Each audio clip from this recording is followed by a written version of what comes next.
Okay, okay. Ooh. We have a lot to talk about, you guys. Lots to talk about. Oh god. Oh no. Whoa, chat. Where are you? Hang on. Whoa, whoa, whoa, whoa.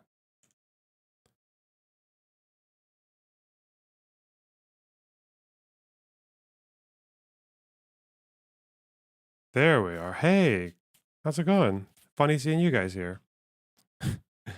Oh god, man. I'm sure the ones who follow me on Twitter will know that it's been a bit hectic since yesterday. Not just from the pro-Palestinian side. God, the pro-Israeli side is really getting on my nerves as well. We're probably gonna have to fight with them too.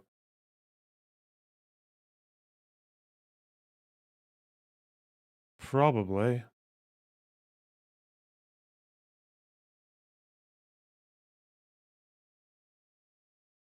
Uh,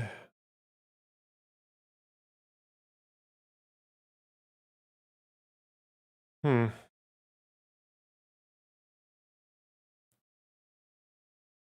Like, because I said Netanyahu's a cunt. Someone's like, look, Hamas are bad. You're a filthy cunt of a maggot. Bro. I need more of these guys. Where are these guys not showing up in my feed How as many often? people did he murder? Reza Sutra, thanks for the gifted sub. I really appreciate that. On Twitch. Where's Twitch chat? Hang on. Why is Twitch chat turned off? It shouldn't be. Huh. Might need to update it. Who knows?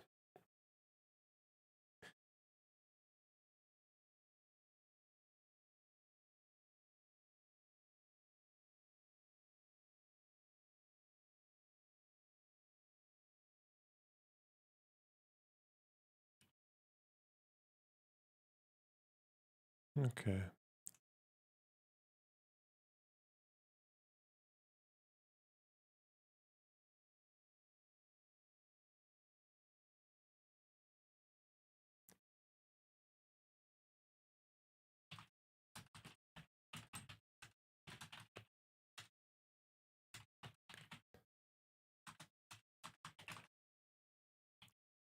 All right, 1 second.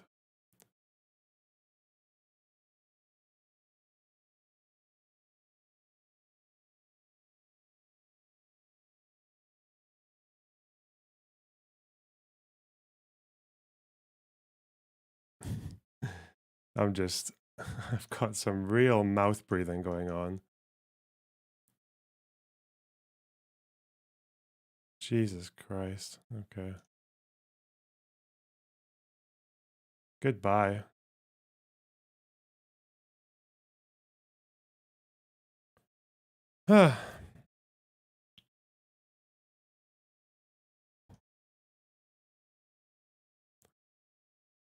Is that a Loner Block stream live stream? What? What are we talking about? Fuck me. Let's go.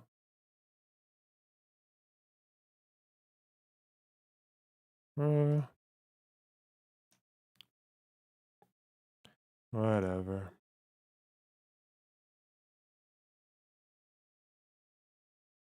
Did you finish the cash report? Yeah, we did. The cash report is done. We're gonna do more about it. We'll probably look at the interview next. That'll be the next thing.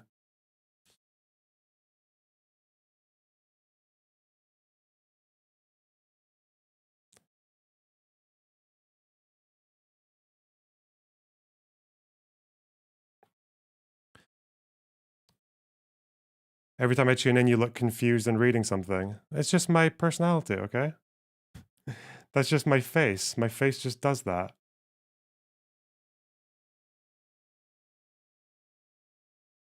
Boner clogs live. True.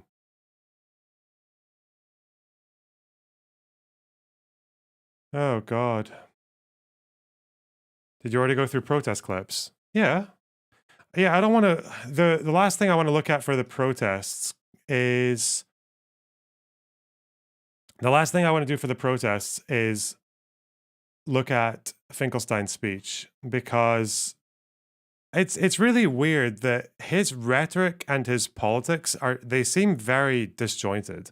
Like, or they're not even necessarily misjointed. They're not like incompatible with each other, but it's just funny that people who are much more politically extreme than he is in terms of prescriptions seem to ascribe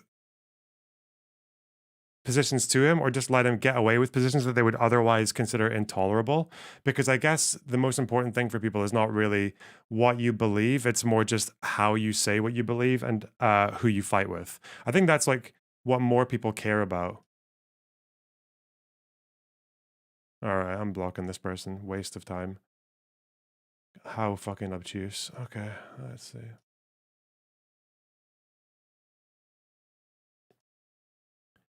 There was a recent Norman Zizek crossover. Yeah, but I feel like talks like that, they're just going to talk past each other, right? And like maybe sound like they're agreeing, but not really. Or who are you blocking? Oh, just some retard who's calling me a phalangist and doesn't understand legal terminology, but it's okay. I feel like that's happened. There's already like, I'm already seeing a bunch of fucking cope threads about that ICJ judge. I'm also, I'm not sure if an ICJ judge or a president should be talking to the press about a case. I don't really know if that's the most ethical thing to be doing, but eh.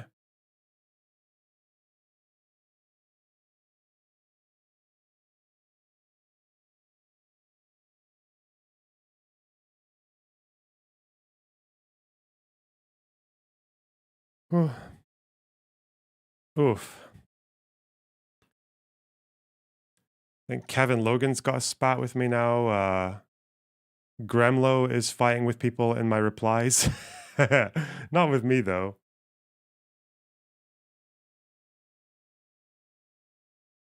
Hmm. What's he saying here? Hmm. Why can't I find the rest of his...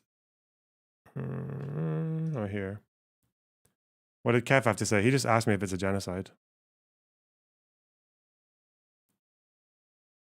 I'm just wondering about these, like, we were talking about the Jewish opinions on Zionism yesterday. Seems to believe that, I don't know, but someone said they're an Israeli Zionist and they oppose settlements. There's nothing in Zionism that requires support of settlements. And then he just goes, uh-huh. Because this person apparently retweeted, Hezbollah's main activity for the past decade has been mass murdering Syrian children, referring to Hezbollah trying to consolidate control or have a influential presence in Syria whilst also supporting Assad at the beginning. And I don't know what the issue is there. why is that I don't know. Is this I don't really keep in touch with this space of the internet now. Are they pro Hezbollah now? What's the issue here? Hezbollah has been an active participant in the worst war in the Middle East in 20 years. This is completely unrelated. What are you trying to say? I don't think he understands what Hezbollah. I just what? Huh.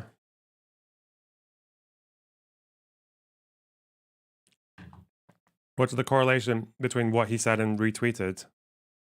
I don't know. It's just the weirdest. It's a really weird response, isn't it?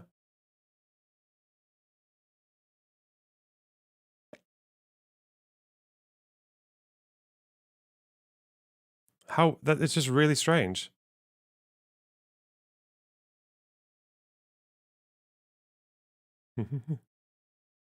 Oh God.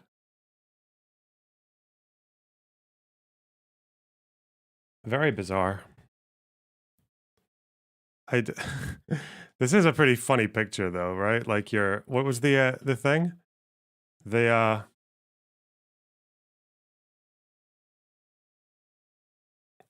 what do you call it? The fucking Woodstock Intifada. Jesus. There's a little guitar with a Hezbollah flag, bro. It's so funny. Oh shit. Very confusing. This is why I look confused when I'm reading stuff. How do I want to... Can I send you a deranged clip?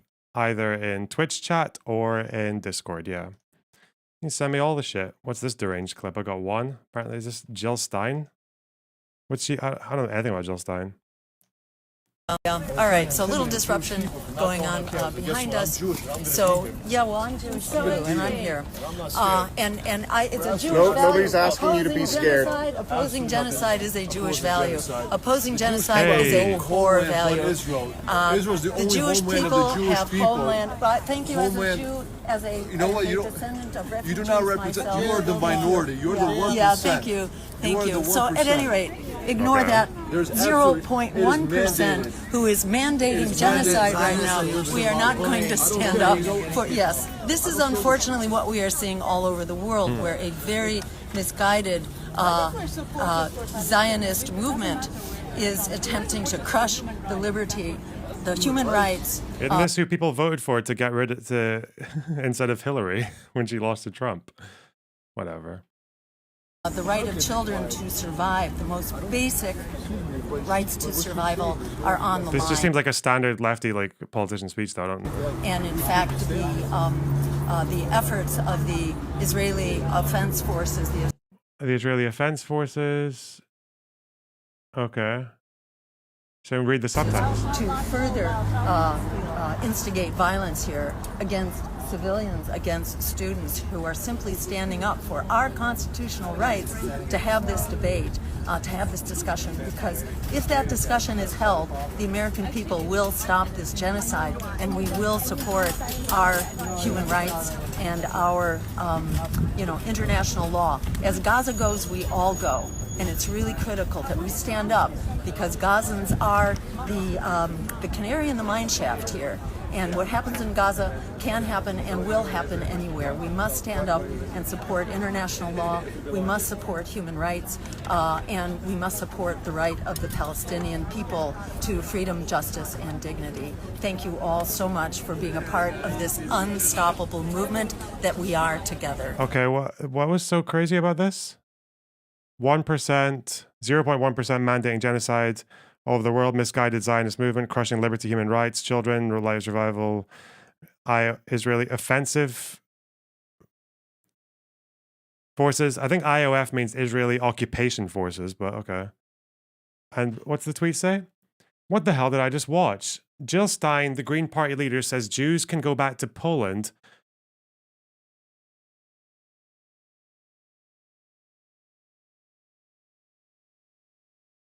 Wait, where did... What? Where did Poland... Wait, what? Hang on. Where did she say that? Oh. Core value. Israel's the The only Jewish homeland people of the Jewish have people. homeland. But thank you, as a Jew. Oh, she said homeland. Oh, no. What the fuck? That's like an English translation, bro. That's an English translation. That's just an English subtitle. English to English. Poland.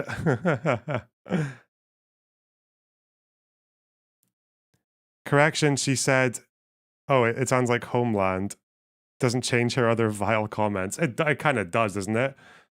If she said the Jewish people have Poland, that would have been much more extreme.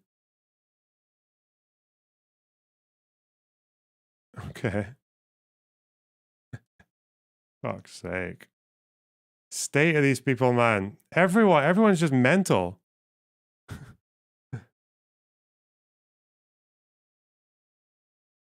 God.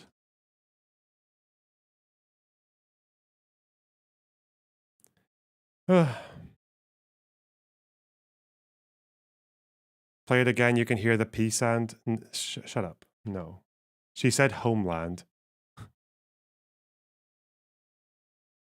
She didn't say Poland.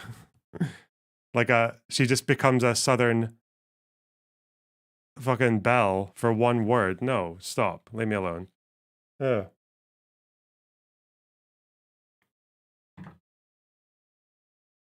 Free the Poland Heights. True. What's this? Is it just more fucking cringe random students? Do I care? Who's this? Leader of the Solidarity Encampment. Okay. My name is Sasha Wakadaway. I'm one of the associate directors in the Center for Student Success and Intervention. I'm Kamani James. I use he, she, they pronouns. Zionists in my DM wanting to meet up and fight. I don't fight to injure or for there to be a winner or loser. I fight to kill. See y'all in New York, January 2024. Jesus. Right. So that's specifically what we're going to be discussing today. Do you see why that's problematic in any way? No. Do you think that there's a serious weight in taking someone else's life? I think there is a serious weight in taking someone's life. Okay. And at the same time, I think that taking someone's life in certain case scenarios is necessary and better for the overall world. Who we And killing? so I personally Who's have taken never down? killed anyone. Thank the Lord that no one has put me in that position. Though when Hitler died, the world rejoiced. Everyone looks back at that time period and said that Hitler needed to die because he was exacting an immense amount of harm against the world. And so just like that, during the Haitian Revolution, their Haitian slaves had to kill their masters in order to gain their independence. These were masters who were white supremacists. What is a Zionist? A white supremacist. And so let's be very clear here. I'm not saying that I'm gonna go out and start killing Zionists. What I'm saying is that if an individual who identifies as a Zionist threatens my physical safety in person, i.e. puts their hands on me, I am going to defend myself. And in that case scenario, it may come to a point where I don't know when to stop. Does that make sense? I understand what you're saying. There should not be Zionists anywhere. Oh. Zionists are Nazis. For my identity as a Black queer woman in New York City, Did they say obviously, are I'm gonna or? Sound like are Nazis, but okay. and I'm sexually assaulted or harassed in some way, like I may turn around and slap somebody, right? Doing and saying that versus saying that, you know, you fight to kill. And you made a comment earlier where you stated that you may not know your own strength behind why, or you may not have the resistance to stop, right? That is kind of like what I'm taking from what you were sharing, that it could get to that point.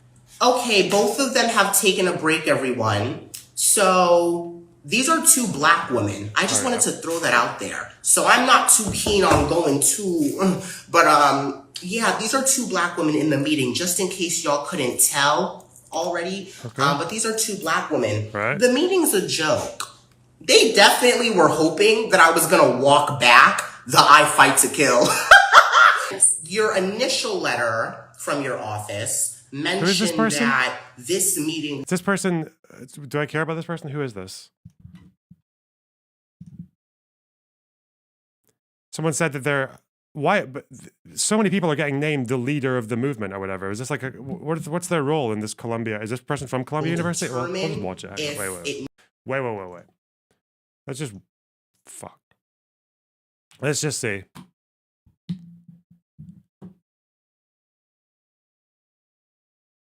Daily Wire, okay. If it's a full clip, I guess it doesn't really matter who it's from.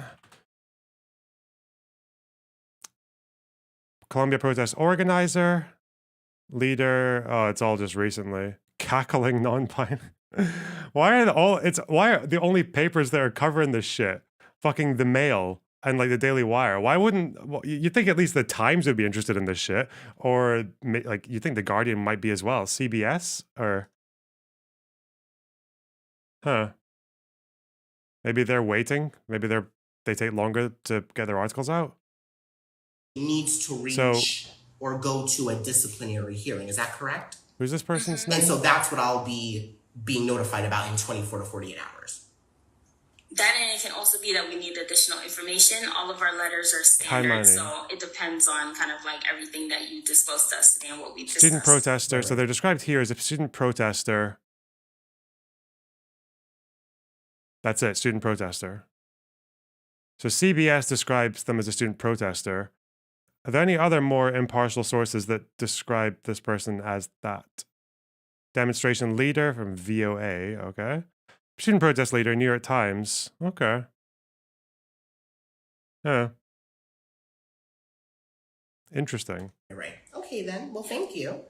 No problem. A lot of people agree that Hitler needed to die in order for world order to move forward and in order to establish some inkling of world peace. Okay.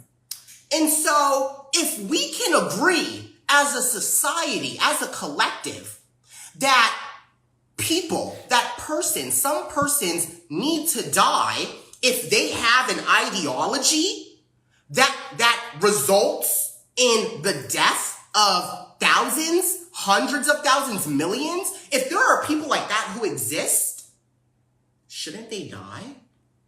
Why would we want people who are supporters of genocide to live? Hey. I'm confused. That's basically all you guys, right? At this point. Along with all white supremacists need to not exist because they actively kill and harm vulnerable people. They stop the world from progressing. Oh, okay. Thank you. What? Thank you. And so be glad, be grateful that I'm not just going out and murdering Zionists. I've never murdered anyone in my life, and I hope to keep it that way.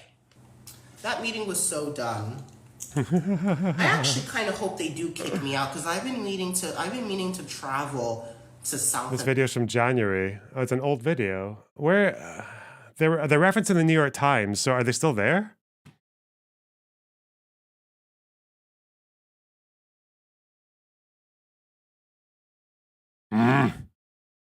New York Times. New York Times. Fuck. Fucking paywall. Oh my god. Why is my account? Oh fuck. What's my account settings on New York Times? I thought I was subscribed.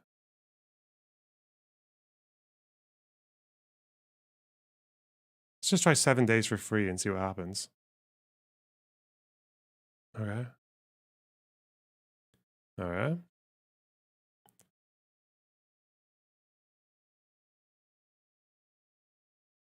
All right. All right. Let's go. 7 days. It's only £12 a month. This person is non-binary. All right.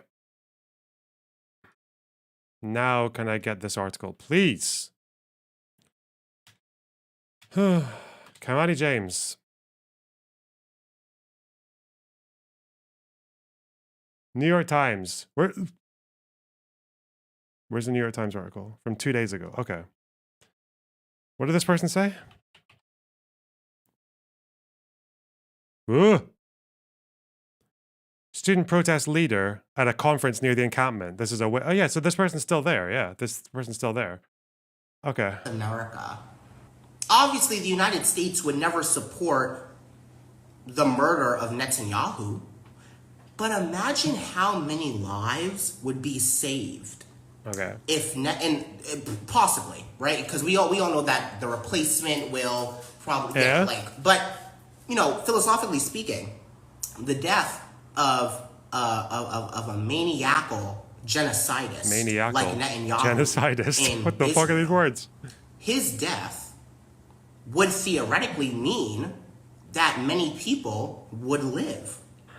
Zionists, they don't deserve to live comfortably, let alone Zionists don't deserve to live. The same way we're very comfortable accepting that Nazis don't deserve to live, fascists don't deserve to live, racists Okay. don't deserve to live, Zionists, they shouldn't live in this And world. just to be clear, that is most Jews in the world.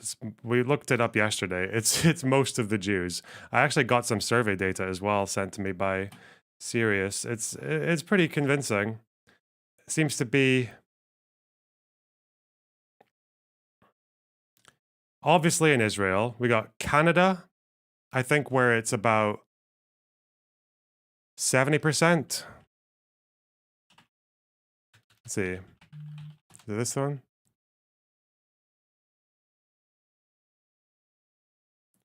Only 20% said that they are not very or not at all attached to Israel.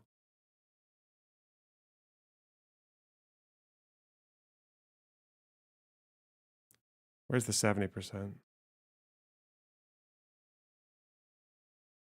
God, they mentioned emotional a lot of times.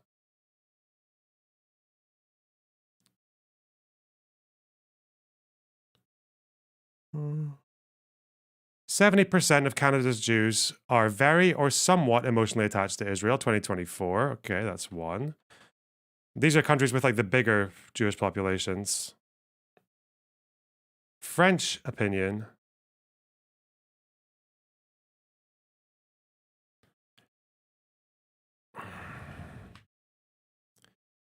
Do you think that a thriving state of Israel is vital in the long term for future? Vital for the long-term future of the Jewish people? Yes, that's 53% of French Jews.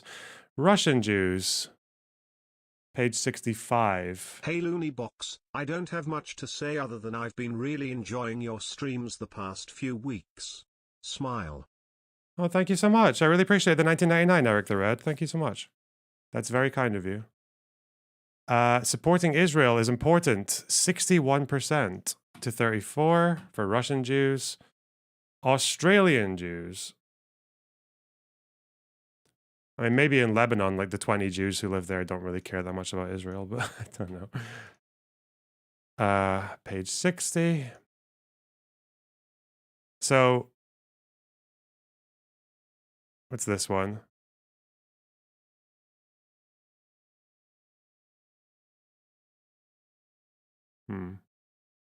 Where is this one? Apparently there's a stat here for identifies as Zionist. Uh-oh. That's more direct.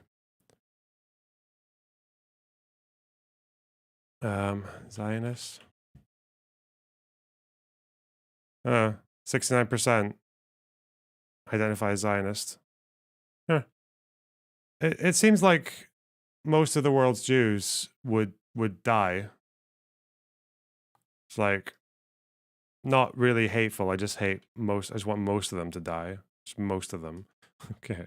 Kathy Tudor, thanks for the tier 2 sub. I really appreciate that. World. If we're truly in it, and when I say in it, if we're truly living life and living in this world in order to achieve peace, the existence of Nazis, white supremacists, Zionists, these are all the same people. The existence of them and the projects they have built, Okay. i.e. Israel, it's all antithetical to peace. It's all antithetical to peace. And so, yes, I feel very comfortable calling for those people to die. And with that being said, Kamani is signed out. See you in New York real soon. It's fucking insane, isn't it? This person's like... and this person's one of the leaders of the protests, bro. Kamani James. Student protest leader. Fuck me, man. That is, it's on the nose, isn't it? Pretty sharp.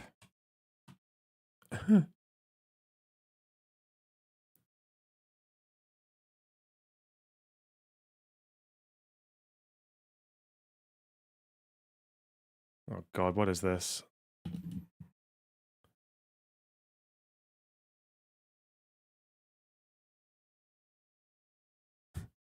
Avi is being silly again. Do those who claim that any risk automatically means there is a plausible risk realize that they are now lowering the bar of plausibility even more than the pro-Israeli response was in the first place? Aye, good one. Good one! Yeah, people keep on saying using the risk thing now, risk of irreparable harm, and that's what we say by plausible okay, chill, fuck. I'm having really long, complicated, fact-based, empirical, evidence-based arguments. The person looking at him. Long, complicated. All right, what's gonna happen? Fact-based, empirical, evidence-based arguments. A few moments later. Yeah, I am being patronizing. I don't know who the fuck you are, and you're over here chirping all the way from fucking London about Palestine and doing a both sides are fucking fine. We need the Attack on Titan music. This is shit. Type bullshit where you're talking about how you want to fucking free Palestine, but also simultaneously, you know, both sides got a lot going on. Shut the fuck up. You don't know anything, okay? I'm having. Anyway.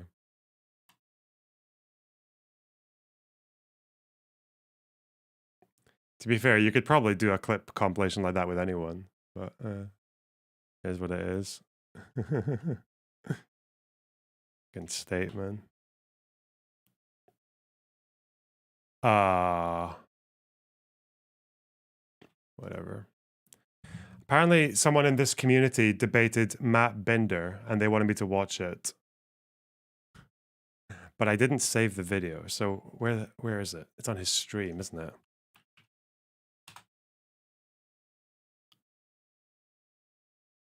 He would have streamed it. Is it on his live playlist? 3 hours 58. Apparently it was like 1 hour 8 or 9 in. I can see it in my super chats. Oh, he actually just sits there and talks. He doesn't even have a chat on his screen or anything. He just sits there and pops off. Huh. So who was he arguing with? Let me see.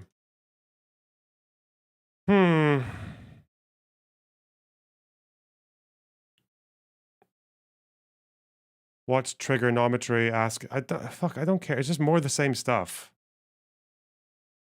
Stop.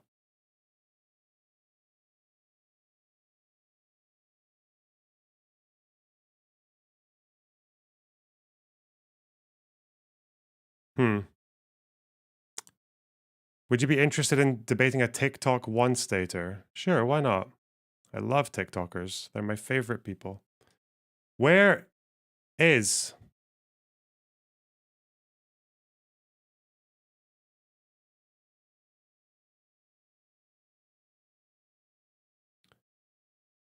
It's my super chats history, isn't it?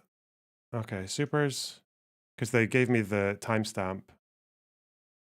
104:30. Gotcha. Woohoo! Okay, so this community person debated Matt on the protests. Okay, cool. It's not that person who I wanted to call in, but this guy's cool. He seems to be quite a chill person. It is. I see him right now. Perfect. I actually use Skype because hey, what's your name? Where you calling from? My live stream software. Hey Matt, this is DJ Monotonous calling from Brooklyn, New York. How you doing? Hey DJ Monotonous from Brooklyn, New York. I appreciate you calling in. I know you were saying that you disagreed in the chat, and once people do that's just destiny. I suppose it might be. That they don't always take up the offer to call in. Still starting so the day. I appreciate you calling in for real. Hey, taking the offer to call in. I've watched my show before, but I am always open to talking to everyone, especially if they don't agree with me.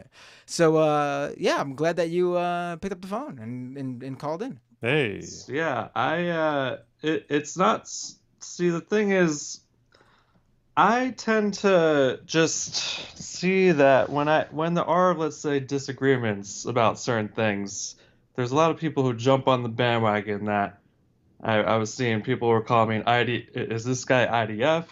Is this guy, like you get called.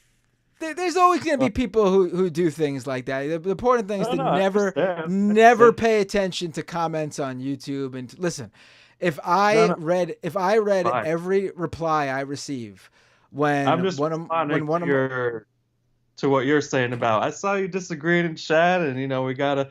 Do you think what is it that you think I'm disagreeing with? I'm just curious. Like I don't set the know stage for the debate. That's a good start. Okay, good. be honest, I saw you here. Let me pull up just so people I saw understand. you were who soying are out in chat. the That's what he's chat. gonna say. He's gonna say that. I saw you were being retarded said, in my chat. Most of these people don't have a clue what they are protesting. Oh, Matt, laugh off the disgusting behavior. It's not a couple of people. What the fuck, Matt? So why don't you tell me? Let's go. Let's start from the beginning. Let's pretend. I have no idea who you are. I mean, I don't know who you are, but I mean, let's pretend I don't even know where you're coming from. Okay. Explain to me what your position on this is, where you have this disagreement. Okay, and let me also say, I am generally a fan of you, Matt. Like, and I'm a fan generally Stop of with the fucking priming. Just get into it. Report and all you guys. Too much tugging. I feel like since October 7th, I feel like I've been trying to. There's just this kind of narrative that is obviously from both sides being. Oh, don't say pushed. both sides. Oh no. And I don't see enough flexibility from either side. And when people start hearing both sides, they tend to think that's maybe like a disingenuous or like a, if you're not on one side, you're against us, that kind of thing. And I think Okay, that is. why don't you didn't explain call you a your tug. position? Because I get what you're saying, that you should hear generally on any issue, you should hear what everyone involved. You need to come up with an assertion. It seems to me that they're talking about people and not being just a few people at the protest. So that's a good opportunity to say, okay, it's not just a few people. It's lecturers. It's people who have been invited to speak on these issues. It's one of the leaders, apparently, one of the people who's speaking to the press on behalf of the campaign that we just watched.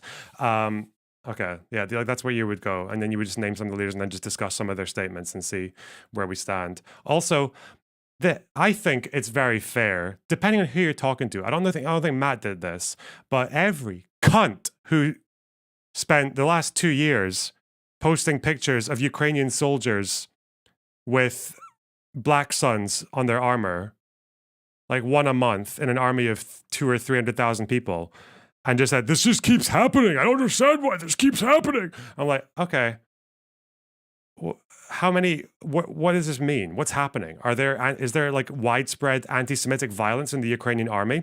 Like there are like hundreds of thousands of Jews living in Ukraine. Are they getting pogromed? Are there hate crimes? Are there anti-Semitic laws being passed? Well, it seems to be that none of that's happened. It seems to be that the people, some Ukrainians in the army have Nazi sympathies or are just Nazis, but it seems to be that what they're doing is they are assimilated into the normal army, and they might be doing gross shit like wearing those patches and supporting horrible ideology, but they're also, like, it seems to be what they're doing is they're fighting with Russians. They're fighting with people who are invading them.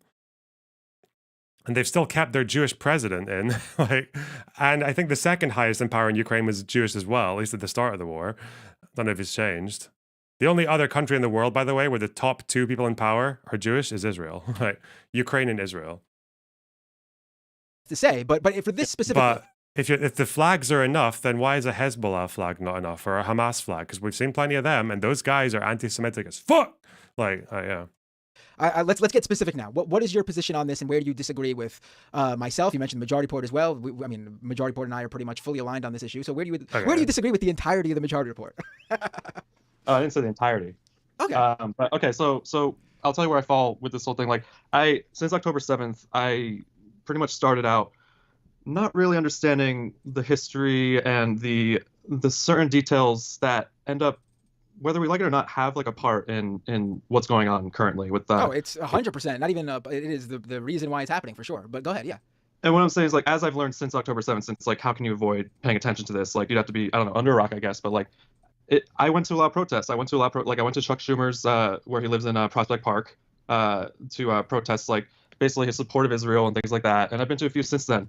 And what I feel like I kind of keep coming away with is this bad taste in my mouth, because unfortunately, I think the sentiment of most of these protests are generally looking and asking for the right thing, the kind of positive, they want a positive response to an awful situation going on in Gaza and the West Bank and all that stuff in between. But it's not just a couple of people, Matt. Like, it's not just, one person getting caught in a video saying something that is either pro-Hamas or anti-Semitic. Like, there is a bit of, like, this is what I talk about when I think there's a lot of history that people don't seem to understand, and I don't think a lot of people understand, like, what actually October 7th necessarily was about. Like, I think you condemned it. I think a lot of people who I follow. There's a bit too much meandering here. I feel like you gotta focus on one thing, because I have listened to condemn it, but there seems to be something leaking through that there's a lot of people in these protests, a lot of people in these movements saying I saw just the signs yesterday at the NYU protests before it got shut down. I saw there was a lot of signs saying by any means necessary, resist by any means necessary.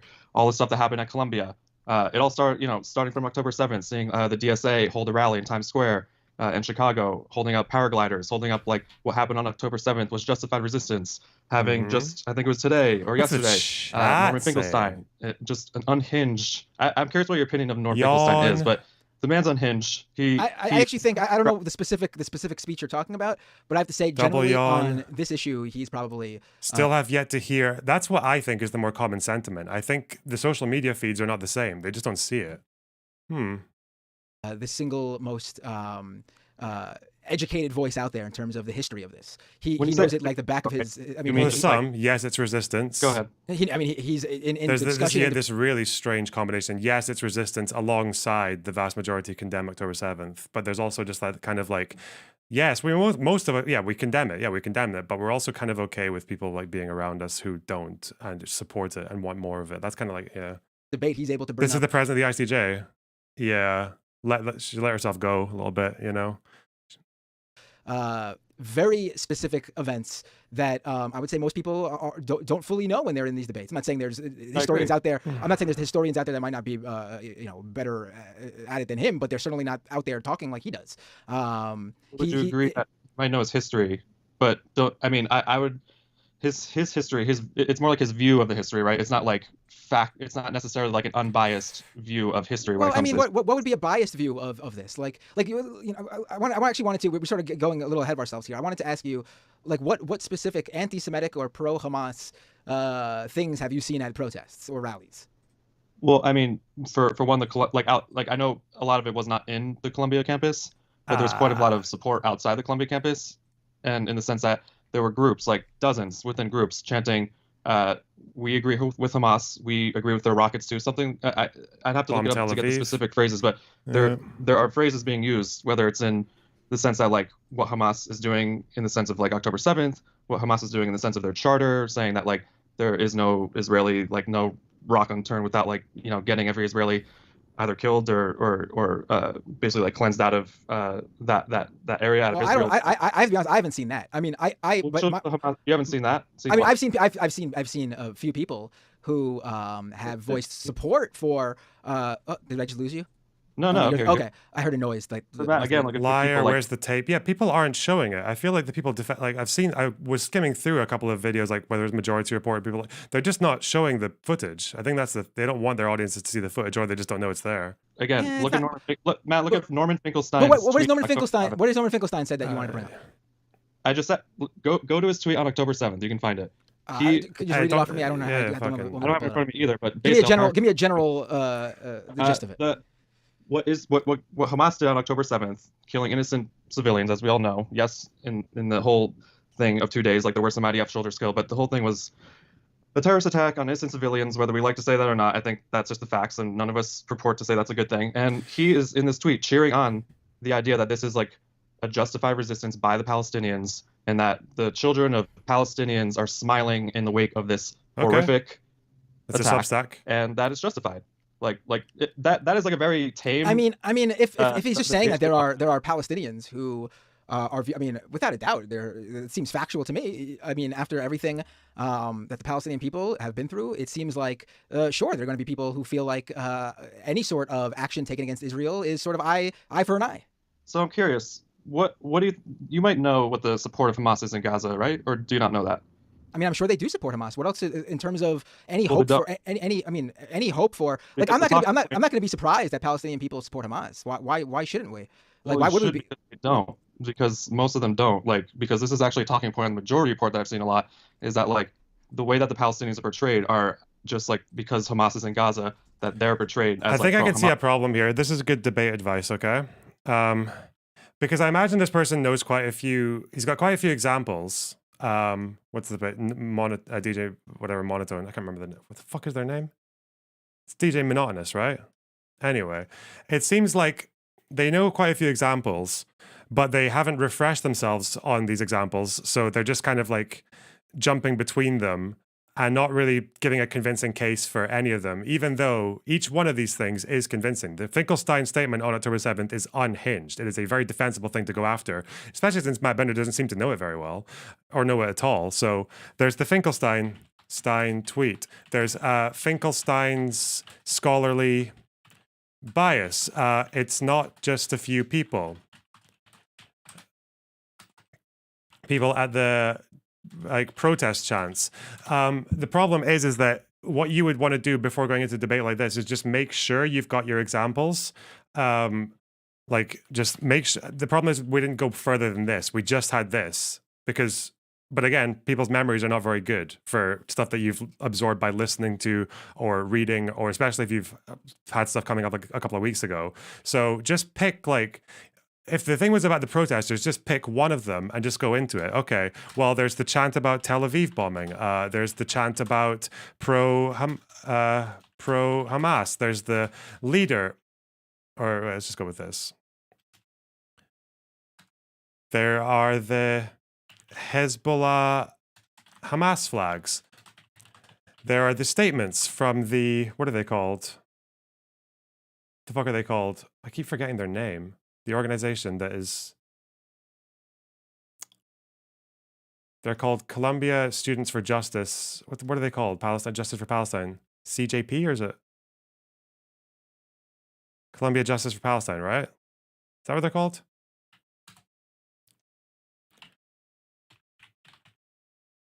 SJP, Columbia Students for Justice. Okay, yeah. SJP statement, and then if you're talking about that, you'd have to elaborate unconditional support for resistance, 2 states equals normalization. Don't question tactics, any tactics, because that is purity testing. These are a few, and then you can just go into each of these ones and just have a fairly rounded conversation on each one. But I think we're just kind of darting around from one to the other without really establishing any of them, without really making a case for any of them. And then just think about how you would manage to sum them up into a soundbite. Or, as we just saw today, leaders saying all Zionists should die. And then that can springboard you into another conversation about what percentage of Jews in the world would count as Zionists. Right, so that's how you'd probably want to approach that, and make sure that you actually have the opportunity, that you have answers for a back and forth on these issues. For example, this one, compared to Azov battalion shit. Yeah, things like that would be quite helpful, I think. Anyway. Hamas. When actually, what the thing is, most Palestinians didn't vote for Hamas in, what was it, 2006 or something? The last time there was an election. That is a talking point on your guys' shows where, how can you hold the Palestinians responsible for what Hamas did? They don't deserve the retribution that Israel's throwing upon them. Right. Because correct. Hamas does not represent the Palestinians. Sure. Hamas is a terrorist organization, right? That has basically co-opted the government. That's not even the correct way lots of parts of the world view Hamas. Hamas is a legitimate government. There is a terrorism factor that's part of it, but it is the government of Gaza. Okay, it might be a legitimate government in the sense that they provide food, they provide education, they provide hospital care. But do you know what the Hamas Charter is? Okay, we need examples. You're going to bring up that there was a mention or something about killing Jewish people or something like that, but just the Jewish people. That's all it is. But it's also been amended to take that part out because you never bring up the Hamas Charter unless you know the talking point against the 2017 one. Unless you know exactly why this is not an amendment, it's not a formal amendment. It's not even. It's an interpretation. It's like a declaration of principles that was just put out that really didn't have anything to do with it. It didn't do anything to the first charter. The first charter was still there. Anyway. Oh, you're talking about, it hasn't been amended. The statement, they don't actually take it out of the charter. They just said that they don't like. Some people in the Hamas leadership said, well, that's not really, what we mean, but they didn't actually change the charter. Okay, sure. So it's still part of the government charter. And so what I'm saying is, because I'm looking at what you said. What makes Hamas? Likud has the same charter. The Likud does not talk about killing Arabs who are hiding behind rocks and trees. Okay. That does terrorism, like you said, any different from Israel, a government of the people in Israel who has the IDF slaughtering Palestinians and people sanctioned by the IDF with support from the Israeli government kicking Palestinian people out of their land in the West Bank? What's the difference between the two? Why is one considered terrorism? But why is one considered terrorism and you can't support he's getting aggressive. Like you view people who chant pro-Hamas slogans as disgusting, but like do you view the same? Likud's thing what is it though? Is it like a declaration of principles or something like that, or what exactly is it? Like we know that Likud doesn't want a Palestinian state. We know that that's been their thing forever. But that thing where they say river to the sea, is it a charter or what is it?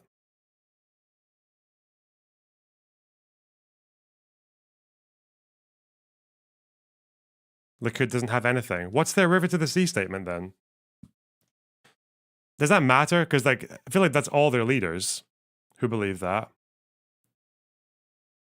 What is it? Likud Charter. Likud Charter, River to the Sea. What do you call it? What is it, like a founding document?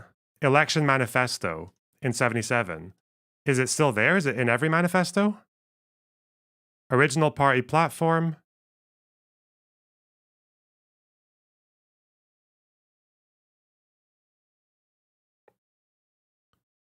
Oh, it's only from the 77 manifesto, and people compare that to a charter.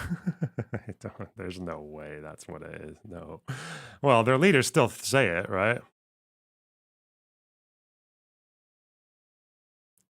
What was the quote? Sovereignty.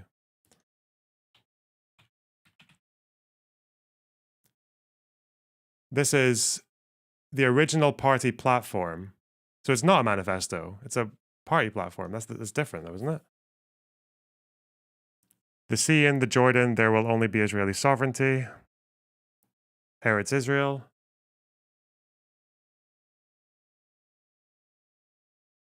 This isn't a founding document though, because the Likud were founded before 77. What if I just Google Likud Charter? What does it say? Original party platform. So the Guardian article is calling it a charter.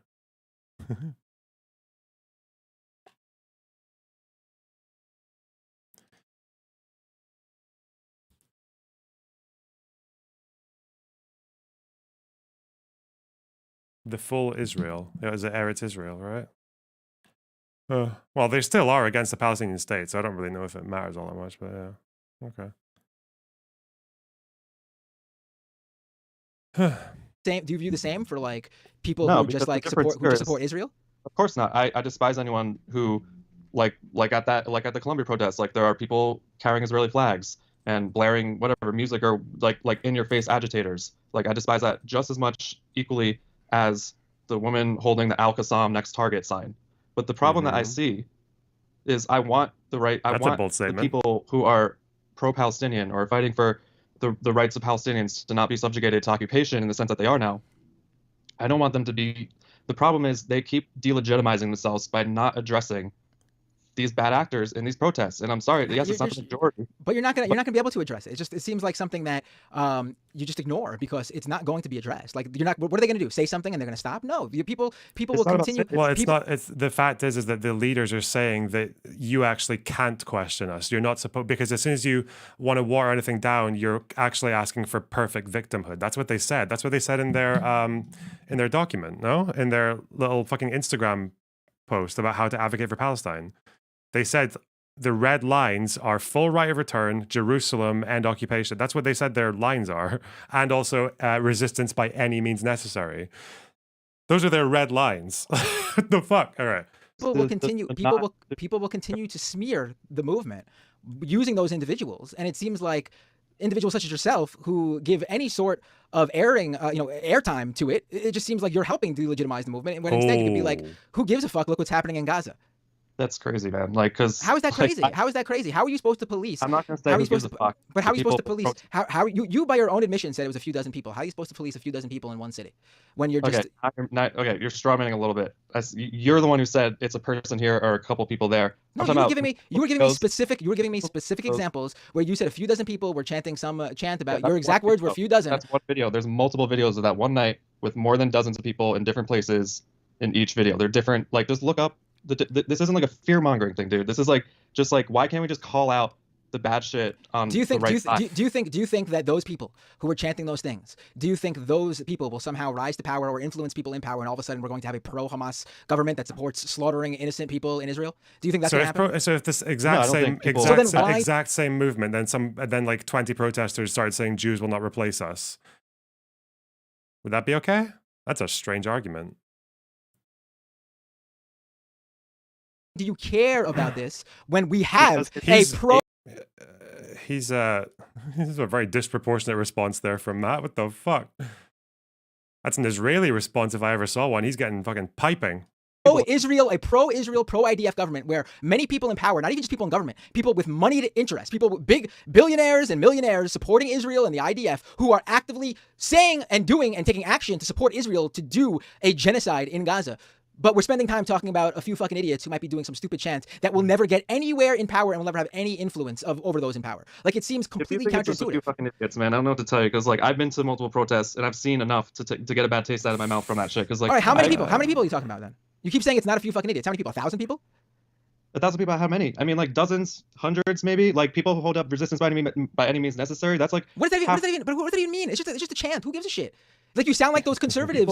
You sound like those conservatives right now who think we should bomb Iran because they chant death to America, which is literally just like a chant that they have over there. It has no meaning. It has no meaning. It means that more people in Palestine they're speaking for are feeding off the October 7th in the sense of resistance by what Hamas did, are conflating that with resistance of what resistance by any means necessary, meaning violence, right? Meaning what Hamas did was resistance by any means necessary. If you're in a occupation, if you're like civilian deaths by any means necessary, like the sentiment unfortunately does get picked up by the mainstream media when I agree that generally, and this is not just on Palestine and Israel, in every single protest in the history of protests to ever happen, there are people who show up who either may be bad actors, not supportive of the cause for real, and they're just trying to take advantage, or people who do support the cause but aren't as educated or well-spoken as most people who are there. What is this? Is this the Likud charter?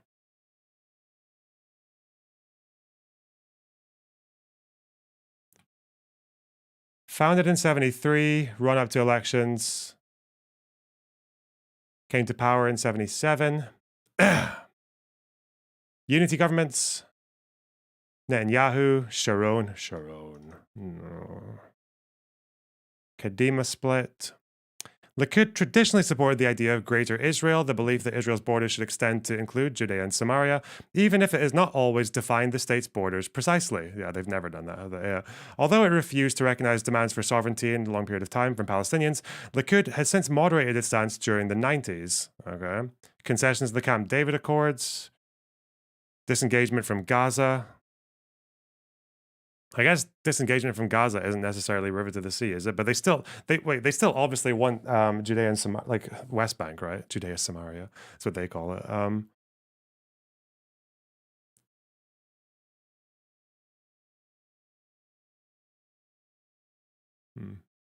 Okay.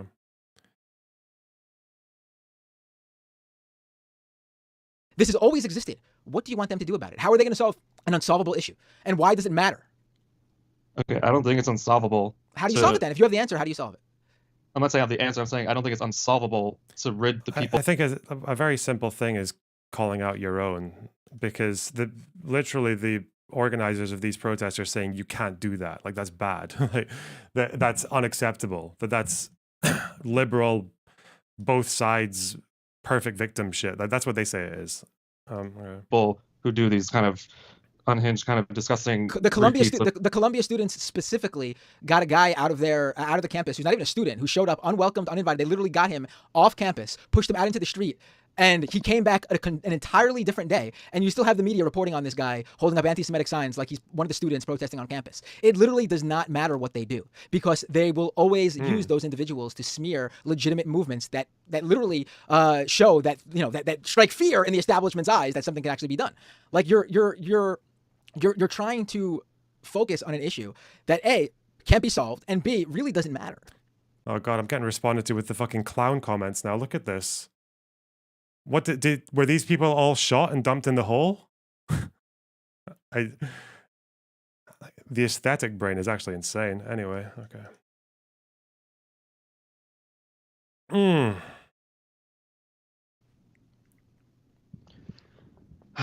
Yeah, I mean, I don't disagree that that people in these protests saying things that are contrary to helping the Palestinian people doesn't matter as much as you think it doesn't matter. Like, I guess, like, I can't argue that, like, it's necessarily going to change anything by getting... Do you think those protesters who were chanting by any means necessary or whatever, do you think they have any bearing on what happens in Gaza and the West Bank? Do you think anyone in power is listening to those protesters and saying... Well, you think they're trying to get demands met by the government. How the government perceives them is going to matter, obviously. And saying, oh, this is going to really... Now Gaza's really going to get it, as if they already haven't got... Like, do you think they have any bearing on reality? Is that I think the people, this is why this has become kind of a lightning kind of rod thing, is like that the people who get the most reactions are doing, the people who are causing the most reactionary behavior are the ones who unfortunately are painting, like you said, the conservative media. They're calling these students anti-Semitic before anything even happened. Like, it literally does not matter. I hate that so fucking much. Okay, so I guess MLK and his guys should have actually just fought with the cops and like kicked them in the balls and shit like that, or like fought with them, because they'll just call us violent anyway. Like, come on. Obviously, if the media, you either give the media more ammo or you don't. If the media just calls you anti-Semitic, but no one's doing anything anti-Semitic, obviously, if they can't show proof of it, they're going to look bad. Thanks for the raid, Glitter Beller. I appreciate that. They are conflating anti-Zionism with anti-Semitism, period. It doesn't matter if it was a perfect protest. It doesn't matter if they released doves into the air and the doves were carrying those little banners that are half the Palestinian flag and half the Israeli flag, and they were saying coexist. It doesn't matter. The point is that if you speak out against Israel's actions or against Zionism, which is a nationalist movement, you are being called an anti-Semite. Do you know, but what do you think about the fact that like 90% of Jews in the world are Zionists? I don't know where that look it up. But I mean, don't say look it up. Ask. This is where you would ask what is a Zionist to you, because a Zionist really is just someone who believes that Israel has a right to exist as a Jewish state. Like, that's it. But that would be most Jews, or having like a sympathetic connection to Israel. There's also a lot of non-Jews that are Zionists. If I'm an anti-Zionist, does that mean hating Joe Biden for being a Zionist makes me anti-Semitic? Am I anti-Semitic for hating an Irish Catholic? Is Joe Biden more Jewish than my actual Ashkenazi Jewish self? Like, I'm trying to understand here what would make me anti-Semitic for being anti-Zionist. Like, explain this to me. Because I'm curious, like, what is it about being anti-Zionist in the sense that, like, it's the project, right? It's the project of Zionism that, like, Israel... I don't care if 100% are Zionists. What a Chad. It's the homeland of the Jewish diaspora, right? Generally speaking, they should believe that there is a place specifically for Jewish people. It's a nationalist project. It's an ethno state, really, based upon a religion. And you know what? Not even, and it's very vaguely. It's ethno state like a race. It's very again. You can again. This is another debate thing, and I'm not letting people get away with this anymore. You can say Zionism is an ethno state. That's fine. The Zionist is a national project. It's an ethno state. Yeah, because it needs to be majority Jewish. Then, by the same token, Palestinian nationalism is an ethno state as well. What other ethnic group would they accept having as the majority in their state? Palestinians. Fucking, like, Maronites? No. Jews? No. Scottish people? No. Vaguely too about the Jewish religion. Like, I was not brought up as a religious wise as a Jew. Yet I have a right to return to Israel because I have Jewish blood. Because my father is a Jew, I have more claim to Israel than a Palestinian who was born in the West Bank. Yeah, that's fucked up. I agree. Right. So I was just trying to clarify, when you said ethno state, when you said nationalist, I'm just curious, does race come in that for you, or is it just religion? Say that again? It doesn't really matter. I just, when you said ethno state, I thought you were kind of playing on the idea that it's like a white supremacist sort of project. Well, there is a supremacy going on. Palestinian people and Arabs are treated differently. There are different sets of laws for people who live there, who live in the West Bank. Right. But I'm saying that I think the other thing that I hear a lot as well, because I don't think people actually understand the population diversity in Israel, is actually majority non-white. And right. No, I'm not talking about. I'm not someone who believes that this is white people in Israel. No, I think that those conversations obviously don't help because there is numerous. An example of a conversation that doesn't help, but why are you saying that doesn't matter when we got people? Because you can't. Listen, you're not going to have. There's how many billions of people in the world? People who generally see what's going on. Typically remove cringe elements like pro-Hamas gobshites, and is it even doable? Do you just have to take the PR hit? Appreciate your measured approach to these things. Have a few pints on me. Thumbs up. Golly, thanks for the 20 euros, John McInriley tag. I really appreciate that. That's so kind of you. I kind of have an answer, but it's also kind of don't know. You kind of need to have popular opinion, because the civil rights movement mostly favored nonviolence. But they did that. They succeeded in doing that, firstly, because the leaders preached it. MLK and the SNCC and all these people, they preached nonviolence. They taught their activists to do nonviolence. They trained them pretty hard to do nonviolence, because it's actually quite hard to learn how to do a protest with cops attacking you and not fighting back. But that's also because most Black Americans at the time believed in nonviolence. I think it was only like at most about 20, by the mid-60s, it was like 20% of Black Americans believed that they needed to do violence to achieve their rights. So, but even in that case, the leaders still pushed for what they believed in, right? Like MLK rejected collaborating closely with leaders who were pro-violence. So Malcolm X used to send letters to MLK and other civil rights leaders asking if the nation could get involved, or inviting MLK to meetings with the nation to try and include their elements into the movement. And MLK, for the most part, ignored him. He just didn't even respond. At one point, MLK just told his secretary to take MLK's messages. He just left the messages with his secretary. He just snubbed him. And that's why when the Million Man March happened, when that happened, Malcolm X, who wasn't allowed to get involved or was rejected, got really, really angry and wrote this whole letter about how MLK was an Uncle Tom and a fucking like a house Negro who was basically bought by the Washington State Department to make Black people look weak and defenseless. So, but I guess like there is that quote from MLK who literally, like, he said that if every Black person in America went against nonviolence, he would stand up against them and say that this was still wrong. Yeah, you just have to stand up for what you believe in. As an advocate, anyway. Like if you're wanting to be a protest leader, or I guess like a talking head on the internet who these protesters are doubtless listening to, you just kind of have to do that. You have to take the hit for it. And it might make you very unpopular. And it might make you have to shed half of your YouTube audience. But at the end of the day, you're staying true to yourself. So, hey. Eitan, thanks for the $10. As a Jew, I can anecdotally say that all the Jews I know consider themselves Zionists and certainly would not support Hamas, even if they believe, as I do, that Palestinians deserve a state. Well, anecdotally. Look it up, bro. Thanks for the $10, though. I really appreciate it. Also, you're going to get TTS as well, huh? Who see the videos of Palestinian children being killed en masse. Thousands and thousands of people. They see the children with not only dead, but children without limbs.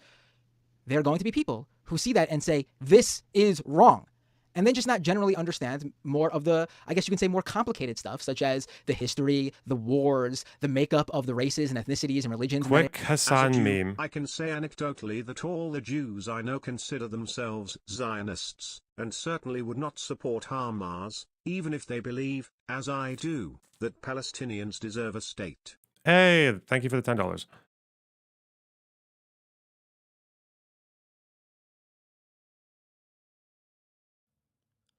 This is from Muhammad El Kurd. You read it. It just looks so funny with it. You read it. No, you read it. Okay. Says No Moses in Siege is the name of the poem. For the foreword is on July 16, 2014, 4 boys aged between 9 and 14 were killed by Israeli naval fire while playing soccer on a beach in Gaza City.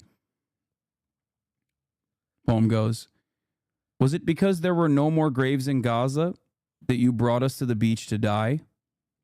Was it because rubbling us in our houses, like our cousins, like our futures, like our gods, would be a bore? Was it because our cemeteries need cemeteries and our tombstones need homes? Was it because our fathers needed more grief? We were limbs in the wind, our joy breaking against the shore. Soccer ball in between our feet. We were soccer in between their feet. No place to run. No Moses in siege. Waves stitched together, embroidered, weaved, unwalkable, indivisible, passage, implausible. On most days, we weep in advance. We looked up to the clouds, got up on clouds. Here, we know 2 suns, Earth's friend and white phosphorus. Here, we know 2 things, death and the few breaths before it. What do you say to children for whom the Red Sea doesn't part? It's beautiful. It's a good poem.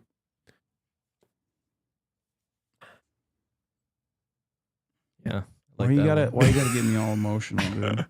It's a beautiful poem. Okay. I think it's nice one. Good. All right. Whatever. Well, we're graduating from Wikipedia, or is it Twitter in Hassan's case? Area. Does that mean they can't voice their disapproval for genocide? No. It just means don't listen to them. Why are people saying he couldn't read that well? That was a normal reading voice. What the fuck? You guys are hate poisoned, okay? You don't have to literally hate every fiber of someone's being, okay? That reading voice was okay, at least. Yeah. The other stuff, they might not know what they're talking about. Yeah, I think I don't disagree. Okay, you know, Destiny Orbiters are too black-pilled to enjoy art. Hey, yeah, these guys. They're not. They're just too autistic. They don't see it. They don't feel it. You know, it's all ones and zeros to these guys. You know, it's all good takes and bad takes. Disagree. Like if you saw someone who was against Donald, if you saw someone show up at the anti-Donald Trump protest, if you saw someone there at the Women's March, and a right winger went up to them and said, "Can you name 10 things you don't like about what Donald Trump has done, 10 policies he's passed?" and they couldn't answer that question, do you think, oh, they can't not like Donald Trump? That's not really. Can you do another one? I don't really get that one too much. I get what you're saying, but like, I'm not saying you can't protest what Israel's doing if you don't necessarily know the facts. That's not what I'm saying. What I'm saying is that what is being said is the antithesis. I feel like this guy is not really. It's not just his tone. The guy who's talking to Matt, it's not really, his tone is quite soft, but he's also not really saying anything mean or egregious or like anything like that. But I feel like Matt is like getting really fucking like firm with him. I don't know. I hope I don't do that. Sometimes people will be calm, but saying crazy shit. Like that'll set me off, and it might look like I'm being disproportionate and all that, but I tend to be more proportionate to what they're saying rather than how they say it, or maybe both. But, okay. I'm just thinking about what it looks like from when I watch these debates with callers. This to what people are trying to say for the right thing, for the people of Palestine. And, you know, you said I was like acting like a conservative, reacting to these things. And to that, I would just say, like, I think not reacting to them and not calling them out and just not caring about it, like thinking that it's just like brushing it off, like you're doing a lot of minimizing on it. And again, I would look. You have to demonstrate. Minimal amount of people. It is completely powerless. It is completely powerless individuals. Listen, you can speak out against it. You can say, I disagree with that. I think that's fine. If someone was to ask me specifically, what about that chant? I would probably say, not helpful at the very least. And if, depending on what that specific chant is, I'd probably disagree with it. But in terms of the broader picture of things, they don't matter. We got to get to the broader picture. It just doesn't matter. It just does not matter. Those chants from these powerless and few individuals, you said it yourself, hundreds in the broad picture. Also, they have the entire media looking at them now. Obviously, like discipline would help to keep your message straight. At least their demands are straight. They have their demands. Don't know how realistic they are, but they have them. The broad view You things. can give me context of what we could say hundreds out of like 500. We could say hundreds out of 1,000. Hundreds. You're saying hundreds out of 500 are marching in the streets saying Well, Hamas can kill innocent civilians. You're doing a little bit of straw manning twice now. I'm just give me. What I'm saying is, let's talk about the. I was telling you what I saw at the outside Columbia protests, and you said you were laughing it off as if it was 1 to 2 people. And I'm telling you, you can look this up yourself. There are at least 4 to 5 different videos of 4 to 5 different locations of pro-Hamas chanting and pro-genocidal rhetoric. Okay, that's what that is. I'm not like. So let's leave it at that. Like the other thing about the 100 out of 500, the NYU protests last night. Maybe again, I feel like you can lay out the statements, but then you also have to get an acknowledgement, because you'll also have to go into say like, well, how many of this would it take for you to say that something actually needs to be seriously addressed here in the protest? I watched all the protests and there wasn't any pro-Hamas sentiment. Okay, Cosmic Fox, let's have a quick scan, shall we? Just have a little quick scan, just a little one. See how long it takes to put that to bed.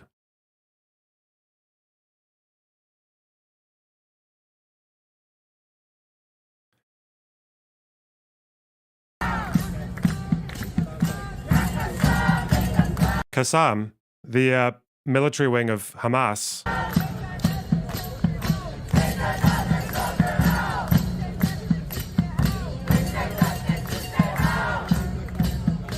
that's not pro-Hamas. You're fucking retarded. Get out. Fuck off. What an unbelievably stupid thing to say. If you're gonna bury your head in the sand, that's fine, but just do it on someone else's time, please. Bye-bye. Qassam is not I should have just waited.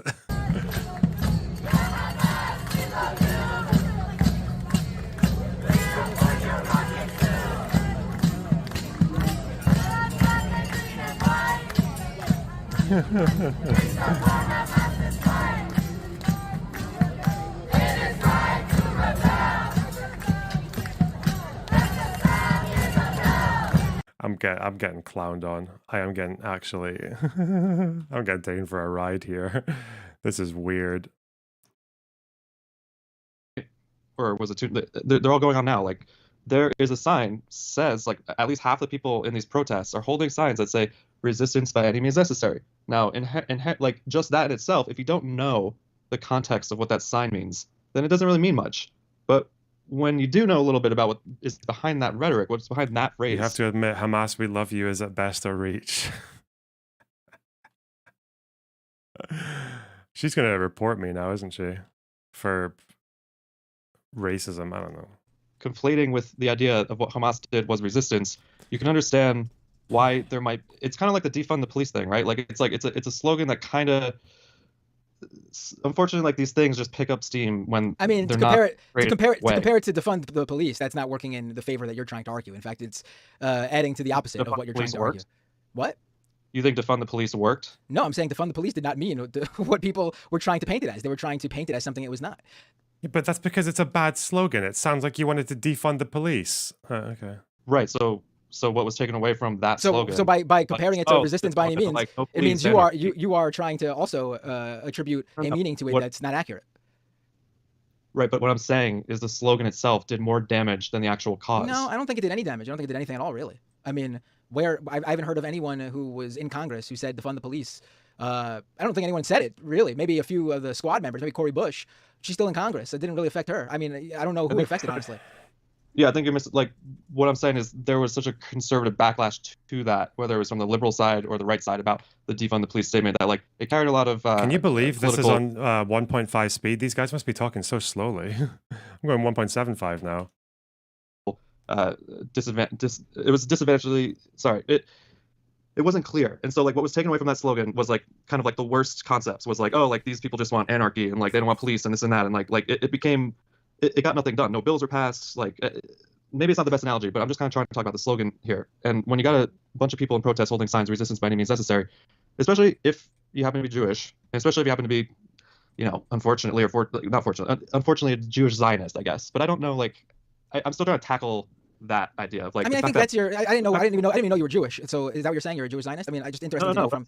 No. I'm just like what you were saying. How you grew up like non-religious as a Jew, as did I. I mean, I wasn't even brought up as a Jew. I mean, I'm ethnically a Jew. Religion-wise, I've never been Jewish. I was actually raised as a Catholic. My mom is Catholic. My dad is Jewish. Right. My dad's Catholic. My mom's Jewish. I wasn't raised religiously either, but I grew up culturally as a Jew. If that makes sense. Like all the holiday, but I wasn't religious. So what I'm saying is that I'm sorry if it's like gone on too long. That slogan. No, I enjoy these conversations. I know some people in the chat like them to be shorter, but I enjoy these conversations. I think you're not necessarily entirely like I think you just kind of want to throw it away that like why are we focusing on this minority, but it's not it's just it's a good portion of the protest. And when I'm talking about this sign, and there's other signs that we can get into and other things that you can see consistent theme in these protests. Do I agree with most of them? Yes, probably, but unfortunately there is a good amount of people who hold signs like resistance by any means necessary, reiterating pro-Hamas statements. This is what's going to be taken away in the mainstream media. This is what's going to be taken away. It's going to delegitimize it. Hold on, it's going to delegitimize a lot more than you think it is. It already has, and the backlash that it's got from Joe Biden and people in government and the mainstream media, like the narrative is beginning to shift, unfortunately, away from. Bro, chatters are so funny. They're so mean to guests. It's funny that regardless, like Matt Bender's seems like a pretty nice person for the most part. The chat is still just mental. The actual cause of the Palestinian plight and more towards this is starting to look like there's a little gray area going on in these protests where it seems like it's not being called out, it's being shrugged off. It's only growing from what I've seen since October 7th. Like, if you just don't want to look at it and you think it's no big deal and you think it's pointless, I just don't agree with that. I think like you do need to call the people who is this more and why are we watching a 5K views video? We're watching, it's one of our community members, there's a chatter who's arguing with Matt Bender. And they wanted my thoughts on how to improve debate performance. Is that all right? Is that allowed in this chat? Thank you. Like saying they're on your side to, there needs to be. I asked you though, like it seems like you're also struggling here with this. I asked you what can be done if these people are such a problem, what can be done about them? And when I told you that nothing can even going at that. First of all, I disagree that they're a problem at all. I can disagree with them. I can disagree with them, but they are not adding any issue to anything. I'm sorry. We just saw Greg Abbott crack down on the University of Austin encampment the second it showed up. Crackdowns. They have the right to. I don't agree with the crackdowns. The police should not be involved in this shit at all. And guess what? What I'm saying is that shit that you're focusing on literally doesn't fucking matter. It doesn't matter. Maybe it matters to you because it hurts your feelings or you think it's wrong or whatever, and that's fine. But they literally do not matter. They do not affect how those in power are viewing these protests. There's not. If those people did not exist, the way they are smearing these protesters would not be any different whatsoever at all. And that's what I'm trying to explain to you. That's what I'm trying to explain to you. Yeah, I hear you, but I feel like you're just not. I guess I'm just not. No, I hear what you're saying. No, I hear what you're saying. I understand what you're saying. There's not an issue where you're not getting across. I vehemently disagree. I feel so vehemently that doesn't matter. Because instead of focusing on the issues that do matter. On this show, whatever. On this show, whatever. It doesn't matter. Having a conversation. There's no way. Did Ben Gvir get into a car accident? Known for making his personal drivers break traffic laws and drive like crazies, was involved in a car accident in Ramla. His car flipped and he was, brackets unfortunately, disavow, moderately injured.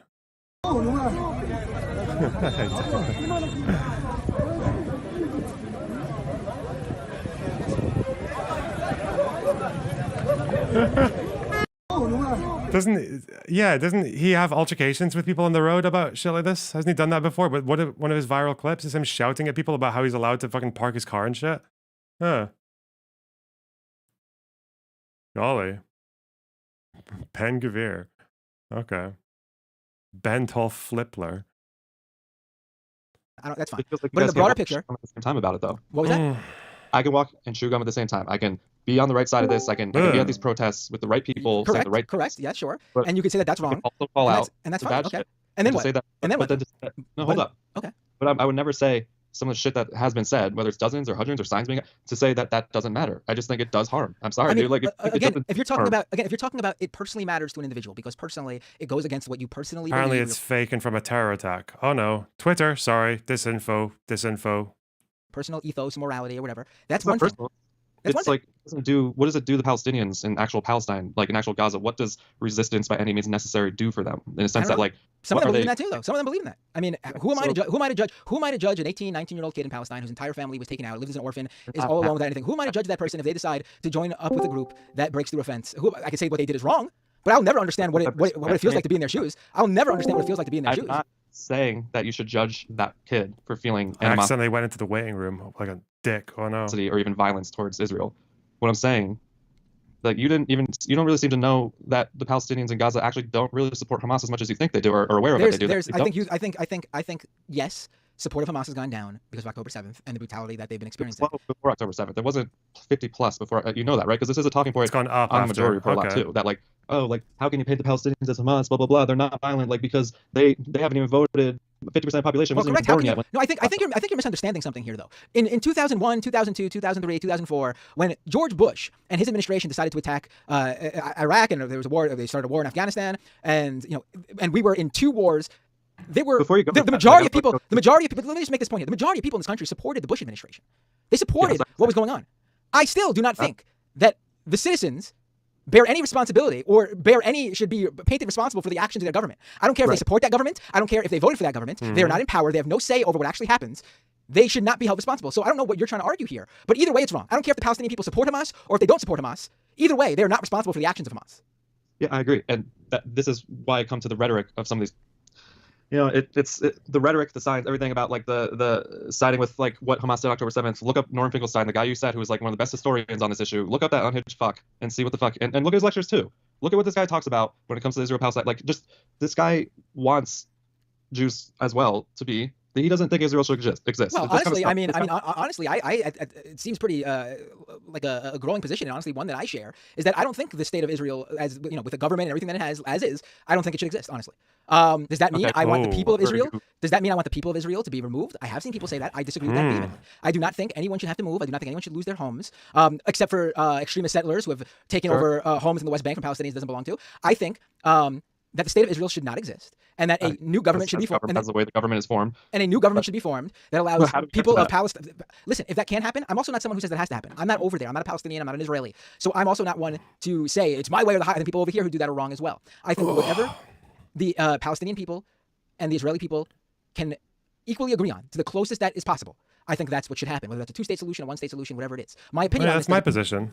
Matter because I'm not over there, and I would never force that on people who are affected by it. But someone, a larger power like the U.S., for example, would have to step in as an equal opportunity arbiter, and they're not. Like we're not. There could never be peace over there because those who hold power are so obviously one-sided. The U.S. could actually solve this issue very simply. We could just say we are not aiding Israel anymore until this is solved. Israel, we are not aiding you anymore. We are not giving you a single dime for anything anymore. You are losing us if this is not solved, and we would force a Palestinian authority of some sort to sit at the table with Israel, and we would be an arbiter for a position that would be a neutral agreement where no party completely gets everything they want, no party completely gets everything they want either. I hope this could happen, even though it's been attempted maybe 3 or 4 times. It's never been attempted. It's never been attempted because there's never been an opportunity for a fair offer to be made to the Palestinian people where they could actually then come back and say, okay, we accept this. There's been ridiculous offers, and then there have been lesser ridiculous offers that the Palestinians did consider and decide to actually accept. But what would have been then you get into discussion about what would have been a fair offer.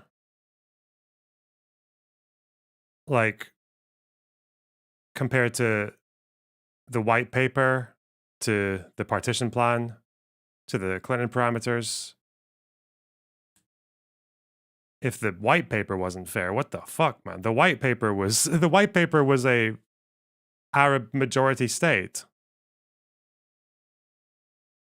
with Jewish immigration being called off after 5 years. So the Jews would have been a minority. And I think the most that the Jews would have got was like a veto in the government or something. Like,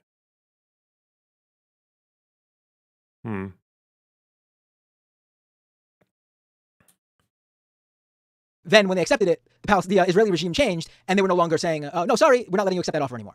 So there's never really been a chance for them to accept an offer, honestly, because there's never been a good offer presented to them. Was that reference to Oslo? Yes. Mm-hmm.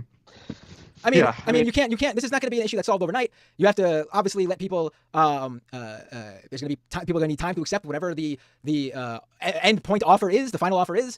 But there's just never been a Wait, what's your position? My position is that I'm not really married to a 1 or 2 state solution because I think it depends on what the people there want. Because I think what's more likely to happen is that before any solution is on the table, before any what's going to be more likely to happen is just incremental pushes like stopping settlements or changes of government on both ends or strengthening like the authorities in the Palestinian side. And what comes out of that could be most people accepting a 2-state solution, but it could also lead to them wanting a 1-state solution. Because if both Israelis and the Palestinians want a 1-state solution, they should obviously get that. But Or if, like, for example, the settlements just keep on going for another 30, 40, 50 years, and Palestinians have a fucking, like, Mandela-esque awakening and start to say that we actually want to live in peace and have reconciliation and nation building, and we just want voting rights. And there's a good faith assurance that those voting rights won't just be used to persecute Jewish people as soon as they're under one state, then I think they'd have the right to push for that as well. Right now, it seems like two states is still the most likely. That's the one that everyone talks about. Everyone talks about the 6-7 borders. Everyone still reaffirms the the 6-7 borders and 242. So, yeah.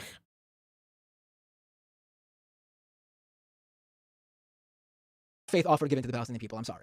And when they did accept an offer, and they had every right to take their time with this, because once again, you really have to consider this, that once there is an offer here and a Palestinian state is established, that's probably it. Like, it's rare enough that we'll get, like, it's going to be such a incredible moment that we get to that opportunity. So once that opportunity is taken, that's it. Like, there's going to be no time to go back and go, this is actually what we wanted. But we get military option. It has to be. Let me ask you. Let me what were you saying about military option? I'm sorry. I was just saying that I think a lot of people, let's say on the left or the pro-Palestine side, who don't live in Palestine, who don't live in Israel, kind of breathe the sentiment that it, let's say river to the sea, that kind of stuff, or like a one-state solution. Oh, I have no problem with that saying river to the sea. I'm not sure if that's what you're getting at. I'm saying that in the sense, like, the curiosity behind that is that I don't think you can conditionalize enfranchisement. That's part of the issue. You can to a degree. The ANC made a lot of assurances to the white population in South Africa before they got enfranchisement. Like, at the very least, they were able to give enough assurances that the white population was majority in favor of negotiating the end of apartheid, right?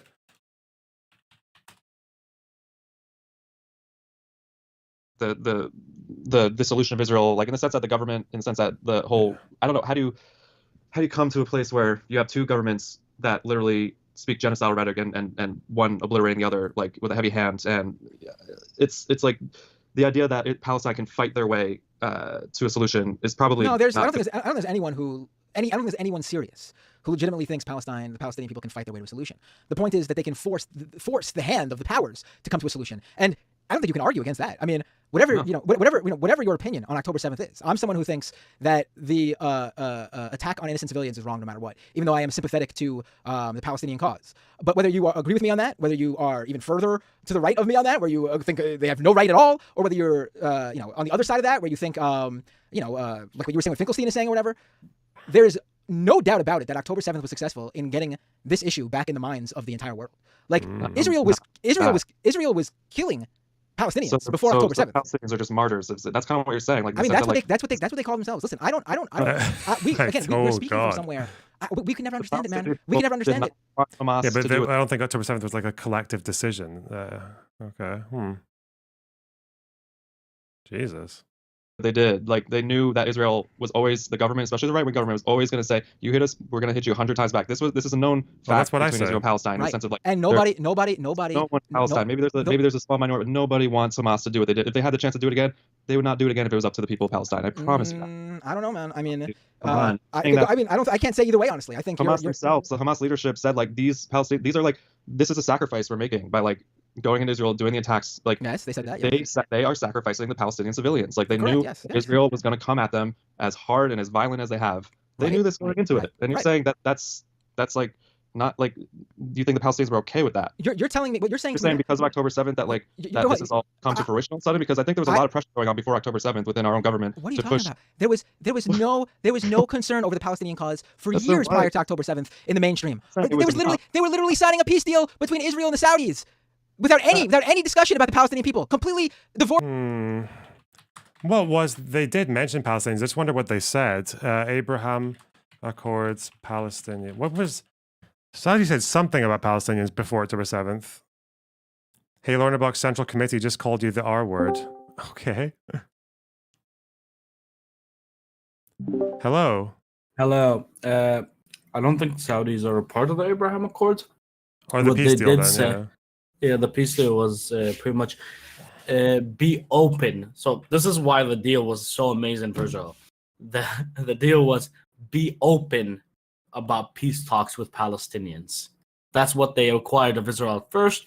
And then after October 7th, which is sometimes why some Palestinians are arguing October 7th actually helped them. Obviously, if they don't live in Gaza. Saudi Arabia is now only stating that they would only be open to peace with Israel if there is a guarantee of a Palestinian state. That's what Saudi said. Yes, after October 7th. Before October 7th, they said they're okay with there has to be some sort of peace talk with Palestinians. Okay. So yeah, no, I just wanted to save you the time. Okay, thanks. If you want to look up and confirm, go ahead. All right, will do.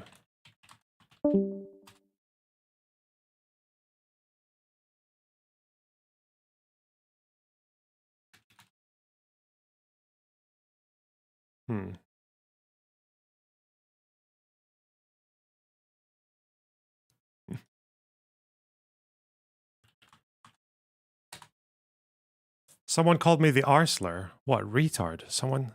This guy. I think that's fine. If a guy pays for my tab, I think they. I'm just. This guy. I'm getting your attention. This guy. This guy. I feel like I touched that guy. like, a vampire touching holy water. This guy. can I help you?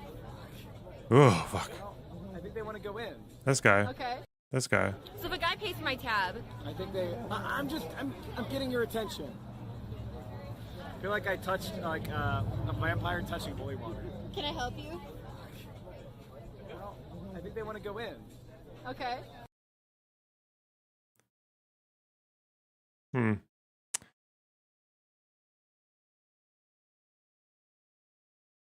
This guy. Okay.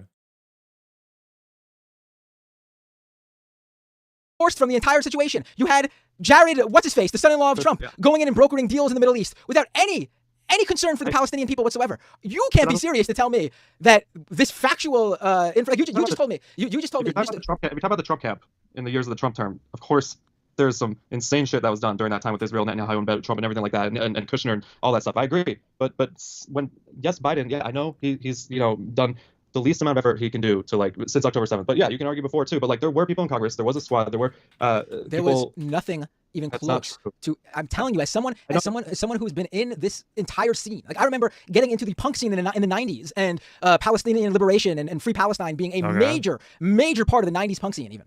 I'm not saying it was enough. I'm telling you, there was never a time I could remember, and I'm talking about my decades working through the 2000s. I'm talking about decades ago. I'm talking about these past 4 years. I mean, 2021 was the last time there was. This guy. My hands are red. Look how red my hand is. Isn't that weird? Well, no. Just I always get it. I punched the a little late on this one. This guy. The granite a little. Yeah. That just feels good. Oh my god. Just feels good. What did you just do?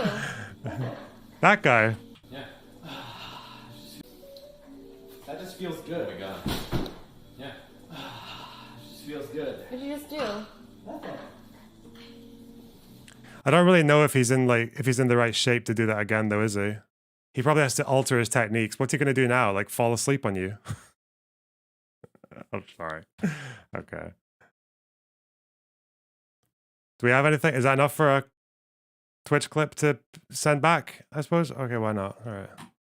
I don't know how people do this. All right. There was a mainstream covered conflict in the Middle East between Israel and Palestine, and what was her name that got that was and even that that journalist, yes. Reporter. And look what happened. Israel came out and fucking said after they swore up and down they had nothing to do with it. They came out and said, "Oops, our bad," and nothing was done. And you're gonna tell me that there was movement on this issue? I'm not saying zero. I'm not saying something was done. I'm not saying zero pressure. Not that was enough, but that since that reporter was assassinated, there were discussions between Congress people. It was AOC. I know Rashida Tlaib. Like there was a lot of vocal. What do you call? Like there was a lot. Oh my God.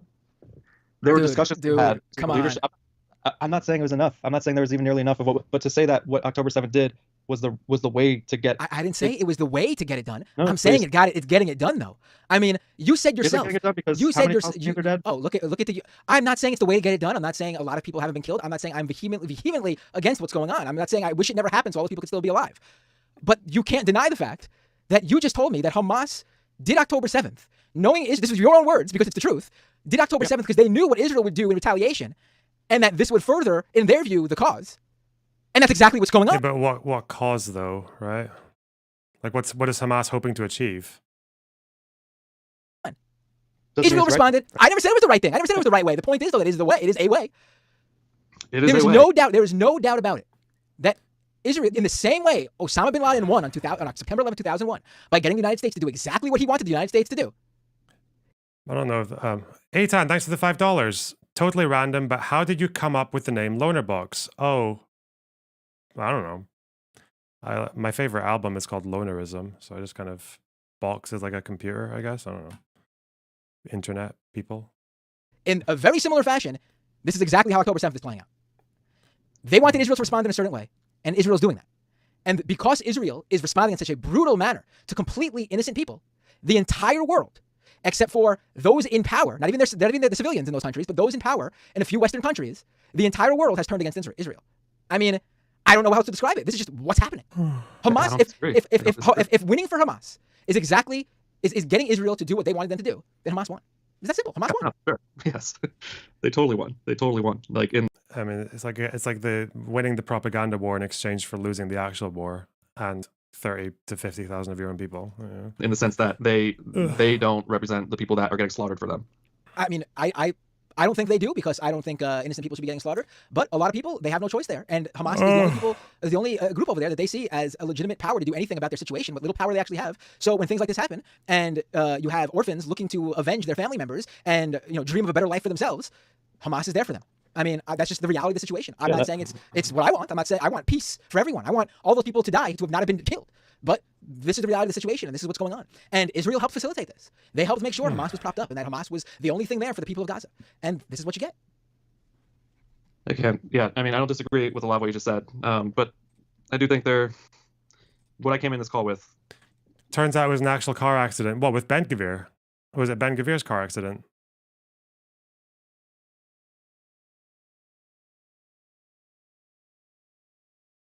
Oh.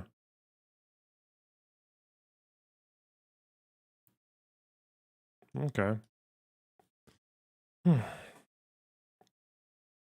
the entire world hasn't really turned on Israel either. I mean, there is definitely a loss of faith from some countries, but I feel like Israel only really cares about America and some European countries supporting them, right? I guess they also care a little bit about, like, they haven't ended their peace agreements with Egypt or Jordan. I feel like they maybe would have done it. I don't know if they are they? I wonder. Have Egyptian or Jordanian leaders spoken about, or even I think Emiratis have spoken about undoing normalization, have they? Or have they undone it? Have Jordan and Egypt, though? Not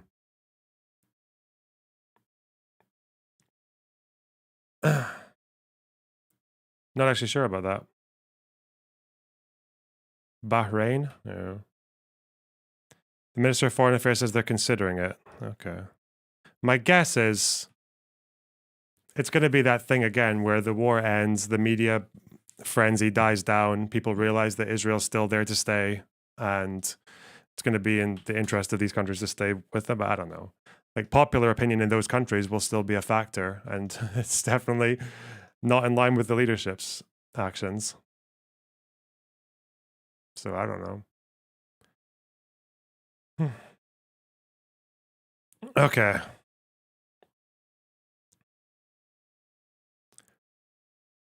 How do you think the Ukraine war will end? No idea. I have a feeling Crimea is going to end up going, but I don't know. Don't know.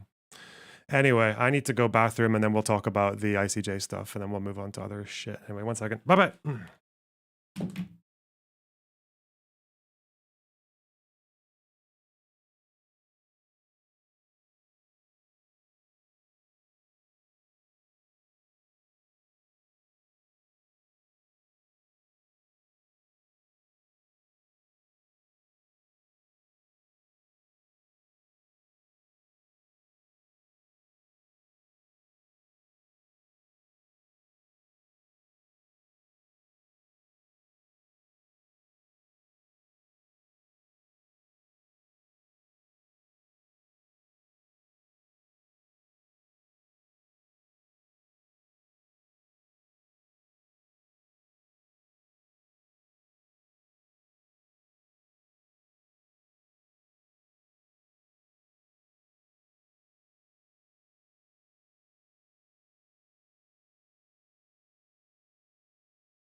One moment.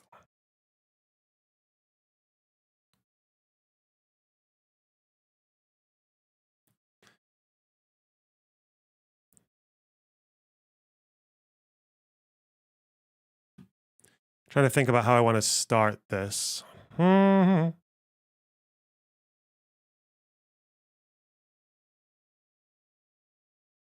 know.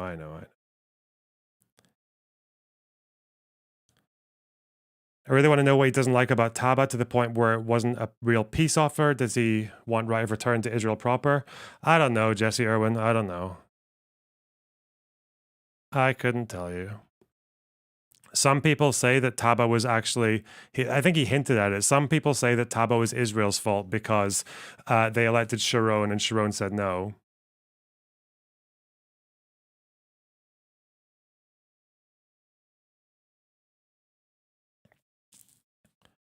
And Arafat accepted it, but Arafat only accepted it like 18 months after it was after it started, like way too late. And by then it was done. Like Sharon had already said no, so it was kind of like a meaningless acceptance. Especially since everyone was against the clock there. Any thoughts on the vote of no confidence in Scotland? Oh, look at that. Don't worry. Maybe next time. Okay. All right. How do I want to start this? There's not that much to go over, but I just want to know how much context I want to give because I don't think I've spoken that much. I don't think I've actually got a proper segment about this. So I guess we'll just do a bit more detail.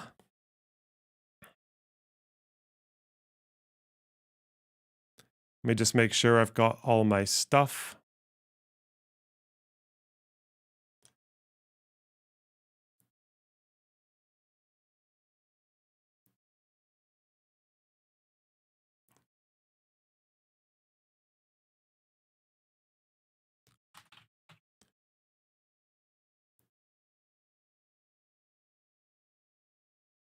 Okay.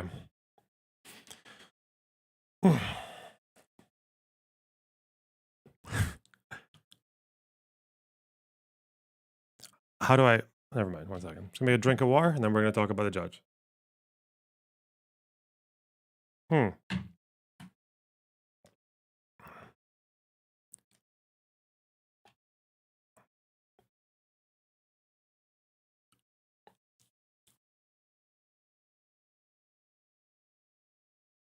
Chugging Sambuca. Oh yeah, that's all. That's exactly what's... You can only pour Sambuca in that pitcher. It's the only thing that's allowed to go in it.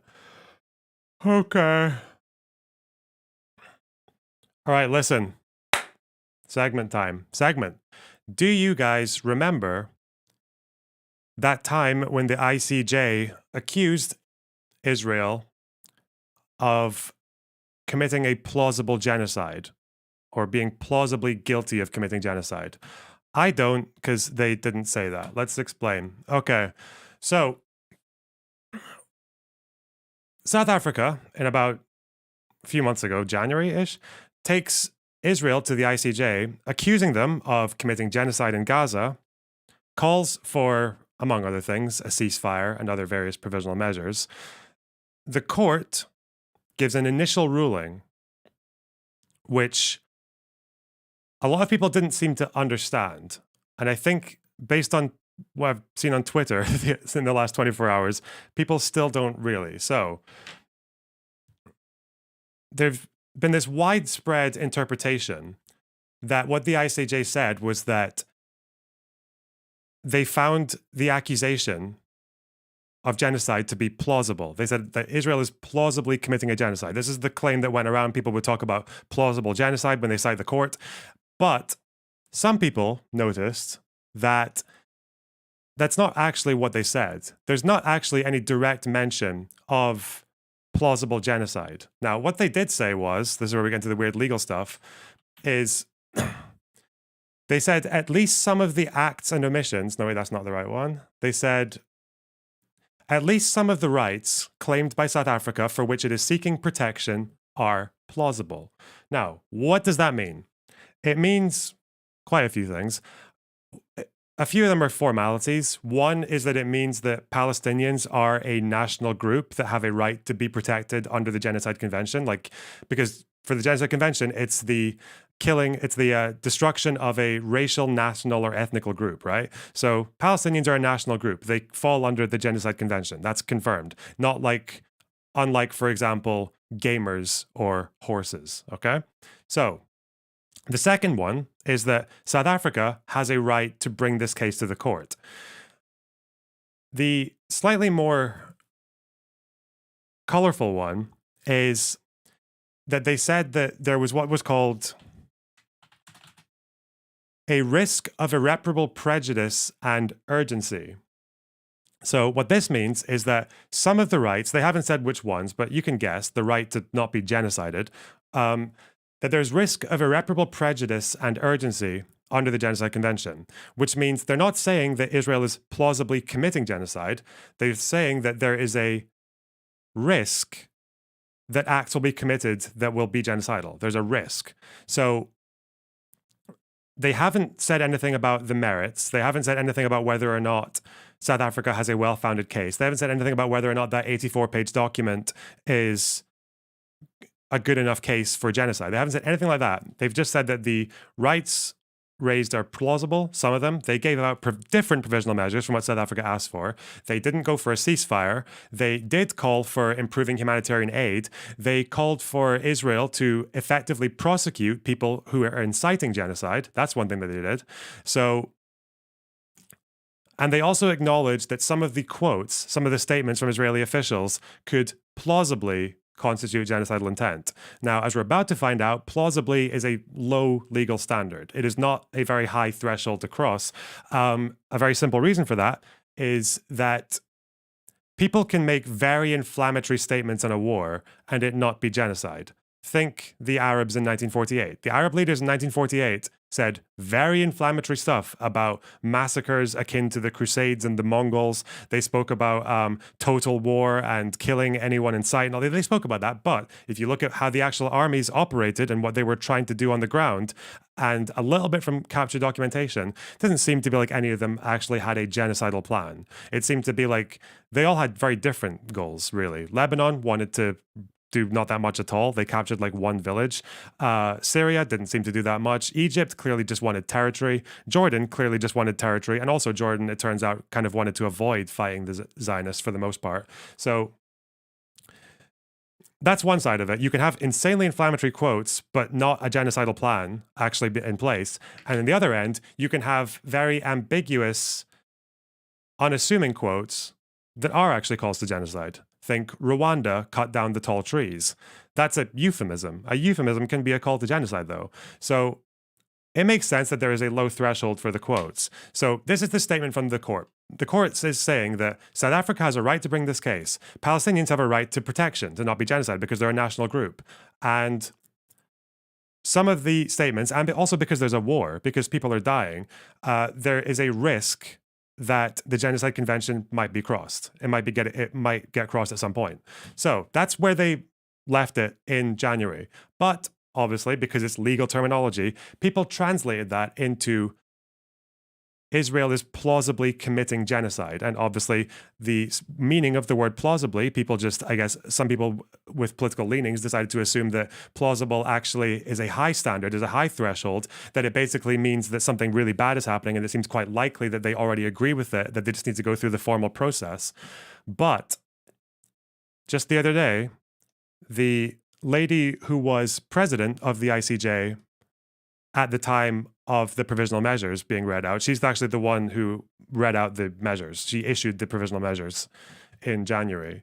I think she's now the former president, so she's talking on the BBC about this plausible genocide claim, and this is what she says. Would it be fair to say, and I'm no lawyer, and many people watching and listening will not be lawyers, but would it be fair to say that the key point that you made your initial order and ruling upon was whether or not there was a plausible case that should be taken on by the court of genocide in the case of Israel's actions in Gaza after October 7, and you quite clearly decided that there was a plausible case? Is it right to say that's at the heart of what you decided? You know, I'm glad I have a chance to address that because the court's test for deciding whether to impose measures uses the idea of plausibility, but the test is the plausibility of the rights that are asserted by the applicant, in this case, South Africa. So the court decided that the Palestinians had a plausible right to be protected from genocide and that South Africa had the right to present that claim in the court. It then looked at the facts as well, but it did not decide, and this is something where I'm correcting what's often said in the media, it didn't decide that the claim of genocide was plausible. It did emphasize in the order that there was a risk of irreparable harm to the Palestinian right to be protected from genocide. But the shorthand that often appears, which is that there's a plausible case of genocide, isn't what the court decided. Now, you might be thinking, if you are a little bit loose with your interpretation of language, especially in a legal context, you might think, well, a risk of irreparable harm or a risk of irreparable harm under the Genocide Convention, well, so it's not a plausible genocide, but there's an immediate risk of people being genocided. Are these different? Turns out they actually are quite different. And we know that because one of the judges, Judge Nolte, wrote an addendum to the first issuance of provisional measures. This person voted in favor of every provisional measure, by the way, every single one, Judge Nolte. So he's not a dissenting lawyer in this one, anyway. And he holds two of these positions at the same time, which I guess if you're not sure which each of these terms means would sound contradictory, but they're not. So the first thing he says is,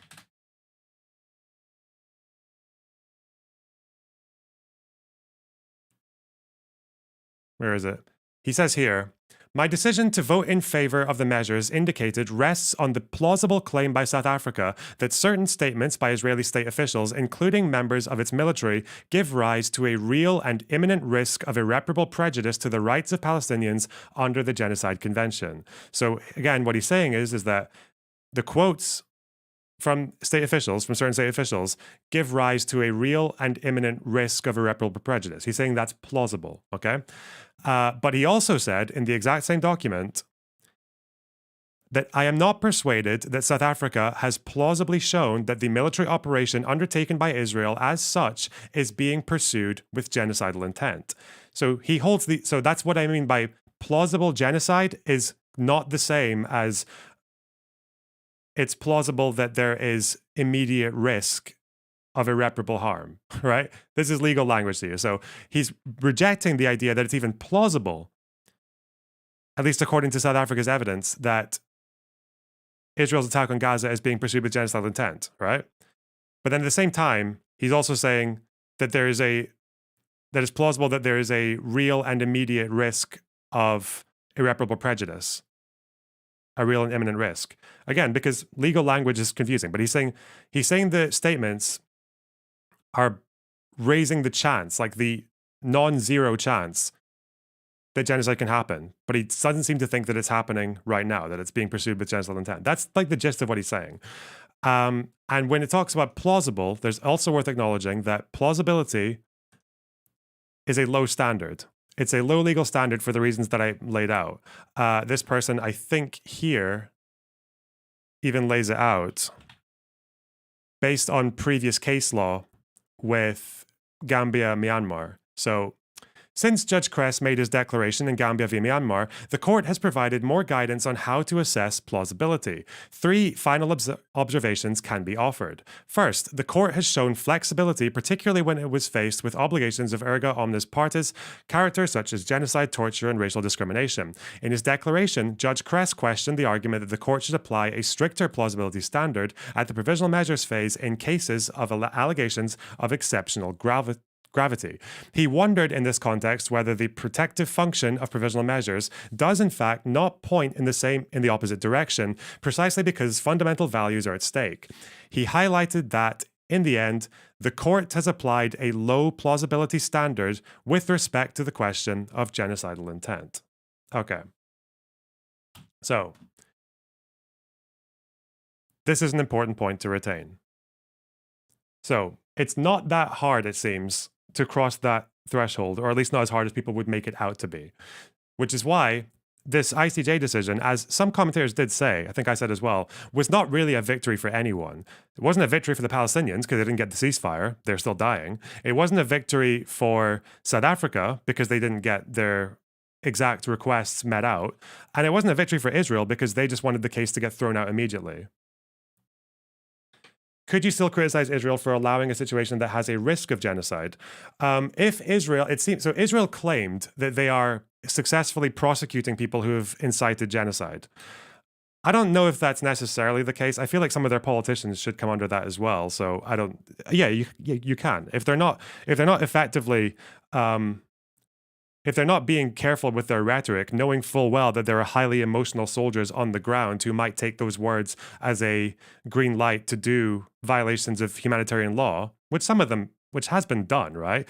And day 2, we know that there was the cutting off the water. That is a clear violation of IHL. One of those 3 pipes stayed off for 6 months. It was only it was only switched on just like a few weeks ago. So yeah. But that's the problem, is that people take something and they amplify it and editorialize it to a point that they're just spreading disinformation, right? So let's look at how much it just spread like wildfire. First of all, this was me in the 16th of March, I think. This is what my impression was then. Also, again, someone can correct me if I'm wrong. I don't think they've ever used the words Israel is plausibly committing genocide. I think what they actually said was that some of the rights raised by South Africa are plausible, but they didn't actually say which rights, whether it's like, what, the right to pursue the case, or the rights that Palestinians have a right to not be genocided and those rights might be in danger. We don't know because there's a war happening. That 1 or 2 of the quotes might plausibly be indicative of genocidal intent, but again, without the... But I don't think they said that anything about Israel plausibly committing the act. I don't think they said that, but... Wow, well done, Loaderbox. Wow, well done, well done. Good job, bro. All right, anyway. I also don't really blame that many people for holding on to this, because it wasn't just pundits and partisans who did this. It was the mainstream media did this. The NPR had this... Hang on, not that. Yeah, this is just like from Penn Global or something, like the court found it is plausible that Israel's actions amount to genocide. So that's, again, that's not true. The judge has spoken against that. I think it was this one, wasn't it? There was a, what the fuck? What happened there? What? Where's my article? Where's my hyperlink? Oh, fuck it. Wow. Here.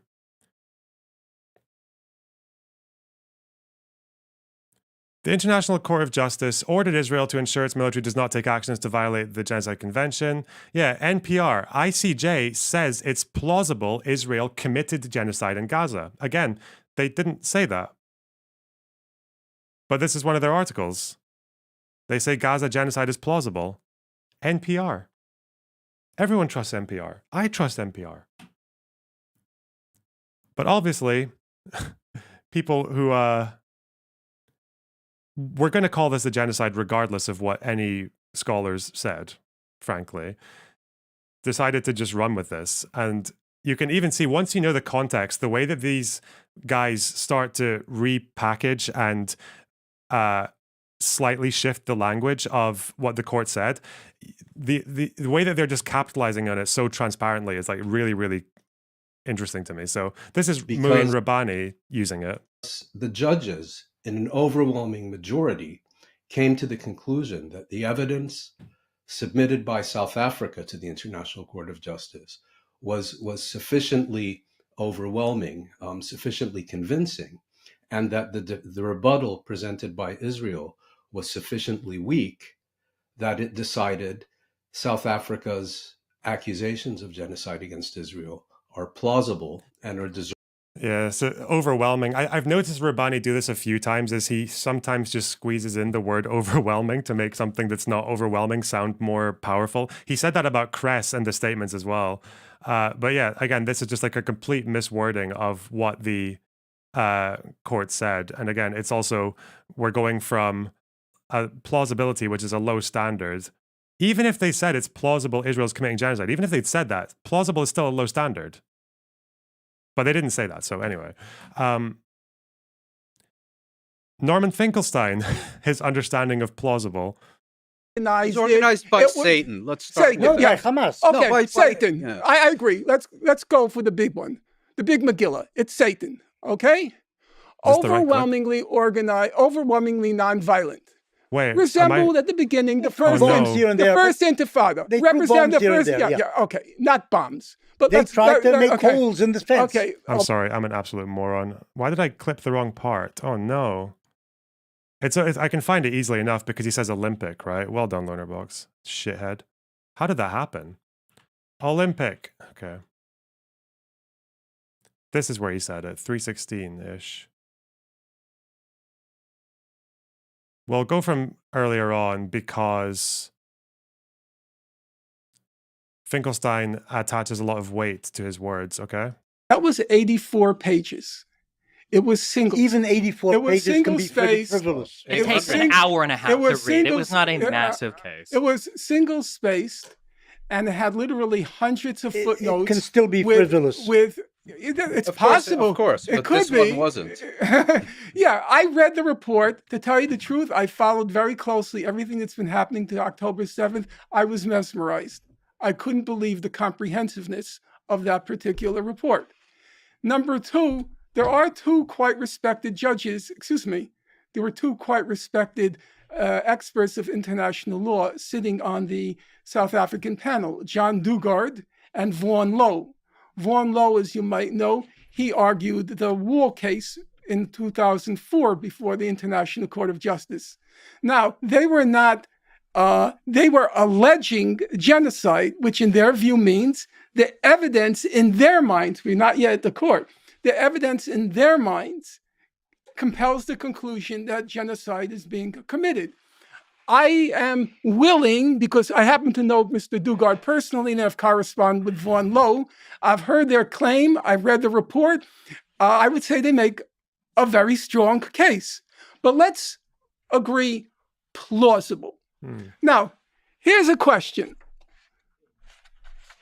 If somebody qualifies for an Olympic team, let's say a regional person qualifies for an Olympic team, it doesn't mean they're going to be on the Olympic team. It doesn't mean they're going to win a gold medal, a silver medal, or a bronze medal. They can swim, that's what you're saying. No, I would say that's a very high bar. You're saying they can swim. To even qualify. Swim well enough to have a realistic prospect of winning a medal. So, to even make it to plausible. That is not true. That is not what plausible means. It is absolutely not. You're dead wrong. Mr. Borelli, please don't teach me about the English language. So the Declaration of Judge Point says plausibility is not the same in the present concept as phase. Qualifying. The court is not asked at this present phase of the proceedings to determine whether South Africa's allegations of genocide are well-founded. They're not well-founded. They're not even well-founded. The court is. You said that plausible was a high standard. It is absolutely not.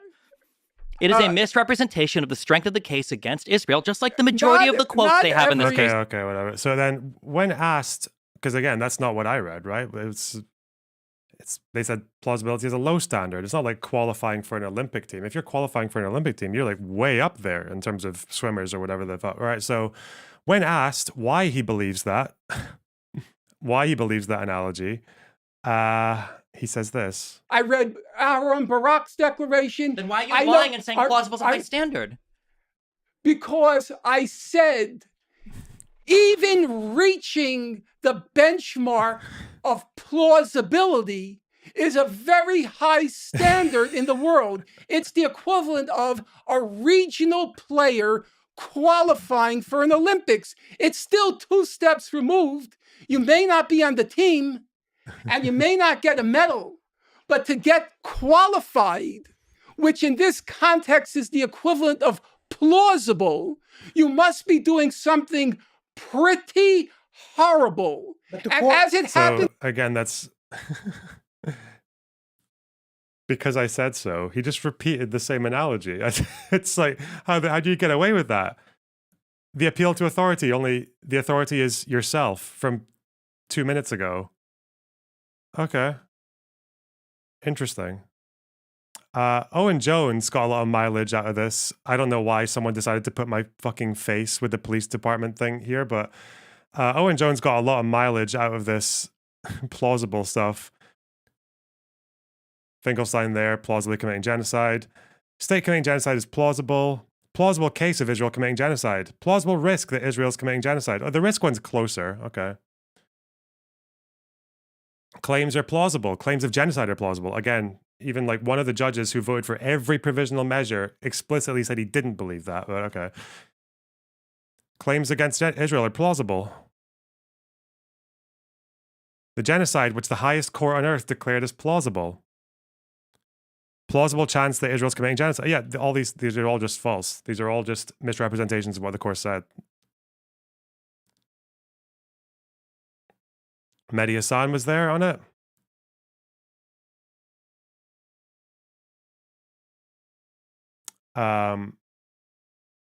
The world's top court called the genocide in Gaza plausible. ICJ said plausibly committing genocide.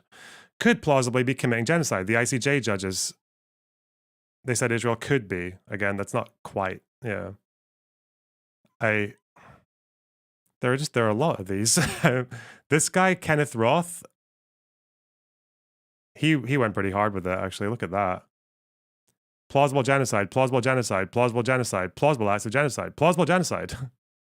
This guy is, ironically, he's a former Human Rights Watch executive director, 1993 to 2022. And now he's a visiting professor at SPIA. Plausible genocide.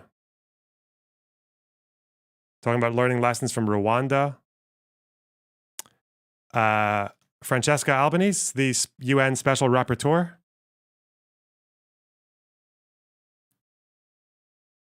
ICJ just recognized that the horror in Gaza is plausibly constitutes genocide.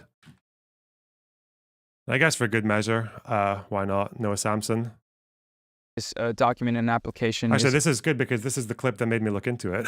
Pretty unprecedented. The ICJ is the UN's highest court. It's the world court, basically. And after hearing South Africa's case against Israel, they ended up ruling that Israel is plausibly committing genocide. They fell short I don't even blame him. He's just using the NPR article.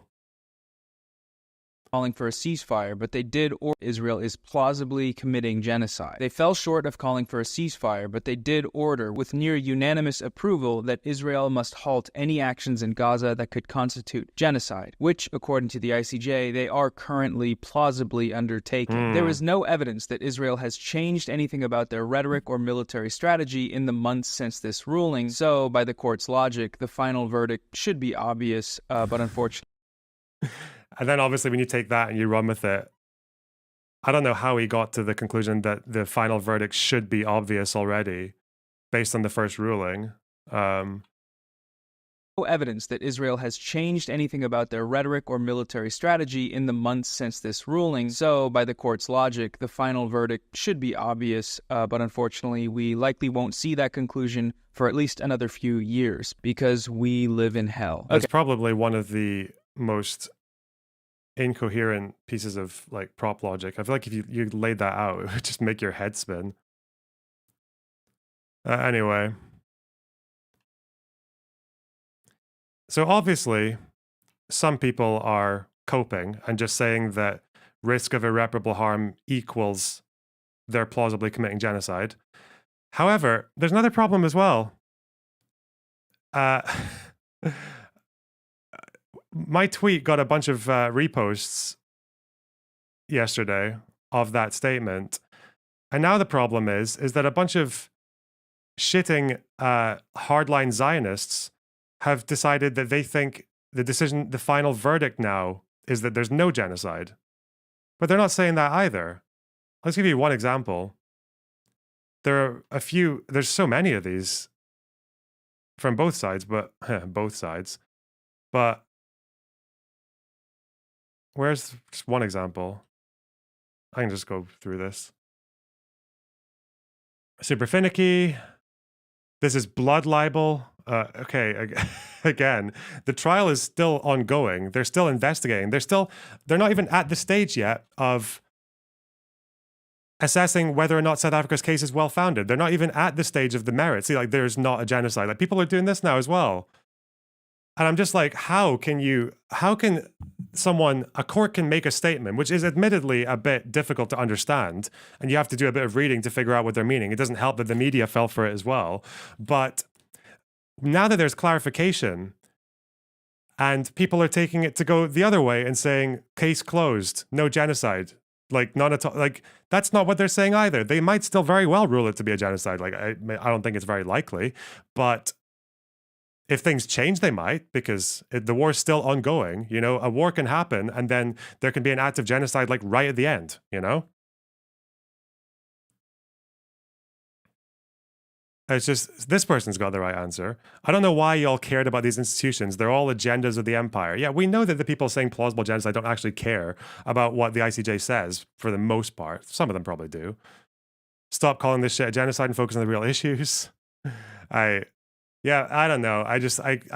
Legal stuff is complicated anyway, but the problem is just that people just hear whatever they want. They just hear whatever they want. And yes, I will both sides this. You're all annoying. I hate you. Okay? Come on. Like, there are literally people spamming every... There are some... I saw some of these quote tweets was literally just like one or two people just spamming like 20 different accounts. No genocide. Keep lying. I'm like, bro, that's not... You're investing too much the wrong way now. There is no genocide. It's a fucking... With this person's source, ICJ. Again, they did not say there is no genocide. Oh, God. Nina Turner. What did she actually say? The ICJ called a plausible... Okay, it's okay to correct this because they didn't call it that. Okay. Whew. It's difficult out there, guys. It's very difficult.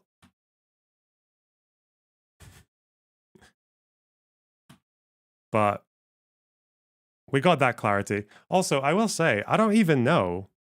This doesn't take away from the fact that, I mean, I said this. I believe that Israel has committed violations of IHL. They did it like on day 2 of the war, at least. What the question I would have to ask, though, is how normal is it for, even if she's the former president now, so I guess someone else will be giving provisional measures next time, or giving the next stage, or reading out whatever the next stage is, or the next orders. But how normal is it for a former, in an ongoing case, for one of the president who was literally giving out the orders to go on the media and talk about the case? Is that normal? I mean, maybe she cleared up some confusion around the plausible genocide thing, but I feel like there would be a better way to do that.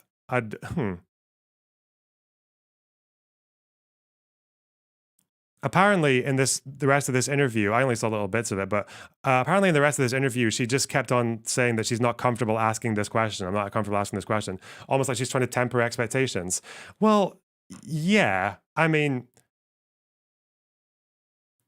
I don't think they're going to rule it's a genocide. I've been wrong in the past. If more evidence comes out and it looks like there are proper, like, genocidal, like those mass graves, one thing that would easily change my mind on whether or not this is a genocide is they're saying that some of these people in these mass graves have been found stripped and something where I'm correcting bound. What's often said. Stripped and with their hands bound, right? And I'm like, okay, that suggests many, many things. It suggests very likely instances of abuse, quite possibly even sexual abuse. It also implies people are being killed after they're surrendering, if they're killed with their hands bound. So if it turns out that in an Israeli operation, some troop or some unit was actually completing a mission, and then after people had surrendered, binding their hands and then shooting them anyway, and if they've done that, whether it's a commander or a general or something, with the intent of just killing Palestinians for its own sake, like with that actual intent, like Srebrenica style, that would be genocide. That would be or at least a very strong case for one.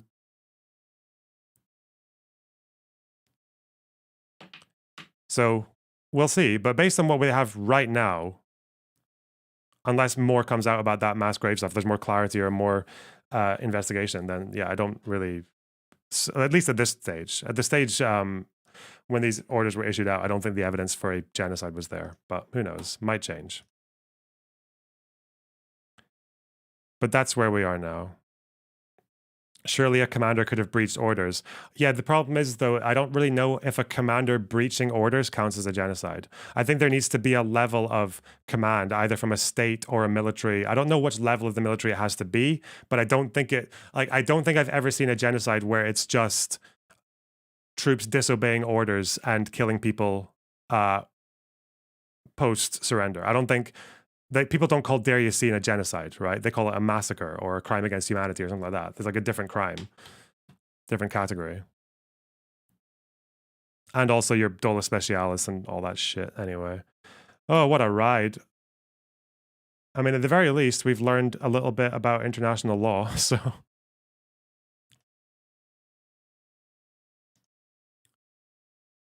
that's the best we can do in these trying times.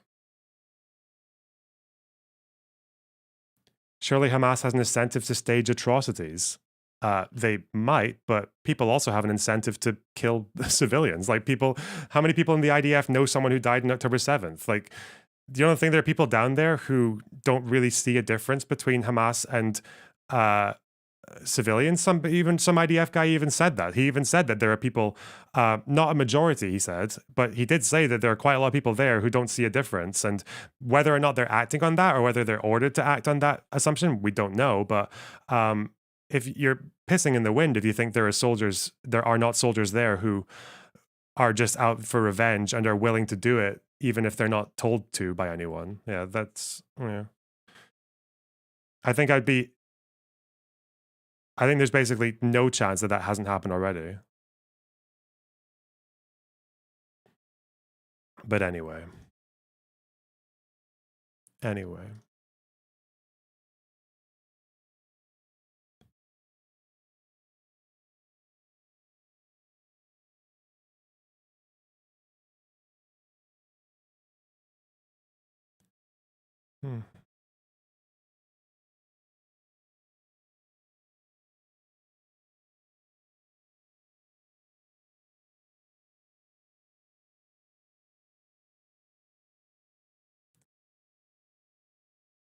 You're doing the just asking questions thing. I'm sorry, but if you've just watched the amount of capitalizing on false information from all these various pundits, and I'm the one apparently just asking questions. Which questions am I just asking? I've been very clear on every single position I have on this particular issue. What the fuck are you talking about? Just asking questions. Which conclusion do you think I'm not committing to? You know what just asking questions means, right? Just asking questions is like, how do we know 6 million Jews really died in the Holocaust? And then they're like, they've never looked it up. They've never really checked about whether it was archives or German documents or census data or anything. They don't know any of that. They're just asking questions, and they're not really asking any questions. They're not curious. They're just saying it because they think the Holocaust was fake. That's just asking questions. It's because they're sea lining. They're giving questions.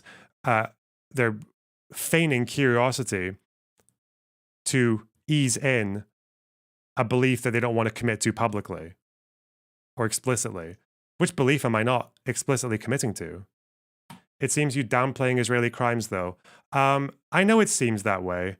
And I'm really sorry that the internet did that, where people will do this thing where they will use the most excessive, inflammatory, regardless of how inaccurate it is, language to describe everything about a particular issue. And then if you say, it's actually not that, it's more like this probably, then you're accused of downplaying. I'm sorry that the world works like that. I'm sorry that there are clear violations of IHL, like unambiguous, like you can see them saying, we're turning off the water. You can see the water pipes are turned off. And you can see, IHL section 55C cunt, whatever. You shouldn't cut off water to a civilian population, even if they're the civilian population of an enemy military. Like, yeah, that's clear. That's a clear violation. As for the Genocide Convention, probably the hardest crime in the entire planet to prove, based on the fact that there's a war and people are dying, and because of some quotes from leaders, like, yeah, I'm sorry, that's not downplaying. It's not downplaying. It's like, this is the world I feel like I'm in right now, is someone is out here like Harvey Weinstein murdered 20 women. And I'm like, did he murder them? I thought he sexually assaulted them, right? I thought he abused them and raped them. And then they're like, oh, are you downplaying the violence of Harvey Weinstein? No, you fucking asshole. I'm just saying what actually happened, cunt. Like that's more like, that's the world that we live in now, unfortunately, with this situation. But, you know.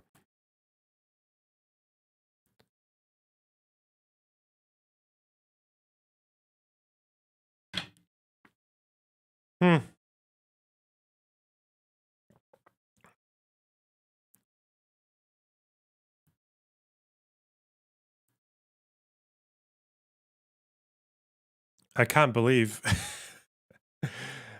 for all his sanctimony on the road, Ben-Gvir got into a car crash. Apparently he's like lightly injured, okay? He's not gonna die or anything.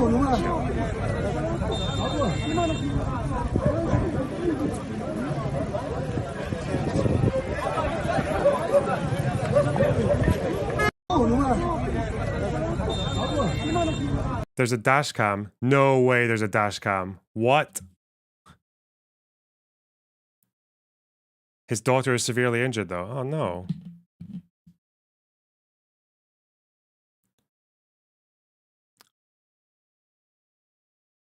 Where's the dash cam? What? I didn't know there was dash cam. Are there not? Am I making this up in my... I thought there were these viral clips of Ben-Gvir literally road raging at people. Doesn't he encourage his drivers to go to break speed limits and shit? Does he not get in trouble for that?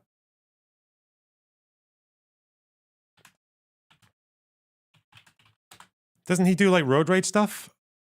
He's been filmed? Or is that over different stuff? Over like traffic disputes and shit. He ran a red light. Yeah, I thought he was like a... I thought he just kind of...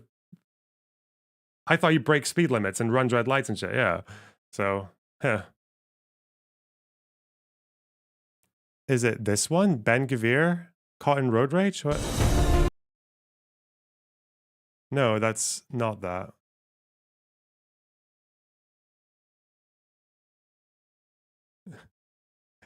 Israeli minister chased on road by own security after shouting at them.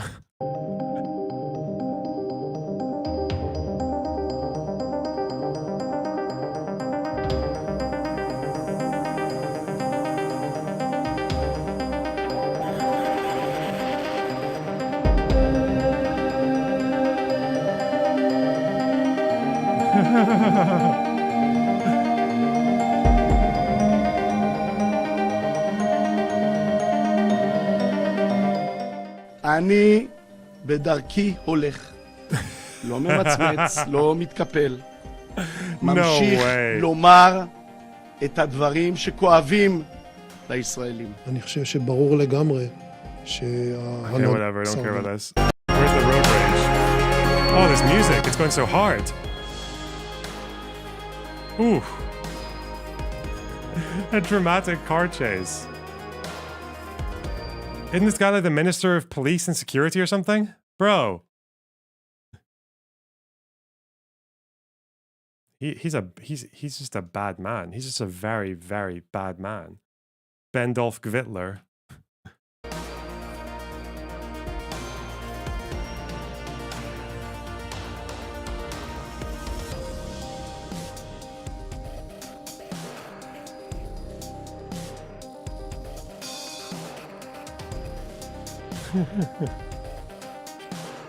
Dramatic car chase.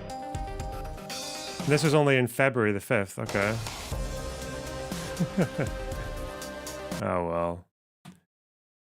He's applying that iron wall policy to his fucking rules of the road. Brilliant. Anyway. Good segment, guys. Good segment. Whoop. There you go. All right.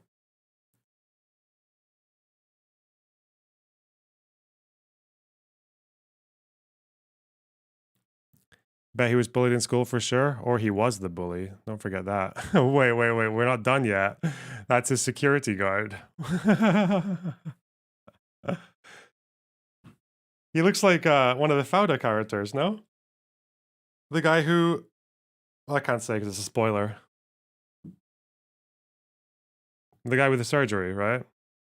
Sneeko. Skips leg day. Bro, he skips every day. The only day he doesn't skip, apparently, is gun day. He's not the security guard. What, is he just he's just an off-duty guy with a gun. Okay. Normal. I'm not... Why am I getting my news from Twitter? God.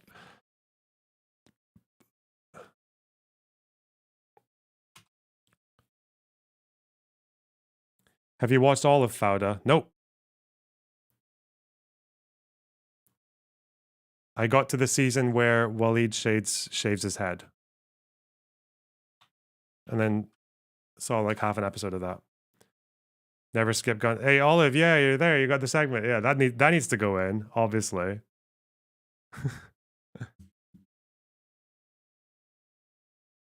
Ben Gavir.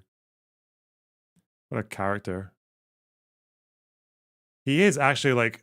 I always criticize people for painting their enemies as like comically evil, right? Like comic book villains. But Ben Gavir actually is a comic book villain. He actually is just like the caricature and the person are the same thing. Have you found the dash cam?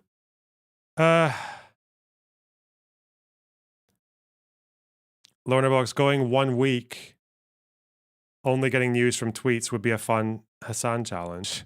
Jesus. Yeah, maybe. Only one can be Britain's. Rank a PC with $10. Was non-violence the effective contributor to a solution in the Troubles, or was it violence? I give this counter advocate. Well, sorry, I can't. Those donations don't last long enough for me to read them, but I think I got the gist. The Troubles. I don't know enough about the Troubles, but I think again the violence. I don't think every because people say when people say the IRA, they're talking about a bunch of different factions, and some of them were violent, some of them were non-violent, some of them were violent only against like not against people, but against like infrastructure and shit like that. So the problem is that the difference with the Troubles is that there was a clear good faith party willing to negotiate peace, right, in the peace process. I think violence will still happen sometimes, especially in military occupations. I don't even think it's completely unjustified. I think there's definitely elements of military occupation where violence is justified. Like it just makes sense because it's a military occupation. But you also need to have the negotiating party alongside it. Like that's the Barghouti thing, right? It's like confrontation and negotiation. They need to go hand in hand if you're going to do that. And the confrontation generally would have to be the kind that can go alongside, can demonstrate a willingness to negotiate as well, which is why the Second Intifada was the kind of confrontation that probably didn't encourage that many people to want negotiations, because it was like suicide bombings and shit like that and lots of civilians dying and even being targeted. Anyway.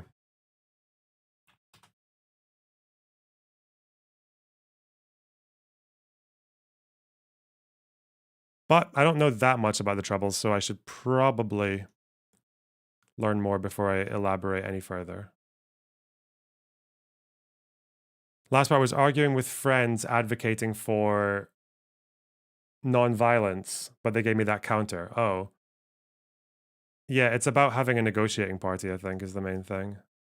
And also the type of violence matters. Like, how many people did the IRA kill? That might be a good question. Because the ANC were violent, but they killed like barely anyone because they didn't target people generally. Some of them did, but the general movement and the general direction of the movement was to not target civilians or even really military, yeah. How many? But I think the IRA did kill quite a few people.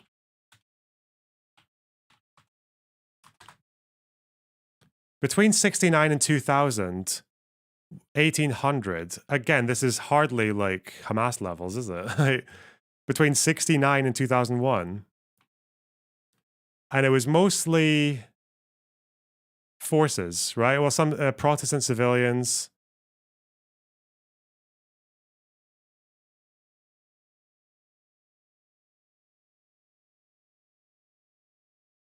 Oh, no, there were some civilians. Alleged informers, civilians in Britain. But it seems to be like the focus was on British forces with 300 unintended targets, like collateral. Oh no, this is categories. No, unintended, this is the total. Is this the sum? No, this is more than 300 all added here. What the hang on. Oh, it's here. Okay. Okay. Gotcha. So, yeah, mostly military.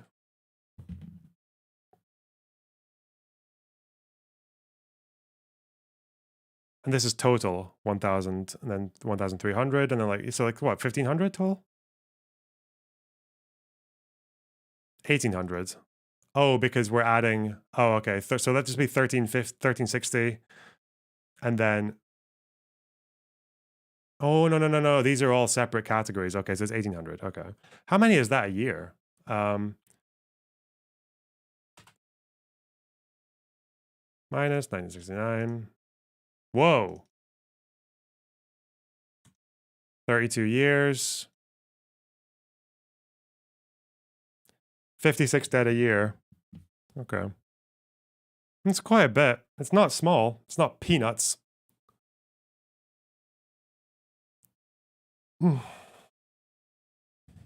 Definitely not peanuts.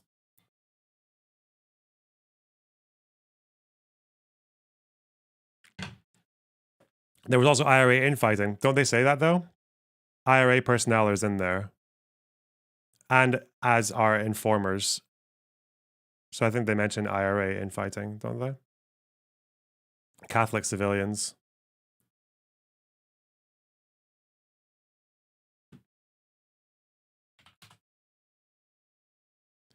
Anyway. Oh, secular talker on. Let's go. Tell him you made him like Dennis Prager, actually. Yes, that's right. He made you whatever. This is already off to a good start. I'm a Prager stan. They do have They a good call me dynamic. Prager You stan. can't take that away I'm from all them. about Orthodox Judaism, Zionism, things of that nature. Yes, indeed. No, he had a great debate versus Dennis Prager and Batya. Okay. Yes, I can. Okay.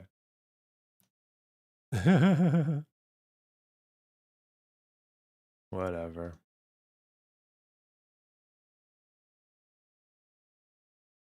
Owen Jones is on the Majority Report talking to Emma. Okay. Oh yeah, he also retweeted some Cope post about the plausibility thing. Yeah. So he's got his damage control. He's not embarrassed in the slightest. He feels fine. He feels absolutely dandy about it.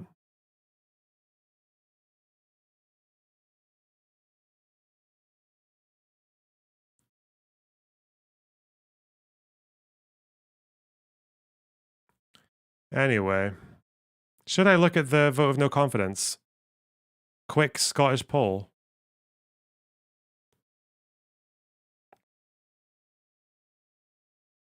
I think things look pretty bleak for Hamza Yusuf at the present moment. And the position of the Greens is crucial in this vote of no confidence. What can you tell us, Kieran? Well, the Scottish Greens have, just as we were speaking... Do I want to... This is like a Times Radio thing. Can I get a news item?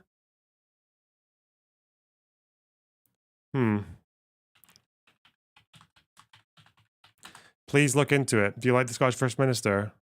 I don't really know that much about where he's been for the last wee while. Opposition move. Let's see.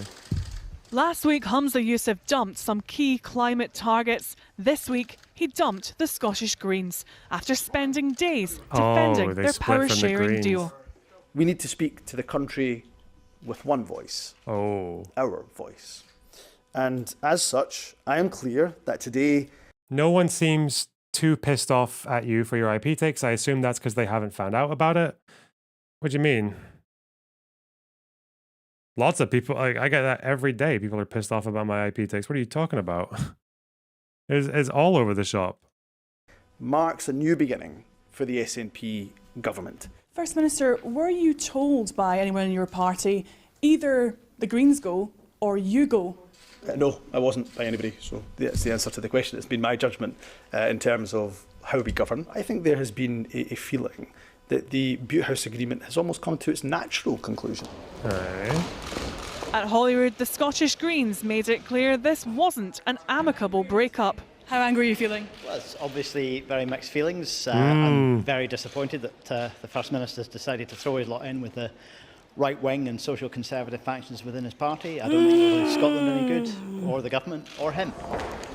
Hamza Yousaf headed in for another bruising First Minister's questions. We said from the very beginning this was a coalition of chaos, and it has ended. This guy's a total psycho. Hang on. What's the only interesting thing about Douglas Ross? Let's have a go. The Scottish Conservative leader.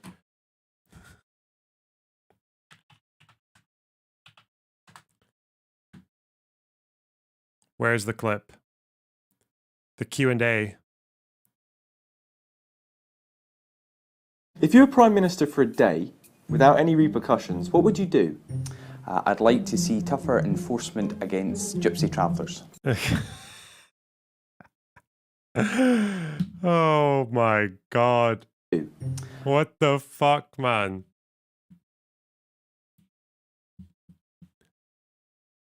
Who does he think he is? Think he's in fucking Snatch? One thing.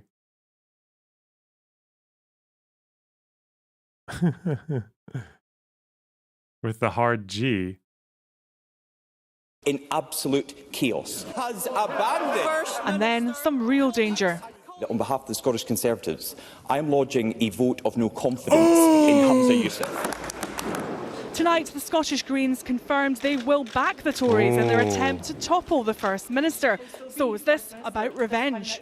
I genuinely think that we shouldn't sort of lead into those kind of... What is Scottish polling looking like these days? I don't think the SNP have been doing that well, have they? I think they went... I feel weird saying this because it's not by my standards, but I feel like they just went too left. They went too woke. Because not because the policies were bad, I support them, but just because the public doesn't want them, like that trans bill and shit. Like I don't think the majority of Scottish people wanted that. The majority of parliament members did, but I don't know, or at least they're perceived that way. Where is the voting intention? This is April 10th. Okay. There? Oh, yeah, this is bad, man. They have been dripping. They've gone from 54 points in 2020, which is in the last election, wasn't it? That was around the last election when I voted for them. And, or no, that was 2022. I'm stupid. Or was it 21? I don't remember. Fuck, it was a while ago. They are down to 31 points. First time being behind Scottish Labour since 2014. 10 years. 10-year dominance. This is the problem. Like, we have effectively been under one-party rule in Scotland for a really long time.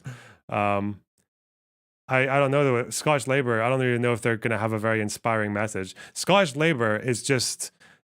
Labour's not great. They've got lots of problems. But Scottish Labour is like the Labour we have at home. They're really bad. It's full of fucking MPs, and you can tell that the candidates and the MPs for Scottish Labour are just there because no one else wanted the job. You can so easily tell. Like, the lack of fucking competition for those positions is so clear. Conservatives still fucked, thank God. 14. Is this Reform UK, this blue one? Oh, no, they're coming up. Green... about as good as ever, I suppose. Lib Dem. Damn. How many Romani people are there even in Scotland? I don't know. Do people just want bland centrism then? Yeah, welcome to the real world. Welcome to the real world. Most people are moderates. Yeah, that's why they're called moderates, I guess. You know, we tried going far left, and the public was like, no. They were quite keen on it the first time round. Almost. They were a bit like, oh, a fresh thing in the menu, eh? Ooh, establishment. Hey, Corbyn, 2017. Theresa May's shit. Ooh, Corbyn. But not enough to win. And then in 2019, they were just like, No. No.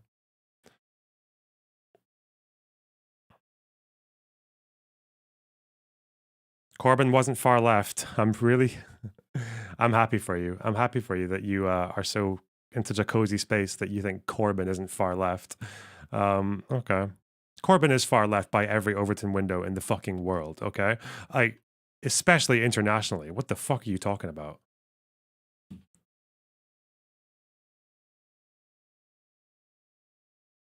That 2017 manifesto was so left-wing. Oh my God. Oh!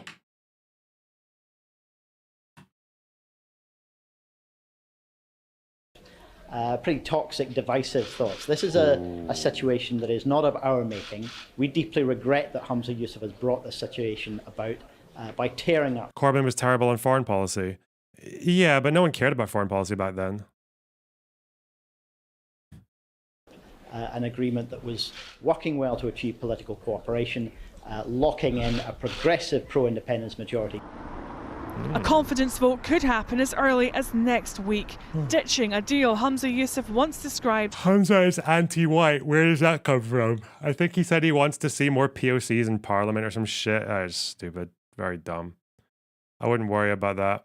That's just the Count Dankula crowd. As worth its weight in gold. He's quite woke. His rhetoric is quite progressive, but I don't think he's anti-white. Yeah. Could come with an unexpectedly heavy price tag.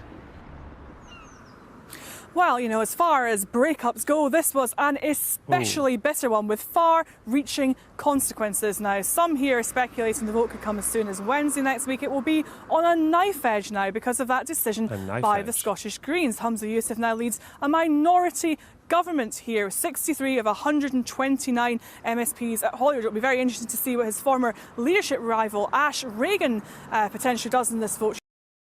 Do you like Bernie? I prefer Bernie to Corbyn. Yeah, Bernie's cool. Bernie's great. Don't agree with him on everything, but yeah, he's good. She's now part of Alba's, Alex Salmond's party. She could become crucial in all this. Now, if Humza Yousaf is to lose this, it is politically inconceivable that he can continue in a role that he only took up about a year ago. There are several options for what could come next. Now, perhaps he would say, yes, I'll stand down, but only in several weeks to allow for another leadership contest to take place, something that would reopen old wounds in the SNP right ahead of a general election. Or if he was to choose to say, I'm walking away straight away, the Parliament would have 28 days to pick a replacement First Minister or fast track into an early Scottish Parliament election. So another week of drama ahead.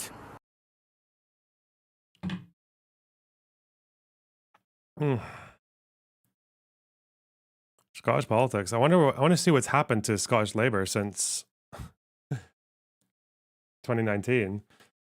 They're probably worse, right? Who's their? I think their leader is still Anna Sarwar, isn't it? Scottish Labour. Has that changed? Have I been that far behind? Yeah, it's still Anna Sarwar. I knew that. Hey, well done. I don't know. I'm gonna wait till manifestos come out. I don't give a fuck about any of this. It's boring. Our political system's boring. It's actually interesting for once that we now have more than one party. Even the problem is, I think this SNP Green coalition was really good. They did a lot of good things. And I don't expect a Labour majority UK to do as many good things.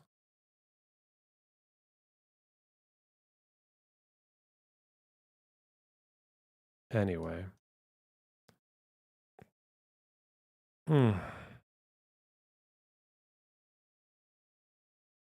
Okay.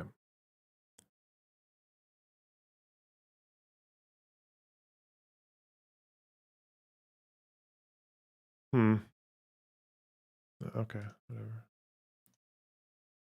whatever.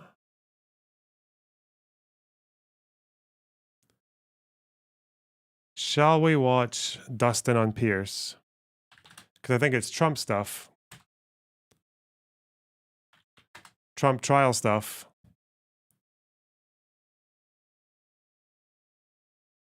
Is it? Yeah, this one. And watch the Mars Salmond interview. What is Alex Salmond still going about? I thought Salmond was fucking I thought he was doing his RT grift now. What? Andrew Marr interviewed him. Yeah.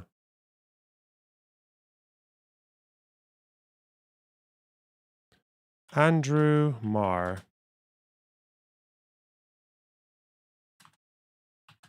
LinkedIn stream suggestions. Oh, the LBC interview. Why do I care what he has to say? Is it because, well, at least Andrew Marr will probably ask him challenging questions, so why not? Humza Yousaf faces a vote of no confidence in the Scottish Parliament, called by the Scottish Conservatives, who are the main opposition party there at the moment. It's likely to happen as early as next week. And looking at the numbers, the SNP has 63 MSPs, while together the opposition parties have 65. It is looking like a nail-biter. If Humza Yousaf loses, we could yet see an early election in Scotland. And in the last hour, the Greens have announced... If Corbyn is left, is Sunak a fascist? Yeah. Everyone who's not Corbyn is a fascist. They will also vote against the First Minister. So all eyes turn to the Alba party, whose one MSP could well decide the fate of Mr Yousaf. And I'm therefore very pleased to say the former SNP First Minister and now the leader of the Alba party, Alex Salmond, is with me. Ooh. Alex, is Humza Yousaf, in your view, going to make it through this? Well, he certainly painted himself into a very tight corner, and his tactics today have almost been kamikaze. I mean, extraordinary. But, you know, we'll see if he's got the political skill to get himself out of it over the next few days. Ash Regan will give him...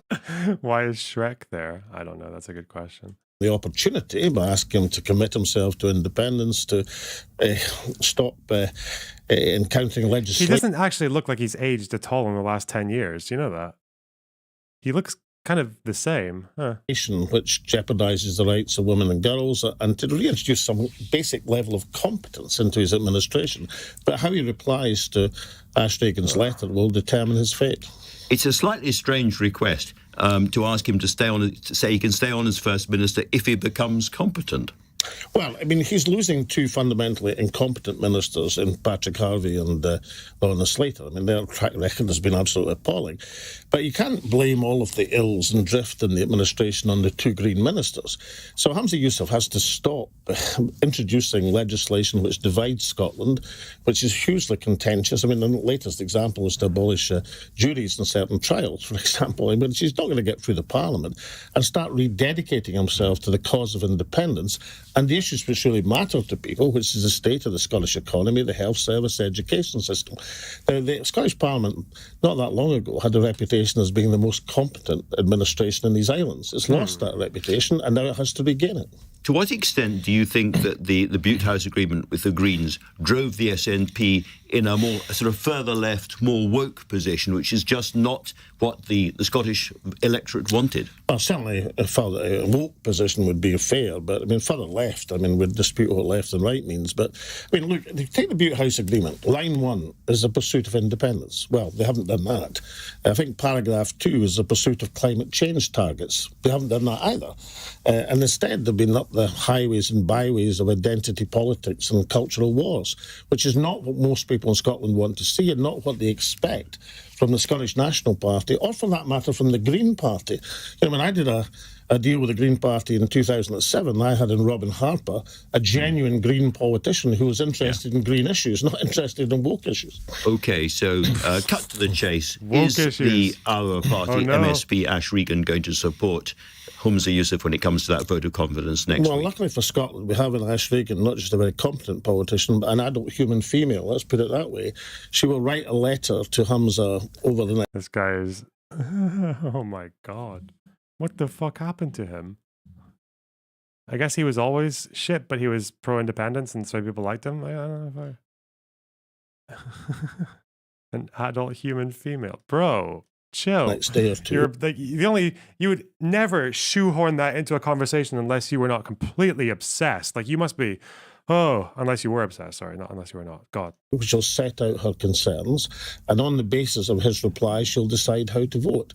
So if Humza discovers as far as he's concerned, his career is still hanging by that thread until she decides what to do. Well, it depends on his... Is the SNP a left-wing party? They have, for the last 15 years, been to the left of Labour, yes. Even more so with the Greens in power as well. They kept And what that means, sorry, it's always good to explain what that means, is they kept education free, unlike the UK, the English system. They were the first country in the world to introduce free sanitary products for women, like period products. They introduced free bus travel for people who are under 21 or 22, I think 21. Free dental care for people under 26. They did quite a lot with the Greens alongside them. They tried to push that 25 for bus. 25. They tried to push through that trans bill, which basically streamlined the process of getting your gender ID certificate, but it was overturned by the UK. It was the first time the UK government ever overturned a Scottish law since they had the opportunity to. I wonder, there's probably a list of a few more of them. What else did they do? They obviously invested a lot into green energy, into increasing like childcare and things like that. They froze rents during the pandemic, which was very helpful for people like me. They kept free prescriptions. If you get them through the NHS in England, you have to pay, even if you've got an NHS prescription. But they scrapped, what was it, climate targets? And got the Greens out. Okay. Oh yeah, free eye tests. I get free eye tests. What the fuck? You have to pay £21.30 in England, in Wales. Oh!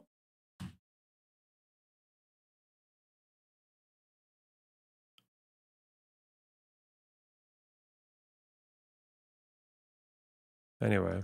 Reply to her letter. I mean, look, is this a difficult thing to do? Well, I mean, is it really difficult to ask the Scottish National Party, to rededicate itself to the cause of Scottish independence? That shouldn't be an impossible ask. No, indeed. They were also the first majority female cabinet.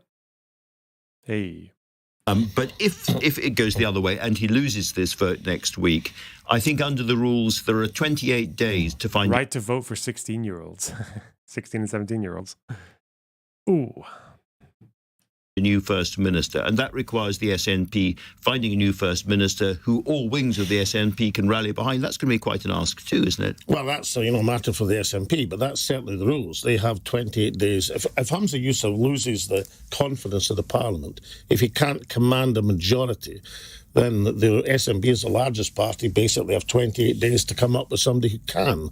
Now, that shouldn't be beyond the bounds of possibility. After all, they've got 63 MSPs to choose from. But you're quite right. I mean, some people think that who's acceptable to one branch of the SNP won't be acceptable to another, and so on and so forth. But that's not the concern of Alapa. The concern of Alapa is to get the Scottish Parliament back on the road towards Scottish independence, stop introducing legislation. He started a new party, and there was a big sexual harassment scandal as well. I don't even know what the outcome of that was, but yeah. And he's also gone on this whole like fucking adult human female RT anti-woke shit. Yeah, he's a weird guy. Yeah, that alienates women and girls. Also, he got fuck all in the last election. He got absolutely humiliated in the last election. Scotland by jeopardising the rights. And there was the vagina lady. Remember the vagina lady who said that she was fucking gonna get disciplined at university for saying women have vaginas? But that's not what happened at all. She was in the same she ran in the same party as this guy did. To get the Parliament back to dealing with the issues that matter to the people of Scotland and restore that hard-won reputation for competence that's been jeopardised and sacrificed in recent months. And if the SNP lose the vote and then they can't find somebody in 28 days, Scotland heads to an early election. Well, that's not the one who flashed her fanny at the Parliament. That's a different vagina lady. We've got two We've got two fanny wifeys in Scotland. The Dundee one was the one who said,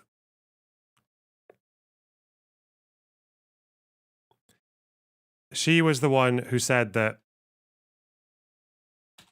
she got kicked out of university, or she risked getting kicked out. She actually didn't even get properly disciplined in the end. It found out that she hadn't really done anything to cross the line. But yeah, she said that she said women have vaginas in a seminar. And then someone reported her. I don't even know what she was doing in the seminar, actually, because we only got her word for it. But But yeah, she said that she was going to get in trouble for saying that women have vaginas. That's what she said. And the press just ate it all up because they love stories like that. It makes them really happy.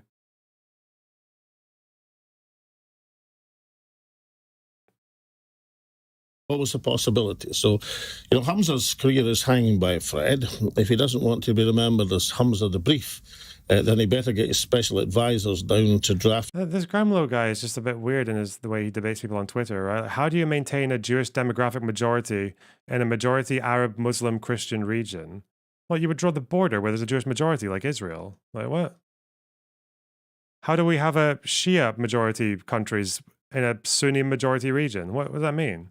Don't know.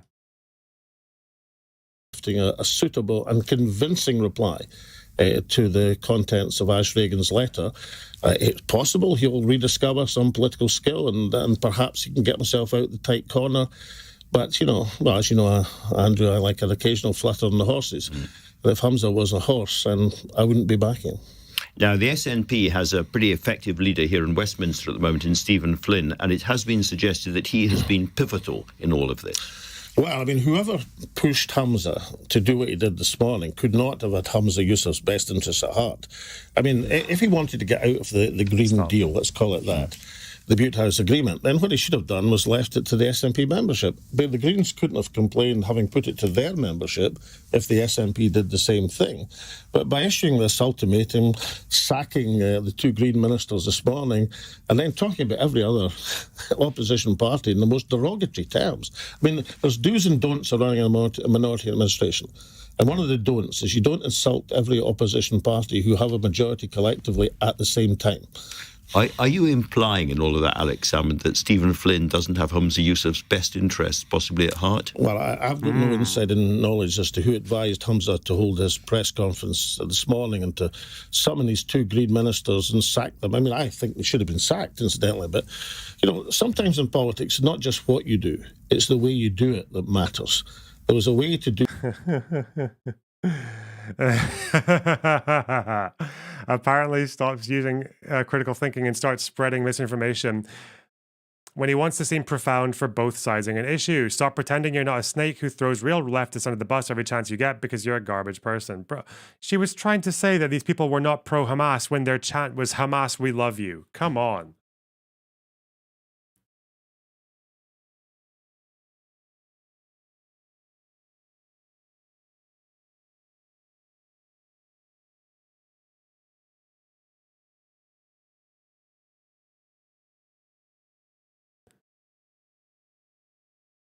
Do what Hamza did this morning and not leave the bruised feelings and blood on the carpet all over the place. You know, running a minority administration, which I did for 4 years with 47 MPs, requires a different mindset. You can't act as if you've got a majority when you're in a minority. You have to be able to appeal to someone to keep yourself in office. It's all just about bad politics, isn't it, really? Doing politics badly. Today is one of the worst political performances by a First Minister that I can remember. I don't think I've seen a less adroit performance. I mean, you know, listen, you get advisors saying, you know, be tough, be strong, be decisive, all this sort of stuff. You know, at the end of the day, they're not behind the eight ball, and Hamza is, and he's the man who has to command a majority in the Parliament, or he goes down. Oh, hi. Thank you, Shrek. Oh, Twitter. Not good for you, man. Twitter. There'll come a time when I'm just not going to bother reading Twitter notifications. As much as I enjoy the chaos, it does get a bit much sometimes. Earthy accent. His voice is very earthy. I sent you a Ken Roth tweet about the ICJ, did you? Has he doubled down? No! The ex-American International Court of Justice president splits hair. Everyone has a right to be protected from That's not actually instantly, that's not really true. Believe it or not, Now, it doesn't mean you can genocide anyone, but it does mean that certain groups fall under the Genocide Convention and some don't.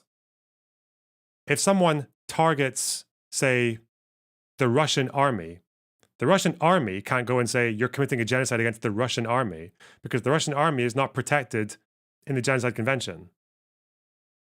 Or if you want to massacre a bunch of gamers, well, that's bad. You shouldn't do it, but they're not protected in the Genocide Convention. It would just be like murder or mass murder or crimes against gamers.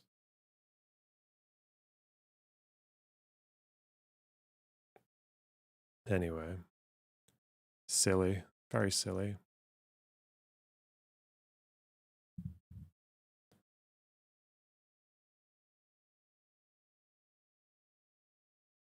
Would you say the same if it was homosexuals?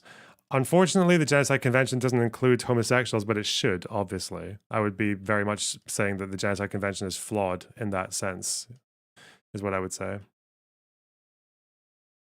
I don't think if gays were getting genocide, I wouldn't be like, actually, the Genocide Convention doesn't include... No, I wouldn't say that. That would be silly. That would be a bad argument. That would be a...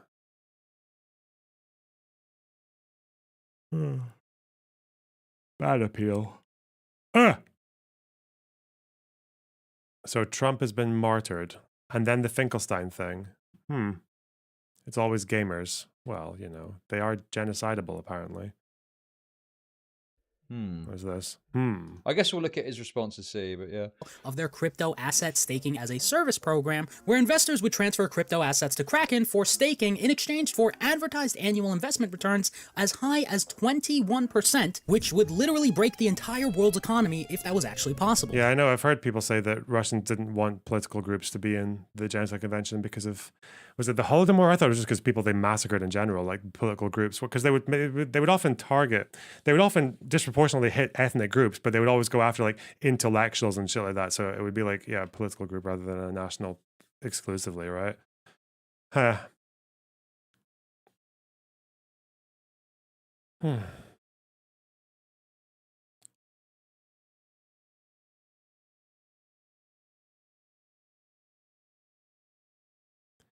Was I wrong about TikTok? By Ryan McBoo. I love his falsetto-y kind of voice. Maybe. I can't do it. Maybe. Maybe. My voice is going to break. It's going to drop another octave. Fuck. Anyway, I'll be back. I need to make a sandwich. Maybe.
Hey guys.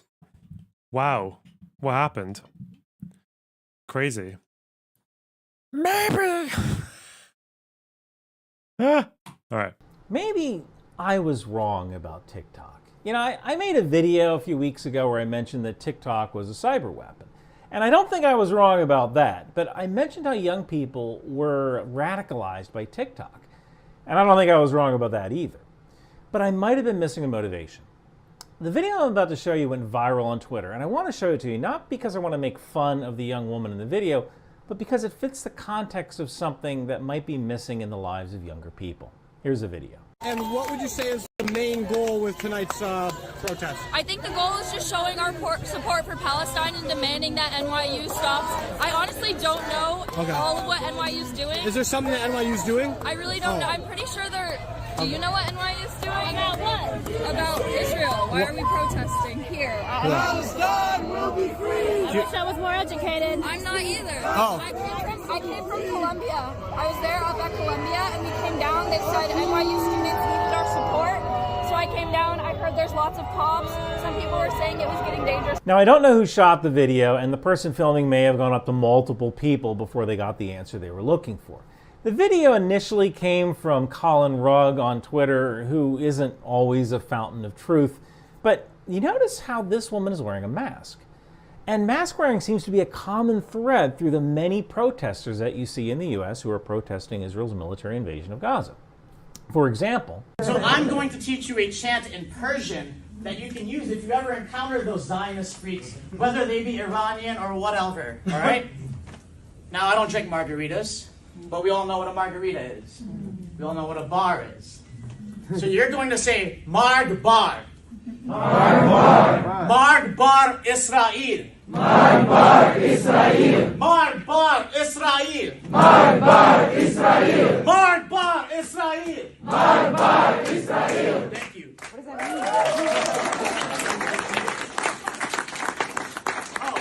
mean? So, it has two meanings, depending on who's asking. It can mean death to or down with. So, can we get a Marg Bar America? Marg Bar America. Yes, we can. Marg Bar America. Marg Bar America. Wait, are they? What country are they? What country are they in?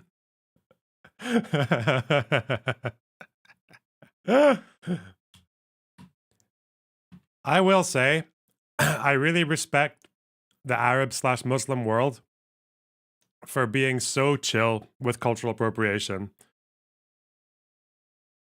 Like, they actually encourage it. And I think that's the way it should be, you know? Anyway. Marg Bar America. Marg Bar America. Thank you. and if you look at these Google employees who are protesting in their corporate offices, they are wearing masks as well.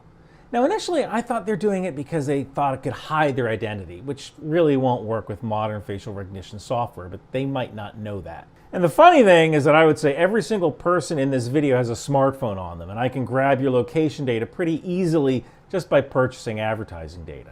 And the police and federal government have access to much more advanced tech. I would not be surprised if at some bigger departments, they have Wi-Fi collectors at protests that are just logging data in case they need it later. And you could say that masks are symbols of inclusivity, that the protesters want to be open to everyone, including people who are immunocompromised.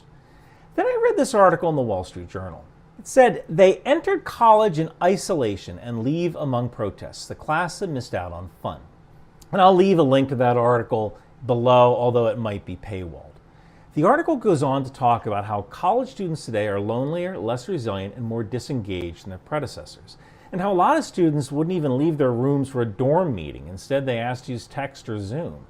At Dartmouth College, students spend 44% less time in social places such as the gym and cafeteria and 9% more time on their phones. And this woman mentioned that in social settings, this anxiety just creeps up on me when I'm in a crowd. Before, it wasn't something that I used to register. It didn't matter. So maybe the protests that we're seeing across campuses can't just be blamed on TikTok. Maybe it's something else. Maybe some students see this as an opportunity to actually get out and do something, to be part of something more important than themselves, and by wearing masks, they can do that in a safe way, even if they don't fully understand why they're protesting. One interesting thing, there was a counter-protest at the University of Texas at Austin that showed pro-Israeli students, and none of them were wearing masks. And you have to admit today that it takes guts to walk around with an Israeli flag or a Star of David or a Chai. And I'm a mainline Episcopal. I'm a Christmas and Easter Irish Protestant, but I do wear a Star of David that a girl gave me before my last tour in Iraq. And I still wear it because I get to wake up every day and look at my greatest failure in the mirror. I chose the army over her, and I have to live with my choice. But I've even thought, maybe I shouldn't wear this thing, but I do it anyway because I refuse to live my life in fear. And maybe that's it. Maybe we have a generation of kids who came of age in fear. And it was an understandable fear. When the whole pandemic started back in the spring of 2020, we didn't know what was going to happen. In America, mortality is something done. Sneeko is like, the curious case of Benjamin Button was about someone's mind instead of their body. Like that is, the last time I tripped, I talked to my friend who's from Georgia, which is a really conservative nation, kind of around Russia and that Europe-y area. And we're talking about gay people. And he says, gay people, they can't help the human race. I'm like, why? Because they can't reproduce. Which is the stupidest shit I ever heard, first off, because we don't need more people clogging up the highway. We don't need more people. All I heard from him saying that was that Malthusian Sneeko. Gay people make him uncomfortable, and he needs a reason to say that. But he didn't understand that. He can't just come out and admit that gay people make him uncomfortable because he didn't grow up that way. He grew up thinking that gay people are weird. Like that is, the last time I... Damn. Vintage Sneeko. He must have been doing something right back then, if he managed to build his following in the way that he did. Huh. Done in private. We don't tend to see it. For the most part, it's done in hospitals.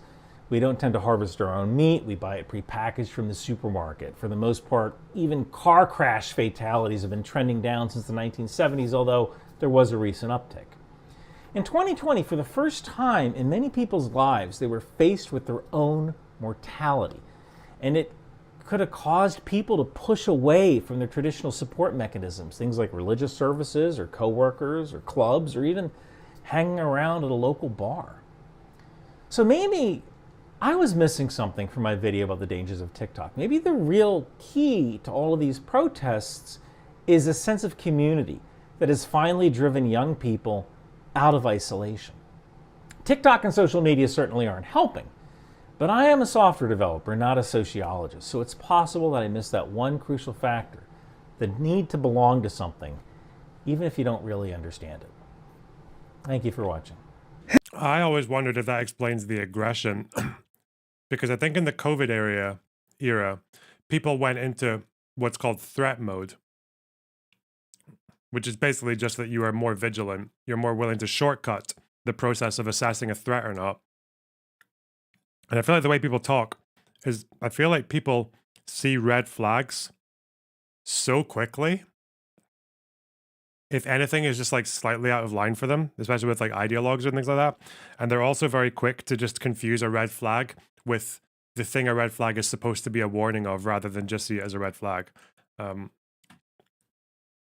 I think that does fuck people up.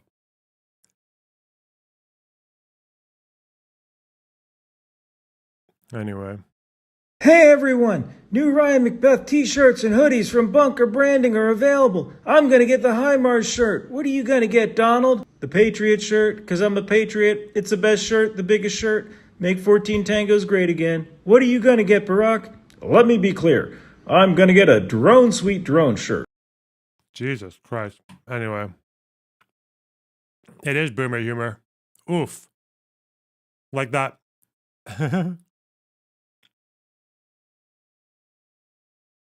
Why didn't he use AI? I don't know. Some people think their authentic voice is funnier. Okay. Are we going to watch this Trump trial debate? Maybe I'll actually get interested in the Trump trial from watching this. Who knows? It's not impossible. Donald Trump. What are the cases against him? Hush money, campaign funds misusing. Lying. Joe Biden has lied multiple times, had to drop out of presidential campaigns because he lied. Joe Biden has a very, very warped view of minorities. Joe Biden is the same guy that went and kicked Corn Pop out of the pool because he had too much pomade in his hair. Corn Pop was a young black man.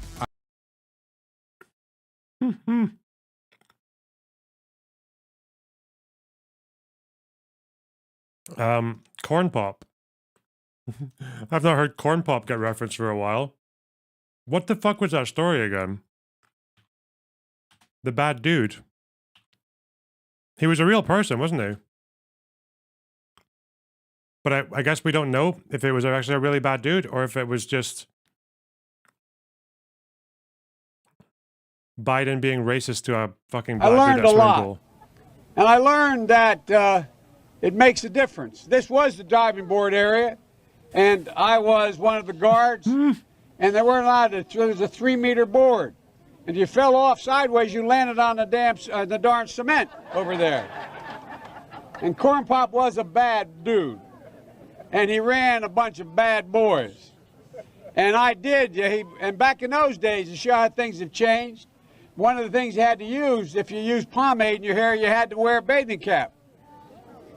And so he was up on the board, wouldn't listen to me. I said, hey, Esther, you, off the board, or I'll come up and drag you off. Well, he came off, and he said, I'll meet you outside. My car, these were all public housing behind it. My car, there was a gate out here. I parked my car outside the gate. And he said, I'll be waiting for you. He was waiting for 3 guys in straight razors. Not a joke.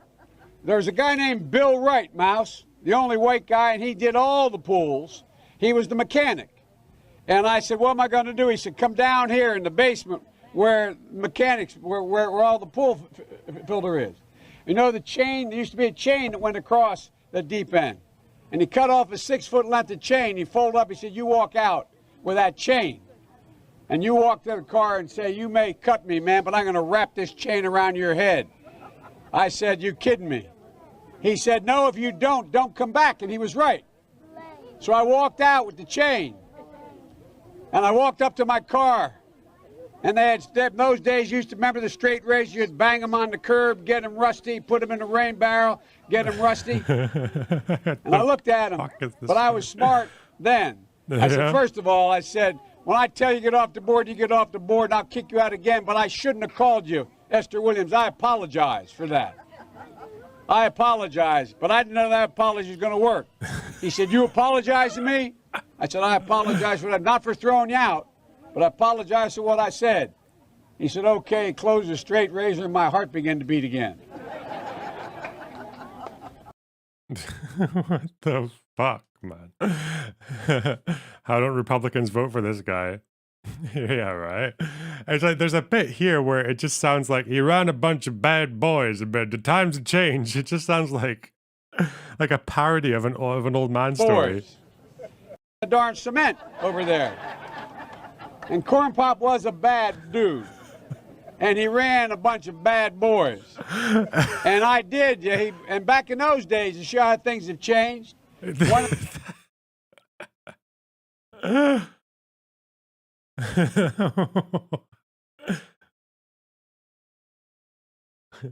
Four more years, chat. 4 more years. He'll make it. Can you imagine how many fucking drugs they're going to need to keep this guy chugging away? He's going to be delivering the next State of the Union from a fucking iron lung. God damn it.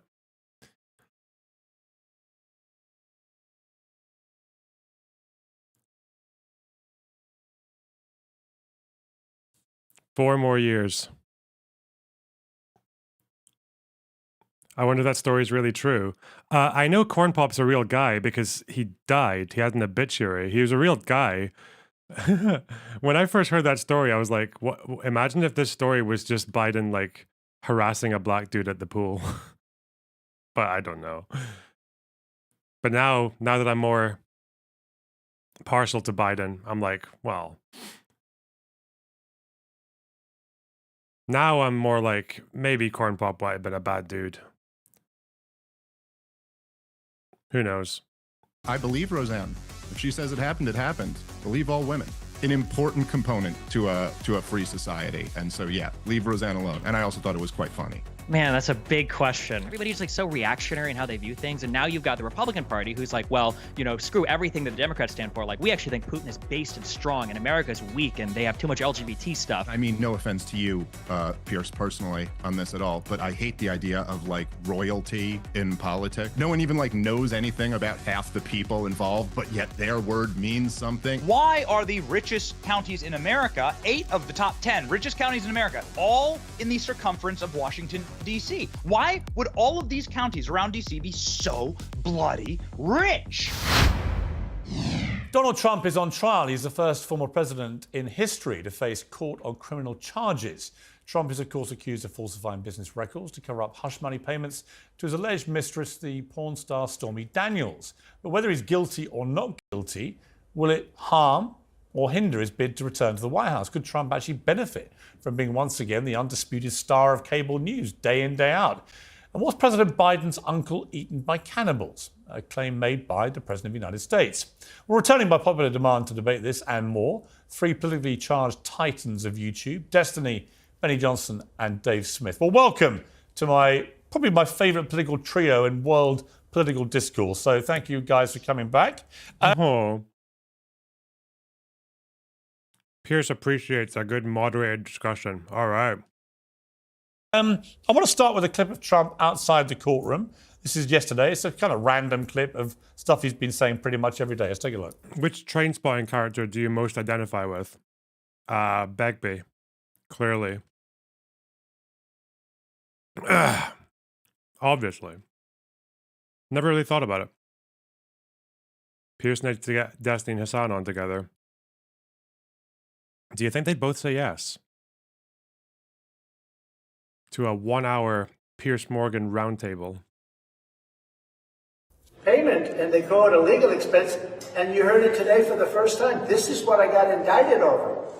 This is what took me off and takes me off the campaign trail. The judge is conflicted, as you know. It's very unfair what's going on, and I should be allowed to campaign. And whoever heard of this, you got indicted for that? People in the court just said to me, I can't believe it. This is the case.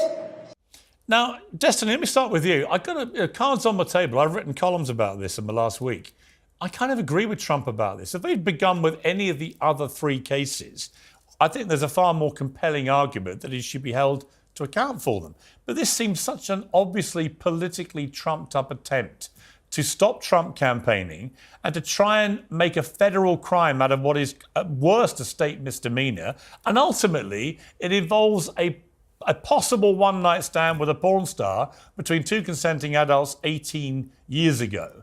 None of this makes sense to me to drag in to a courtroom the first ever American president and humiliate him in this way. But I'm also not convinced, if I'm on the left, why would you think this is anything but going to be beneficial to Trump? Whatever happens, either he walks because one of the jury goes, like me, this is ridiculous, or he gets convicted, in which case a lot of middle America, I think, goes, what the hell?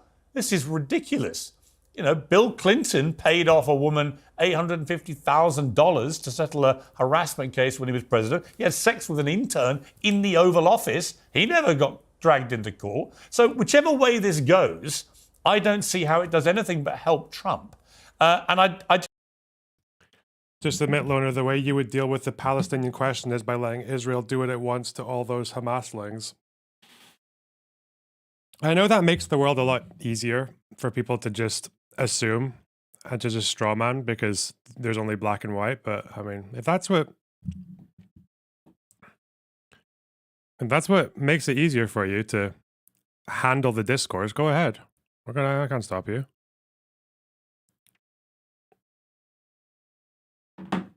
Just admit you want to kill all the Jews. Just do it. See, we can do that back and forth to each other all day.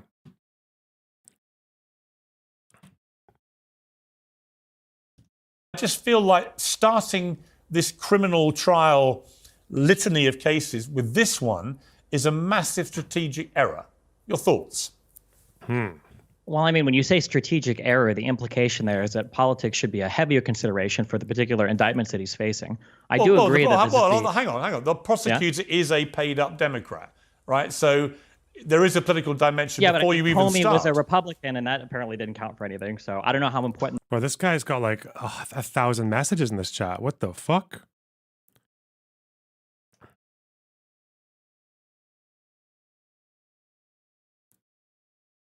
You're a DGGer. Stop defending Israel. Fucking creep. Malarkey. Chomsky's last words will be America bad. Chomsky's last words will be America bad. Oh, so they're a bit nicer here. Hegel.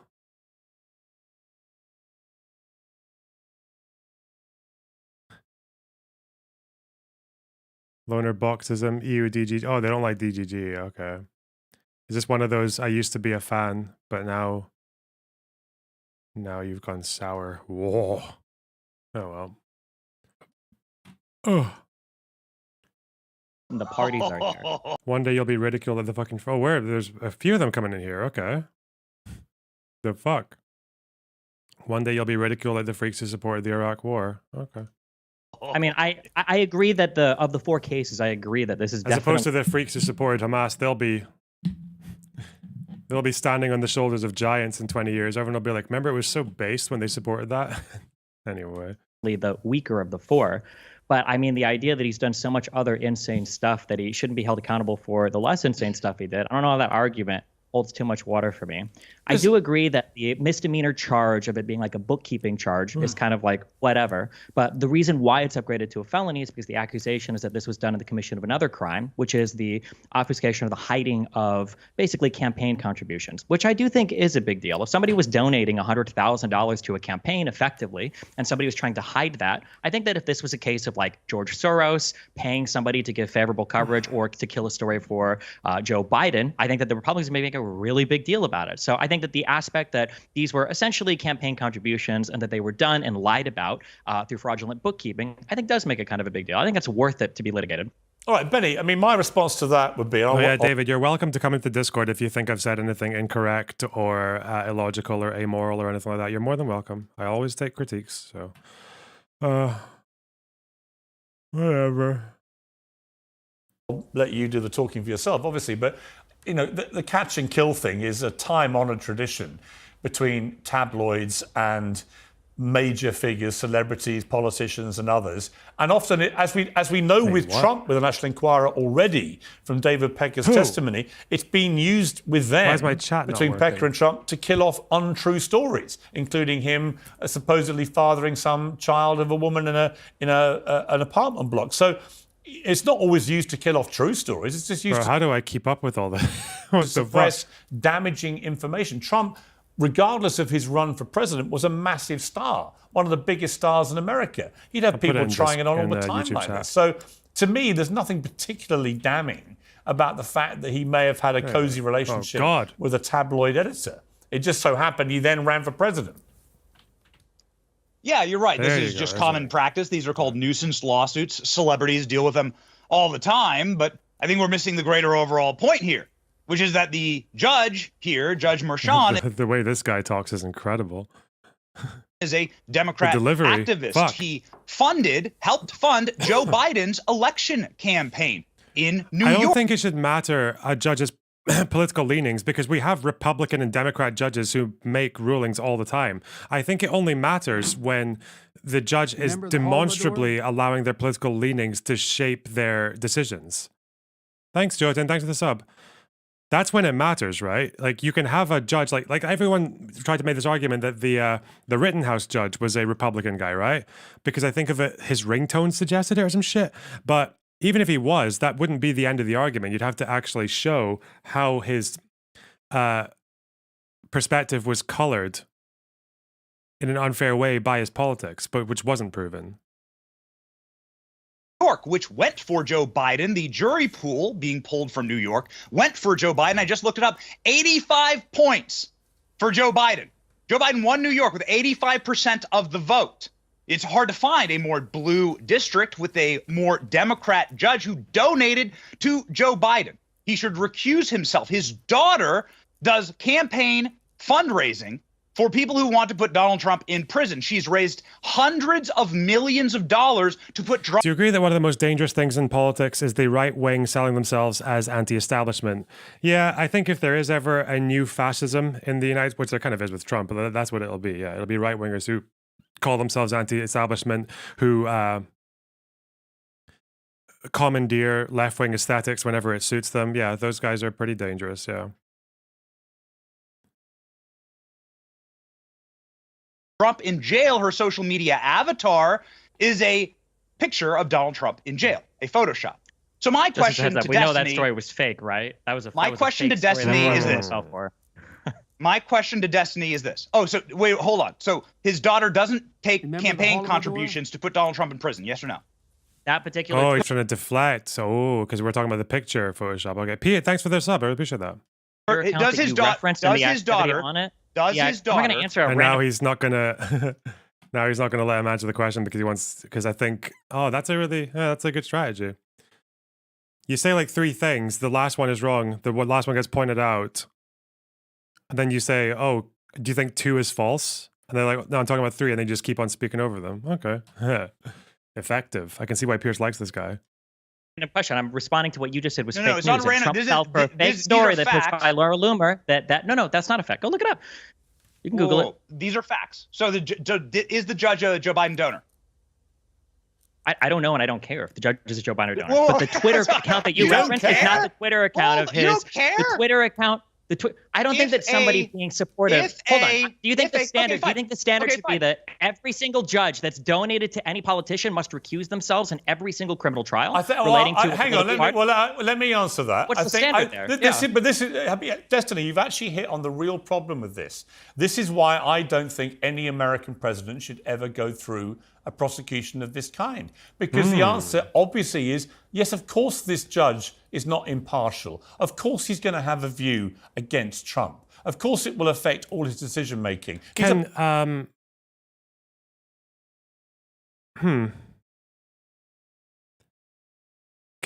Congress people go to court, or political public figures? That would, if people are going to have political opinions as judges, then you could apply that to civilians as well. Civilians who are public commentators, or Congress people, or ex-Congress people. Paid up Democrat. So that's the problem. Let me come to Dave Smith here. Dave, Sure. you know, you're neither. David has a job and is working and doesn't have time to debate children online for supporting a genocide. Oh, but plenty of time to falsely accuse people of supporting genocide. Okay, whatever. Plenty of time to sit and chat and okay. And say things like, history will judge you. Like, okay, bro. Fuck off then. Go back to work, retard. All right. Left or right. You kind of sit in the middle as a voice of, I don't know, common normality, perhaps. Let's call it that. Not to denigrate my 2 other fine guests, but on this, I just find I'm really struggling with both the reality of prosecuting a president for such a trivial matter on what I think are jumped up or trucked up charges, driven for political reasons, but also just really bad strategy by the political people driving this, thinking this is going to help them.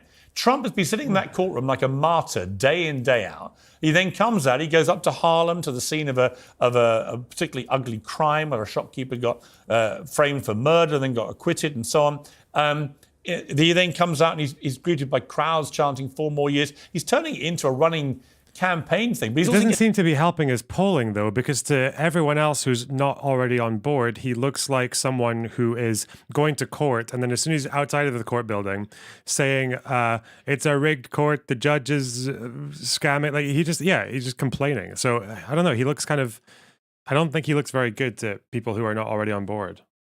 Getting all the oxygen of publicity on television. It's all wall-to-wall Trump. I was in New York last week. Hang on. Maybe I'm wrong about the polling, though. I thought Biden was coming back in the polls. USA polls, Trump, Biden. 538. Well, they have, oh, I love the moving chart. Oh, where's the national presidential polls? Thank you. Oh, it's pretty close. Trump, so he was what? 42, 42, 42, 42, 43, 42, 42, 42, 42, 42, 42. Yeah, he's, well, 41. He's just Wait, no, it's the other way around. Why did they do that? Are they fucking Arabic and shit? Even Arabic numerals are still left to right, right? Okay. So Trump, 42, 41, 7. Biden, 39. I thought the gap was closing. Why is that not showing that? Is it April the gap's closing? Oh, yeah. Biden 51, Biden 43, 38, 44, 42 Biden, 45, 47 Trump, 44, 43 Biden, neck and neck, neck and neck, neck and neck. So they're neck and neck. 10% RFK. Oh, no. Oh, God, all the RFK voters, they're going to go to... Does this mean Cenk has 20%? Yeah.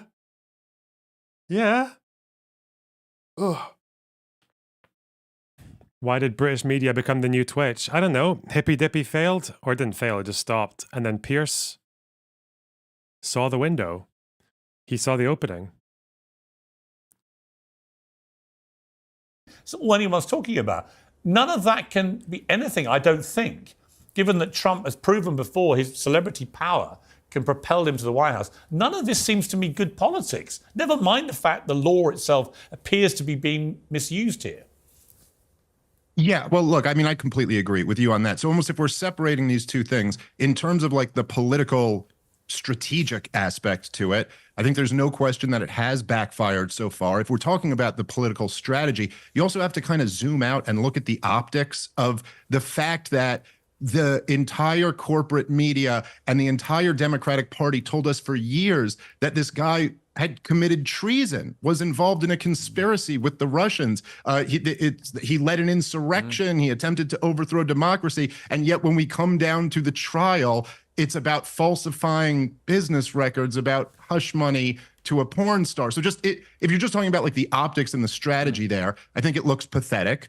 Which it is. But it's also assuming that these criminal charges are part of a broader political strategy and not just like criminal indictments. They could be, if you're saying they're criminal indictments that make the Democrats look bad, wouldn't that support the idea that it's not a political strategy or it's just a bad one? So.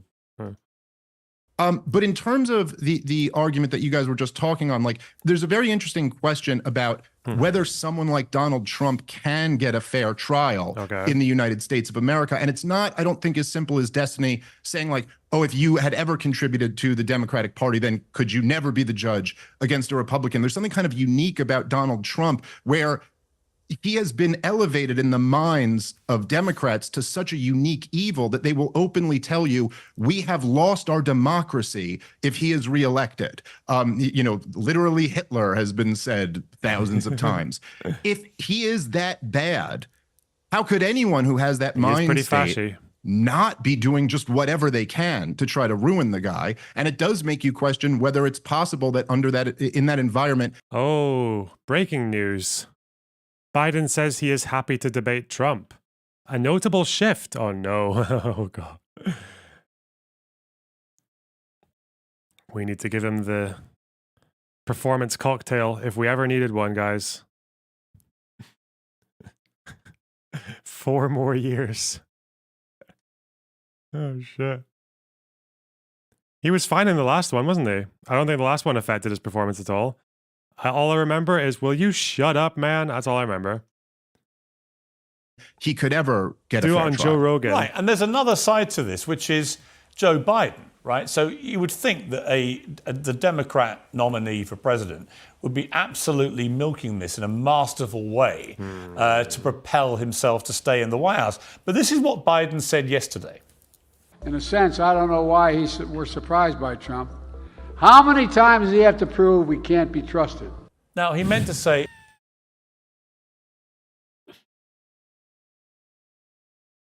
Wait, what was that sentence? How many times does he have to prove we can't be trusted?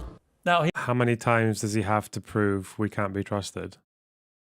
He meant to say, how many times can he prove he can't be trusted? But Destiny, once again, he's incapable of finishing a sentence that makes any coherent sense. And this is the major fault line for the Democrats' chances of winning the election, is whatever happens to Trump, We know that Biden's popularity is at an all-time low. Just so we know, the majority of American voters think both Trump and Biden are mentally fit for office. It's quite a small gap between the two as well. 63% say they're not very or not at all confident in Biden's mental capability to serve effectively as president. A similar but slightly smaller share, 57%, say that Trump lacks the memory and acuity for the job. So it's both of them. That's just, they're both on equal footing there insofar as mental capabilities go. But, okay. I feel like not enough people know about this. Not enough people know that it's only a 6-point gap. Like, it's the majority of Americans think both of them in the United States. In the most powerful country on earth. In the richest, most powerful, badass country on earth. Both presidential candidates are viewed by the majority of the voters as too mentally unfit for office. It's really inspiring, isn't it? Fuck.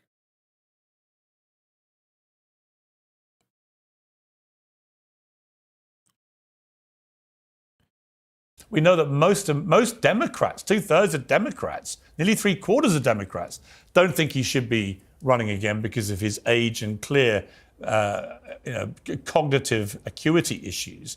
But when you see a clip like that, and they come every day with Biden, do you not think that it would be smart of the Democrats to somehow persuade Joe Biden to step aside and get a younger, more dynamic person who might have a better ability to capitalize on what's happening with Trump?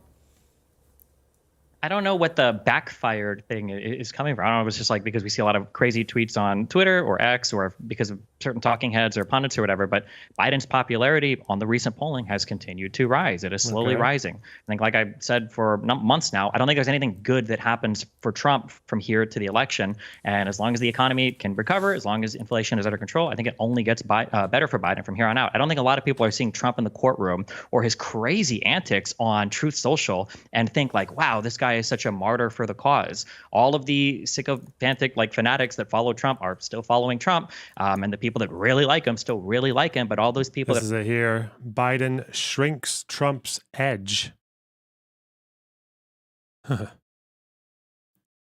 But still, oh god, it's close. But what was the polling before the? I guess we still have 6 or 7 months, right? So.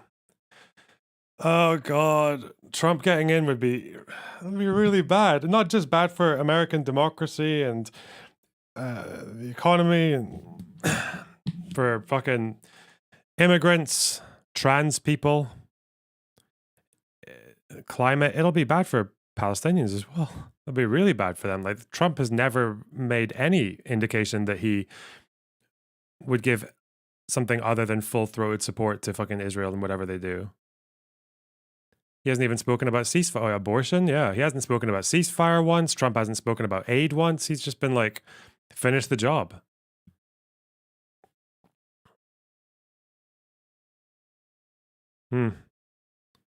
Gosh. that are kind of like more moderate or kind of not the most extreme Trump fanatics are slowly starting to drop off. I think Biden's popularity is continuing to rise. And I don't know why you would throw away an incumbent who's already beaten Trump before and try to run a totally new, untested candidate when you have no idea what the opposition research or anything like that is going to be on him. I agree that Biden definitely has problems, but I mean, Trump has so many problems and he's already lost to Biden. Why would you run anybody else? Benny, I mean, there's some good points there. Biden has beaten Trump before. This is his argument, apparently, for continuing. Oh, Solly, the person on Twitter who said that I was shit or whatever, the old fan. No, on Twitch chat. Are they still there? The person who was screaming at me? They're the person who... I didn't even notice this. They're the person who tweeted at me. Saying that it's stupid to call Israel's actions IHL because of this picture. Even though this picture is of humiliation of prisoners, which is IHL, does he think these people were all shot afterwards? Where are there no pictures of that? What? IHL is international humanitarian law. Is this just because it looks a bit like a photo of a Nazi massacre in World War II, even though the pretty significant difference is that in the Nazi photo, the people are shot after and put into the hole. What a fucking retarded person. Okay, wow. Interesting. To stay in this race. And the economy is beginning to perk up in America, indisputably. And the polls are closing, indisputably. Why shouldn't Biden run? Why wouldn't he have a good chance of beating Trump? Yeah, because he's a tyrant who has no base of support. I went to that event yesterday. I was physically there. It was in Tampa. So actually, I went to the community. We spent the entire day there in Tampa at the community college hunting for a Joe Biden supporter to try and find a single Joe Biden supporter since Joe Biden was physically there speaking.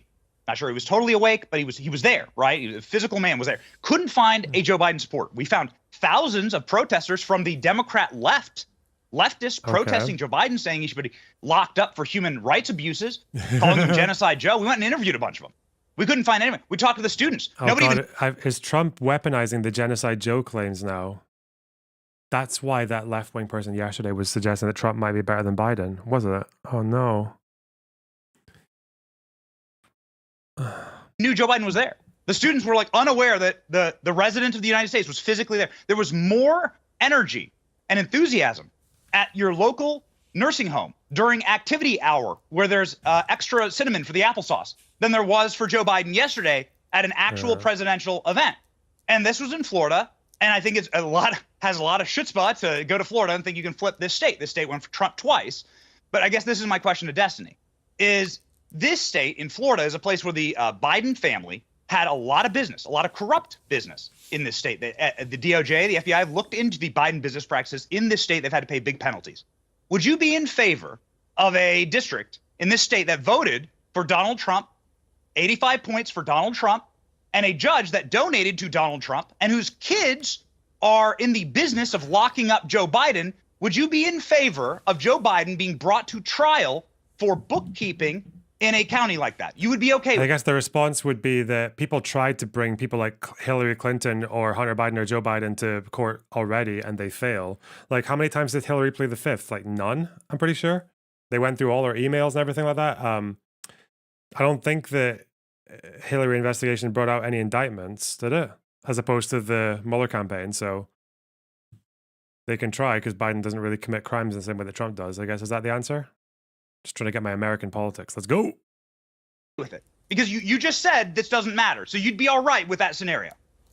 Unless the judge themselves have made specific comments about the candidate themselves that somebody can like show me and you can see a clear bias, then no, I wouldn't have a judge recuse themselves there. The idea that we cannot trust our state, district, our federal judges to do the jobs that we entrust them to do, that we think that they can't give an impartial trial to somebody because they were an ex-president, well, then why should we have any faith in our justice system delivering fair trials to anybody at all? What about a black person? What about a woman? What about a trans person? What if they know you're a registered Republican? What if they know that you voted for Trump? What if they know that you supported Bernie Sanders? Like, no, we should be able to entrust that our justice system will deliver fair results going through the processes that they go through. If somebody's made a particular comment about Trump or Biden, I would hope they would recuse themselves in that case. But if they haven't and they just tend to support a particular political party, then we would hope that their allegiance to upholding justice in the United States is true. And also this idea that you can walk on a What happened? Did I get knocked out of Discord and put back in? Okay, whatever. college campus and figure out who's going to win the presidency. If that was true, then the last election would have been Bernie Sanders versus Andrew Yang. Since when do we go to college campuses to determine the overall popularity of a presidential candidate? Okay, Dave, I mean, I knew in 2016 Trump was going to win because I was down in Middle America a lot doing crime documentaries in Florida, Texas, Alabama. I could feel tremendous heat for Trump and loathing for Hillary Clinton. So I was telling everyone Trump's going to win, and he won. This time, I have no idea what's going to happen. I don't think anybody does. We are into completely uncharted territory. But for the Democrats, is it smart politics to stick with Biden, given the age issue, which is not really about his age. It's about his ability at his age to do the job. Is it sensible of them to let him continue as the nominee, or should he, as two Democrat incumbent presidents have done since World War II before, which is pull out and let somebody younger take over? Well, I think he should pull out. I think if anybody was around him who loved him, they should try to convince him to pull out. It's elder abuse, what's being done to him. It feels like we're living through the emperor's new clothes when people pretend they don't see the issue with Joe Biden every time he speaks. I think the logistics of how they would get him out when he's determined to run again and who they would replace him with are challenging. But Destiny made the point that Joe Biden has beat Donald Trump already once, and that's true. However, it was a very special year. There was COVID, so he had this excuse to not actually campaign. Right. And it could be seen as being the reasonable, like the safe choice, or he's following the experts or whatever. And there's just many differences now. And the biggest two, according to all the polling, it's immigration and the economy. The inflation, which I will say, by the way, Joe Biden, look, a lot of the inflation was caused by how much money was printed in 2020. And then that was felt on Joe Biden's watch. But, he was still president at the time, and people tend to blame the guy who's in charge for that. And the immigration thing is it's a killer for him. I mean, after years of being so critical of Donald Trump, for all of the Democrats were, for his immigration restrictionist views, to then see the disaster of this de facto open border is very bad for them. And this is why you've seen a huge shift in many key demographics toward Donald Trump that Joe Biden cleaned up with in 2020. You've seen huge gains for Donald Trump amongst minorities, amongst young people. And so this is a whole different race. We're not running back 2020. Yeah, I agree with that. I want to play you, Benny, a clip, because I just think it'll make you laugh, because you'll know what it is, and it made me laugh, although it's again, a serious point to it. This is Joe Biden claiming his uncle had been eaten by cannibals. And my uncle, they called him Ambrose Brosey, they called him Bosey, my Uncle Bosey, and he became an Army Air Corps before the Air Force came along. He flew those single-engine planes, and he got shot down in New Guinea. And they never found the body because there were a lot of cannibals for real in that part of New Guinea. Now, there were two problems with this, Benny. The Pentagon dug into this, and it was confirmed that the plane was not shot down. It actually had technical failure, which led to it crashing into the ocean, which is almost certainly where Uncle Bosey died. But there's certainly zero evidence he was ever eaten by any cannibals. And in fact, the leaders of Papua New Guinea now have been outraged by this categorization of their people as a bunch of cannibals. Yes, that's exactly right. So two things that trend perfectly for Joe Biden here that has followed him effectively his entire career, and he's built his career off of. One, lying. Joe Biden has lied multiple times, had to drop out of presidential campaigns because he lied. And two, Joe Biden has a very, very dark and very warped view of minorities. Joe Biden obviously wrote the 1990s crime bill that disproportionately locked up hundreds of thousands of young black men for having a scintilla of crack cocaine on their persons, whereby his own son had mountains of crack cocaine on him and has yet to face any type of prosecution for that. I'm very interested in hearing Destiny's take on this. But Joe Biden has always tracked along these lines. Joe Biden is the same guy that, according to his own stories, went and kicked Corn Pop out of the pool because he had too much pomade in his hair and was willing to fight Corn Pop with a rusty razor blade and a chain. Corn Pop was a young black man. Joe Biden is a racist. He says you... This guy's great. What a fucking character.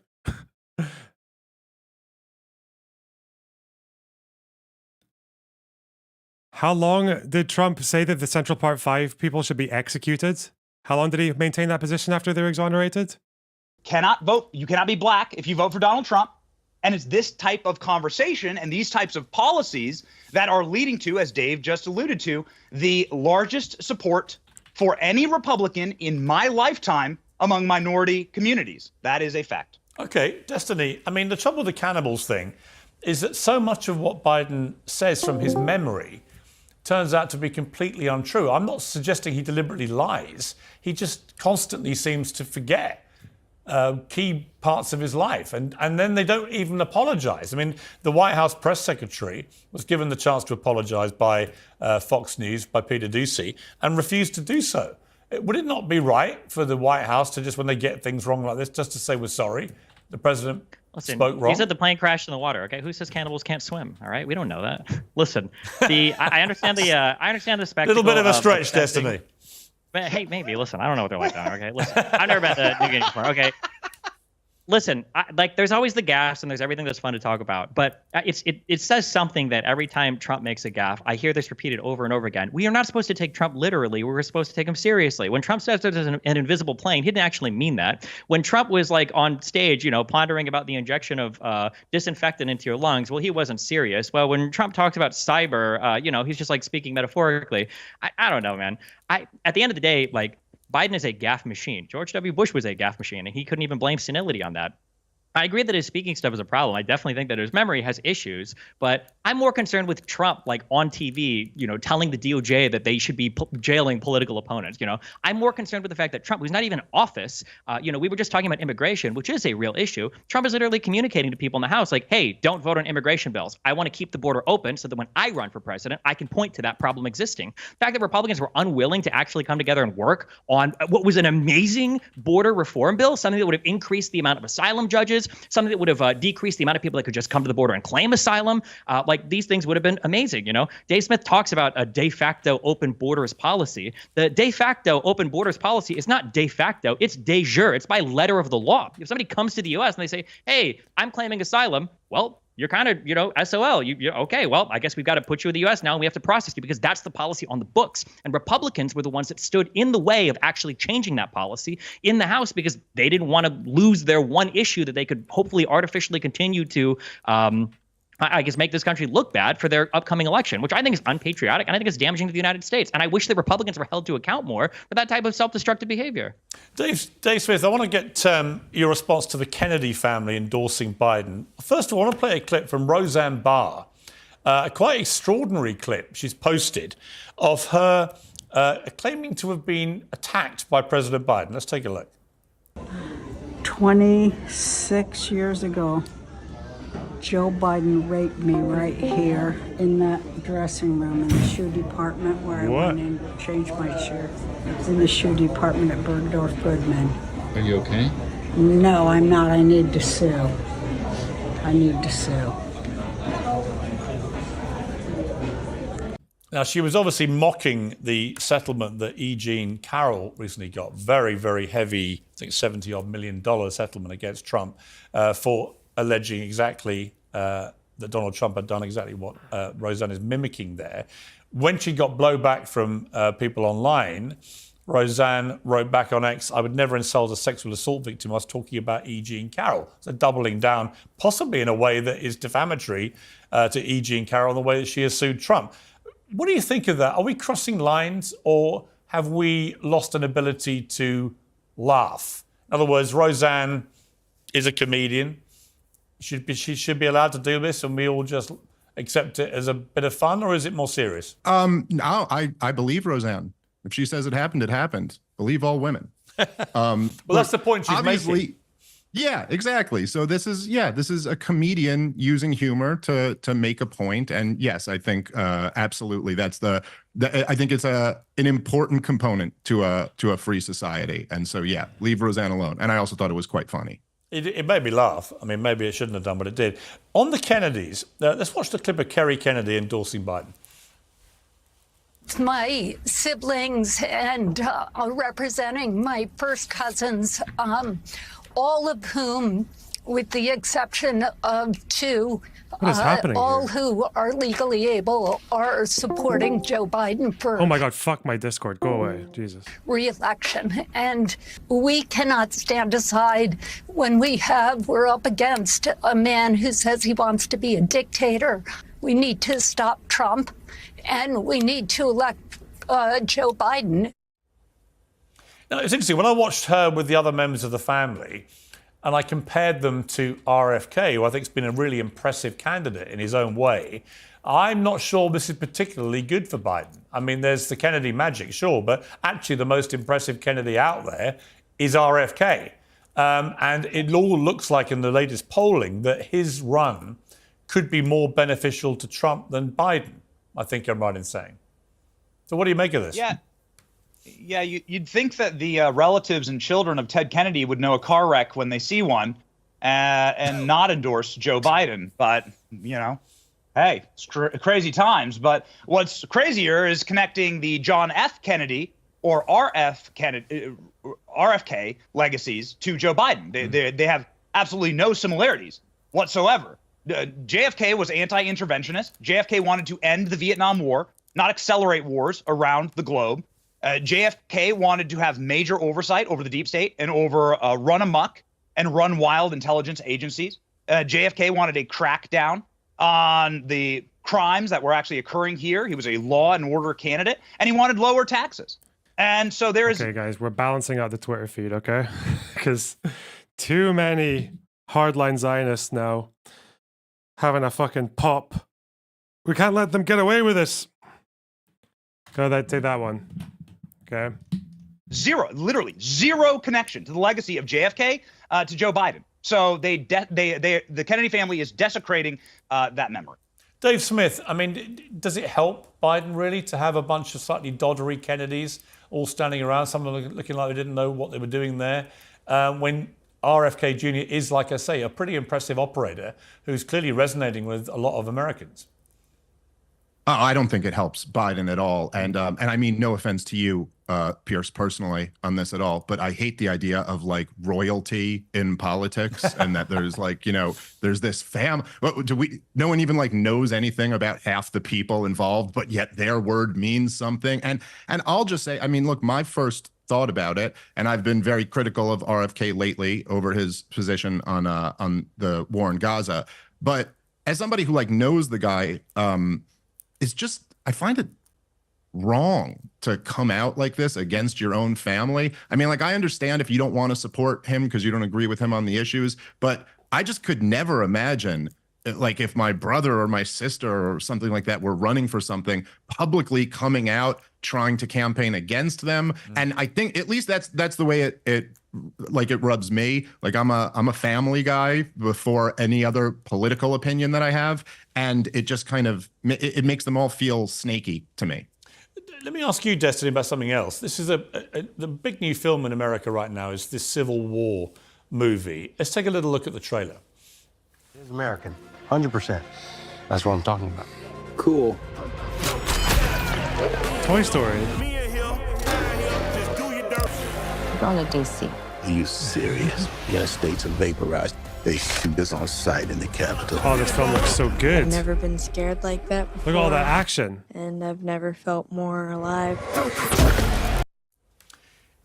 This has got a big debate going, Destiny, about whether there could be an actual civil war, particularly if Donald Trump was to win back the White House, with how divisive he is and so on.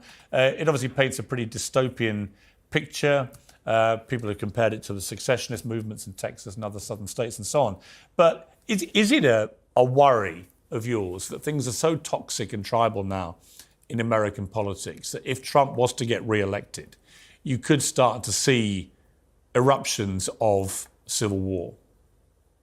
I mean, I feel like you could ask the question either way. In some ways, it might be more scary if Trump loses again, because we saw what happened last time when Trump lost the election. The way that I view it, and I don't know, I don't know the beginning, the origination of every single revolt in history. My idea for the United States is that as mad as people could be, as long as like the basics are continuing to run, people have got food, people have got shelter, people have got electricity. I find it hard to believe that people will actually be revolting, like there will be open revolt in the streets.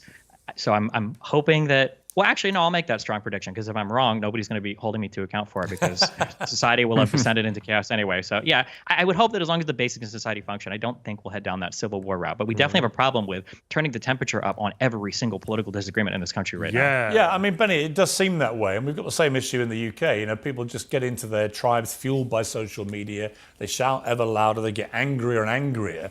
And you get a sense, which may not be the reality. Maybe most people are not wandering around steaming with rage about stuff. But certainly, I think also exacerbated by the pandemic, which I think sent a lot of people nuts, and a lot more people online than were online before. There is a lot of anger in the air. Now, whether it's real or whether it's slightly misleading because of social media and the noise it generates. But do you worry when you see this movie getting traction? Do you worry that it may reflect a wider reality about what may happen in America? So, two things here. One, I can't believe in every single show I find agreement with Destiny, but I do here. I like a less I don't know why. I don't know. Maybe it's just me. I just get so, I feel so weird when people feel like they have to, it's like such a cliche for political figures to be like, I can't believe I find myself disagreeing with the man opposite me, but I must say, like, it's just such a, it just reminds me of BBC Question Time. Always fucking BBC Question Time. Like, why do you need to say that? Just say I agree, bro. What the, it shouldn't be surprising that two intelligent human beings can agree with each other sometimes, or assume. As I don't even. Fuck me. It's just a weird thing to say. Politicized America, and I know that may actually be bad for my career, but it was good for the country, the fabric of the country. I grew up in the 90s. I'm 37 years old. Was born in the 80s, grew up in the 90s, and I remember a time when you could just, presumably go watch a sporting event without the athletes disgracing the flag, without your beer companies going woke, without your friends deciding that they can't sit next to you because you're wearing a red hat or blue hat. Yeah. It really didn't matter. There were things that we shared. You could go see a movie without being preached at or scolded or shamed because of who your skin color, your beliefs. It was a better country. And to have a country, you have to have something that you share. There has to be like a shared culture. And that is quickly being rent in America. And that is the thing that actually does terrify me. You need to have things that we all agree on. And even now, the American flag is divisive to the point that we allow it to be burned in our streets. And I think that like is a horrible place to grow up. And so we need to have a shared culture, and the injection of politics into absolutely everything divides the nation and fractures the place. It makes it a terrible place to live. Now, here's the one thing about that movie that I think is 100% fiction and fantasy, is that California and Texas unite to actually fight the federal government. Right. I don't see that ever happening. I mean, you want to talk about real Hollywood magic? Yeah. California and Texas joining teams to like go fight a common enemy. Don't see that happening. I can't see that happening. Dave Smith, I mean, what do you feel about this? It's interesting that both Benny and Destiny kind of found common ground there. And that's kind of where we want to get to. I mean, I was struck by, for example, Speaker Johnson, changing his mind about Ukraine, for example, and getting that bill through in the end, doing a deal with Democrats. I actually thought, whatever your view of the Ukraine part of that, which is obviously a major part of that money, whatever your view of it, it was quite refreshing to see a Republican speaker, crossing the aisle and prepared to do a deal for what he believed was the national interest of America. And I think Trump actually recognized that, because he was quite supportive of Speaker Johnson in a way that, that it may not have been expected. So is that the kind of thing we want to see more of? Well, no. I mean, from my perspective, I certainly don't want to see more money going to foreign wars that have nothing to do with the United States of America. But to the broader theme that you're talking about, I don't exactly celebrate the political parties coming together. Just by the by, I just noticed, I noticed in the last 2 streams, maybe 3, that when I put one of those little green bars up for Super Chats, you guys actually filled it up really quickly. That bar got filled up in like an hour and a half. Or really an hour, because I start the stream before I come on. Perverse incentives, I think. Do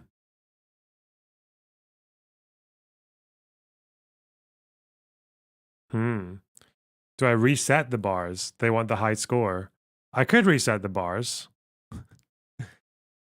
But then it looks like I've been streaming for 4.5 hours and no one's giving me anything and everyone hates me. That's what it looks like to a newcomer. And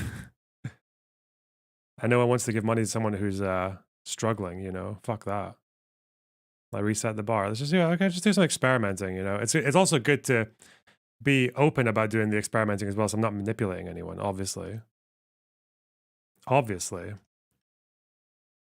Redhead fuck, thanks for the $2. Happy Friday, boner guy. Is it actually Friday already? Bro, what a quick week. Just do a Keffels and then grease the goal. Whoa. Shots fired. I actually think that's when a lot of the worst things that the United States of America does happen. I would support the people of this country being more united. And I agree with both of you guys that I doubt that we're going to be in a hot civil war anytime soon. We do kind of seem to be flirting with the concept, and I think cultural divisions and political divisions in this country are the worst that they've ever been in my lifetime. And one of the things that I would mention is a huge component of this is that just say your business is in the red. Yeah, whilst also doing a highly polished video from your brand new studio space that you've just bragged about 3 months earlier. Maybe that's why. I should rent a castle and then sit in it and say I'm in the red from there. That might work. The federal government, starting under George W. Bush, continuing through Obama, continuing through Trump, and continuing with Joe Biden, has gotten enormously bigger and more powerful since the 90s. Yes. Like if you're thinking about what's different then. And the idea that the founders had of this country was a very restricted government with strong federalism. And as the government, I mean, look, the government in DC is the most powerful organization in the history of the world, and there's no close second. They're spending over $6 trillion a year. And what happens when the centralized government gets more and more powerful is that who controls it becomes more and more important. If you have a very small government, it doesn't really matter if your political enemies control it. When you have a gigantic government, it's life or death. And I think this is a big part of the reason why, as Benny pointed out, everything is becoming politicized now. And it's horrible. Politics is like the worst, most corrupt thing that human beings do. Yeah. You want that to be, as removed and compartmentalized as it possibly can be. The one thing, I think I'm a point of unity for America, because I think the one thing you can all agree on is when you start Brit bashing. Then I find the country comes together extremely well. Destiny, I want to end with quite an interesting moment this week between a podcast. It is funny that the way Piers receives Stephen compared to the way he receives Hassan is it's pretty diverse, isn't it? The big divergence there. Joe Rogan and Tucker Carlson on Joe's podcast, in which Tucker Carlson was asked about nuclear weapons, and he said this. Well, I love, by the way, that people on my side, I'll just admit it, on the right, have spent the last 80 years defending dropping nuclear weapons on civilians. Like, are you joking? Right. That's just like prima facie evil. Yeah. If you can't, if we hadn't done that, then this, that, the other thing, that was actually a great savings. Like, no, it's wrong to drop nuclear weapons on people. And if you find yourself arguing that it's a good thing to drop nuclear weapons on people, then you are evil. Like it's not a tough one, right? It's not a hard call for you. It's not a hard call for me. So that was interesting. There's also another interesting Tucker-related moment this week where Mitch McConnell said this about him. Sir, I think the demonization of Ukraine began by Tucker Carlson, who, in my opinion, ended up where he should have been all along, which is interviewing Vladimir Putin. And so he had an enormous audience, which convinced a lot of rank-and-file Republicans the way this guy talks was a mistake. So, two interesting Tucker-related things there. I mean, Destiny, on the first point, what is your view about the morality of nuclear weapons? Is there ever a justification? Was it right for America to drop bombs? Oh, they're really going to do a debate on it? Or is it going to be on Tucker? And Nagasaki to prevent, as they saw it at the time, potentially millions more people being slaughtered? Man, that's a big question. I think that in retrospect, I think that we view nuclear weapons a little bit more special than they actually are. I think that people had this idea that in World War II, when we were fighting with Japan, we would attack a city and 100 people would die. We'd do a huge bombing run and maybe a couple thousand people would die. And then the nuclear bombs dropped. And it was 40,000, 60,000. Like, oh my God, it was an unprecedented massacre. But the fire bombings actually killed more people, he's going to say, right? Reality was the bombing campaigns that happened during World War II were insane. There are huge death counts. Dresden, in a single day, I think like 25,000 people were disintegrated. For the fire bombings of Tokyo, I think in 1 to 2 days, it was, some estimates are as high as like 130,000 people were killed. So I don't think that nuclear weapons should get a special carve out in terms of like, was it okay to nuke or was it not okay to nuke? Because the question is, it really has to do with bombing in general and the civilian cost of any war in general. And any war is always going to incur, any war between two great powers or any two people are going to incur a great deal of civilian death. It seems to be an unavoidable aspect of war. And I don't think nuclear weapons are like a special part of that, because conventional bombing runs and conventional ground warfare have led to huge civilian casualties, regardless of nuclear weapons being used or not. You know, regardless of your stance on the Israeli-Gaza war, I mean, there's a lot of civilians that are dead and are casualties of that war. No nuclear weapons have been used whatsoever. Right. I think it's a good point. And just quickly on Tucker and Mitch McConnell, do you think McConnell had a point there? Do you think that this weird thing where you have a big section of the Republican Party very hostile about helping Ukraine, which perhaps historically wouldn't have been the case, is that down to Tucker, do you think? I feel like everybody, it just feels like we have these reactionary trends where, you know, in the 90s and in the 2000s, conservatives got so mad about, you know, gay people and metrosexuals, and, you know, progressives are like, okay. I can't tell if he's advocating for nuking Gaza or not. Listen, we'll never know, okay? We'll never know. Well, now we don't even, a man can be a woman and a woman can be a man, you know, screw you. And everybody's like so reactionary in how they view things. And now you've got the Republican Party who's like, well, you know, screw everything that the Democrats stand for. Like, we actually think Putin is based and strong and America is weak and they have too much LGBT stuff. And we're going to support every single person that is against America because we think they're stronger, better leaders and America shouldn't be involved in anything. And when I look at the Ukrainian-Russian stuff, that's kind of what it feels like to me. Like, I very rarely hear like a principled take on whether or not we should be intervening in that conflict. It usually just comes down to some weird quasi-libertarian, like, oh, well, we shouldn't be involved in any foreign conflict whatsoever. And it's like, really, is that really the stance we want to take? Is that how we would have felt in the first Gulf War? Is that how we would have felt with Yugoslavia or Bosnia? Is that how we would have felt with World War II? Is that, you know, should South Korea and North Korea be one country that America never did anything with? Like, yeah, I don't know. I don't feel like there's much like intellectual thought to mine on the anti-interventionist train of thought that's currently running through the Conservative Party. Okay, interesting. Benny, on that first point, the morality of nuclear war, where do you sit with that? Yeah, so I think also it's very wise to take a step back and look from a 35,000-foot perspective as to what is the industry of our federal government. Why are the richest counties in America, 8 of the top 10 richest counties in America, not Beverly Hills, not Miami, not Wall Street, all in the circumference of Washington, D.C. What's in the circumference of Washington, D.C.? It is a rat-infested, crime-riddled hellscape that is horrible to live in. I lived there for 15 years. Why would all of these counties around D.C. be so bloody rich? What is their industry? Their industry is war. And that is why in my lifetime, America has always been at war, has been at forever war. There's always a war that is being concocted and created. That is the industry of permanent Washington. And it is evil. And from a moral perspective, it is evil. And the older you get, and I have 3 kids, the more I like think about my kids being draft age, the more I think about like, you know, honestly, F you guys. If you think that like my kids are just cannon fodder for a couple extra points on your Raytheon stock. They're not. But what about they're moral human beings. And okay, so it's like I like that. You got to step back and say like, why do these people continue to push for war? Why do they hate anti-interventionism? Okay. And what the hell are we doing in Ukraine? I mean, it really is a question. Is the $60 billion I going to really win the war? But just on that one point about when America dropped the bombs in Hiroshima and Nagasaki because they were trying to end an existential threat to Western civilization, the Nazis, was that justified, do you think? I think ending war is good. I think ending war is good. But oftentimes, again, the older you get, the more you realize that war is not a side of like the angels versus the devil. Oftentimes, war is 2 different devils fighting for evil causes. And the people who are caught in the middle are the carnage. And those are our children. Those are just normally, it's never the politicians' children. Okay. It's never anyone in power's children. America has been led by draft dodgers for my entire life, Piers. My entire life, you've had Bill Clinton, George W. Bush, Joe Biden is a draft dodger, John Kerry's a draft dodger. Britain's hardest. Kumba, thanks for $5. I doubt Tucker cares about his own children. Laugh, aura, fakeness, probably a fake Christian. Yeah, well. Sorry, fuck. I can't read the Twitch donos quickly enough. Shit. What is this? Okay.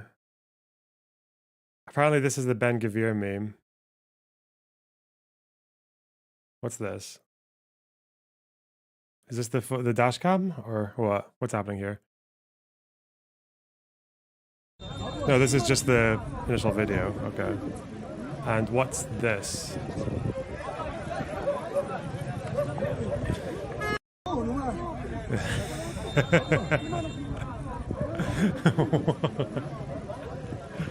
Okay. Okay, boys. Good one. Good one. I'm proud. Everyone's clapping. None of these people have ever served. Actually, right? As somebody whose brother was a serving army colonel and brother-in-law was a serving army colonel, you make a very good point. Very That's quickly, right. So- Benny, just a quick yes or no. Do you think that Tucker's been the major influence about the anti-Ukraine sentiment? Yes, absolutely. Okay, and a interesting. good one, and an excellent one, and something that's really good to shake the conservative side awake and say, Okay. which country do you wish to put first? And We're running out of America, time. I'm that's why sorry, I don't America want to cut you first short. on the We are running out of time. Just Dave Smith, just quickly on those 2 points then. The morality of nuclear weapons, where do you sit with that? Okay, well, to correct something you said there, we did not drop the nuclear weapons to end the existential threat that was Nazism. The Nazis had already been defeated. Adolf Hitler was already dead, and the fighting in Europe was over. This is why 5-star General Dwight Eisenhower was against them. He said it was horrible, and he also said it was unnecessary strategically, and that Japan was ready to negotiate a surrender. That's an important clarification. You're right, yeah. Yeah. And on the second, Hassan made a list of predictions on his stream. He's going all notepad style. Look at this. This is cool. What's he saying? Let's see how I feel. 2024 predictions. Not confident in any of this. Don't be baited into thinking this is a hard prediction. I can't see the future. What a fucking dude. Yes. Couch your claims. Woo! Trump doesn't go to jail. Probably not. Mitch McConnell dies. Jimmy Carter dies. Probably more likely. Ukraine war gets one more final push, but in the absence of interest ends with ceding ground to Russian annexation, causing major rift in Ukraine, putting Zelensky at odds with Zaluzny. Is that going to happen within 8 months? I don't think so. I don't think Ukraine's going to cede territory in the next 8 months. Don't think so. They're holding out for the next presidential election for sure. If Trump gets in, morale in Ukraine will absolutely collapse.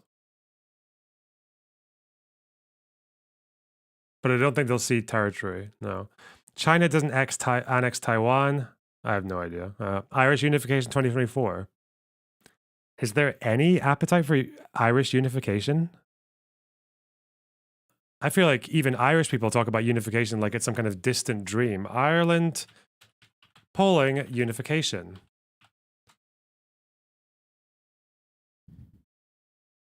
Well, Sinn Féin has said they want to have a referendum by 2030 on a quick Google search. So, no, obviously not. There's not even a referendum. Yeah, they're not going to. Okay, that's never mind. That's definitely off. U.S. economy reaches soft landing. All right. Major Cybertruck. Okay. I think apart from the Irish one and maybe the Ukraine one, these aren't. I don't think there's anything wrong with any of these ones. The Ukraine one might be right. I just don't think, based on current trends, it doesn't seem to be the case. Anyway. Yeah, I don't know. Yeah, I don't know these memes. Cybertruck. Well done. I don't care. Ugh.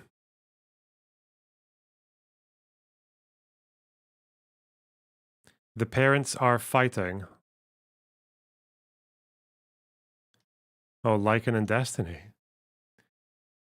Do we have outlets other than Fox and Twitter characterizing these as pro-Hamas? For years ago, it was conservatives and pearl-clutching centrists that amplified the negative side of BLM protests to paint them all as violent riots. Where's the ground truth on the nature of these protests? From the river to the sea implies that everything from the Jordan to the Mediterranean should be the single state of Palestine. Hamas is the administrator to Gaza and currently enjoys the widest support of any political entity in Gaza West Bank. If you're advocating for a one-state solution right now without Hamas being destroyed or removed, you are pro-Hamas. The majority of the people protesting seem to be, unless I'm missing a lot of chance video statement speakers, in favor of the disassembling of Israel as a state and the creation of a single state of Palestine. We need polling. The leadership of the Colombia protests, I think, is a good marker. I wonder if Lycan wants to talk about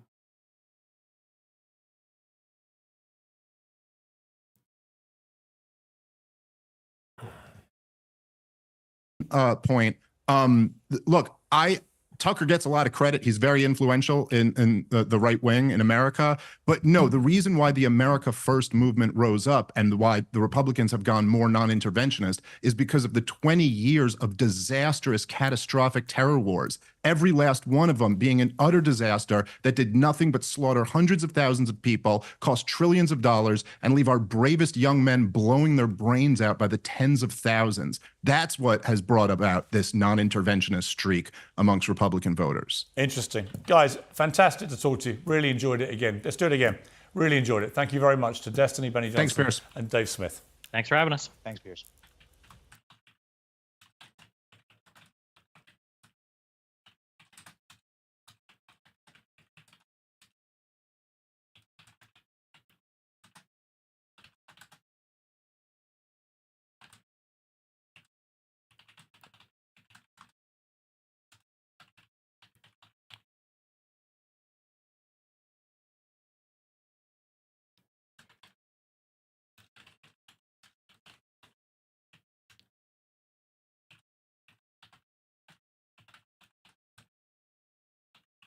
Okay, see what he says. Ugh. Dashcam footage is available on Times of Israel. Yes! Finally. Times of Israel Ben Gvir crash.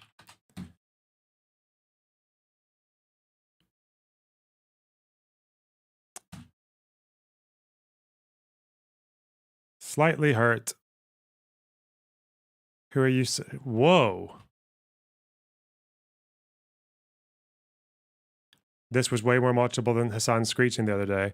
Well, to be fair, actually, I don't know. The other guy could have easily devolved into a screaming match.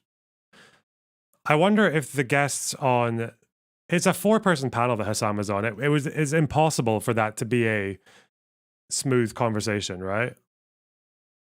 But is this the this isn't the dash cam. This is the crash. It looks pretty bad. What the fuck? Okay. Where's the dash cam? That looks like a bad crash. Oh.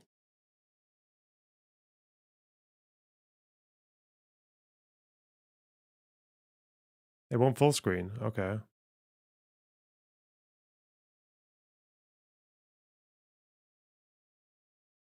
Let's see. Oh no, they watched it happen across the road.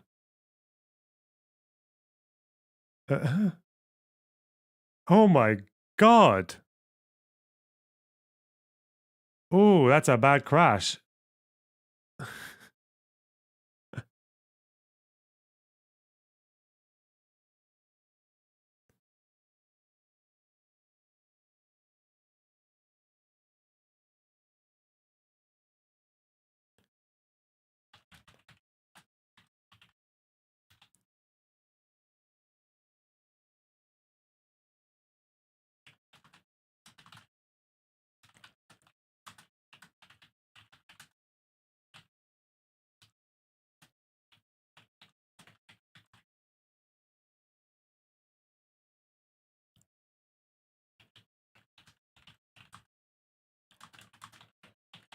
Okay.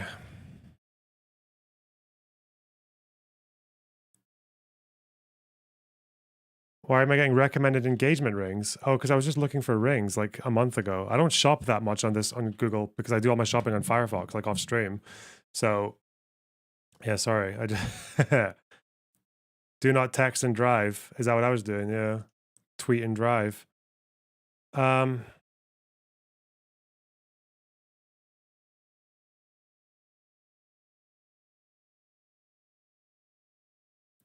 Okay. Okay. Same energy. I love this. This is so good. Are you getting engaged? No, I wasn't looking for engagement rings. I was just looking for normal rings. Donos. Fuck! Oh, where? Hang on. I'm only married to you guys. Fancy Teeth, thanks for the 10 Canadian. I'm 13 minutes back, and my glasses guy essentially said we need a shared ethnicity. Anytime people start talking about shared history, shared culture, shared stories, all I hear is a big dog whistle. Depends on where, like, for America, no. I can see why more vulnerable countries with like ethnic tensions along borders might want to live in a more homogenous state, because one of the big problems with fucking Europe was that all these borders were drawn up with in context of wars and armistice lines that basically meant ethnic groups were kind of like on the wrong side basically of the wall or of the line, and that was often used as a precedent for future wars. So that's a big problem. But, you know, generally speaking, I don't think people should want to have a shared ethnicity for its own sake. I think that's stupid and racist.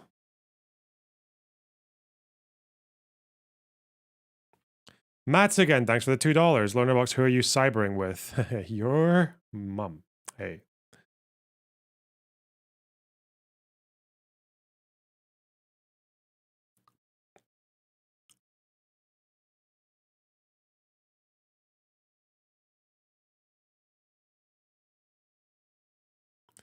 Okay.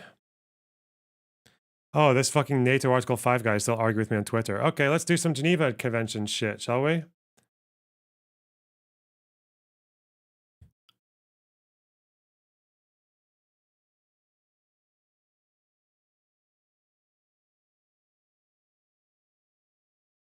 Where's that IHL article? God, I've looked at a lot of tabs today. Fuck.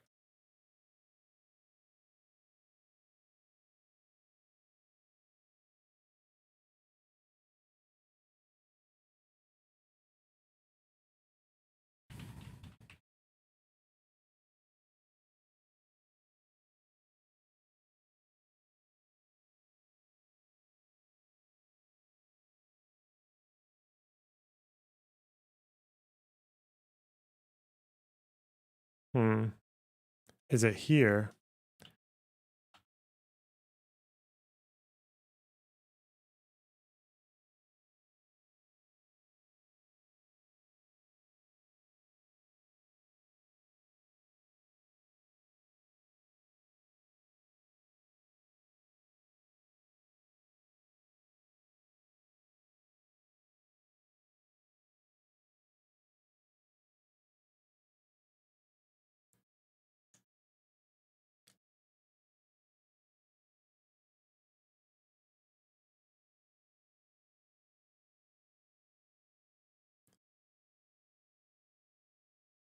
There was something else I had as well.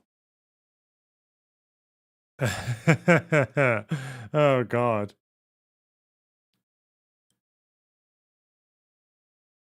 Oh, no, wait. Where's my screenshot?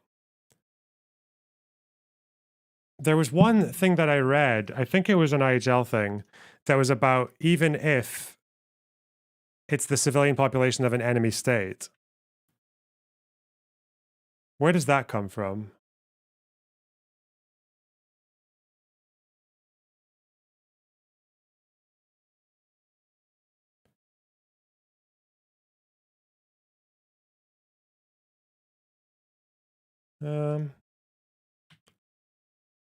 Where is the...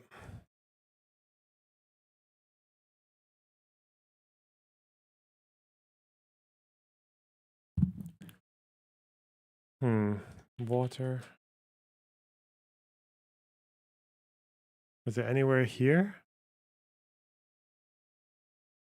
March, 10th of April, pipelines. There was something I looked up a few days ago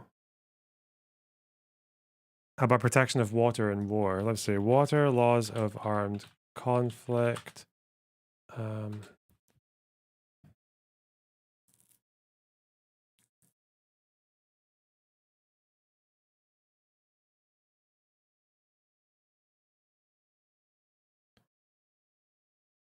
Let me see.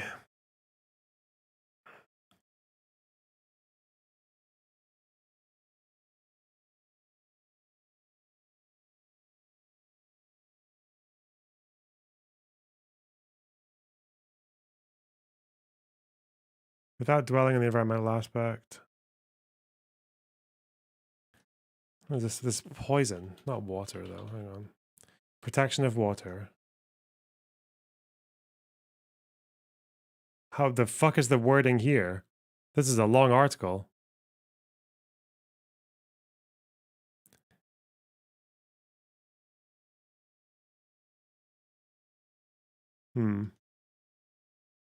They were occupying the north for more than just the last 6 months, so.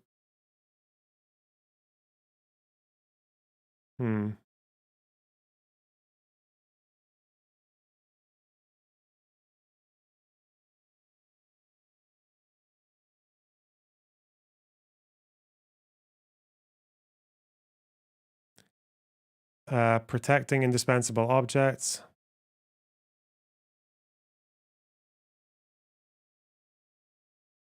This is from the Geneva Convention.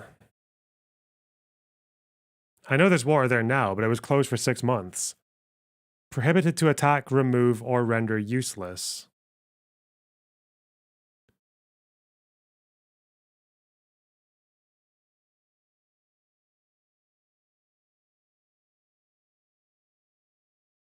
Or is it actually? I think it was from here. This looks familiar. A derogation for the immunity of indispensable objects is allowed to only if they serve as sustenance.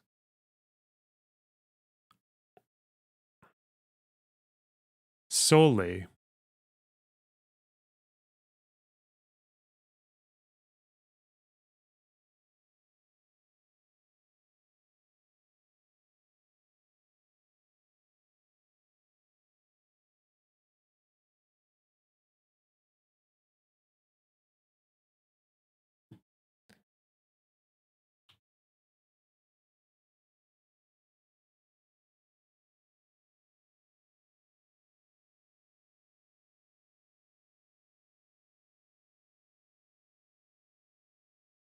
Humanitarian law seeks to ensure at least minimum normal living conditions for the persons it intended to protect.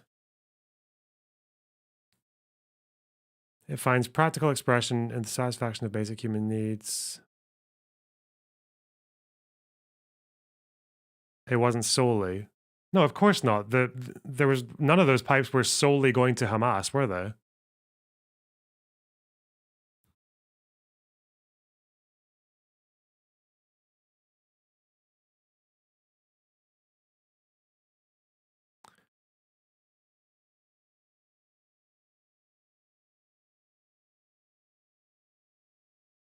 Hmm.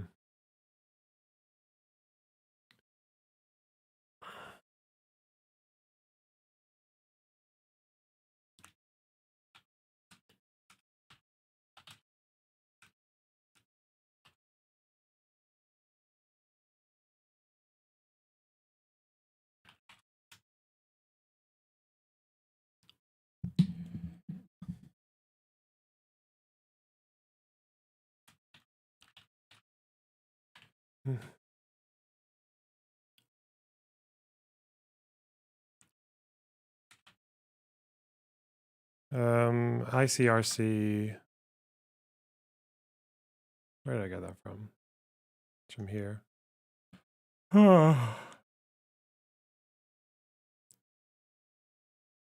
Complete siege.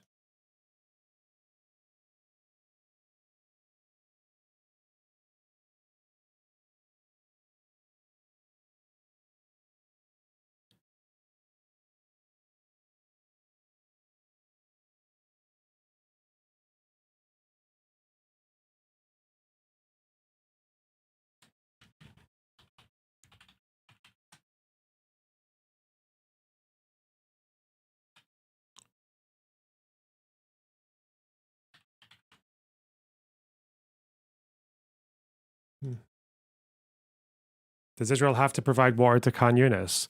If they have pipes already running there, I think the idea is that they shouldn't be allowed to turn it off. Is it this? Let's see. DMs. Oh yeah, this is about requisitioning.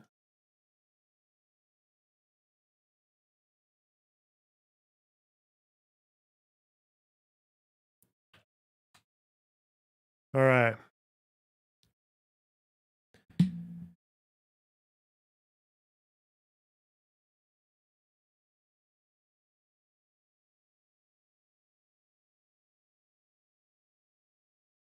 What's this? That's the same thing. Oh.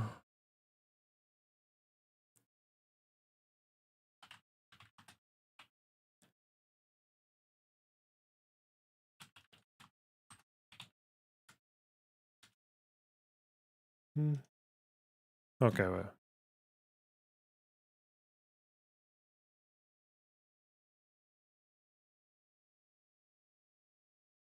Fuck, where's that stupid page that I was just on? I was just on this page. All right.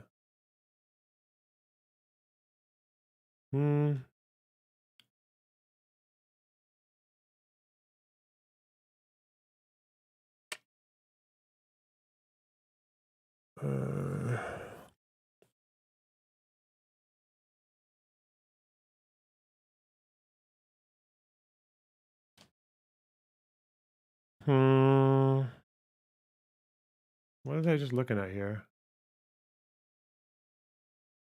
Was it exclusively?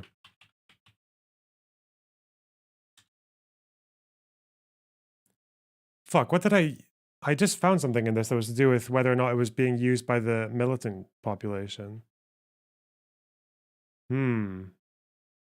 Observation, water is indispensable. I hope I'm not wrong about this. I'm pretty sure. No, we just saw it.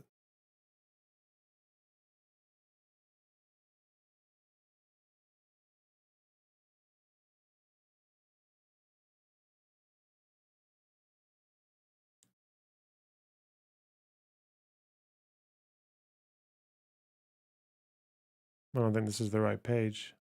Fuck. Oh. No, not that.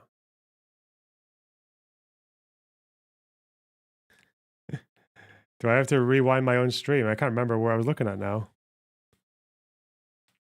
Because it's like divert waters as well.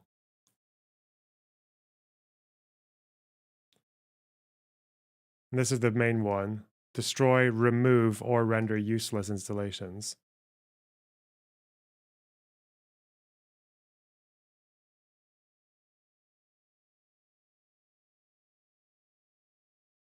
Okay, I'll take this. This is a useful one.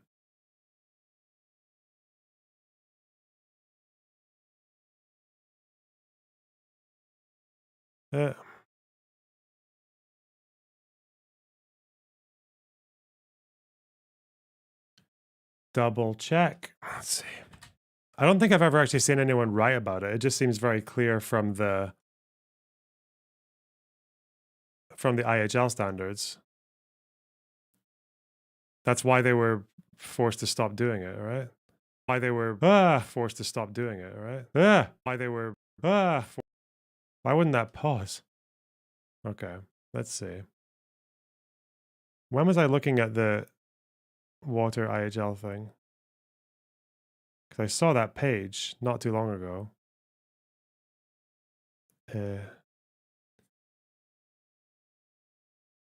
Oh, here.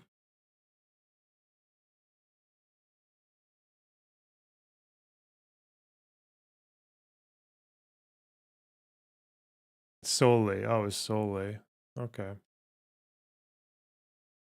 Too many tabs, bro. Hurting my brain.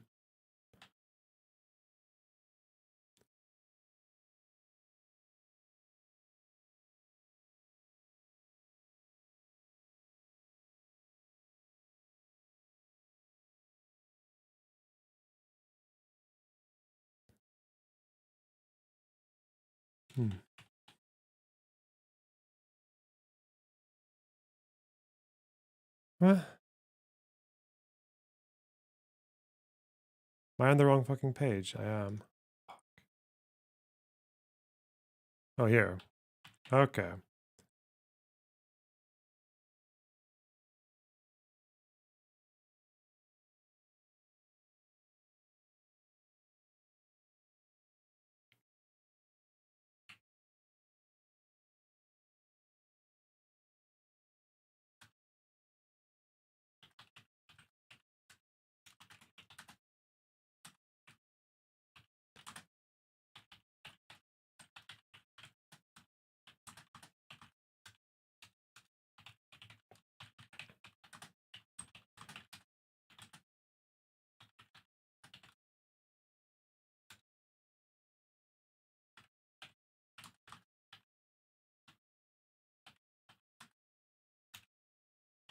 Okay.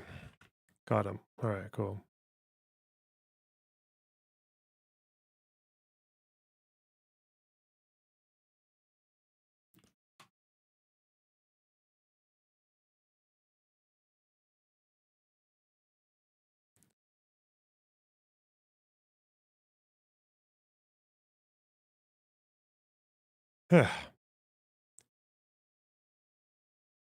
Have you seen Michael Oren's Substack criticizing the new historians? It's interesting to say the least. No, I have not. Sorry.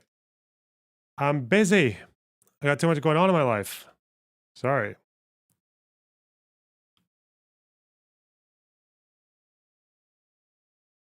Yeah. Oh, I've already got that one. Thanks, DS Max 23. Wait, what's this? Waiting room? Oh yeah, wait, hang on. It's just too much going on right now. All right. Hello. Wait, is my fucking mic working in Discord? I can't see it lighting up. What? Hang on. What? No, it's there. Why is it not registering? Why has it got a thing saying I'm chilling as well? What? Hello? Oh, there we are. Hello? Discord is down. It seems down. It's giving me very down behavior right now. What? Oh, God. Hi. Oh, hello. You hear me? Oh, finally. Sorry, I didn't know in that way. Yeah, I just wanted to rant for a tiny bit and also. Oh, no. My Discord's bugging. I'm sorry. I don't think we can do this right now. Okay. All right. Take care, man. Bye-bye. Shit. Apparently, yeah, people are saying Discord's bugging. Oh, no.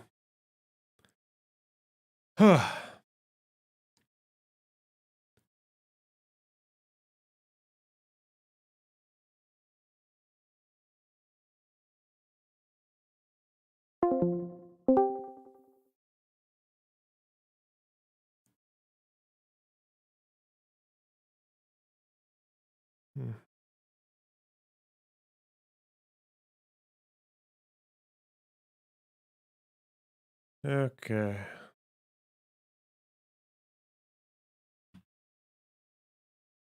No, I can't do that. I need to get out of Discord. I'm not dealing with that fucking noise again. Okay.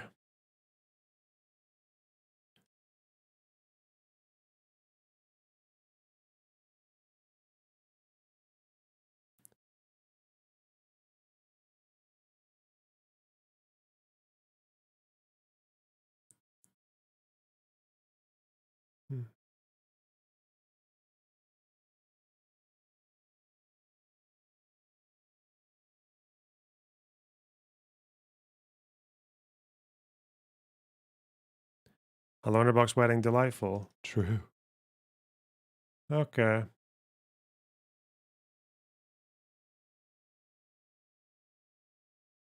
Okay.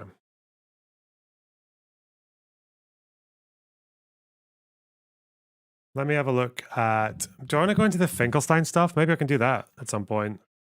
Like now. Because I can't talk to Lycan right now because of the fucking... Discord shitting. Okay. God, life seems pretty empty without the cash report to be hanging over my head. Oh, shit. Okay. Let's do some... Oh, God, opening a new tab is such a pain in the ass for Twitter.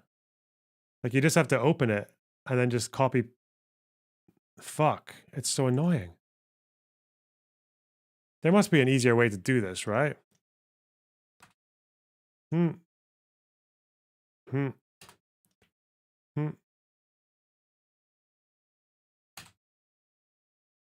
Intercept New York Times video is hanging over your head. No way. No. Well, it kind of is. I would like to get it done one day. All right, this. I guess this.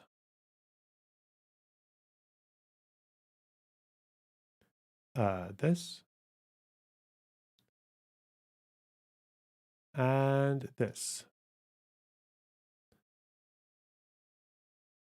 Right click, tab, and duplicate. Yeah, that's what I did. I just did it like that. Whew. Okay. Is Olive there? Is Olive ready for the... Hey, nice one. First of all, protests. This is... Today across American universities is just another reminder that governments no longer serve the people. I think the problem with this video is that it was from Georgia. Oh, yes, they would. The country.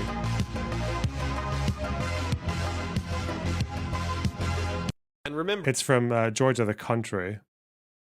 And they had to get community noted. 54K likes. Okay. Who is this person? Pelham. Katie Halpers. Okay. This is Janet. Okay. Well. Anyway, Norman Finkelstein delivered a speech at Columbia University. And I've said this a few times about Finkelstein. He's a bit more complex than he lets off, I think.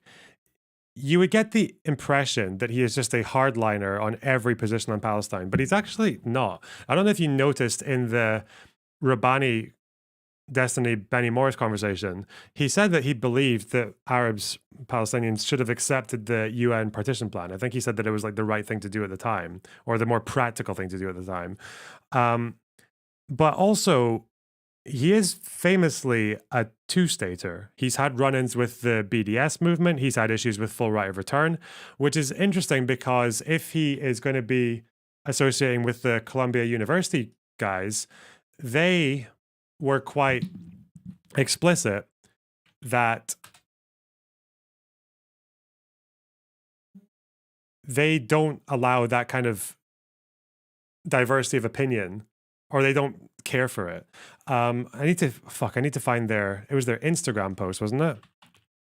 Yeah. How do I get a hold of this Instagram post?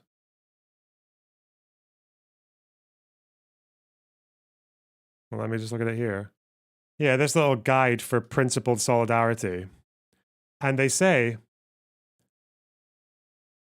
we see through all opportunists and normalizers, and often a normalizer is not always, but often seen as people who are willing to settle for two states.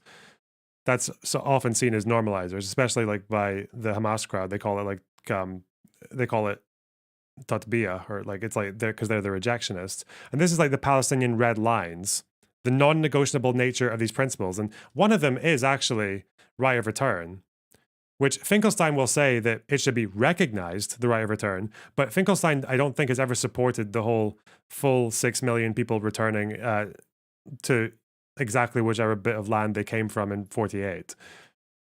Jerusalem is the capital, self-determination. And then even here, when they talk about the myth of the two-state solution, they say it was a myth because it didn't include a full right of return. It included a partial right of return, like family reunification and resettlement for everyone else. It was like a right of return to Palestine because there was an unlimited right of return to Gaza and the West Bank. But they don't mean to Palestine. They mean to their particular homes, right? Their homes and villages, even if it's like rubble. So... Also, the two-state solution wasn't, I don't think the sticking point of the two-state solution was necessarily refugees. It seemed to be demilitarization from the population, at least according to polls, and it was more likely, like, it was more Jerusalem and the Temple Mount was like the big thing, but anyway. And then they talk about General Assembly resolution, which I guess they think is the same as international law. It's not. But here, talking about perfect victims, like, are you in solidarity or are you merely a sympathetic witness? There's like a very demanding, like, there's a lot of demand for lockstep. Like, we reject conditional solidarity. We reject normalizers trying to tell us to make our rhetoric more palatable. This is from SJP Columbia. And when Finkelstein went there, though, apparently he did actually suggest that they be more palatable, among other things. So let's just see the talk and see how it goes. Professor Norman Finkelstein joined us today to show support for this movement, to support everyone here against the oppression of Columbia University. Please come closer. Please come closer as Professor Norman Finkelstein gives his remarks to everyone here. 34 minutes. We're going to have to speed him up. The Columbia University Apartheid Divest movement on campus that has now inspired a big movement across U.S. universities. So let me introduce Professor Norman Finkelstein.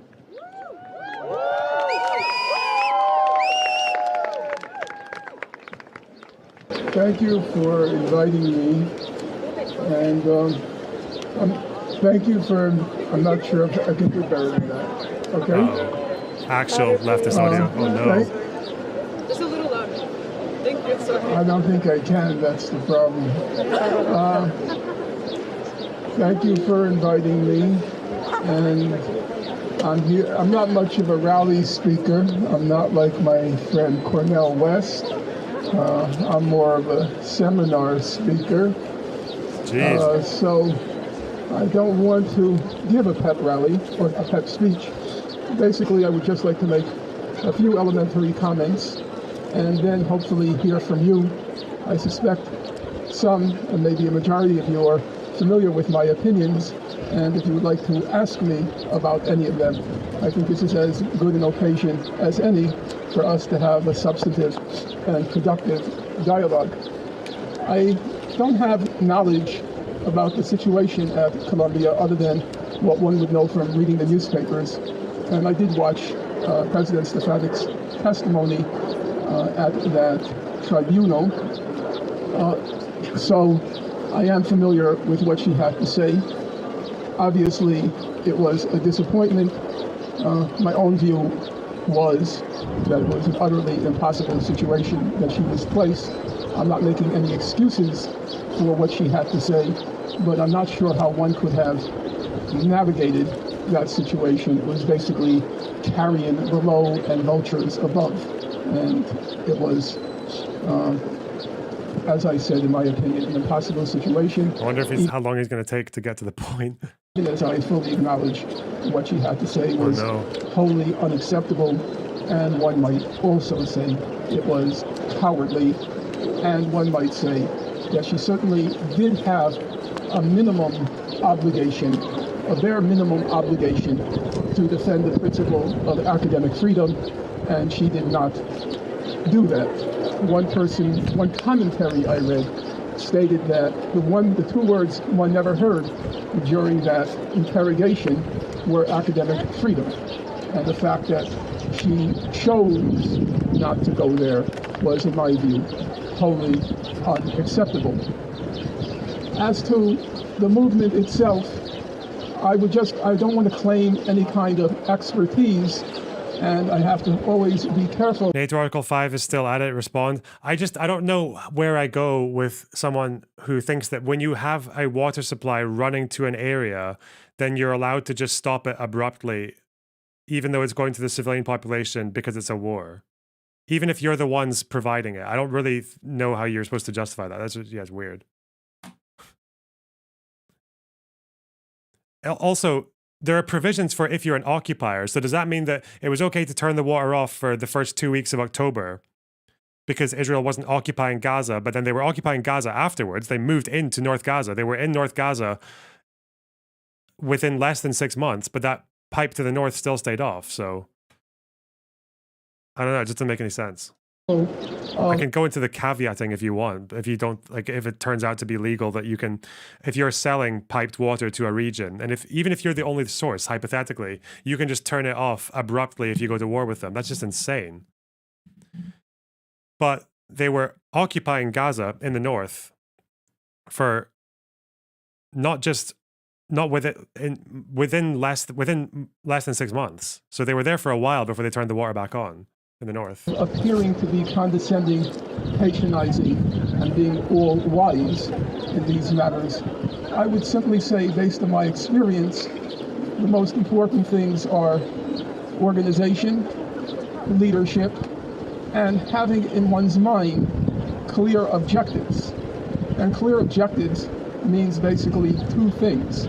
One is slogans that are going to unite and not. Geneva has made a mockery by Hamas and Hezbollah, but we're supposed to engage in this long struggle session to condemn Israel for cutting electricity, and that has a secondary effect of cutting water supply. No, you don't have to cut off, like, electricity you can cut off. That's not covered in the provisions, but that's not covered in the convention. But I'm sorry, but that's the rules of war. The rules of war are that just because your enemy is breaking the law, that doesn't mean you're allowed to break it as well.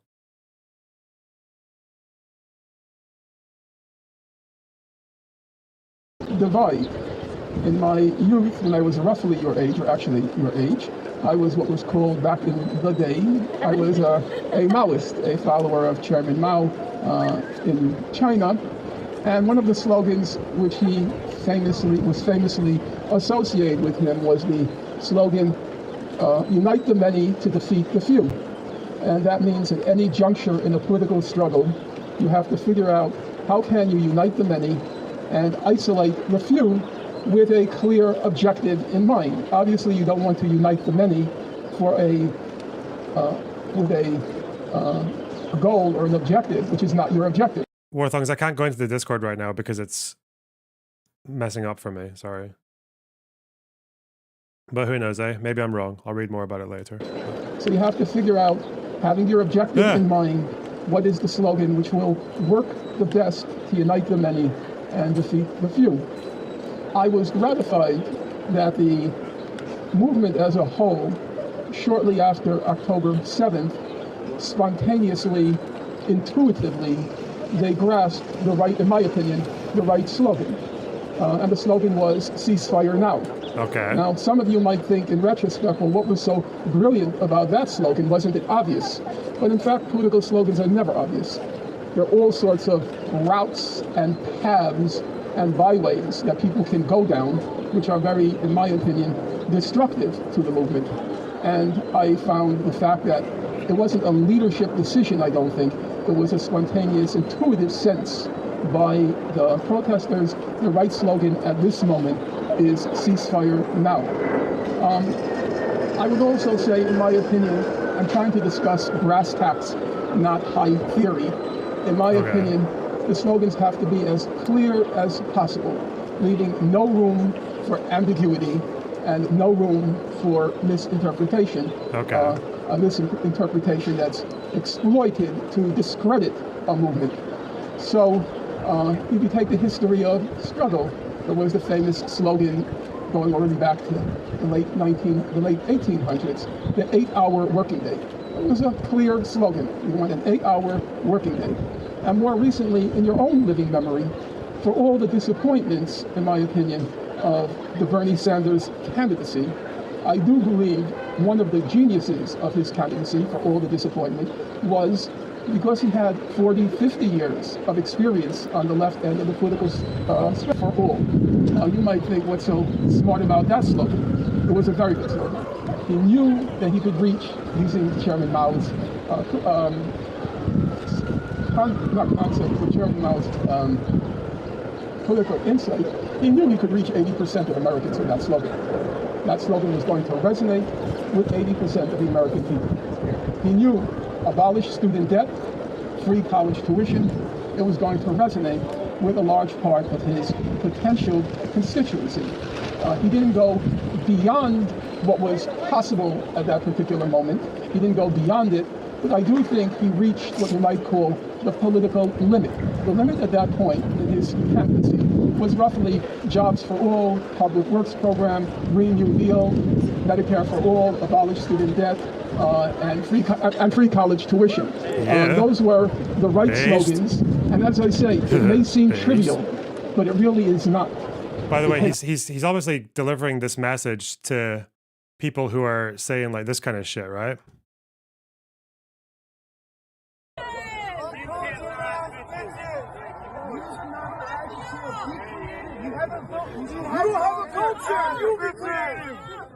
You don't have a culture, go back to Europe, all you do is colonize.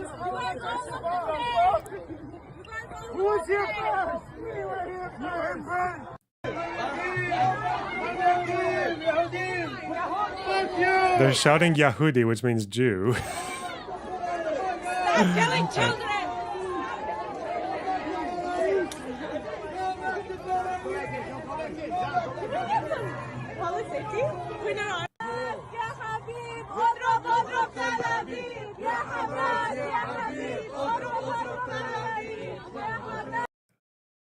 Oh Hamas, oh loved one, hit or strike Tel Aviv.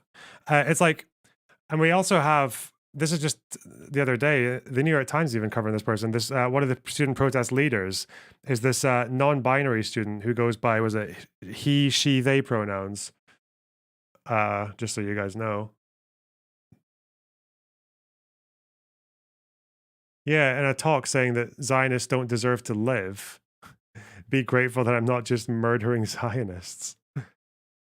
I think this is the clip, right? Oh, it's just a Twitter link. The Daily Wire, obviously, having a field day with this. Overall, we're to be a winner. Where is it? I fight to injure or for there to be a winner or a loser. I fight to kill. Where was the clip? I don't want to watch the whole 6 minutes again. I just want to find the right bit. Hitler needed to die. Hate and slaves kill their masters. And so Zionists are the white supremacists. Clear here. I'm not saying that I'm gonna go out and start killing Zionists. Obviously. What I'm saying is that if an individual who identifies as a Zionist threatens my physical safety in person, i.e. puts their hands on me, I'm going to defend myself. And in that case scenario, it may come to a point where I don't know when to stop. Does that make sense? There should not be Zionists anywhere. Zionists are Nazis. Anywhere. For my identity as a black queer woman in New York City, obviously, if I'm on the train and I'm sexually assaulted or harassed in some way, like I may say I slap somebody, right? Doing and saying that versus saying that, you know, you fight to kill. And you made a comment earlier where you stated that you may not know your own strength behind why, or you may not have the resistance to stop, right? That is kind of like what I'm taking from what you were sharing, that it could get to that point. Okay, both of them have taken a break, everyone. So these are two black women. I just wanted to throw that out there. So I'm not too keen on going too, but yeah, these are two black women in the meeting, just in case y'all couldn't tell already. But these are two black women. The meeting's a joke. They definitely were hoping that I was gonna walk back the I fight to kill. Your initial letter from your office mentioned that this meeting will determine if it needs to reach or go to a disciplinary hearing. Is that correct? Mm-hmm. And so that's what I'll be being notified about in 24 to 48 hours. That, and it can also be that we need additional information. All of our letters are standard, so it depends on kind of like everything that you discussed us today and what we discussed. Right. Okay then, well thank you. No problem. A lot of people agree that Hitler needed to die in order for world order to move forward and in order to establish some inkling of world peace.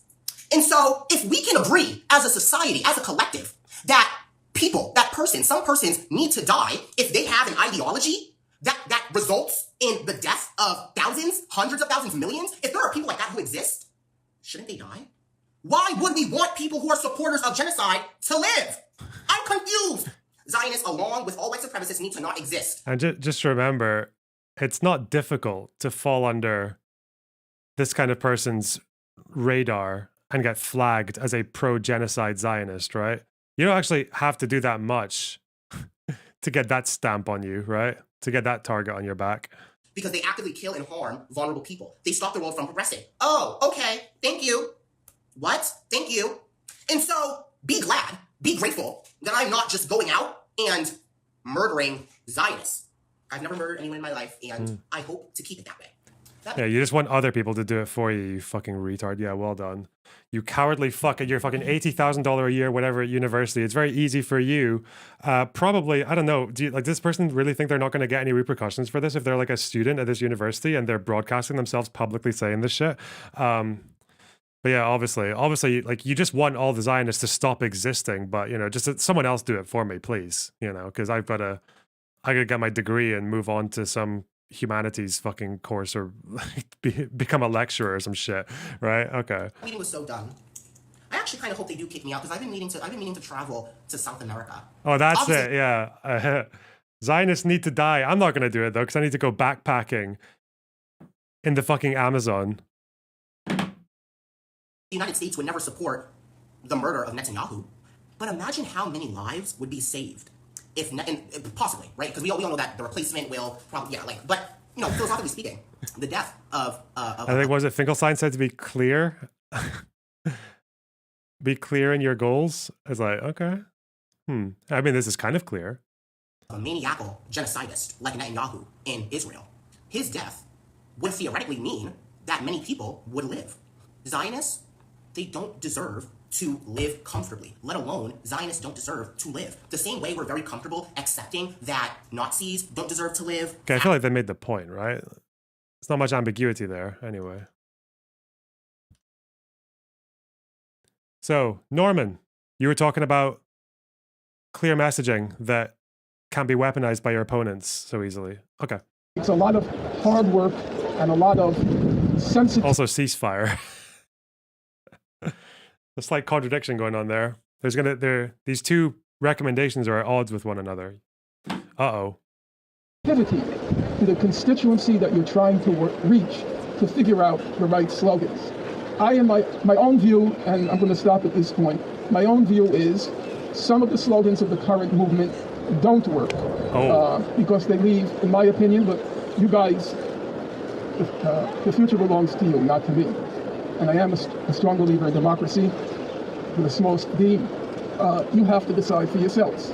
But in my view, you've got to pick the slogans, A, which are not ambiguous, leaving no wiggle room for misinterpretation, and B, have the largest likelihood at any given political moment to reach the largest number of people. That's my, I don't want to call it advice, because I'm not here to give advice, that's my political experience. And at this point, I'm happy to hear from you and to get some clarity on what's going on at Columbia University right now. Since, as I said, everything has been mediated by the media, except for the hearings, which I did watch from start to finish. Thank you.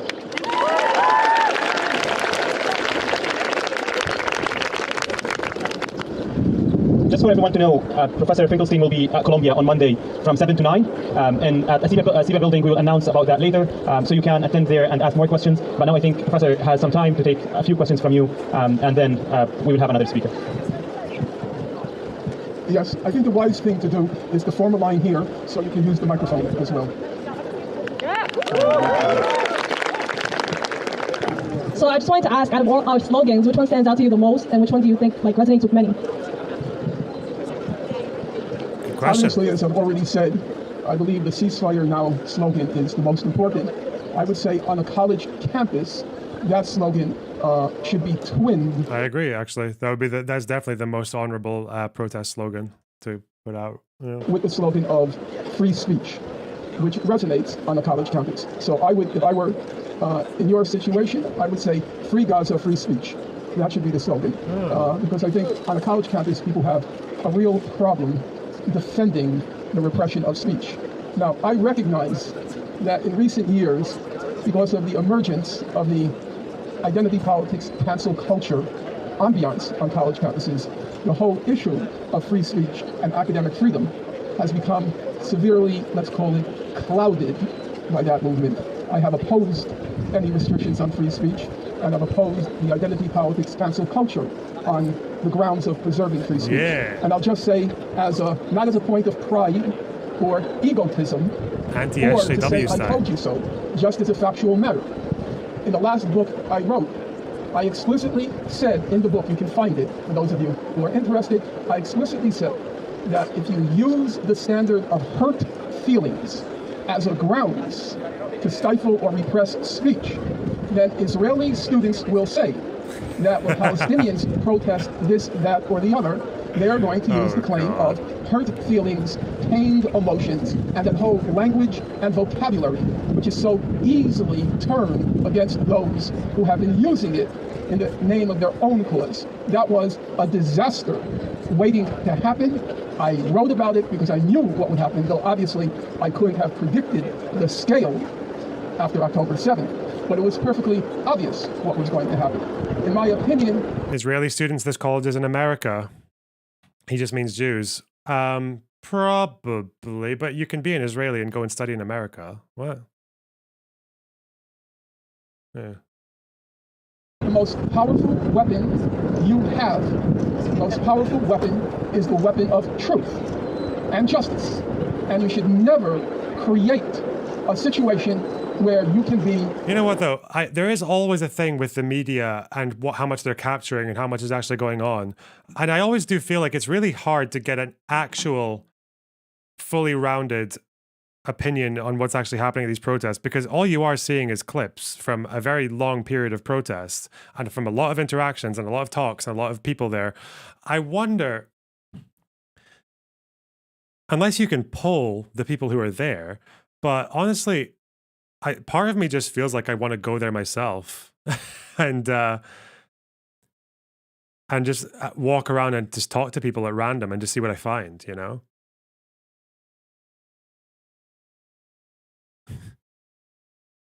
But and honestly, if I was in a more privileged position, like an 80K a year student, incidentally, then I probably would have done that. Do some street interviews. Hassan was there yesterday. Well, he didn't take me, so. Silence on the grounds of feelings and emotions. If you listen, which all of you did, if you listen to President Stefanik's remarks, it was all about hurt feelings, feeling afraid. That whole language has completely... The problem is the only clips you see are the ridiculous people. That can get you so far, but that doesn't get you past the fact that there are people who are literally being invited to do talks who are holding some of these some of the most fringe opinions. Or that person that we just watched was a leader. Was it apparently, like, that's what they've been called in the New York Times or anything else. They're called like a leader of the student movement here. So, or one of the leaders. So it's not like they're just a random punter who turned up there, as well as some of the lectures. And if you look at some of the chants, again, even if the chants are only 12 or 10, 15, 20, 30 people, it's more than that. That's still kind of alarming, no? For that level of rhetoric. Can you imagine if there were 30 Nazis running around talking about telling Jews to go back to Europe and shit like that? Or, yeah, I guess they would just say, go to Israel or just die, go back into the chambers. Or instead of bomb Tel Aviv, it was what, like... Yeah, just gas the Jew. Like, I don't know. I feel like even a small group doing that without any apparent objection from the other people seems to be a kind of worrying. Like, it seems to just be something that makes you think what everyone else there is actually okay with, or whether they know, or whether they care, or whether they're just quietly opposing it because they're scared. Like, you just don't know. Completely corrupted the notion of free speech and academic freedom. And you have now... I mean, you know what they say, guys, you know what they say. If there's one Nazi at a 10-person table...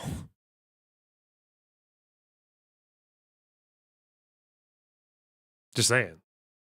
That experience, and hopefully going forward, that language and those concepts will be jettisoned from a movement that calls itself as belonging to, if I can use the expression... How much would it cost you? For flights, accommodation, and just general living expenses being there. I'd also have to get equipment for street interviews. So microphone, got a camera. I mean, $3,000, yeah. I was going to say 2,000, but then that would probably mean I'd be going into dipping out of pocket.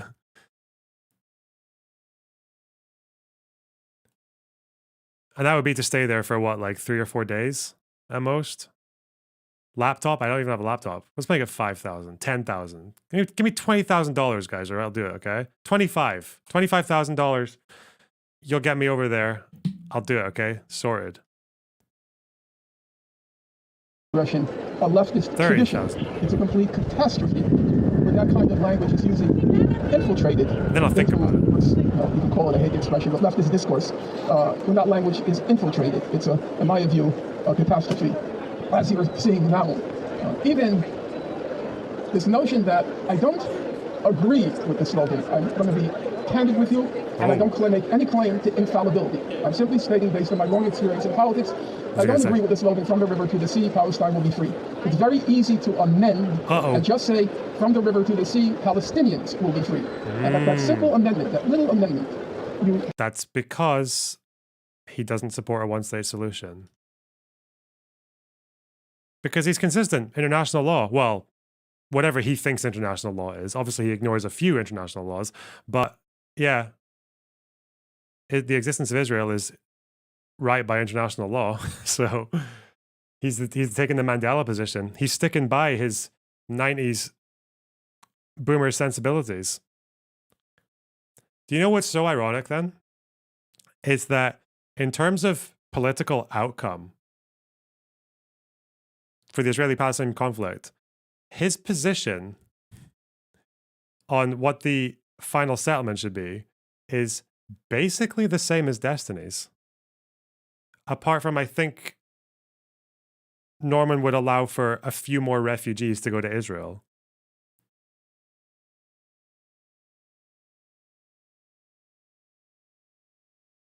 This is what I mean when I say pro-Palestine, pro-Israel. Like, really, you're either both or you're neither, really. Like, and what I mean by that is that if you're pro-Palestine and Israel, that generally means two states. But I think it also means like the only workable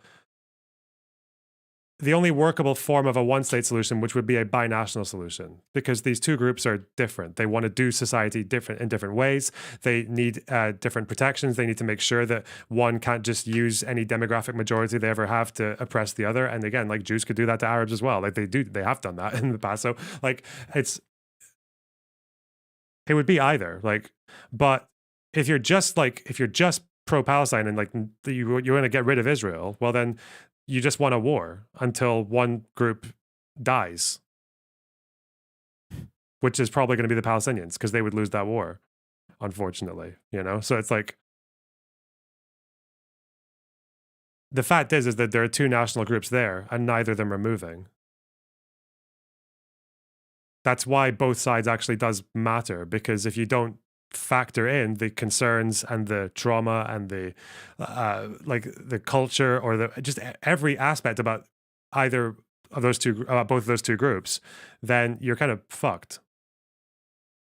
If you're pro-Israel, it's a bit easier because a fully pro-Israel person who doesn't believe in a Palestinian state, it's easy enough for them because they just keep the status quo or just keep on kicking the can down the road until eventually a Palestinian state is impossible. People just give up and leave, or they stay in a kind of permanent limbo, right? A permanent quasi-autonomous limbo, like fucking West Bank. Yeah. So that's how I see it. And that's also why when people talk about pro-Palestine, pro-Israel, what they really just mean is it's like a narrative and an aesthetic. There are different narratives on the history. There are different narratives on the current events. And there is just the aesthetic, who you talk, like what talking points you find more important, which parts of the history you find more important, which side you're more willing to give benefit of the doubt to, which side you're less likely to fact check, which side you're more likely to fight against. That's really what it means. But as far as actually what you want for the end state of things in that area, you can have seemingly the two of the loudest pro-Palestine, pro-Israel voices on the internet, and they both support, it seems, a two-state solution without full right of return, like Finkelstein and Destiny. Like, how weird is that? yeah, I don't think enough people think about that or notice that.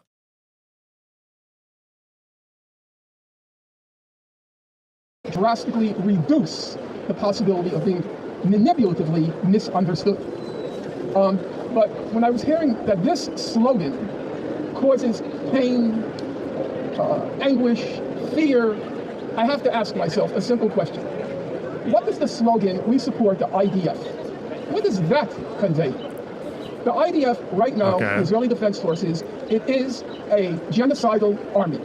Why are you allowed to have public support for a genocide, at this moment, a genocidal state and a genocidal army? Well, you mean a plausibly genocidal state, Norman Finkelstein, come on.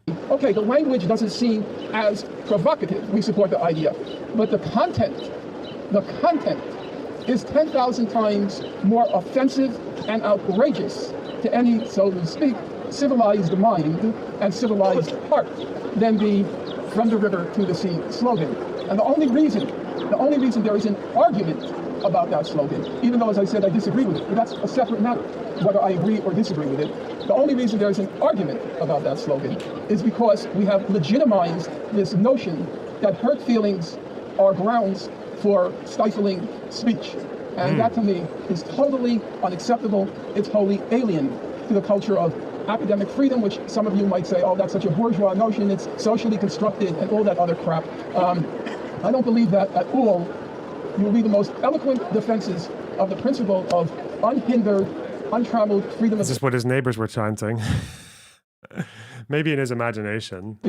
You'll read the most eloquent defenses of it by people like Rosa Luxemburg, who was, by any reckoning, an extraordinary individual and extraordinary revolutionary.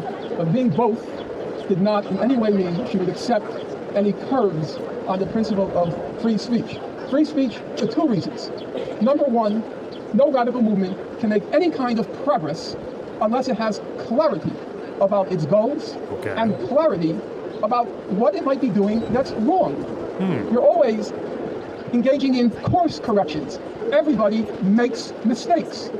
You constantly have to engage in course corrections. Do you think things are slowly becoming more pro-Hamas than just pro-Palestine?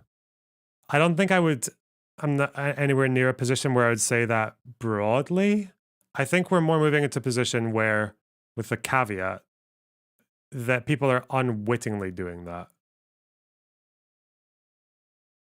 At least it's more, I don't think it's majority pro-Hamas. It's more pro-Hamas than I've ever seen Western pro-Palestinian sentiment. It's like what we saw with the Matt Binder conversation, where he was saying he condemned Hamas like 1,000,000 times, like no apologies or anything like that. And his chat were saying the same thing, but every time he was brought up with an example of pro-Hamas chants by groups of people, he was just very dismissive.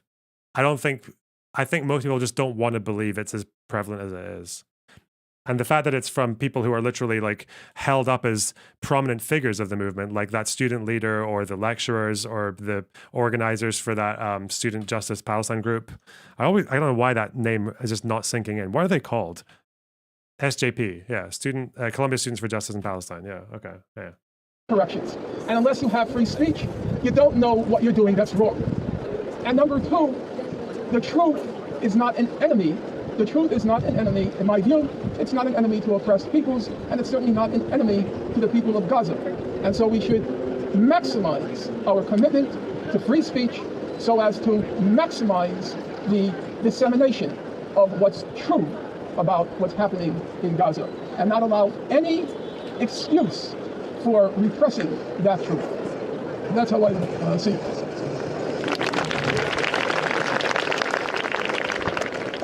Yes, I think if you could just come up. Thank you.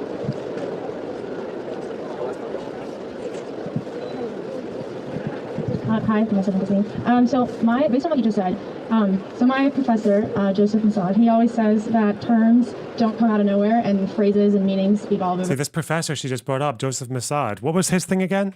Didn't he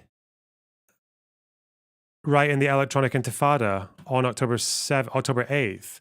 I think this piece was openly fawning over Hamas, wasn't it? The sight of the Palestinian resistance fighters storming Israeli checkpoints separating Gaza from Israel was astounding, not only to the Israelis, but especially to the Palestinian Arab peoples who came out across the region to march in support of the Palestinians in their battle against their cruel colonizers. This is October 8th. This is after we knew the majority of the people that the Hamas were fighting against, that they were battling against, the people in the festival or the families in the kibbutzim, like, was that a battle against cruel colonizers? We wouldn't know because there's no mention actually of whether or not they considered the casualties by Hamas to be civilians or IDF. It's just colonizers. It's a catch-all term for all of them.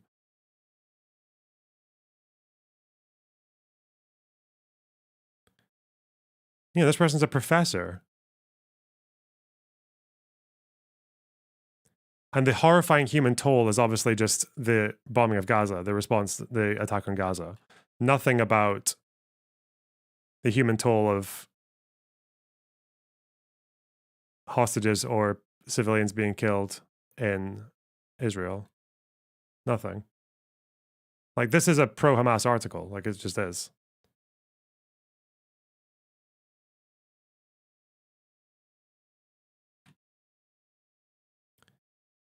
So she mentioned him as well. Okay. Her professor. Okay, what's he saying? Over time, right? From the river to the sea was being said when I was a freshman here during the BDS referendum, and it was not being penalized or criminalized, and it was understood for what it was. It was being understood as an expressive statement that holds emotion and that holds deep meaning for a community, and that is also valuable to a protest. Like the human aspect of it. I feel like if we're all focused all the time on trying to communicate the message correctly to the United States government, which quite frankly I'm not sure how clear you have to be with them for them to do something, we're inherently repressing the human and emotional part of the protest. So I don't know, like, why do you think Free Palestine is not the correct statement? What is the correct statement? If Free Palestine is quite simple, and people who... Free Palestine isn't what he said, because Free Palestine can mean Gaza, West Bank, East Jerusalem. It's still more vague, obviously, but I think that's why Finkelstein said you can still say river to the sea, but he prefers it to be from the river to the sea. Was it Palestinians will be free, not Palestine, because Palestine makes you think one-state solution, river to the sea. Are educated on the subject and who believe on the subject understand what it means. It means decolonize, it means liberate, it means don't place the blame on the people that didn't do anything. My question basically is, don't you think that conditioning speech in that way by not using those slogans, even though they hold meaning and they hold power for the community that is fighting for their own rights, don't you think it dehumanize the whole fight? And shouldn't that also be a part of student speech? That's it. Well, I'm glad people challenge me. I think that's a useful thing. And I don't like to play to the choir. You're doing 10,000 things right, and it's deeply moving what you've achieved, what you've accomplished, and the fact that many of you are putting your futures on the line. That's very impressive. I remember during the anti-war movement, it was a different era, obviously, anti-war and the anti-Vietnam War movement. And I remember there were young people who wanted to go to medical school. And if you got arrested, you weren't going to medical school once you got that record. And I remember many people struggling with the choice between getting arrested for the cause, and the cause was not abstract. It was, by the end of the Vietnam War, the estimates are just Vietnamese will leave aside Laotians and Cambodians, between 2 and 3 million Vietnamese were killed. It was an unfolding horror show every day. And people struggled with whether they would risk their entire futures.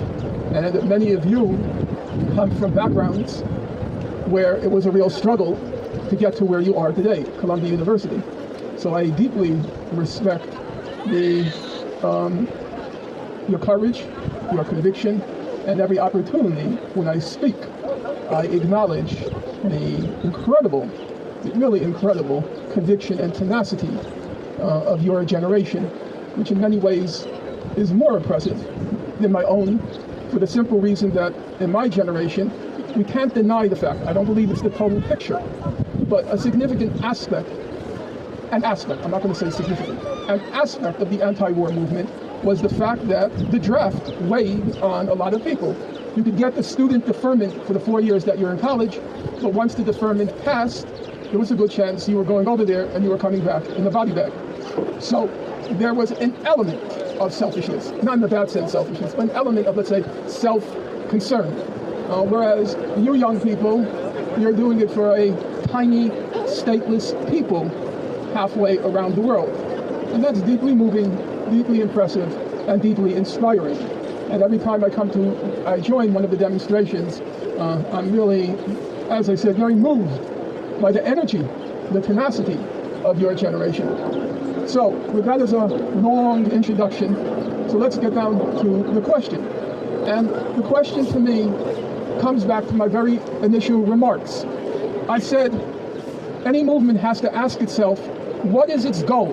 What is its objective? Good question. What are they trying to achieve? Now, as the young woman said, can you just raise her hand? Or can you mind, you don't want to give your name? It's okay if you don't. Okay, just the young woman. I don't want to get causing problems. Yes. As the young woman said, a few years ago, that was a slogan of the movement, from the river to the sea. I remember in the 1970s, one of the slogans was, everybody should know we support the PLO, which was not an easy slogan to shout on Fifth Avenue in the 1970s. I do vividly recall looking at the rooftops and waiting for the sniper to dispatch me to eternity at an early age.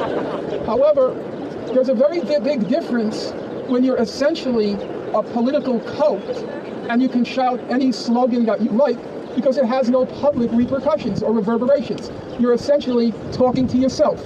You're setting up a table on campus, giving out literature for Palestine. You might get 5 people who are interested. There's a very big difference between that situation and the situation in which you are today, where you have a very large constituency that potentially and realistically you can reach. And so you have to adjust to the new political reality that there are large numbers of people, probably a majority, who are potentially receptive to your message. Number 2, I completely understand what you're saying, that sometimes a slogan is one that gives spirit to those who are involved in the movement. And then you have to figure out the right balance between the spirit that you want to inspire in your movement and the audience or the constituency out there that's not part of the movement. It's kind of funny that I feel like it's one of those things where if it was anyone other than Finkelstein giving this argument, like just a random person, I feel like the response would be so much more hostile. Like he is basically going against at least what SJP were saying and what a lot of these professors were saying as well about like tone policing and perfect victim and all that stuff. I think he gets away with it though a little bit. Yeah. He has more clout license that you want to reach. So if you're saying to me, I'm a killjoy by saying this, if we modify the slogan a little, it's not as much fun, I kind of get that. However, I do believe one has to exercise, not in a conservative sense, but in a radical sense. One has to exercise in a moment like this, if for no other reason than for the people of Gaza, one has to exercise maximum responsibility. Maximum responsibility to get out of one's navel, to crawl out of one's ego, and to always keep in mind the question, what are we trying to accomplish at this particular moment? That's my view.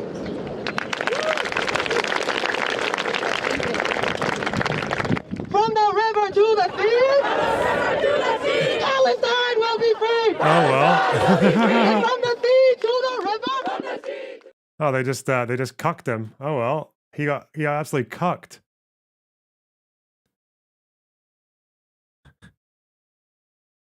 But he has given his opinion on why he doesn't like the phrase. Yeah.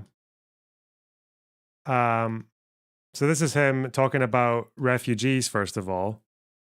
Israel's population is 7 in 2012, but it's hard to tell if he's changed his position on this because I don't really. In the conversation with Benny Morris, and Destiny and Moeen, it sounded like he was just talking about he kept on insisting the right, recognize the right. It's like, well, okay, but that sounds like you're saying you don't want a full right of return. You want, like, again, a limited right of return, which is not the same as what these organizers want, but yeah. 7.5 million. Of those 7.5 million, 5.5 million are Jewish, and the other 2 million are Palestinian, Arab, and other, neither of the above. And you say, as a lot of the solidarity movement says, all 6 million Palestinian refugees have to go back. Okay? Now, will a public think it's reasonable for 6 million Palestinians to descend on a country which right now has 1.8 million Palestinians? Like, how does he get away with descend on a country? That sounds like, if I ever wanted to liken anti-right of return rhetoric to great replacement, descend on a country. Okay. And 5.5 million Jews, which means you're going to completely, overnight, radically, completely change the demographic balance in the country. Will a person, the public, find that reasonable? My answer is, you can give them every fact behind the creation of the refugees, and they'll still see the Israeli position that that's not tenable. I don't think you can sell it. Well. You want to say you're agnostic on Israel? Oh, this is him talking about BDS, because the BDS organization that he's referring to here says they have 3 demands. One is equal right for Palestinians who live in Israel, equal rights. The second one is, what's the second one? I've forgotten. Self-determination, 6-7 borders.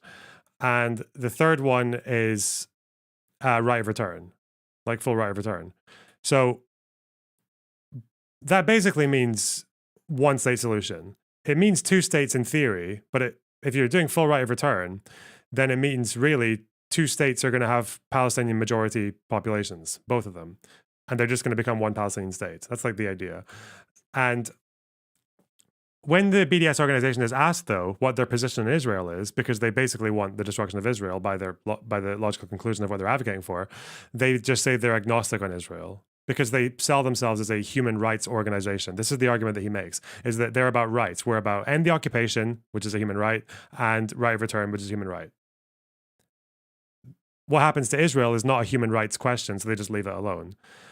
Which Finkelstein kind of calls out and says is a little bit snaky, basically, like not trustworthy, because obviously they have a position on Israel. If you believe that, you want there to be no Israel. Yeah. You want to say you want one state? There's nothing in the international law for one state. You're not going to win a public to that. Once you step out of your little cult, your little ghetto, and you enter the real world, and you try to reach a broad public, and you say, we are a rights-based organization, which is what BDS likes to say, and we want to enforce our rights. Okay, the law.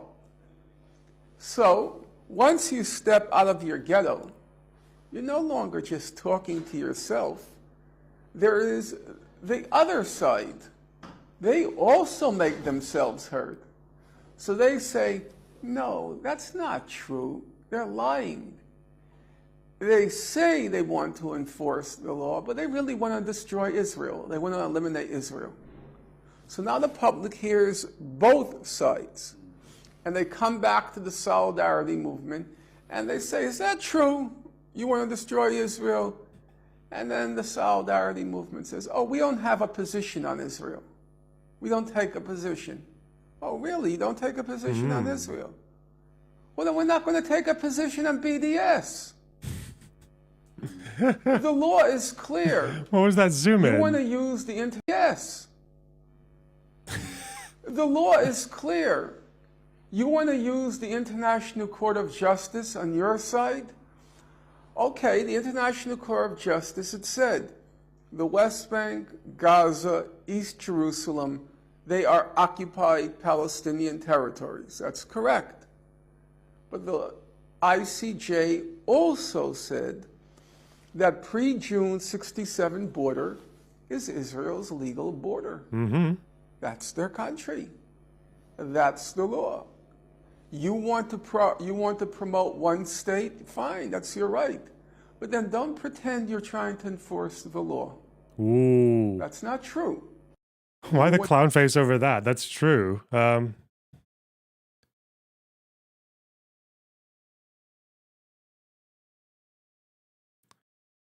Well, Mr. Finkelstein.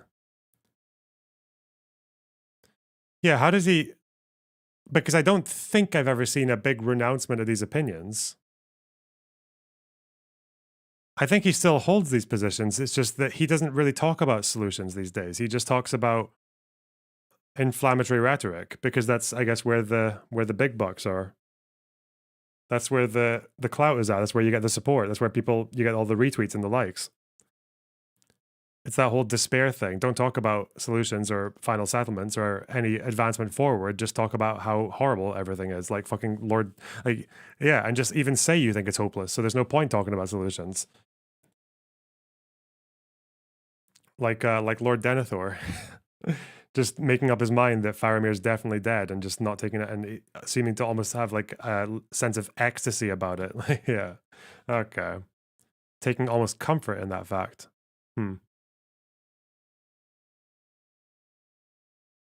Oh, well. Yeah, I just thought that was interesting. It was interesting that he did that, and like I guess they were happy to see Finkelstein there, but obviously they just went against his advice like immediately after he finished speaking, even if it was cordial. But yeah, pretty wild. Pretty wild.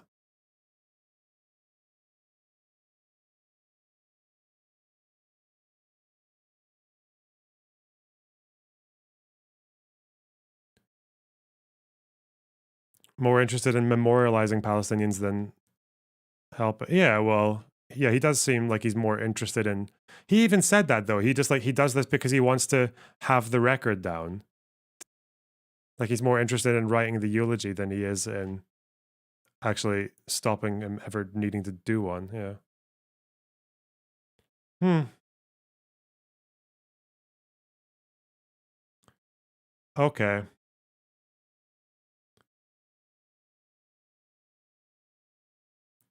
See, the thing is, if I don't get to know these protesters, libs of TikTok will, and they'll do these stupid, I'll bet this is the most dramatic, thumping, over-compressed music ever is playing over this right now. We are seeing huge protests across the Western world. Thousands, sometimes hundreds of thousands of people organized with Palestinian flags, signs, and keffiyehs. Yeah. If many of these demonstrations and happenings do not feel organic or authentic, She's a fucking robot. Go back to posting fucking tweets and with no commentary and just being like, look at this non-binary person with silly hair.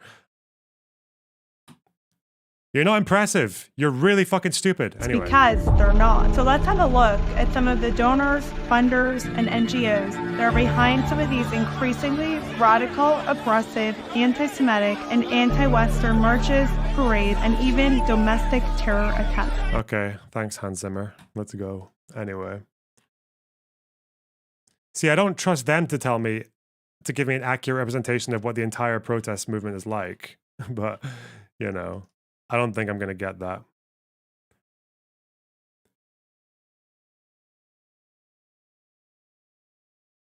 The day I get blocked from this chat, I will ascend to peace. I'll keep you longer then. Fuck you. Okay, I think that was a reasonable segment. Mr. Binkelstein. It's so funny when he just gets away with that. I just can't get my head around it.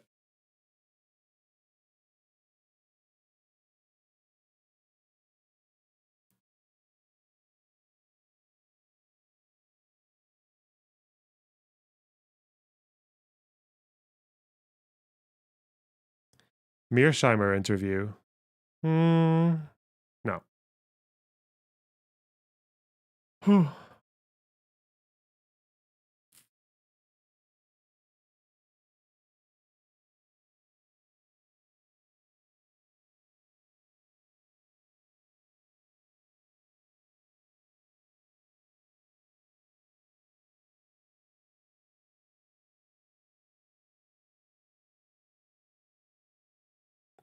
Thanks for the entertainment these past months.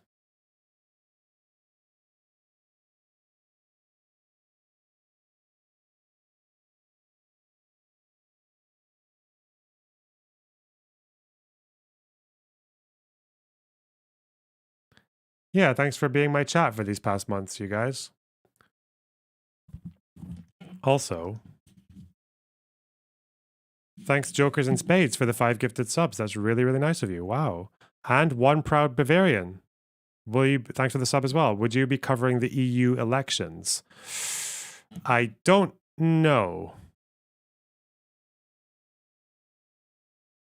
Mark Lamont Hill versus Son of Hamas. Yeah, maybe. I'm also a little bit sleep deprived, you guys. I don't know. And maybe I'll just retire early and goon. Maybe I'll go for a walk. I haven't been for a good walk in a while. The only walks I do are to the fucking gym. I've never just had it's been a while since I've just gone for a walk, you know? I walk places. I walk a lot, but I don't go for a walk. Maybe I want to go for a walk. Bro is always sleep deprived. Yeah, well, it's just how I was built. I'm just not good at sleeping. I mean, we got 2 segments out of this as well. We got ICJ and we got Finkelstein.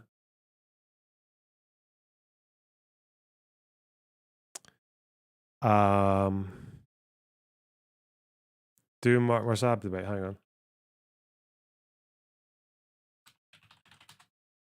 Fuck. I have. Ugh. I need to get. Oh no. I have to look through DMs for a very specific thing, and I have no idea where they are. Oh shit.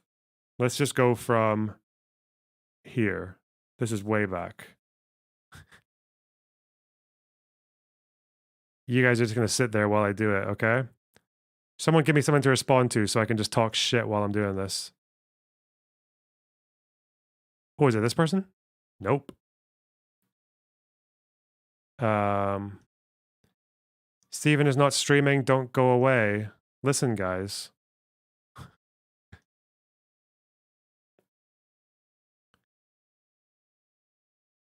You know, at some point, I'm going to have to kind of just be my own thing, you know? Can't just be getting all our viewers from Mr. Destiny, you know? Not that I'm not grateful. I'm very grateful, but going to have to start branching out at some point. Thoughts on open relationships? If you can do it and you want to do it. But don't kid yourself, okay? Don't kid yourself. You have to be able to you have to be prepared to communicate a lot more than I feel like a non-committed relationship or like a monogamous relationship does too. I think you would have to be pretty good at that. All right. You mean recurrent Piers Morgan contributor Borelli? True.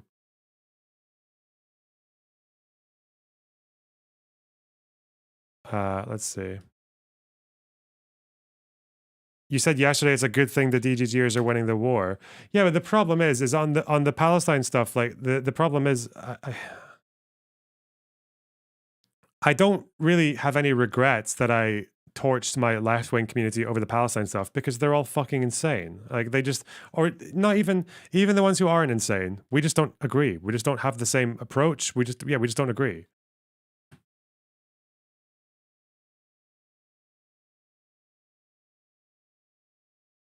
And to a degree, I have to have an audience that somewhat reflects my positions, even if there's a lot of contention. And I feel like I get more contention in my audience as a per capita unit than pretty much anyone. When did you torch it? Just over time. Like they just started fucking off and then saying, I used to like you, but then you fought with this person that I like. And, blah, blah, blah. And then they come on and they have a really incoherent fucking problem with me because, yeah, I don't know. But I'm okay with that though. That's fine. That didn't bother me. And one day,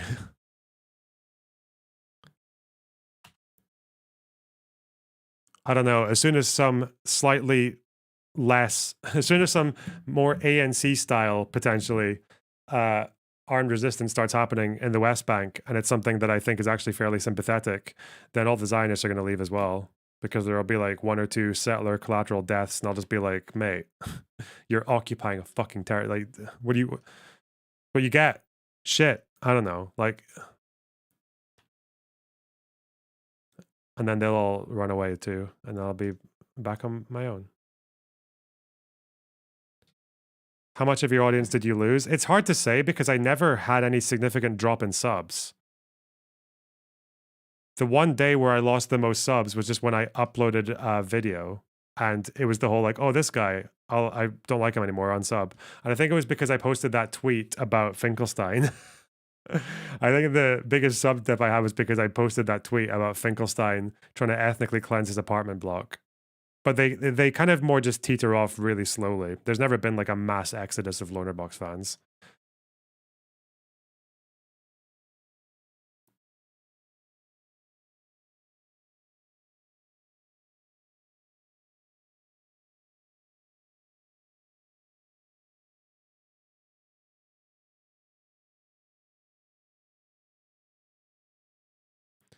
Did people not like that tweet? I mean, they did, but not all of them were followers of mine. Like, that's kind of what I'm. But I'm more than happy to replace my left-wing audience with. I'm more than happy to replace my left-wing audience with liberals or social democrats. I feel like I identify more with them these days, so let it happen. You know, I'll still keep some lefties around. Some of them are cool. Your Bernie Sanders fans and your 2017 Corbyn fans, yeah, they're not horrible. Some of them.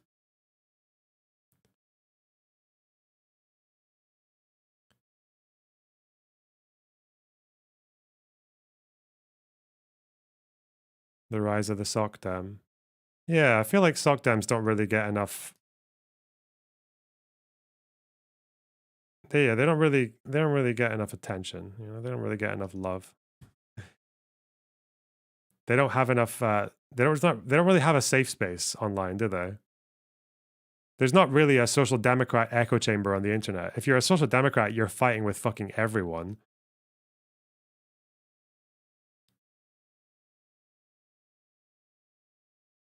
The right wingers hate you. The center right is iffy about you. The far left people hate you. The far left people hate you more than they hate the right wingers. The Bishop, thanks for the Twitch sub. How do you think that history will judge the current conflict in Gaza? What do you mean, how will history judge it? What? It would be interesting because I know in history there have been events where the mainstream narrative was just wrong. Ben Gurion, after 48, used to quite frequently go around all the Western leaders and just tell them all that not a single Arab was expelled. None. That was more or less a consensus. In Israeli society, it was just, they left. They wanted to wait. They wanted to wait out the war. They fled because they were scared. We didn't do it. We didn't do it. Yeah, we had nothing to do with that. And obviously, that was a lie. Quite a lot of people were expelled. And the ones who were not directly expelled were definitely pushed out with a degree of intent by the Haganah and the IDF. Like, a lot of them really wanted it to happen. So it would just be interesting if there was ever anything like that today. If there's any like mainstream opinion that just turns out to be completely bullshit. Like, it's probably harder. It's probably harder to hide something like that these days, but especially with the amount of footage. But who knows? Do another talk with Econo Boy. Okay. Could do. What else? I never really do that anymore. I never really just sit down and talk to chat, do I? Do you skip leg day? Hell no. I go absolutely, like, the worst DOMs I get is from leg day. I do all of the legs. I do squats. I do leg press, one-legged leg press. Even by loading the rack, the thing, I load the unit as well. And do calves. I do curls, and I do extensions. I do all of it. I go mental.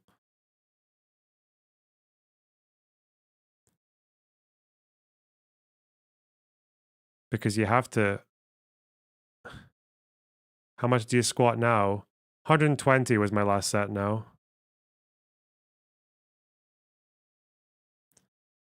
So 120 kilograms for squat and deadlift.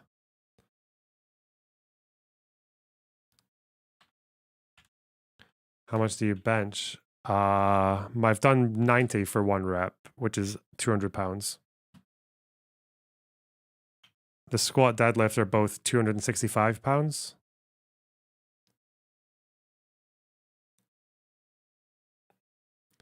Ass to floor or 90 degree. If even that. I think my first rep is like 90 degree. And then after that, it's like not 90 degree. Like I'm just bowing slightly.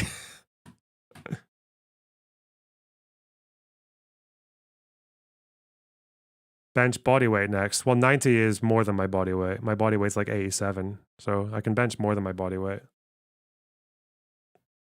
Actually. I believe you can do more for your deadlifts. Maybe. The last time I did 120, I was hungover. And I did 2 reps. I could probably move up to 140 or 30. Whatever. But I don't know. I'm not too fussed about rushing it, you know? Otherwise, I wouldn't have time to talk to you guys. 87, aren't you pretty tall? 6'2". Do you check your max often? Not really.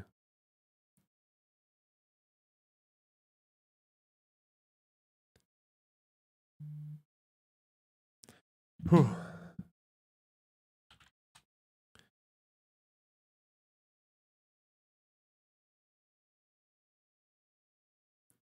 You're not counting the bar, are you?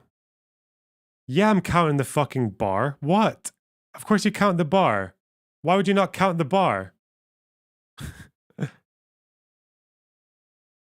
The bar's an extra 20 kilos.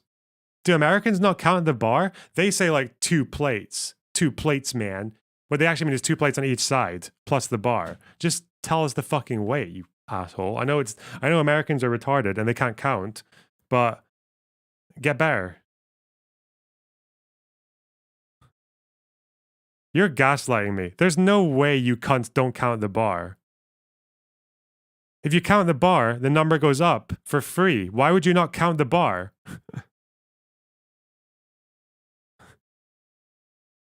What?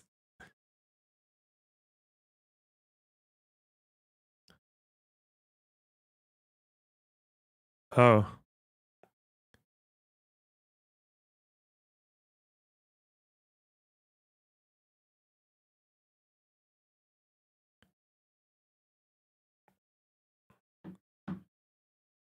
Oh.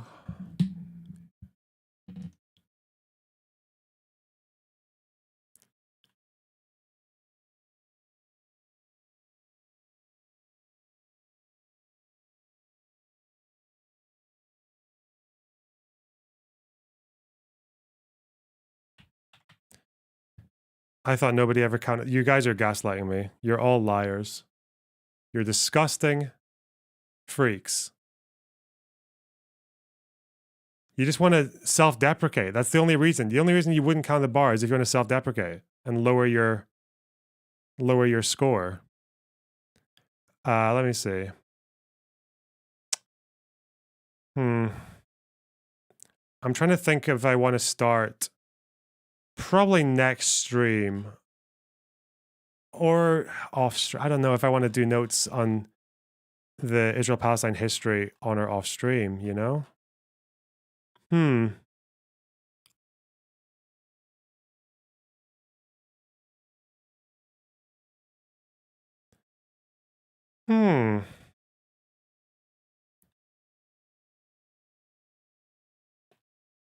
Also,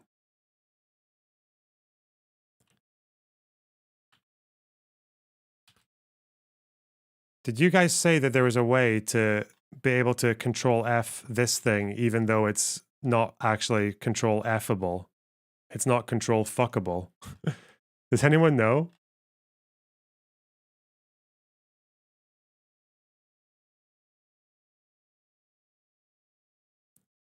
Hmm.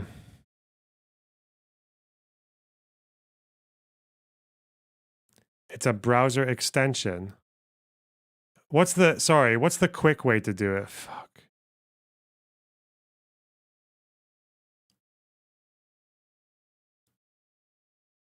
Hmm.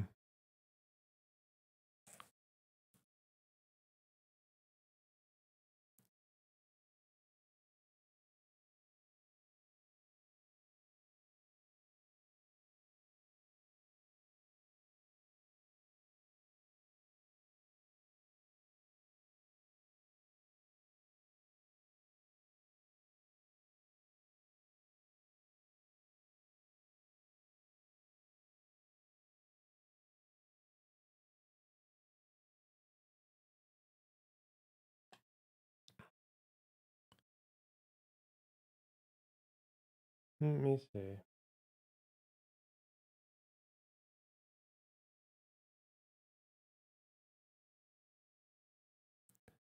Click edit PDF and Acrobat applies OCT.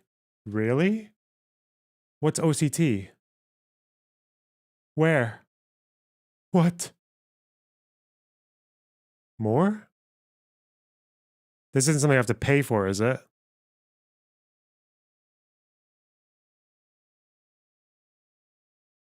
Hmm. What the fuck?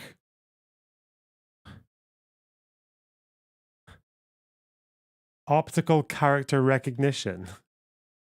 What does that mean? Oh! It won't let me do it. So I'm gonna have to buy the, okay. Maybe I'll do that. What is, but is it that? Is that what you meant? Is that what I'm supposed to do? Organize scan text. That's OST though. Is that the same thing? Unchecked restrict editing. Oh. Wait, why won't it? I don't think it. Hey, why won't it click? Oh, whatever. I think I need to. Whatever.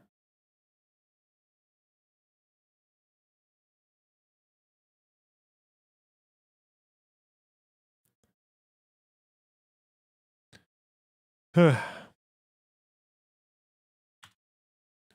just want to crop this anyway.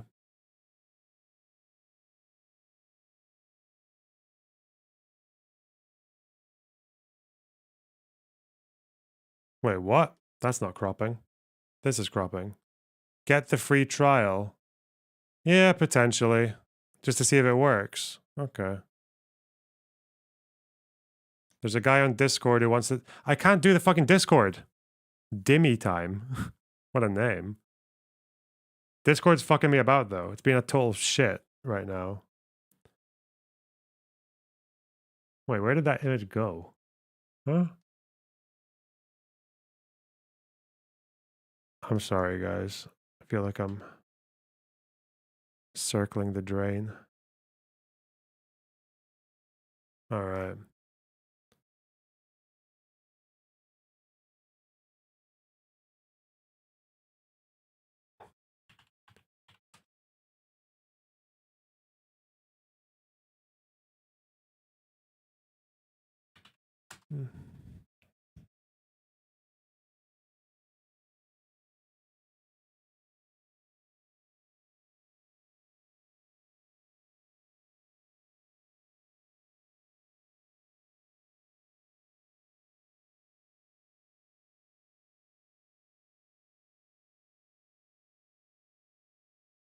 Hmm. Just have someone on Discord convert it. Oh, I'm not using Windows 11. Fuck that. No way. Let me see this person in Discord. Why not? Oh. Hello? Sorry if my Discord fails. I'm really sorry, but hi.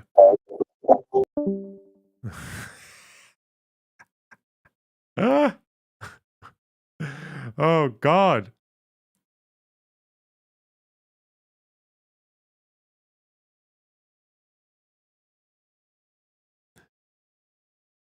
That was probably the worst microphone I've ever seen. Or heard, sorry. Hello? Okay. I'll wait until they come back, apparently.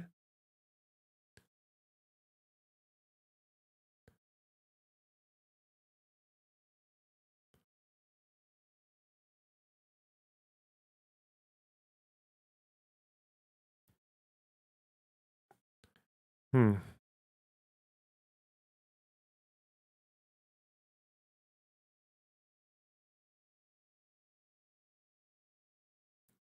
You won that debate, good job. I don't know, I'm just so intimidating.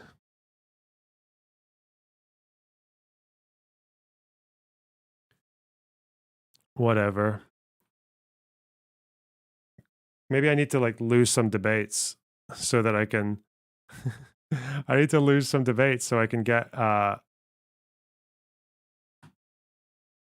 do you call it? So I can get more people coming in. I don't know if that's necessarily how it works, because you always lose in the eyes of people who don't like you. Is this person doing all right? Hello, love. Hello. Hi. I was wondering. Or no, I was mostly talking with Dimmy Time. Oh, you were talking with Dimmy Time. Yeah. And their mic sounds good now. Oh, okay. I'll see. All right. Hello?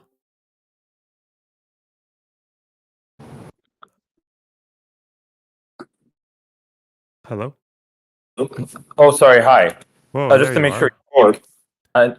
you're great. And I'm sorry for bothering you. I'm You're very, very loud. And so I'm Hang like on, hang on. a fan of your content, and I've really enjoyed it. So I was just curious about whether like you have some research recommendations. I apologize for the name. Also, I was bored and I made it a long time ago. Okay. Yeah. And so I was just wondering because like I don't know. I'm like And so, yeah, like, I'm not sure how to phrase this, but I feel like there's been a sort of shift in your content over time. And so then I'm just trying to square. Okay, wait, give me a sec. I'm having an issue. Okay, yeah. Okay, yeah. I'm just curious where I'm like you might necessarily differ from like Destiny's take on the conflict. Like where exactly is there like a difference like between his worldview and yours of how this conflict has sort of played out? Because I do buy that there's a difference like between you two, especially in regards to 48 and sort of many of the events that happened then. But I'm not sure whether I'm seeing movement or it's more so a lot of frustration with, I think, rhetoric on the Arab side, which I have too. Sorry if this is incredibly unclear. That's fine. Yeah. Differences between you want to know differences between me and Destiny on this conflict. Yeah. Like where is there like a difference in terms of ideology, would you say, if there is any? After like having I don't know if you would call it ideology, but general differences. I think the way he talks about the 48 war, definitely in that debate with Benny Morris and Rabbani, is that it's very much framed as like the Jews were attacked, right? It's like it always framing the Arab aggression as going in one way towards the Israelis, and most of what Israel does is like a response to a physical attack. And while I get that, I think that's only half of the story. I think it doesn't really account for the fact that those Arab attacks were in response to a political attack. The fact that they lived in this territory for hundreds of years where they were the majority population, and then without any of them being asked, another imperial power decided that this was going to become part of this was going to become a Jewish majority state. And I think just framing it as like framing the aggression as only one-sided is only looking at one particular kind of aggression, whereas I think the political aggression makes it a lot more nuanced, and I think it makes it a lot more understandable why the Arabs were fighting in the way that they were. I see your point. Because, for example, like someone could call the transfer orders in the 36 Peel Commission as a type of violence, and yeah. Okay. I would also Great, say great. the Balfour Declaration itself was a form of aggression. Yeah, because no one there asked for it. No one there was asked for it. You know, no one We there know was that asked from about it. Yeah. and we know that from and so we know that from like polling in the 20s and I think there was like a commission. I'm forgetting its name. The King Crane Commission. That was its name, where they went around and asked like people in the province of southern Syria what you want to be a part of, and I think 5% said like Israeli state. Fair enough. And so like I think that's a very important sort of like difference. I'm just wondering broadly, and so then I was at Columbia when all of this was going down last semester. Oh. I finished and I left. So I was there on the 7th. I tried to. I was there when a lot of conversations that I really sort of had issues with were happening on the Palestinian side on the 7th, on the 8th, on the 9th, on the 10th. And so then I'm just curious on like what kind of advice like you may have for like people who are trying to organize on campus, because one thing that I'm sort of like frustrated with is that it seems that Palestinians are like sort of feel that like since like there may be an unfair standard of judgment, they can basically act like absolute airheads on campus, and we've seen that with a lot of what's been happening at Columbia. So I'm just curious like what advice like you might have. Yeah. I really don't. But the problem is that for them there are so many. Are you echoing? No, it's fine. The problem is that for that group, like the kind of more wacky people, is that they have so much of a kind of aesthetic and they have so much of an aesthetic repertoire to pull from, right? They've got all the slogans and they've got all the talking points and the infographics and all the symbolism and all that stuff. Whereas if what you really support is more of a coexistence and like a non-aggression towards Israelis and a more pushing of a peaceful like solution between either whether it's two states or a binational one state, and not making your ideology so bent on just like dehumanizing half of the people who live there, like the Israelis, then there's much, I don't really know what exactly you draw from there, like a kind of like pro-peace process organization, but I'd imagine there probably is such a thing, right? Like, I know that there are still to this day youth organizations in Israel for supporting the Geneva Accords, or there's like Standing Together, and there are these left-leaning groups that obviously recognize the humanity of Israelis because they're in Israel. But bringing that to a university campus is like, I feel like you would have to make it an alternative thing, right? Like an alternative thing that is for both people who sympathize with like Israelis and Palestinians, to even if it's to different degrees, right?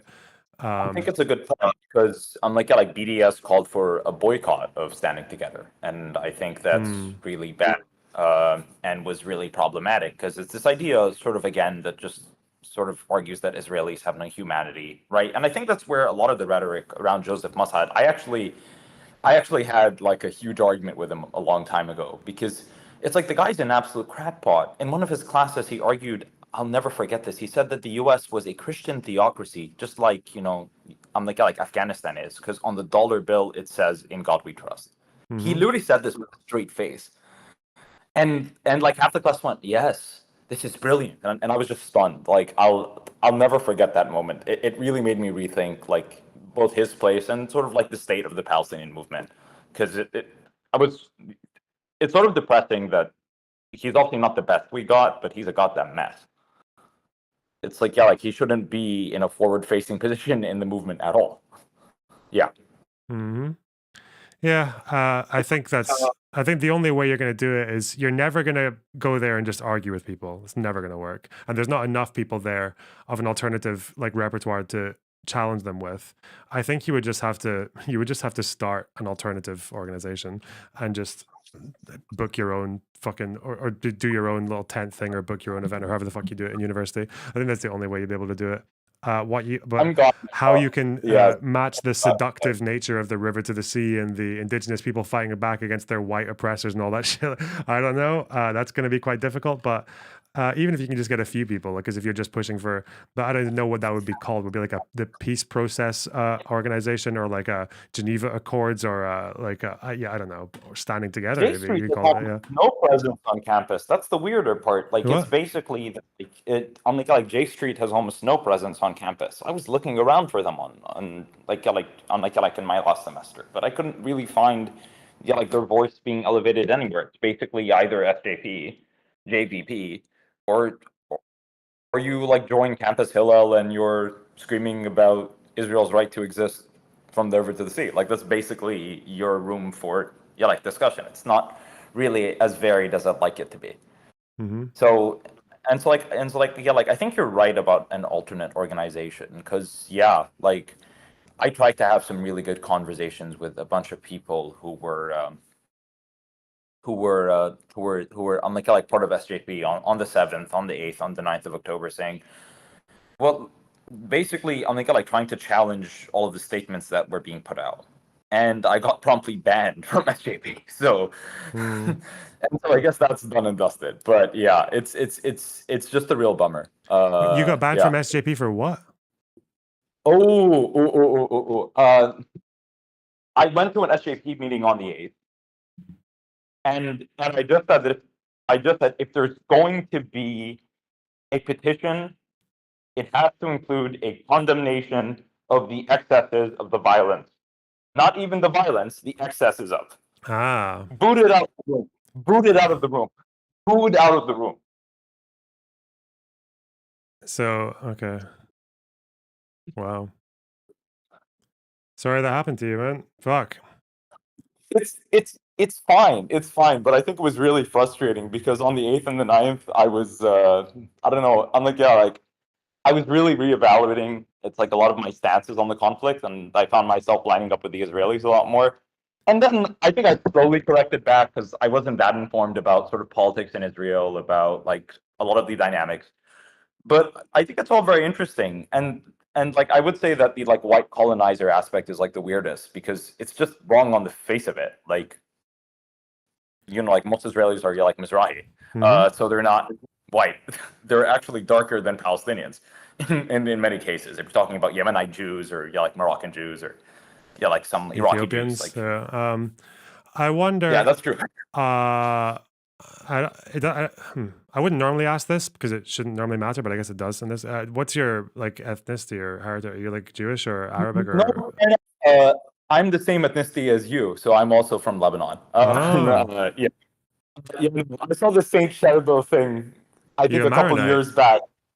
No, I'm not. And so then, like, my family is Maronite, but I'm Syriac, so I'm like this really obscure sect. But I found out quite recently that I'm of Palestinian, I'm like descent on 3 of my 4 sides, but we were naturalized by the Shamoun government in the 50s. Okay, yeah. Yeah. So and so I didn't know I was a Palestinian background, and in Lebanon, being Palestinian isn't a great thing. So we just kind of kept it semi-private. Mm-hmm. But it's interesting. Why'd you ask? Is it sort of just to try and understand background, or yeah? Yeah, I was just wondering if they knew anything about where, like, for example, I imagined like the way that you're talking about SJP, I just imagined like maybe you had like a Star of David necklace or some shit that might have maybe like inflamed it. No. Okay. I came in and I talked about my grandmother and her expulsion from El Bassa in '48. I came in and I talked about Haifa. Yeah, I know, because it's like, yeah, like, here's what I discovered, right? My grandmother had an outright expulsion order. That's why she left. It wasn't that she ran. There was a clear, it's from Benny Morris's book. That's why I can't stand boycotting. How on earth can I boycott a book that told me what happened to my grandmother? Like, yeah, like it's impossible for me to boycott that. Like, I can say that I disagree with Benny Morris's interview. Basically, I'm like, yeah, like where he said that, he sees himself in like Rabin, but yeah, I don't know. And I don't speak Aramaic. Most people don't speak Aramaic. It's like outside of a couple of villages in Syria, it's pretty much it's a dead language outside of like liturgy. But yeah, like if we go to church, that's what they're going to. Yeah, like if I get married in Lebanon, that's what they would, like do the wedding in. It would be in Syriac, which is a variant of Aramaic. Okay. And I would not understand anything. It would be very funny. Yeah. Wow. So you actually introduced yourself with that background, and they were still just like, get out. See, that's why it does matter. But you're because obviously you think that they would, you think they would have a bit more patience with someone who's actually. Yeah. I was trying to make the argument that there has to be. I was trying to make the argument that it doesn't matter what happened prior to the 7th. There are actions that have limits, and I also said that, like, would you support like the right of like Mizrahi Jew to just go to Iraq and get his house back with a gun? And it was really funny because one Palestinian just looked at me and said, "Of course," and I just went, "Wow, you have evolved from this conflict a ton." Like it was a goddamn, I don't know, man. Like it was like a goddamn journey. Well, yeah, But they say it's been that really because they say that because it's never going to happen, right? Like I feel like that, of course, is just because you're on the spot. It's like whenever I ask people, do you think all the whatever 7 million, I guess they're descendants now, the 7 million Hindus that had to flee Pakistan in the partition so they could be able to march back into Pakistan and take their houses back, and they're just like, oh yeah, sure, why not? But it's like you're just saying that it's not going to happen. You're never going to be on campus chanting for that shit, right? It's just lip service, yeah. Well, it's not just that. I think it's also crappy because at least in Lebanon, I know it's different in Jordan and in Syria, but in Lebanon, like the right of return is used as a tool to bully Palestinians and humiliate them and force them to live in squalid camps and have basically, and I don't know, I would say that the status of Palestinians in Lebanon is a state of apartheid. It's very obvious that that's true. I wouldn't agree with sort of, like talking about them in Jordan or Syria that way. I've met Syrian and Jordanian Palestinians. They're integrated largely. I can buy that there's some limits at the higher ends, but in Lebanon, it's really quite devastating. Yeah, Lebanon's exceptionally bad, yeah. Well, I'm curious, if you've been in those camps actually. I mean, you have to drive through them to get to the airport, right? From the airport to the center of Beirut or to eastern Beirut. But no, I've never actually been around them. But we get the highway around it. Yeah, I've never actually, we never stopped and walked around. I think actually my dad generally would say that you're not really supposed to do that because the people who live there are pretty paranoid about outsiders. I don't think that that's bad. I've been to Montevideo many times. I actually ran I actually run a nonprofit that works with Palestinians in Lebanon. So it's a very small operation, but I helped a bunch of Palestinians in a bunch of camps get into colleges in the U.S. and I did it pro bono on a whim. Okay. So I did all of them, and it's really depressing poverty. But I don't know, obviously, if you go in every day, some random violence could hit you, and it could be Hamas and Fatah fighting, and then you're unlucky. But a random walk through, especially Moridias, in Beirut, isn't going to get you killed. It isn't going to have anything happen to you actually, and I think needs to be seen because it's really stunning poverty, and it doesn't have to happen because Palestinians in Lebanon have decent education stats, and the UNRWA schools aren't that bad, and they actually perform better than Lebanese public schools on average. So, but it doesn't matter because of all of the sort of limits placed on them. They sort of just have to sit in those camps and wait for Godot. So yeah, I don't know. I get very annoyed about the right of return because anytime you ask a Lebanese about it, he's not saying that because he wants the best thing for Palestinians. He's saying that because he can't stand them because of the 70s and because of, yeah.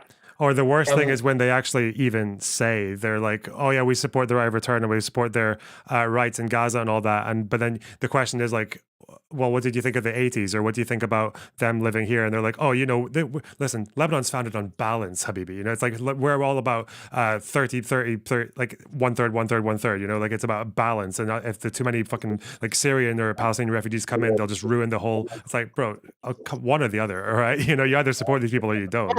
Yeah. Well, I was once on a Twitter space with a bunch of Lebanese people and with a bunch of Israelis, and it was very interesting because when the Lebanese people were talking about Palestinians in Lebanon, and I asked them why on earth we banned them from being lawyers or engineers or doctors, even if they have the appropriate education, all of them sounded all of the Israelis were like, what the fuck, dude? Ariel Sharon is a fucking dove compared to you guys. Because it was amazing. It was basically that, and I think that most Lebanese sort of feel like they need to punish the Palestinians for causing the civil war, and also I think you know, like they have like this narrow history of Lebanon where they think it was an amazing place in the 70s and nothing was ever wrong, and then these Palestinians came from God knows where, and then they ruined everything. Yeah, the Paris of the Middle East and shit. Yeah. And absolutely, it was the Middle East with a GDP of 5,000 a year in current incomes, which is lower than it is now during the financial crisis. So it's like, yeah, like I don't know, it's like the myth of the golden age is really entrancing in people. But if you actually look at pictures, like it kind of looks, it's like it doesn't look that poor, but it doesn't look quite rich either. Yeah, but all you Like, need yeah, is like I a think they- couple of fucking pictures of a cafe in Beirut of someone who looks vaguely Western, and that they just like drool over that shit. Yeah. But like, look, like you can go to Ashrafia right now and you can find a cafe with someone who looks vaguely Western. Like, does that Yeah. mean that Lebanon amazing? Like, I don't know, man. It's I appreciate you like dropping on, by the way.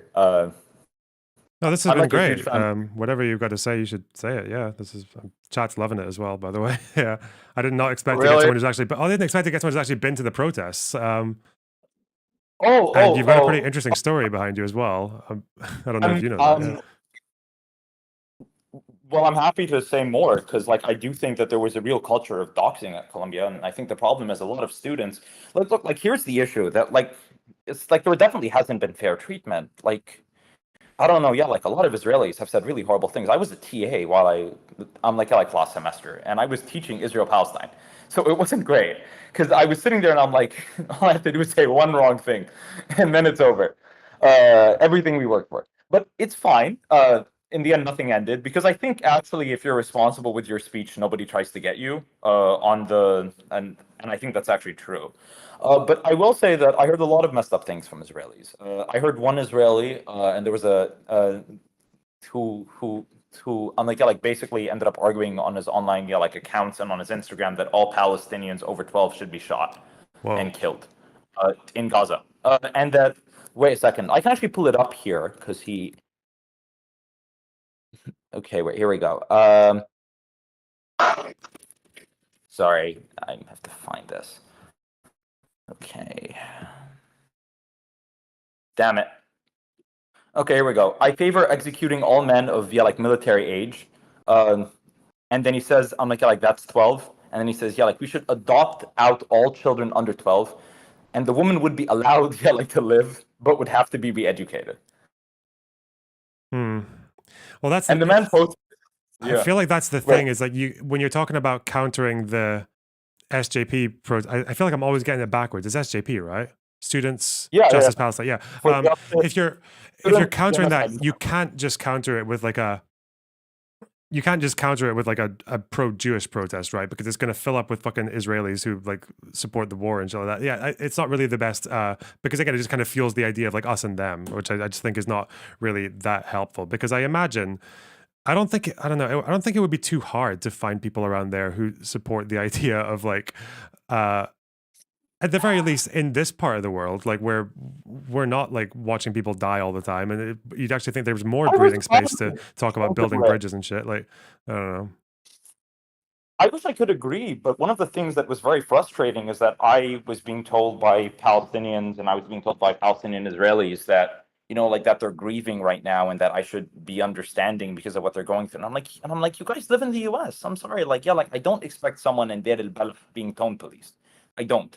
And I'm not going to try and tone police them or someone in Rafah right now who's dying. They have a right to hate who they want. I can sort of tell them that it's not the right way for them to go. But I think it's depressing because I think that, I don't know, I'm like I don't like Finkelstein all that much. I know him personally, by the way. I should tell you this. And so my friend is a close friend of him. He's a real character. I have to say. He's such a goddamn character. But I do think that he's right about the ghetto mentality of like the Palestinian side, and it exists it just exists on campus too. And I don't know how people fix that, because I think that culture and the attitudes that exist, I just don't know how they get fixed. I would love to say that there's a way, but yeah, I don't know the way forward. Yeah, but I will say that I tried to have a lot of conversations with Israelis. I tried to have conversations with like students who were like Jewish and who were like pro-Zionist or very Zionist, and I have friends right now who are very pro-Israeli. I've just found that you can kind of exist and sort of disagree about these things. That's something that I also did last year prior to any of this happening, so it was helpful. But I don't know. I would say that one issue is that at the end of the day, there's very little room for moderation on campus. I have not found many Israelis who are against what's happening in Gaza, even like Meretzniks who I've spoken to, and there's some at the program I was in. It was the same thing where they basically just said, I think that everything that's going to happen is a tragedy, and maybe 100,000 people will die, but it's bound to happen. And what did the Palestinians expect? Right? This aura of finality, which I was a bit depressed. I'm like, if this is as left goes in Israel, which I think outside of Hadash it is, what more do you do? I don't know. It's just been something that's been weighing on me a lot because I genuinely think that if people on campus and especially at a school where Edward Said taught, right, where he would have listened to someone yell like Khalidi rather than to everyone else, because he was out from the first day saying that October 7 was a massacre and it was unacceptable. I remember watching that the interview. He was asked, "How did he feel about it?" He said, "Yeah, I was horrified, and also Hamas isn't going to care if Palestinian civilians in Gaza feel the brunt of it." He said both day one, day two, yeah, that was But the problem is that most of the Arabs at Columbia can't stand Khalidi and they prefer Mossad, who fucking thinks that the U.S. is a Christian theocracy and fucking loves. I don't know, he's such a maniac, man. I that's the thing where basically I was trying to have a conversation with someone about this and they accused me of being a Khalidi stan, which then I just died laughing. But basically I'm there's this perception that he's kind of a stooge, which is hilarious. I don't know where it's coming from. I don't know what more he has to do. His family has been involved in this shit since fucking 19, writing letters to Herzl. So I don't know what more you need to do, apparently. Maybe take pictures with Hitler. I don't know what the fuck you have to do. But, yeah. Man. I'm pretty sure. Wait, is Khalidi? He's a one-stater, right? Is he? He is. But I just think the problem is that Rashid has a softer tone, that he's moderate, that he sort of respects the sort of humanity of Israelis, that he sort of supports bridges and sort of tactics. I don't know. I don't think he's a perfect figure, and I think that he's not engaging with a lot of what happened in 47 and 48. Honestly, I do think that at the end of the day, I don't know. A lot of the transfer and a lot of the ethnic cleansing, that happened wasn't out of nowhere. It was a response to something, and it was also partially inbuilt in the ideology of Ben Gurion. But I don't know. At the end of the day, I don't know where we go from here. But it seems that the leadership on campus is very decentralized, especially after SJP got banned. So once SJP got banned and once JVP got banned, and they got banned for the most absurd reason. I actually recommend reading some good work by the student newspaper at Columbia, sort of about this happened. Oh, sorry, I'm about how this happened, because it's very interesting.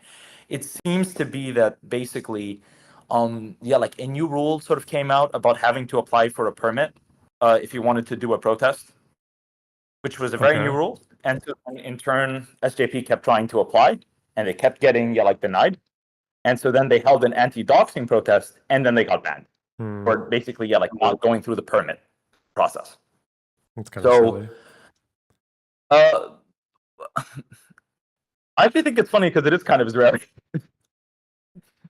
Wait, what'd you say? It's I don't know. I'm I just think it's kind of funny because it's basically I don't know. I'm it's just a humorous parallel that now on Columbia we have checkpoints and you need a permit to protest. Oh, I said silly, but I think you heard Israeli. Okay, all right. I just think it's kind of funny. That we have a wall. Well, yeah, I seen the wall go up. I was like, interesting. Yeah. I was there for undergrad. NYU also has a lot of problems, and I think NYU was also really depressing because NYU had a really activist head of JVP, someone who I really admire, but I never got to know super personally. But she ended up having a huge fallout with her Palestinian friend who ran SJP because eventually she sort of realized that her Palestinian friend didn't see her as a human. And yeah, like, all this is sort of documented on the internet, but it's pretty interesting because your Palestinian friend, who's called Lena Dweek, she's all over internet and Twitter. I'm not doxing her; she's very publicly known and has a Sure. profile. She like screamed at show. Basically, I'm like she celebrated. I would say like the worst thing is when she was bragging about all of the COVID deaths in Israel, and she was just like finally we're getting somewhere. And so she said that on her Twitter, and that led to like the final straw of the falling out. But it's just depressing because I think SJP needs to kick this out of their movement. But the problem is that I think this is their movement at this point. I think that SJP just from top to down is just fundamentally flawed. And I don't see how you reform that. I think you need to build something new. Yeah. Yeah, I agree. Also, although it does seem like a very Sisyphus-style job, like it seems like an impossible task, the only thing you can do is, and like if I was an activist, like a student activist over there, and I had to like try to pose an alternative, I think what I would do is I would just be like, I don't know, we're going to have some little seminar event for people who are who want to like encourage Israelis and Palestinians or Jews and Arabs on campus to like try and sit and talk to each other and understand each other and promote a like, see if we can just like talk about potential peaceful solutions to the conflict or whatever, just something like that, like a peace process or like a standing together-esque kind of thing, and just see who turns up, even if it's like 10 people. Like I think that's just, people would notice it, people would talk about it, and you just, either it fails or you tried, or yeah, something like that. I don't know. I wish I was still on campus this semester because I would have tried to do something like that. I think it's like I think at this point I'm like that's something for like students who are sort of coming in now. But what has happened is that everyone getting arrested sort of really hardened people. So all of the room for moderation is there deep down in a lot of people's hearts on the early weeks of this war. It's done now. Like, I don't know, like I would say that everyone who I knew who was moderate and who was really rethinking their positions and who was looking at everything going on and all of the kibbutzim, and was like, is this what we signed up for? I really hope not. Yeah, I think the problem is that everyone just hardened on both sides, and I ended up getting a lot of flack in the first couple of months because all of the Palestinians and Arabs on campus came to me and said, do you see who you really cared about, all these people who you threw all of this humanity towards? Well, they don't like you all that much. So then maybe you should just give up. And it was very interesting because it didn't really change my opinion, but it did change theirs. Because look, like a lot of the people in SJP who were very mad publicly at me were actually sort of on a one-to-one basis willing to sit down with me and be like, yeah, actually in these ways I think this is true. And yeah, actually if most Israelis are from the Middle East and they're actually not white colonizers, and we should learn about this history and all that stuff. I don't know. Yeah, like I'm thinking of actually writing some stuff about that and trying to position the conflict from a different perspective, looking at the Mizrahim as kind of a, I don't know, as sort of a, because I would say that if we look at how, I don't know, like if we look at the Israel, that is present on the ground, today, it's not really the country that Herzl thought up. It's much more a state that stands up for the values which were espoused by Mizrahim, and that has those attitudes, and it looks like that and it sounds like that, especially when you look internally. Like when you watch a bunch of speeches in the Knesset, it sort of reminds me of the Lebanese parliament. It does not sound like the parliament. I don't know. And so I think that, I don't know, it's like I wish that I found that learning about the conflict from that aspect, sort of makes it more personal. I met a lot of Jews from Lebanon in the States. Actually, I've tried to do that. So I went to the main synagogue. It's in Brooklyn. It was very sad actually, because I just sat in the back on Shabbat and I was looking at everyone and I'm like, I could have grown up with these people. Like it didn't have to happen this way. Yeah. But I don't know. I apologize if I'm talking rather than asking questions. No, I'm enjoying it. I'm also having to do stuff off screen anyway, so it's okay.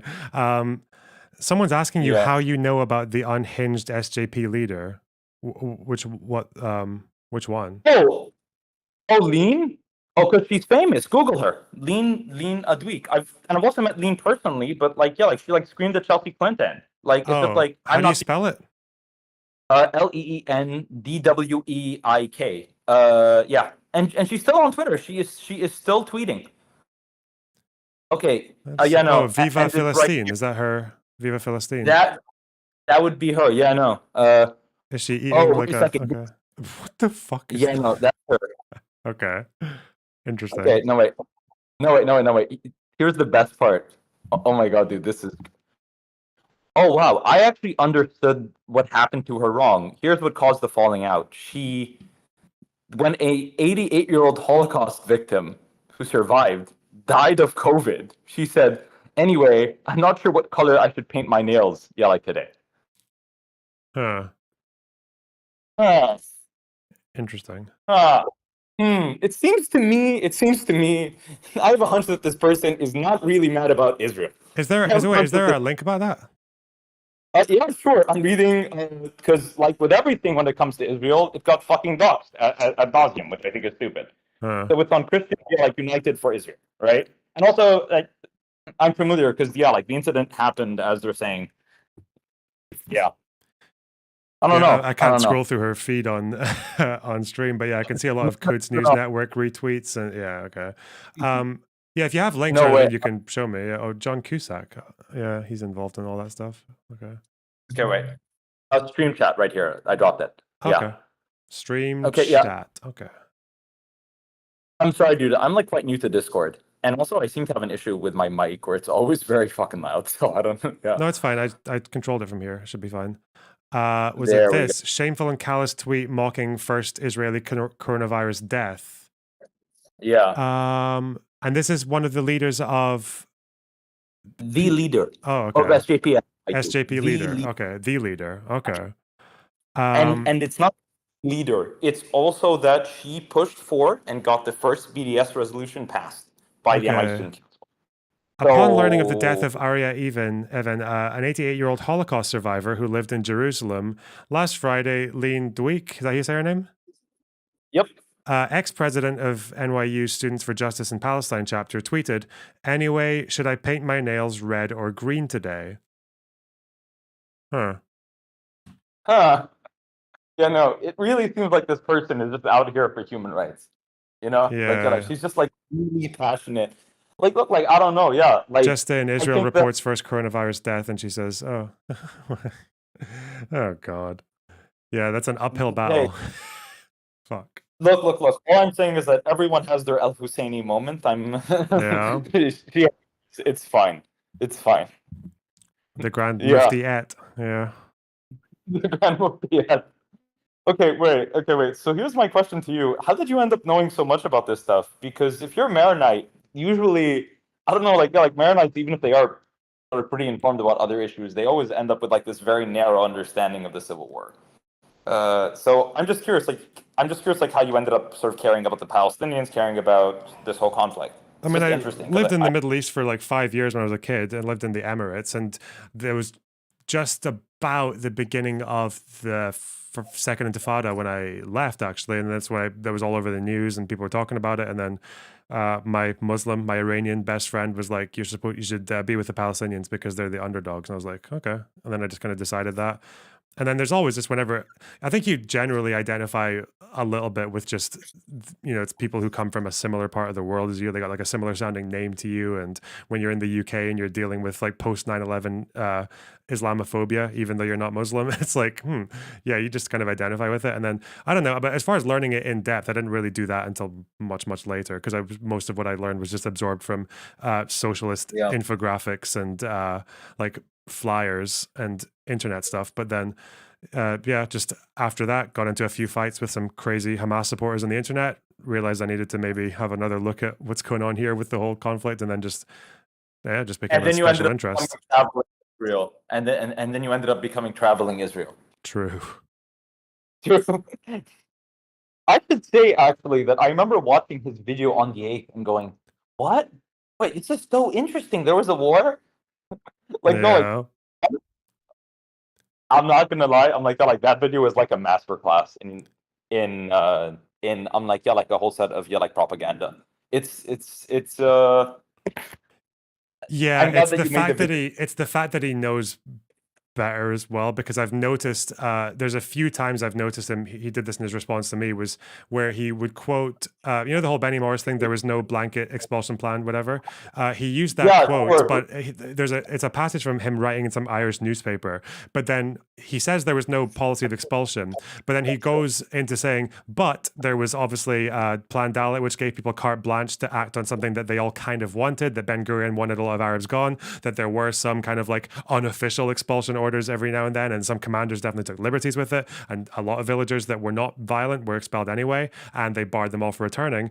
But calling it like a blanket policy is still like a problem. And then he was in the next paragraph, he just talks about like anti-Semitism. But Traveling Israel took the first line, chopped out the middle, and then took the line at the end about anti-Semitism and just stuck them together as if it were one sentence. Yeah, he actually, that was a pretty interesting catch. But yeah, he's very like intentionally dishonest. Yeah.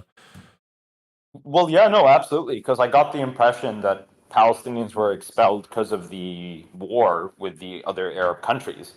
But then it's, you know, like you just have to look at the date when expulsions happen and be like, no, this is absolutely not what happened, right? And in the case of my grandma's village, it was one day. It was interesting. It was right as Ben Gurion was speaking about independence, and right when he was talking about having an equal country, his own soldiers were burning my grandma's house down. And like, look, like I don't care. It's old news. I don't want to go back. What's back even? But it's, I don't know. Like, yeah, like I get a bit bummed out about that stuff often because it was very depressing to read about it. I think because I never knew about it. Yeah. Mm-hmm. Yeah. I don't know. And it was birth of the Palestinian refugee problem where you learned about that village. Is that what you're saying? It was absolutely that. Yeah, no, like outside. And so basically I learned about the name of the village from my mom. And then I didn't know anything. And so then I looked it up in Morris, and there we go. We had Ben Gurion's expulsion order. We had everything, and it was great. And I was like, wow, crystal clear. Like there was no. It's not even that. Like all of the people who didn't run were expelled to like the town of Mazra, because they didn't want Arabs living on the villages with on the border with Lebanon. They wanted to make sure that would be clear of hostile elements. And they're not allowed to return. And there was an attempt in 2014 by some Arab Israelis who were like sort of like descendants of people from that village to hold a baptism in one of the churches or one of the remains of the churches, because it's just this ruin. And so I'll post the article about this. But a bunch of residents of the town went over and started spitting on and throwing stones and sort of like trying to attack those who were holding the baptism. And the mayor of the town went and supported the rioters and called the baptism a useless provocation. Even though they had a permit for it, which insane you need a permit to do that, but fine. So yeah, and I'm like Haaretz wrote about this, and I'm not inventing an incident. Yeah, wait, I'll just yeah, here we go. And so yeah, I don't know. I'm like I could never boycott someone like Morris, even though I might disagree with him on some things, because yeah, and here's the link. I posted it in the stream, because at the end of the day, he is a essential piece of the conflict, and yeah, without him, we would have very little outside of some records of what the villages used to look like. We wouldn't know the nature of the crime as well, I think. Anyway, yeah. Yeah. This is it. Okay. Shlomi residents called out racial slurs, say Israeli Arabs. Okay. 2014. Yeah, no. Anyway, okay. Just one last thing, and then I'll leave you be. But I appreciate you sort of chatting. It's all very interesting. And I hope you keep making content like this, because honestly, I'm like a major fan. One thing I would say, okay, so yeah, someone asked me about the guy who made that 6-minute video. I've watched that video maybe 100 times. I think it's the funniest video on earth. I'm like the one who's Zionists are white supremacists. Oh, the non-binary guy. Yeah. Okay, yeah. I fucking love that video. Dude, I'm sorry, it's really funny. There's just something so weird about the way the man moves. I don't know him personally, but I do know. But I don't know. If you watch that video, right? If you watch the 6 minutes, I don't think it's anti-Semitic. I think that it's very intolerant. But if you think that basically, yeah, like Hitler was a very evil person, and him being like, I don't know, like I think it's just like a weird kind of worldview that's like this ultra woke worldview where you think that, like Zionists are like Nazis and Zionists have like a genocidal worldview. So in the end, you have to kill Zionists. I actually think it's kind of interesting because I saw some parallels sort of, yeah, like between how he was speaking and between how a lot of Israelis speak, like where they say, I'm like, yeah, like that, like basically everyone, like everyone in Gaza is a radical anyway, and they support Hamas anyway. So they're not really civilians, and you're imagining that they're civilians. And that basically all of the people who are like protesting, they just want to have a second Holocaust. So then, like, why should we even care about them? Like, I don't know. Yeah, like I think that I don't know. I'm like, yeah, like I think that guy actually might find himself in good company with a lot of the people he thinks are like the problem. But I don't know. Yeah, I don't know. I mean, yeah, like, what I you think tend to about say all. that a lot. Like people, like when Israelis talk like that, it's like, well, you guys and Hamas just deserve each other. But it's like, I guess the problem is that when you've got like when that's the more popular or the loudest voice, it's like, yeah, you kind of just want the fighting to continue until one group is completely annihilated. And from the Israeli side, at least, they're the ones that would win because that's how. So I can understand them feeling that way. I can't understand it, but it's like, but for the other side, it's like a suicide mission. Like the way that guy talking. Yeah, I don't know, but I guess he's not the one who gets hurt at the end of the day. What's he says at the end? I'm not going to do any killing myself because I want to go backpacking in South America next year, bro. Yeah, Kill no, me. I love that video though. It's so great. Dude, like every second of that video, as he's sitting there like applying lip gloss, right? I'm like, fuck you. No, like look, like it's just so obvious that the Palestinians are like irrelevant in his calculus. Like it's like the guy's intent on winning a campus war and an ideological war against people who he views as fascist. Okay, and Zionists are like the target of the week. And Zionists are those obvious bad guys, and you can point them out. And yeah, like I don't know. I don't know, but I will say that regardless of what's going on campus, and regardless of I think real anti-Semitism that does exist in the Arab community, I don't think that what's going on at Columbia sort of like deserves this much natural. Sorry, Oh, you cut out. You cut out. Doesn't deserve this much national news, did you say? Or Yeah, absolutely. And so then basically, yeah, like I just don't think it deserves all of this news and all this follow-up, especially if you're only doing it one way, right? Like it seems to be that on campus, there's an absolute war with Israelis saying all sorts of things to Palestinians. One of the worst things was like I'm trying to like remember how this incident played out. Yeah, and so then yeah, like we don't know who did this, right? But there were, and so then I'm like one of our students is from Gaza, and she lost a lot of family, right? And so then basically I'm like Israeli students or someone posted. Oh sorry. I'm like yeah, like basically went around like printing photos of her dead family and her relatives. And then I'm like put like a hotline, and it was like call Hamas to stop this. And then they put those pictures all around campus. Jesus. No CNN. No one cares. Like look, like that's what I mean, right? And then like someone drew a swastika in the bathroom. That was bad. We shouldn't do that. Like it's just like that's clear. But like I don't know. Like I think there's really been a race to the bottom here. And the problem is that the referee is clearly looking at one side. Now, I don't think that's fair. At the end of the day, like Palestinians take this race to the bottom in this rigged race, and then they go ahead and just say, well, then I'm going to play like a dumbass anyway. Like if it's an unfair game, I might as well lose from the start, which I think is ridiculous because I think that if you are principled, you can actually go quite far. Yeah, I don't know. Yeah, I mean but the problem is as well is like they take all their guidance from like Malcolm X, who again just spoke shit, didn't really do, and they take quotes from MLK that are all out of context about like the white moderate, but they don't really understand that civil rights protesters in the past, they endured a lot more than any of these students ever will in terms of beatings and aggression and hatred and all that. But they disciplined themselves actually really hard. They cared about what the public thought about them. They cared about how they looked in front of the cameras. They made sure that it was always the police and always the white supremacists who looked bad whilst they were suited up, and they would bring their university books to the lunch counters when they were sitting there, and they would keep their heads down so that when people poured fucking ketchup over their heads, they looked bad and the civil rights protesters looked good. And that was a big part of how they were successful. Yeah. well, it's not just that. Well, it's not just that. It's like I think it's something more essential. And I had this moment with an Israeli friend of mine who's of Iraqi background on his dad's side, and I actually spoke to his dad about this on the 8th as the missiles were flying. Look, like it's like the grand dream that SJP talks about. Like I don't know. I'm like, yeah, like if they want to send everyone back to Europe, then like you're talking about an ethnic cleansing of 4th generation and 5th generation residents. And you're talking about a horrific Nakba to match or be worse than the one which existed. I don't see how this is a victory. Actually, this sounds horrible. How many of the protesters do you have an impression of how many of the protesters actually realize that that's more or less what they're pushing for? I would say that it depends. If you talk to Jewish people who are there, and there are many, no.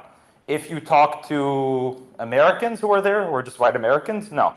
I think if you talk to the Arabs, like, and if you lock them in a door, they'll say things, and I've heard things like, basically, I'm like, what did one Arab tell me? Like in like everything, everyone who came after the 90s should leave. After the 90s? You know, that basically that like well, like it's not based on a historical point. It's more so that, you know, like you have no tie to the land and you're just a foreigner here, but we'll accept that you are here up until a point. But if you've only been here for like 20 or 30 years, then you're basically just an alien, so you should fuck off and leave. I've seen street interviews with people in the West Bank who say they say the 48 rule. If you were here before 48, you can stay, but which would also mean kicking out all the Mizrahi Jews, but or most of them. But I've never heard that in 1990, or I've heard the PLO charter was post 1917. They said it was a Zionist invasion after 1917, but random. Okay, I didn't know we were up to 1990. Look, like it's also sort of this idea that those fleeing the Holocaust or those fleeing Mizrahi expulsions were more pure, especially if you believe that those fleeing the Mizrahi expulsions were, you know, like basically, yeah, like they just left because of Zionist bombings and not because of the Farhud, not because of, you know, pogroms, not because of everything, you know, like they were just duped by the Zionists. So then they're victims, you know, even though like the Mizrahim are the ones screaming death to the Arabs. More than anyone else, yeah. Yeah. I always find that really funny, actually. I always find that really funny because there were like these, because there were like all of these, like TikToks of like basically, you know, like Israelis imitating Gazans and sort of mocking them and saying that they like don't have water and that they're all terrorists. It was really funny because they all drew unibrows on, but it was really hilarious because most of them are Mizrahi.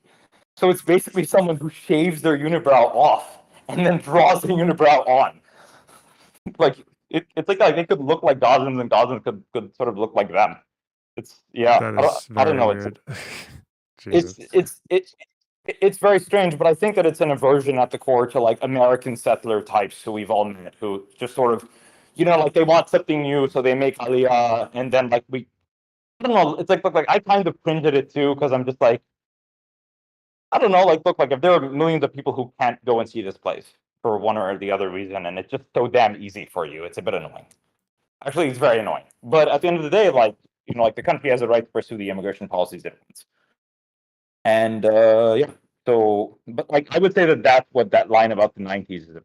And I heard that from like a couple people, but it's sort of this backlash against these like American settlers who, at the end of the day, are a pure minority of those in the West Bank. Like they're not a big part of this. They could be going forward because there's nowhere else to get Jews at this point. But yeah. Yeah, I don't. Yeah. Trying to think. But that's kind of the impression I had. So you don't really feel like most of the Americans there are really too aware of what exactly it is they're supporting. I think when they do some of those chants, or like I saw the kid with his guitar and a Hezbollah flag, like yeah. I would like to understand that. I think he got it from the obviously Lebanese guy who was holding the flag prior to him in the frame, because I was trying to understand. But at the same, because there are Lebanese people at Columbia who support Hezbollah. Like, let's be fair, there absolutely are, and they're not even all Muslim. Like, yeah, like there are some very lefty Christians who like adore them, or who sort of talk about them in like this anti-colonial sense and are very vague. Yeah. So like with Syria, right? Like supporting Assad and shit. Yeah, But that's way more popular. That's definitely true. Like, yeah, like I knew people in my boarding school who were like major fans of Assad, like, and who like I don't know, like, yeah, like it's or like I would say like that's been the real challenge for me. That if you think that what's going on in Gaza is a war crime, then you have to think that Aleppo is. Jesus Christ, you have to think that Aleppo is. Like I was surprised by how much I was sort of like equivocating about the guy. He's really it's like, yeah, like outside of the Israelis, there's really no parallel for what happened in Syria. Like it was pretty damn indiscriminate. Yeah. I don't know. Yeah. And the old chemical weapons and shit. Yeah. I wonder. Fuck, I had a question. I can't remember what the fuck it was now. I always find it especially interesting that on this Discord, like we've got people who are Palestinian or like other kind of Arab and also Israeli Jews who a lot of whom have definitely some kind of like quite traumatic past in their, whether it's with their family or maybe even their personal lives or with the war. And also just seeing that in general, or whether there's like sometimes on the internet where you see like Israelis and Palestinians talking, even though like 3 of them lost someone in the last 5 years to fighting, some of them lost like 10 people and shit like that. And it's like, they're actually able to do these kind of things where they sit and just like talk, and maybe sometimes they're like eating together, or like in Discord it's like memeing together. It's quite weird that people who have actually suffered more seem to find it easier to reach over than people who don't seem to have suffered that much of it at all, just kind of like taking the most hard line stance. I just find that very, very strange. Yeah. Well, look, like I think that the death part is true, right? Like I mentored someone in Gaza a few years back. So one of the students who I worked with, I got asked to speak at this conference at Harvard. It was an online one during COVID, and one of the students who was watching was from Gaza, and she emailed me. He was in Gaza, and I gave her some really good advice. And I was like, look, like if you want to try, and we'll see if we can get you out. I'd love to give it a go. And so we did, and she ended up getting into a few schools in the States, but she could not for the life of her get a permit. Yeah, like to leave. So in the end, she was just stuck there, and she wasn't able to go. And then we sort of lost touch. But in the end, what happened is I was looking through the death list on like Al Jazeera, and lo and behold, her name came up. So that was really hard. I think that was like one of the worst days of my life. Actually, like I've never felt so useless. Because damn it, she was really smart, and she was a really good person. Okay, yeah, who the fuck deserves to die like that? Like, I would love to say, like, yeah, I don't know. Sorry, damn. Shit. Yeah, and it was pretty early. It was like the second or third week, so it was really early. Yeah, no, it was fucked up. I've had a few incidents like that. Like, yeah, like I have friends from high school who are like activists who lost most of their families, which and who they say pretty clearly like they were not in houses with like Hamas members. And when you tell Israelis that, even those who are like next to like, look, like we're not going to hit it if there's nothing in there. And so then the AI story coming out kind of, I think, vocalized a lot of what I've heard from just like anecdotal stories. Like I think that's the other problem, right? Like we have these anecdotes, but I don't know what to do with them. Like at the end of the day, like if I tell an Israeli about this, half the time an Israeli says, well, I guess this nice person was harboring Abu Ubaida. It's like no, she wasn't. I don't know what she was doing, but she wasn't harboring Abu Ubaida. Like I'm pretty certain she was. Yeah, it's like they can't because I swear I see that quite a lot. It's like there's not even if it's like a mistake, it's like you're not having a debate about it in that situation. It's not like, well, yeah, IDF makes mistakes. Sorry, it's a war. It's like, bro, what the fuck? Yeah, even if it was a mistake, it's still like mistake or not. Or whatever, like if there was a Hamas group, like what next door, or yeah, it's still like that's not really doesn't really change that much. Yeah. Well, look. Okay, she's a Gazan, so that means that she wants to do a second Holocaust. So then she deserves to die. Sorry, had to. But yeah, I mean, no, that rationale is just, oh god, yeah. Look, yeah, but like I think actually, it's like your point about them deserving each other is just so true. It's so abundantly true. It's been true from the start. Like that, like these two sides fundamentally, I think, are twins of one another in many ways, especially at their extremes. And that it's a shame because I wish there could be a lot more moderation. But I think you have to start. Like I don't know. Like I think what I learned from that lesson and from everything I've seen from the last 7 months is that peace has to start somewhere. And you being a good person and you being principled and responsible in your speech, and you advocating for a world that's better, and being clear about what you want, some of what Finkelstein tried to say on that fucking quad and got rudely interrupted. Yeah. Fucking hell. Mr. Borelli. No, but like, look, yeah, look, like, you have to do that. It doesn't matter whether like there's a conflict or not, and it doesn't matter what your position is. If you're in a comfortable place at a campus like like NYU or Harvard or Columbia, you have to look deeply into what you know and what you've learned and just end up saying the right thing. Like, actually, yeah, like the onus is on you to say it right, because I don't think the people in Gaza can speak and no one wants to hear them. I don't think the people in the West Bank can speak and no one wants to hear them. We're like the few Arabs who get to go to places like this, and the fact that we're behaving like absolute shitheads isn't a good justification for us. Actually, there are other people who could take our place who probably like deserve it more and who didn't go to U.S. embassy school. You know what I mean? Like, I don't know.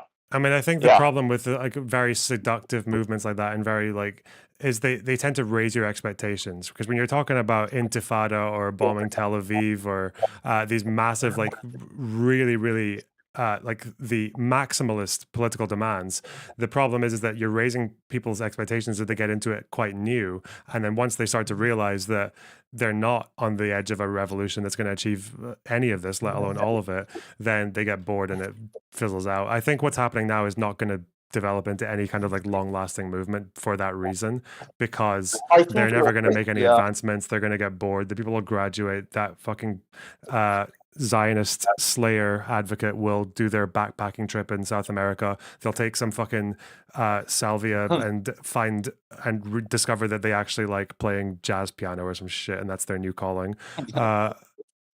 Yeah, that's what I think is most likely to happen. But I don't know. If there was like a, you know what, at this rate, if there was like a more empathetic, like peace processor, inclusive event at this thing, and like I would be happy inviting Finkelstein to speak at that, honestly, because with what he was, even the way that he was talking today, it was like, I don't like him for a lot of reasons, but he's communicating something. He's like open to communication, clearly. Like he's willing to stand there and disagree, and he's like encouraging disagreement where the rest of the people aren't. It's like, that's, yeah, even that, you know. Yeah. I'm with you. I'm like Fink's a messy guy, and also he's very condescending.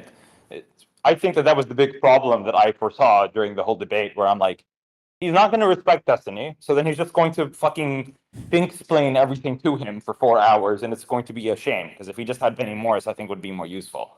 But like, look, but like, yeah, like he was, half canceled by the movement in the early 2010s because he was against BDS. Like that was the whole story, because he was all over Al Jazeera. He was getting interviewed by Mehdi Hassan, and then suddenly he stops getting interviewed. The reason is and basically it's because he took people to task. So I think he learned his lesson, and now he's not taking anyone to task except for Mr. Borelli.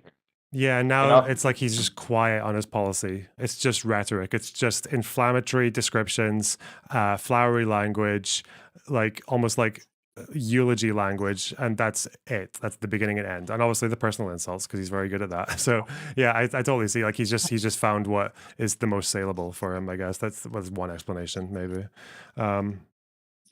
Yeah. I agree. Yeah. Well, this has been an interesting conversation. Unexpected. It has as well. Yeah, no.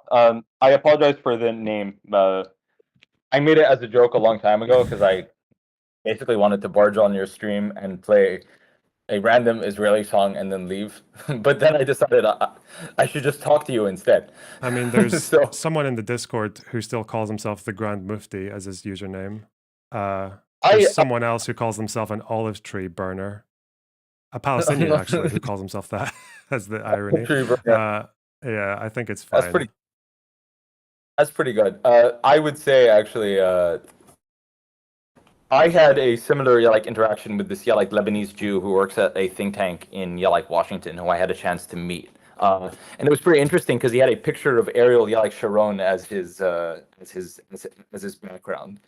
And after the shock wore off, I said fine, and then I changed my mind to the Grand Mufti. God, Ariel Sharon for a Lebanese Jew. What, like one of 20? 1 of 5,000. There's a lot. Oh, but they're not living in Lebanon, most of them. Of course not. No, it's okay. But born in Lebanon, and he's been back. It was pretty interesting, actually. I'm getting drinks with him in a couple days. It's pretty interesting because we ended up discovering that we have a lot in common. Who would have known? Yeah. Outside of course, him liking Ariel Sharon and me thinking Ariel Sharon sucks. But you know what? Who am I to judge? Okay? Yeah, he's probably one of the harder ones to defend in Israel. Yeah. Hey, look. I actually asked him, like, what do you like about him? Because he really hates Sabra and Shatila. So I'm just like, what amazing thing do you like about Sharon? Because you don't like 82. And you're right, Gad Saad is a Lebanese Jew. This is proof that all Lebanese people bring nothing over. I think that Loner Box is the most valuable person in Lebanon. Okay, because we have Gad Saad, we have like Yuval Harari is also Lebanese. You know, like this is kind of empty stuff. Like I think that Loner Box is the best Lebanese. Do you know the kind of Christian urban myth about Ariel Sharon and the restaurants? No. Oh, holy shit! What's this? I have to hear this. So again, this is just. I have no idea. I've never read it anywhere. It's just a urban myth that gets passed around like Christian people in Lebanon. Is that when Sharon was in East Beirut, he would liaise with the phalangists and the like Jamail and shit. And apparently, what people said that he would do when he was there was that he would go to these Lebanese restaurants with the whole entourage, like the armed up phalangists, and just sit there and sexually harass women, like grope them. Okay, yeah. No, I don't know this, but this is kind of par for the course in like the Lebanese like civil war. So I'm not surprised. You know, like everyone raped. Yeah, I mean, like I know Arabs talk a lot of shit sometimes, like, in terms of like urban myth, but yeah, that's just I wouldn't put it past them. Plausible. No. Like, look, like here's the thing. I wouldn't put it past them either. Like, look, like I really wouldn't put it past them. Like that's the thing, right? Like I was there for 06. It's my first memory. Yeah, no, I remember us trying to leave Lebanon. I remember us hearing bombs as we were sitting in the mountains and just being terrified. And my grandfather's from a village, and so I have 3 grandparents who are Palestinian. I have one who's Lebanese, he's Maronite, and his family fought in the Civil War against the Palestinians. I always find really funny. But like, look, like, what's interesting is that he's from a small village on the border, right? So he's from this tiny village. It's like 1 hill away from Israel. So we can see it. I've seen it a million times. I've seen the blue line up and down, left and right. And what's weird is that, yeah, so like he was there in 06 and you saw what happened on the ground. And also he was there for a lot of the 90s and he refused to go back and visit his old village up until the Israelis left. So he was in this weird position of being really proud Maronite Christian, but also being very grateful, air quotes, for what Hezbollah did. Which is where I think a lot of Lebanese Christians place themselves, actually. It's very weird. Where like if you ask us about yeah. No, look, like, yeah, like, that's the thing, right? Like, look, like, it's like this idea that the only people who sort of like Hezbollah or, like, you know, Shia Muslims is false. Like, there was a big Christian contingent. It was decreasing because of everything that's going on, and now it's going up again because when Hezbollah fires rockets at Israel, it's not like the Maronites.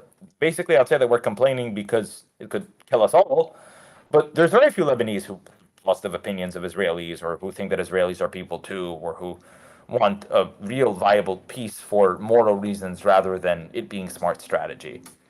I don't know, like look, like even like Jaja calls it a deal with the devil, right? And the way that honestly, if you think that Israel is the devil, then you should probably bomb it.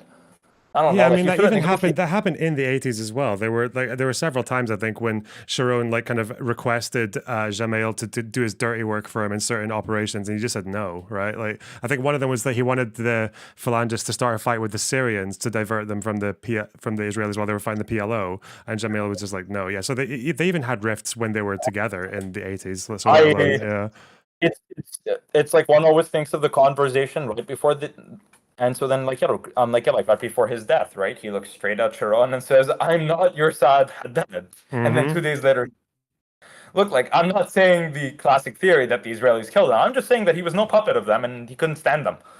He was happy to sell this myth of a Christian genocide that was about to happen, would not have fucking happened. Come on. Mm-hmm. But like, I don't know. That's what he was selling, and the Israelis bought it hook, line, and sinker. Begin loved the story of stopping the second Holocaust. The people who he felt were just like him, Yeah, and here Begin we loves are. a Holocaust story, doesn't he? What can I say? What can I say? He loves the Holocaust story and blowing up people. Yeah, that's what It's he that likes. whole like I think even when he's negotiating with Sadat and Jimmy Carter, and it's just all these like quotes of or these like it's one person said they overheard it. Usually is like him just rambling about the Holocaust and the fact that there would have been no Holocaust if there were a Jewish state already in place and all this shit. And yeah, so It's like this I can endless see why point, that worked. and too. I heard that. I agree, and like I heard that in the debate, and I just felt frustrated a bit because I was like, "Look, like I think you're right, but at the same time, like every other country could have also intervened, and if we're talking about like a proportional share, Palestinians had accepted what 1 million Jews, 1.5 million. Mm. Like, okay, yeah, like, they weren't doing it out of the kindness of their hearts. They were screaming and kicking as everyone walked in, and bombing. But at the end of the day, like they did it. So I don't know. Versus like the U.S. was turning ships around, Britain was turning ships around. So I don't know. I just think it's weird to implicate the Palestinians in this, and I sort of didn't appreciate the line of argument from Morris. But anyway, yeah, I would say that like that's an aside. But all right, cool. Well, yeah, like I won't take up any more of your time. I just had one last question. Are there any books that like you would recommend on this stuff outside of Morris, like outside of like the classic stuff, outside of Birth of the Palestinian, like refugee problem? Because I think the problem is that look, like Morris is in a league of his own, then everything else is just way worse. Like it's just super downstream of like in terms of quality. Like yeah, like I'm not going to read Ephraim Karsh to get the Israeli perspective. like the Israel. I don't need to I'm trying to think. Actually, like I'll pass. Yeah. There's in Righteous Victims, Benny Morris keeps on. He brings out a whole bunch of quotes for his section on Lebanon from these two authors that seem really good. I want to find out what the original book is, but I can't remember which book he was citing right now. Let me just see if I go. William probably right. He's Sorry? like the main. William Morris could be one. Fawester. It's okay, no, two because he doesn't authors. read. So I'll look into. Yeah, go ahead. Yeah, but yeah, like generally yeah. read Arabic. So then it's not the ones that I've read because I read about the Civil War mostly from Lebanese authors and some Western authors. Yeah. I don't think it's Robert Fisk. No, it's two authors. Whatever fucking Lebanese Civil War book has two authors. I don't know. I'll maybe find it and then DM it to you because I know exactly where to find it. I just don't have it with me right now. Otherwise, I don't know. I just like reading a lot of these academic papers have been quite good. It just depends. Like, is there any specific part that you're interested in, or? Yeah. I would say that the peace process actually has been a real point at which I want to learn more. And I think that Shlomo, like Ben-Ami's book is very popular, but it seems to miss things. Like it seems to argue that Arafat sort of like rejected the Clinton like parameters. But if you look at what the like note taker for like President Clinton said, he said that in fact Arafat agreed to it and was just annoyed about a couple of things with Haram al-Sharif that could probably have been fixed. That's really difficult because if you read, all you'd have to do is just read all of Arafat's response to the Clinton parameters, and you can totally see why it's so easy to interpret in any way you want. Because he's like, it's probably one of the most like triangulating things I've ever read. It sounds like it could very well be like, we accept this with reservations, which is more or less what he said. But then the way that he words the reservations sound very much like a yes and a no at the same time. I don't know if it was badly translated or the one that I saw, but yeah, it's a very weird thing to decipher. For the peace process, though, my favorite writer that I've read it's just academic articles or papers, is a guy called Jeremy Pressman. I think he gives a very fair hearing on both the Israeli and Palestinian side for the peace process. I think his two papers that I read were The Second Intifada and Visions and Collision, What Happened at Camp David and Taba. Cool. I'll definitely give those a look. Okay, awesome. Well, I'll put them down and I appreciate it. And just I'm like BVB, but thanks for making such great content, and thanks for telling me what happened to my grandmother in Haifa. It's well appreciated. She didn't run because she was afraid to live with Jews, and I'm glad that you help people know that indirectly. Yeah. Well, I really appreciate you coming on, all right? And obviously, if you're in the Discord, you can come in again at some point, whatever. I might drop by. All right, cheers. Bye. Okay, take care. What a... Just as well I took that call. Okay, now there are 3 people in the waiting room who think they have to follow that that guy. What a good segment. Okay. I think actually gave me a little bit of hope.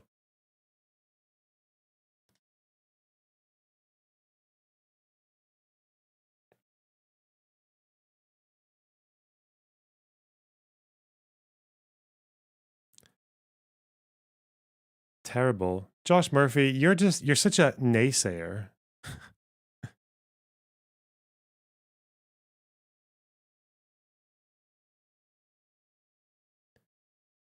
You're asking if Finkelstein is more of a Holocaust thumper than Menachem Begin. I'd say it's a stiff competition. They were both pretty big Holocaust thumpers.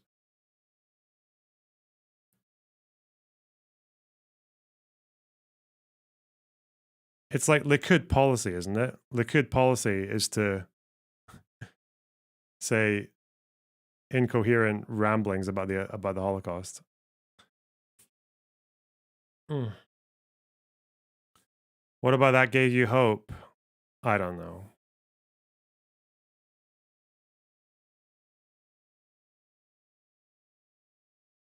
Couldn't tell you.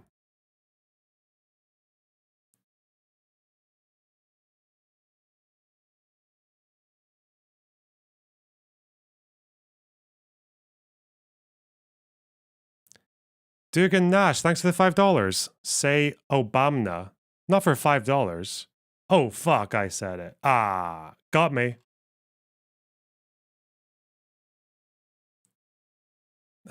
I was through that whole conversation. Someone's asking me about someone in DMs is asking me about the rejection of nonviolent methods by the First Intifada leadership. There's a fucking bit in here where he talks about non-lethal means and the insistence of the leadership to use non-lethal means, and I just can't fucking find it. I've seen a few more quotes about UNLU flyers telling people which weapons to use and shit like that, but oh god. Why is it so hard? Triggers. I think it's around here. We got Sheikh Yassin. He was okay with hot weapons. Okay, secular democratic state. Guerrilla.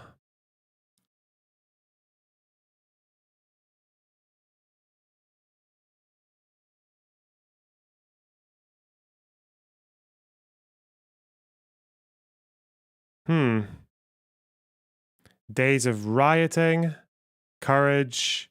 Storming the fence. Jabalia refugee camp. Stone throwing. Jewish vigilantism. Extremist settlers. Raiding Hebron. Give Hebron a fucking break, you guys. God. Troops and police moved in to clear the area, and several dozen Arabs and policemen were injured.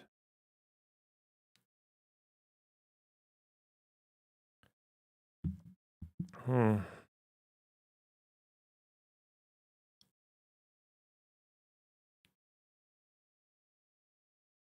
security forces fighting terrorism.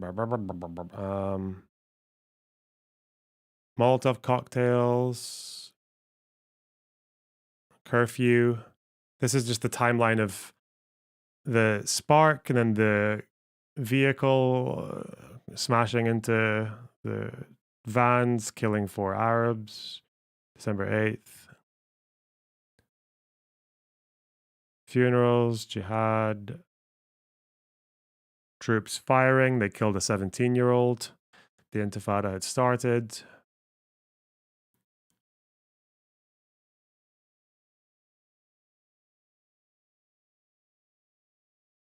Spontaneously, hundreds and then thousands.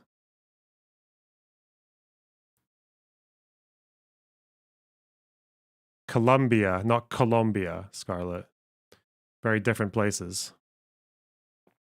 Funerals of slain demonstrators, martyrs, rioters, great courage, self-sacrifice.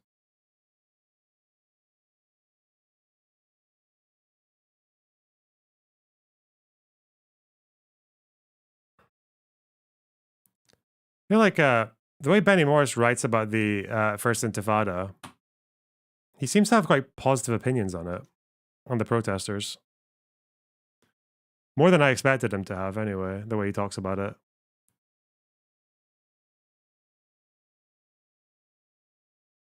No organizing hand was apparent, though. The local level, the Gaza Strip, Islamic Jihad fundamentalists took a leading role. The man who ran the activities of Fatah in the territories from Tunis was Arafat's deputy, Khalil al-Wazir, known as Abu Jihad. He and Arafat were slow to grasp that their West Bank, UNLU.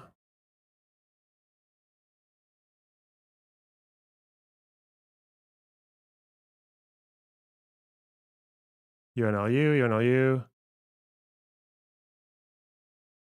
DFLP.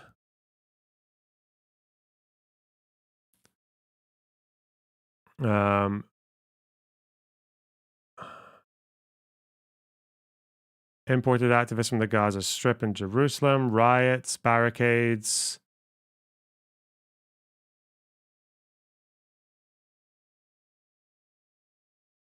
There's something about them doing directions and telling people how to fight and shit. So UNLU, Heart of the Rebellion.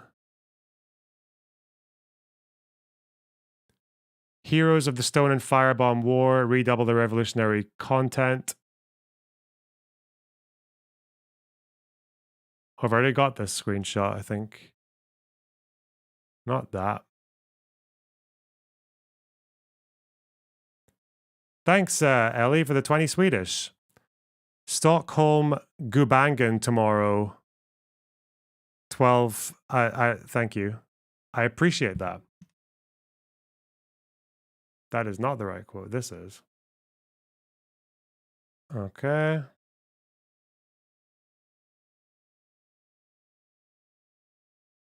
Broadsides, 1988. Okay. So I got this part. So their first broadside, heroes of the Stone and Firebomb War, shake the oppressive regime down to its foundations. All roads must be closed to the occupation forces. Its cowardly soldiers must be prevented from entering the refugee camps and large population centers by barricades and burning tires. Palestinian flags are to be flown from minarets, churches, rooftops. We must set the ground alight under the feet of the occupiers. Leaflets, rioting, a feeling that they were a guiding mind and hand behind the seeming anarchy. Mobilizing to action. They debated strategy with the PLO in Tunis through faxes and then by means of leaflets directed the course of the Intifada.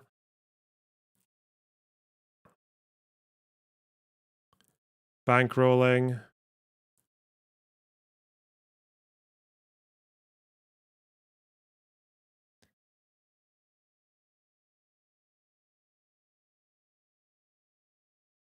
One report. Burned a minibus, torched the offices.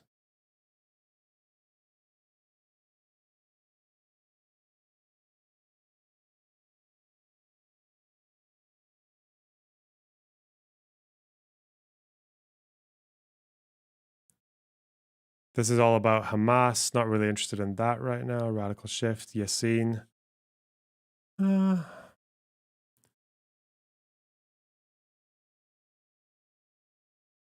Yassin approved the use of hot weapons, lack of equipment and training.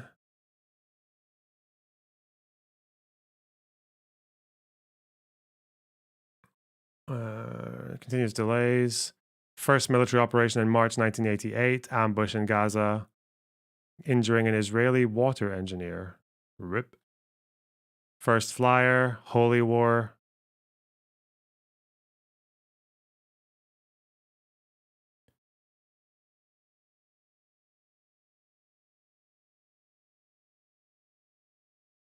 The civil administration wrote Islamic activity in the West Bank. The Muslim Brotherhood does not initiate sabotage, rejects Palestinian nationalism in the PLO. Turning a blind eye to Hamas. Yassin not arrested. They changed their minds after the covenant. When people say Israel turned a blind eye to Hamas in the first Intifada, it seems to be they did this for about a year, maybe a bit less. Because when the covenant came out, which is August, mid-August 1988, then Israel was like, whoa, fuck these guys, whoa, yeah. But initially, they only cut funding. They only blocked funds to the PLO. They only tried to choke off the PLO because they were bigger, I guess. Armed struggle, break with Fatah.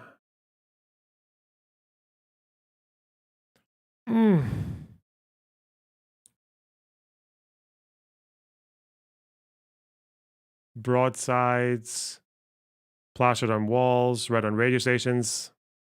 Instructions.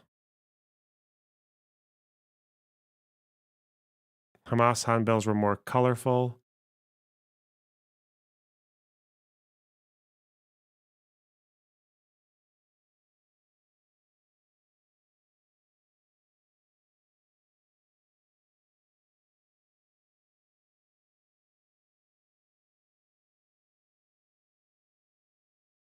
Printers, yeah, because the printer was like kind of how they directed most of the efforts and the protesters. So the Israelis would try to arrest people and confiscate the printers. Molotov cocktails, shock committees, shutdowns, strikes, fear of the youngsters.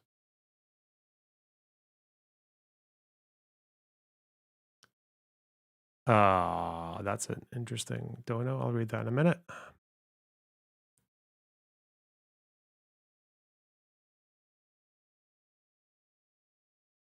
I'm just looking for the one line in this where they talk about non-lethal violence.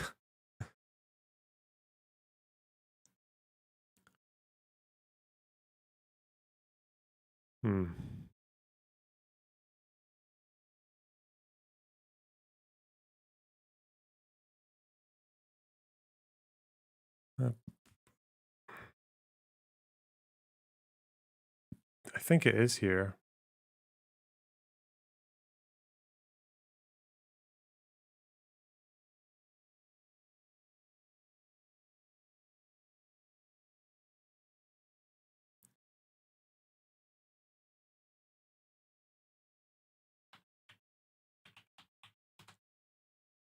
Let's see. Thousands of rifles. Oh, Israeli intelligence believed that there were thousands of rifles, shotguns, and pistols in private hands in the territories, but these were rarely used. The UNLU and local Intifada leaders, in a decision endorsed by the PLO Tunis, made a point of barring guns. Naif Hawatmeh said, we want to prevent a situation in which the occupying authorities would lose self-control and carry out massacres. More important, the aim was to maintain the revolt's popular image, with the Palestinians cast as David to Israel's Goliath. The use of guns, it was feared, would serve Israel's public relations purposes. It was better that troops be seen using rifles against youngsters armed only with stones. Palestinians understood that the struggle would be largely won or lost on Western television screens.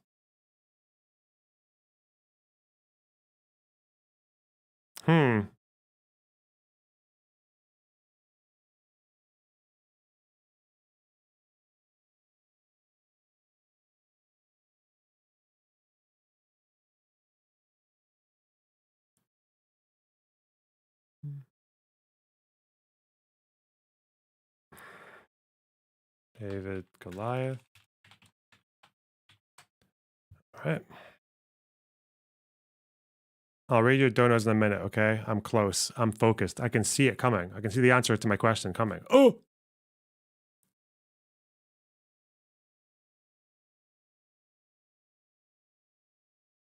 First 18 months.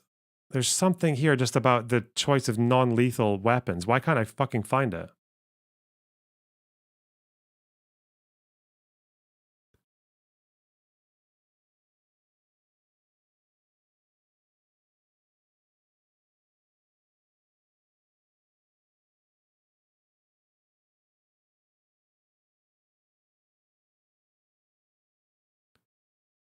Much of it was non-violent passive resistance, purchase, boycott, basically. American objections, self-governing institutions.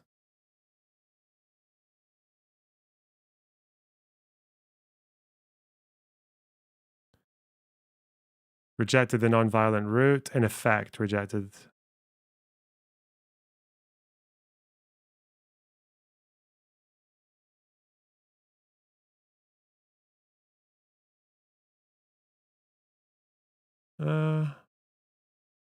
Stop paying value add and other taxes. Rabin.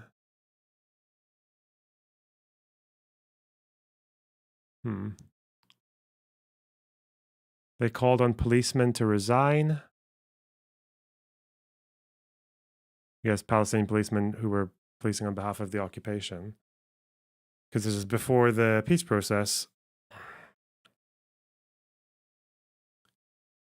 Within months of the start of the rebellion, a range of self-governing institutions sprang up to replace civil administration services, aid committees. The Israelis charged that they were the centers of rioting and militancy.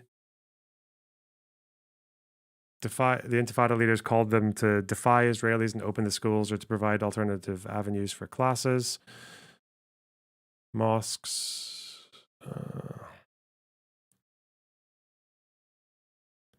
Stone and torch buses taking workers to Israel. Terrorist incidents.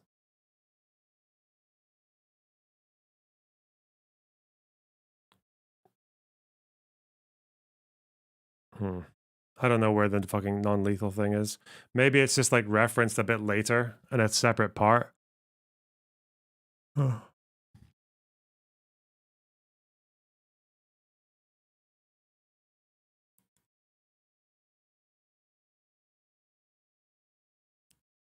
Tear gas grenade.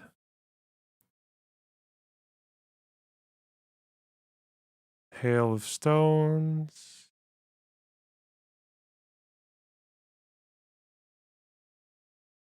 This is just about the Temple Mount massacre. Okay.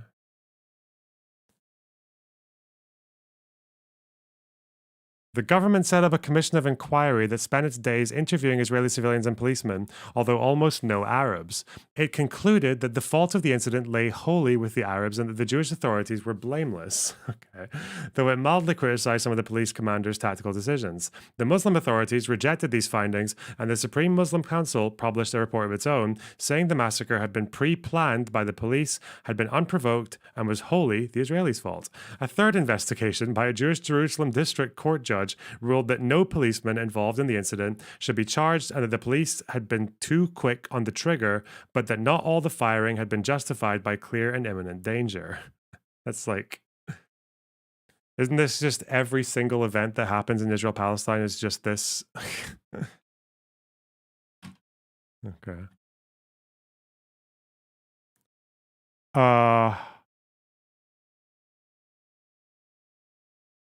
I don't think I'm going to find the fucking...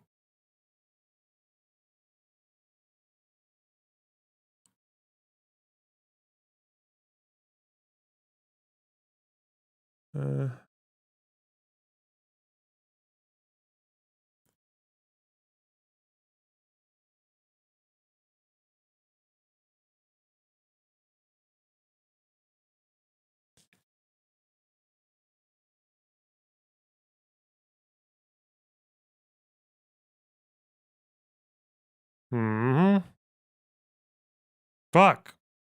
Fuck, I don't care. Stupid book. Shit. The fact that I can't control F that PDF is actually the end of me. It's gonna absolutely destroy me.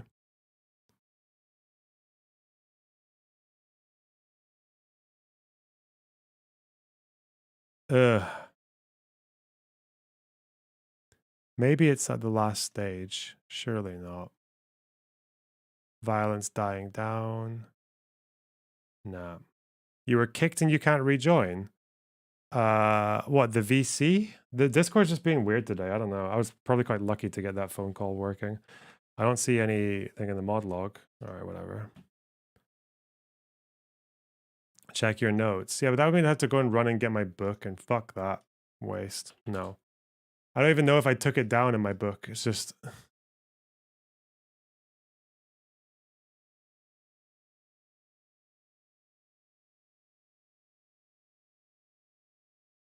This is all from the start of the stream, this stuff.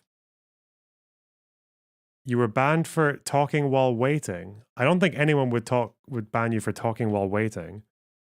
Oh, you're for being a minor. Yeah, I don't think we take minors in the Discord because they they cause problems. I don't know, we'll see.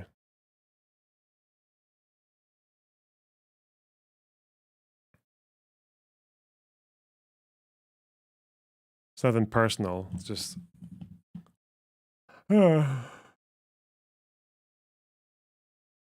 thought we were all 8-year-olds here. Yeah, but this person's 7. Just want to be unbanned so you can rejoin when you're 18. Yeah, but you were in the waiting room. I don't know, DM me when you're... That's weird. No, why would I say that? Fuck. Listen, just chill, okay? Just, we'll figure... It's not my problem. Someone else's problem. Fuck off.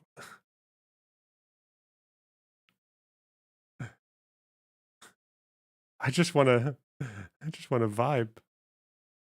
I just want to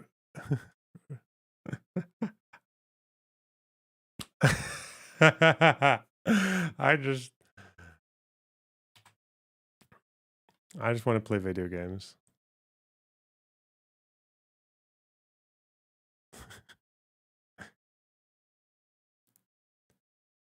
Did Destiny say the N-word on stream?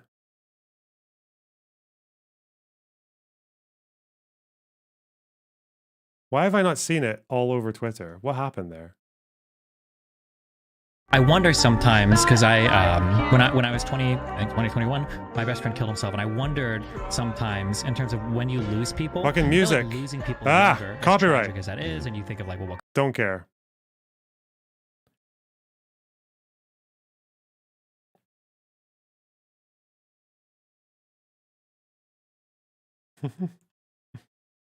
Was it tactical? I don't think so.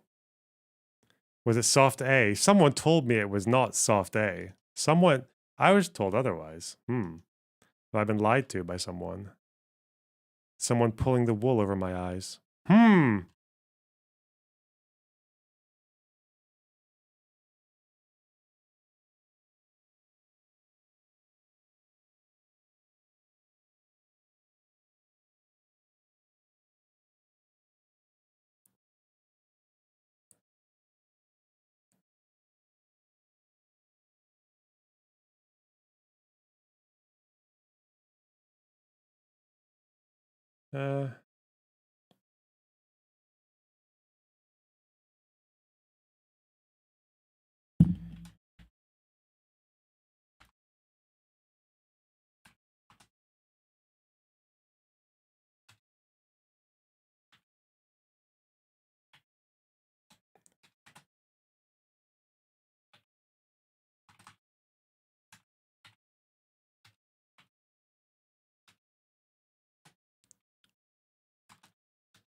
Fuck, I can only do one at a time.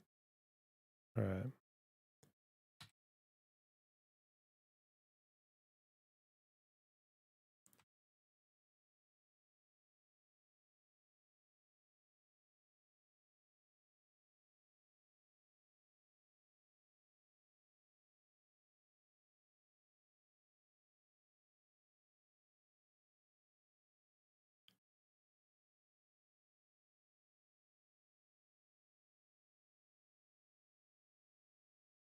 Okay.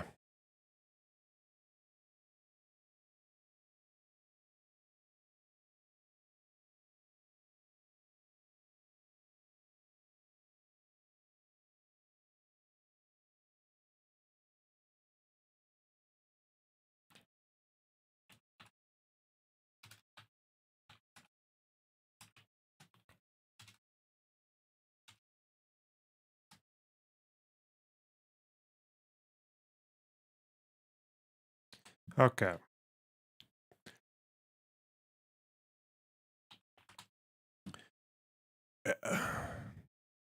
Sunday versus Lexibat. Snowflake was like totally Lexibat is shutting one of everything. our chatters. Is one of our friends. Not just chatter, just a friend, streamer. That's Lexibat fighting with President Sunday. The Irish person, the Irish trans man.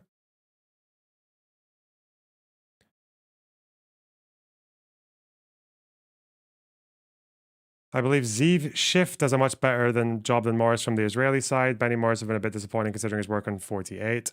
Okay. Is that like a book or what?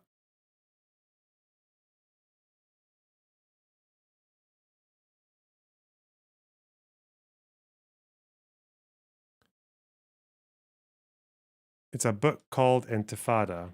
Ziv Schiff.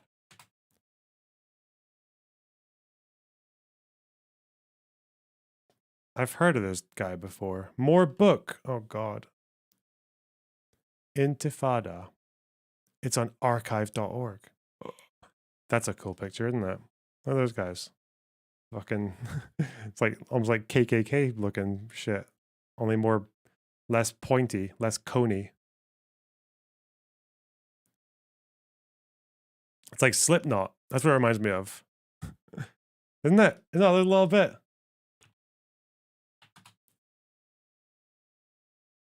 Maybe. It's a little bit.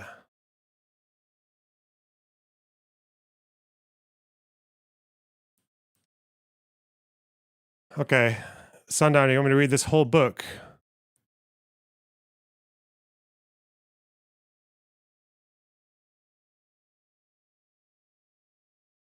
We'll read as much as we can. Okay. Done.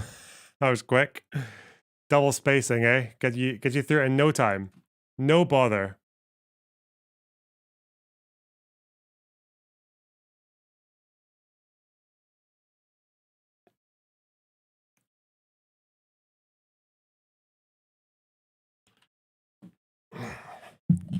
God, I love double spacing. Ooh! Okay. We are 8 hours in, and I am really just... What am I doing here?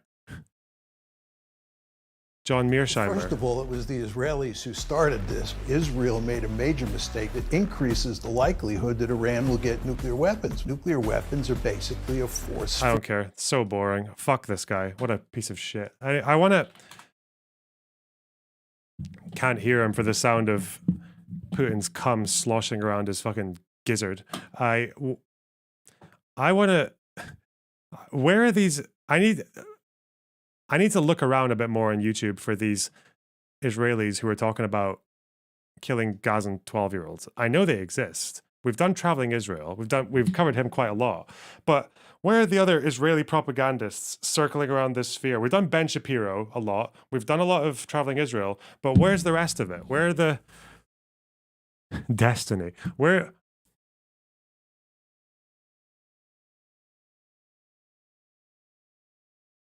I just need to find more of them. I need to cover more of them.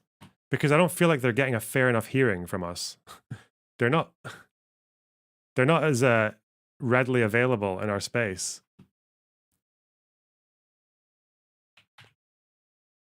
The left are everywhere. Give me a settler. Give me a settler to debate. A settler baby.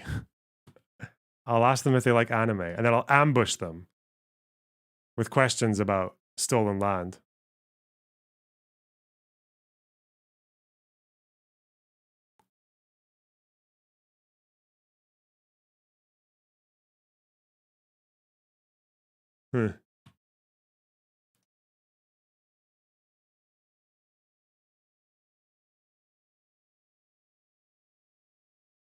If he was doing his job well, he'd actually grow. Lorna Box is an internet schizo freak. The fucking evidence is all over the place. You don't have to imagine it like art with me. Jesus, that's pretty mean, isn't it? I feel like this channel's grown reasonably well in the last 6 months. Not that that's the point. It's part of the point. You heard Ben Gavir had an accent. Yeah, well done. Welcome to the stream. Welcome to 5 hours. Yeah, he he had a bit of a rough and tumble.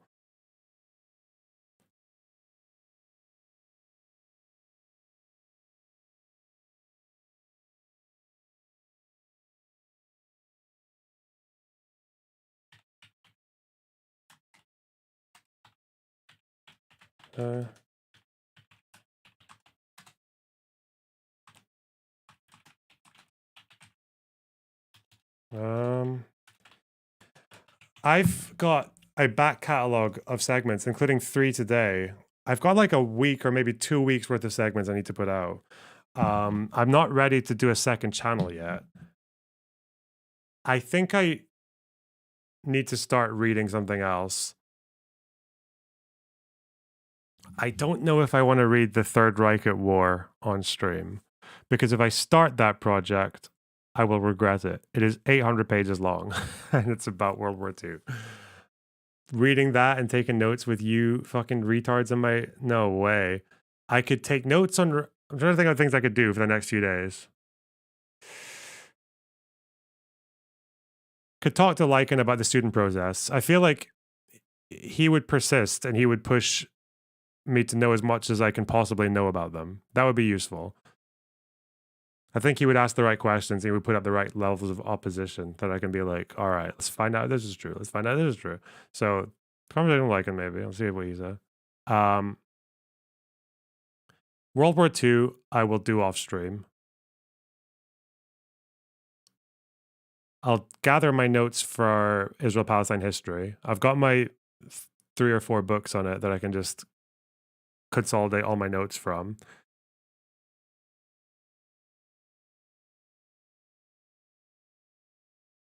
And then I want to read the extras of the cast report. But we can do that like an hour at a time, because I'm not going to... Everything else will be short. The Q&A, some of the studies, all that shit. Bro, you love Hamas, just admit it. I love it that you love Hamas, just admit it. You love genocide against Gazans, just admit it. You love Netanyahu, just admit it. Oh yeah, whatever. You and Hamas deserve each other, Josh Murphy, just so you know. You and Hamas should just get in a little room, just duke it out.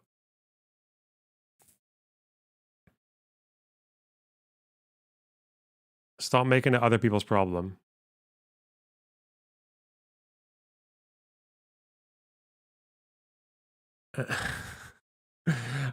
Is that enough? Okay, so what's that direct? So consolidating Israel-Palestine notes once and for all, so that we know all the last 4,000 years of bullshit.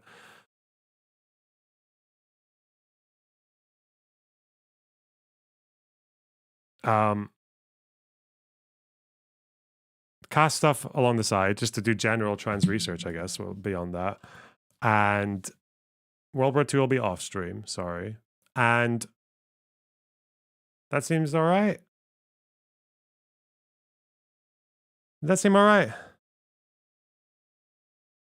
What am I missing there? Obviously, we'll react to whatever is...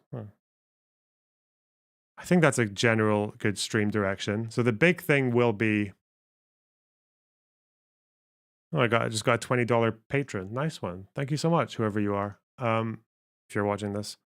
Research post-apartheid South Africa. I'm doing World War II next, okay? I'm doing the Third Reich at War. On stream, it'll be Israel-Palestine notes and cast. That's probably the next thing. Finishing the Israel-Palestine history notes so I can present it all at the end. And fucking cast stuff. Those are the 2 main things. World War I. Like, no one cares about World War I. No one gives a fuck. Archduke Franz Ferdinand, Black Hand, boats, Kaiser's shitty arm and leg, whatever disability. They were all cousins. the Tsar, the Kaiser, Victoria, fucking, or whoever was king at the time of World War One. Trenches, bayonet. No one gives a fuck. Schlieffen Plan. What the fuck is the Schlieffen Plan? Was that even World War One? Yeah, it was. Wasn't it? Yeah.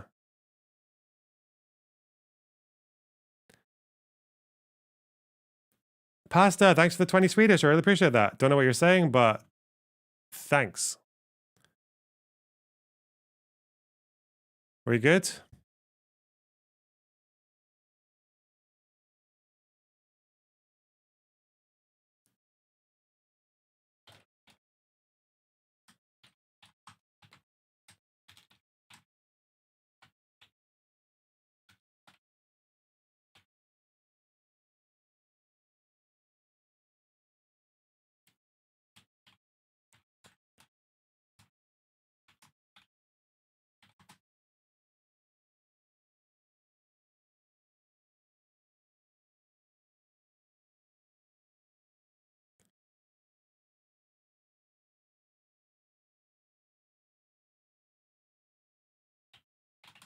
Hmm.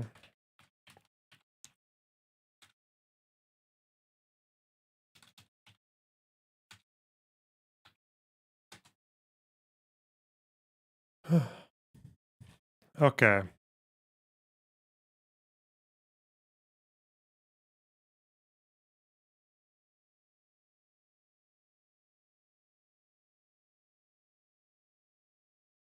He skipped my dono. Oh, I'll do donos. Just relax. Okay, hang on. Oh, there were a few. Fancy Teeth, thanks for the 10 Canadian. I feel like IVP is given the right an opportunity to open up the race and genetics question, and the left is using Jews as a way to try racism on for size. Okay. Is that? You know what? I haven't really thought that much about the meta narrative of what this means as a whole for the left and right, or if left and right's even a thing anymore, because there's this whole populist overlap, Venn diagram, Holocaust denial. What? Yeah. Zoom Beanie, thanks for the €5. Sleepy Streamer provides best Israel-Palestine content on the internet once again. He can't keep getting away with it. Oh, that's so kind, you guys. Listen, you're melting my stony heart.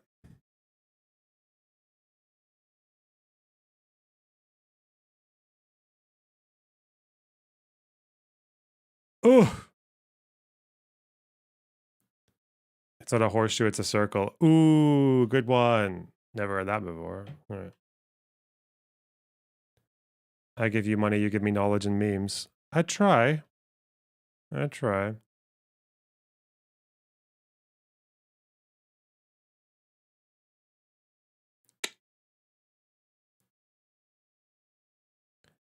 Okay, can I?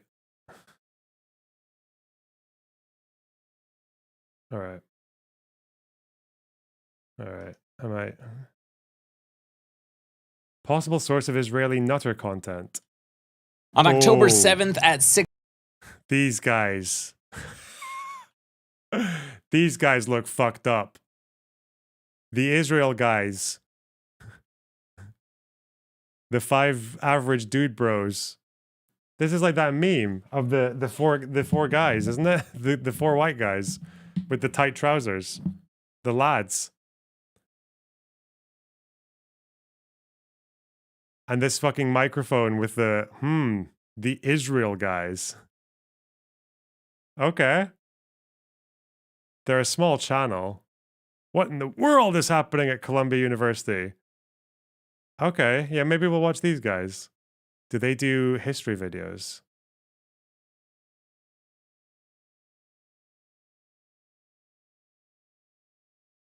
Why the heck are we holding back on obliterating the Rafah terror hub?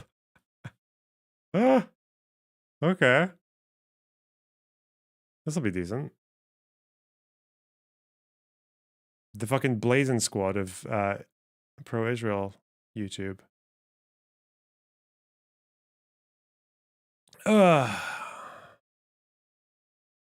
The Gaza Strip is almost completely destroyed. Hamas is scared. How on earth is Hamas still shooting rockets? Good question. They're resourceful. Relocate Gaza. Hostage tunnel. Did they do history stuff? I feel like you would see some... What are you saying? Do this one. Yeah, I'll do it tomorrow, okay? You just have to chill. You have to be around. I've streamed for 8.5 hours today, okay? I'm hungry. I'm grumpy. I'm going to subscribe so I don't forget, okay? We're subscribing just so we can... Well, unsub later when I get bored, but we're going to keep them around just so we can have a look, okay? In a world of Jew hatred and anti-Israel propaganda, we believe you should have a direct connection to the people of... direct connection to the land and people of Israel. Okay. The Israel guys. Bro, what if I end up loving them? What if I just think they're the most wholesome dudes with good memes? Anyway.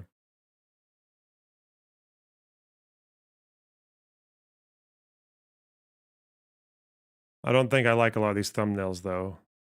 They sound a little bit cowboy. It's a nice way to put it. Anyway.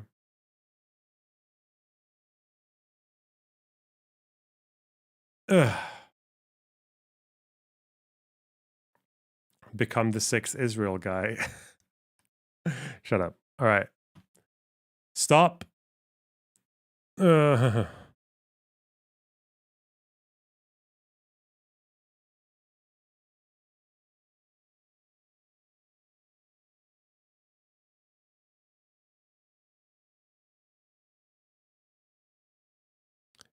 I guess we'll raid this Queeman guy because he's doing Lexibat drama. Okay. Listen, guys, I appreciate you. It's been a good 8 hours. It's been up and down, but we survived.